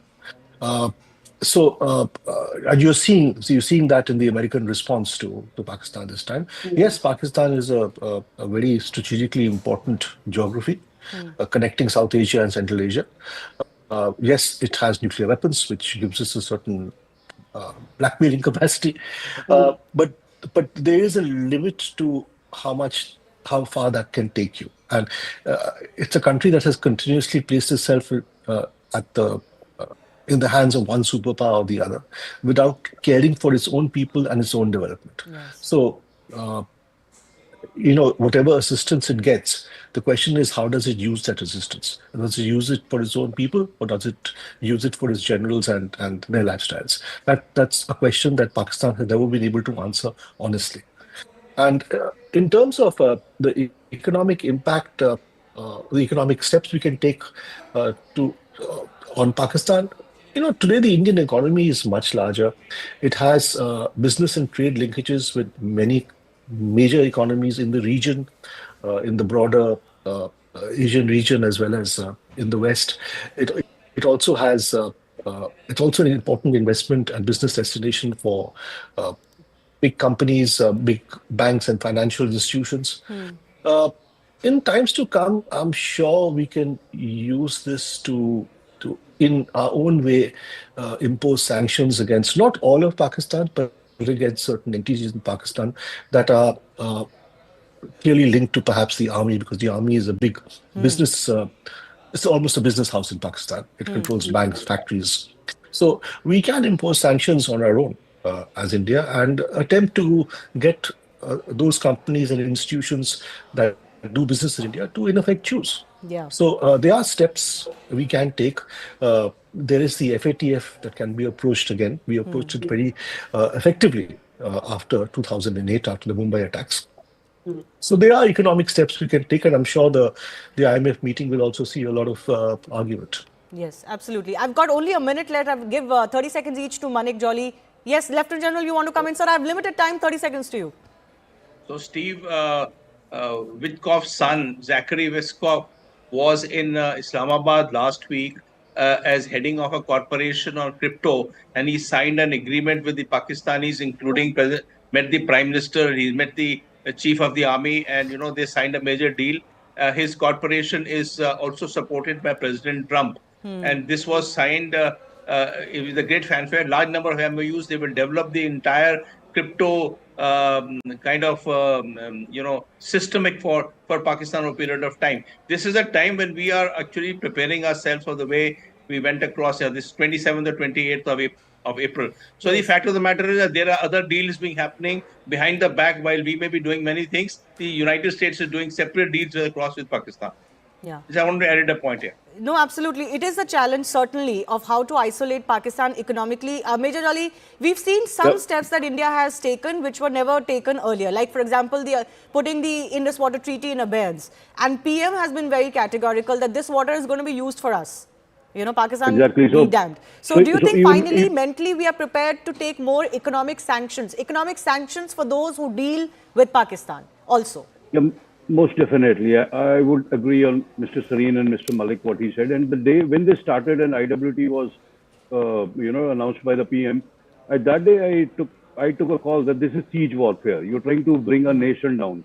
While everybody loves a little, that Royal Rumble cage in the match WWE type fight and armies fighting. But this is going to be a long drawn thing. You're trying to break down a nation. Suspending water was a brilliant move.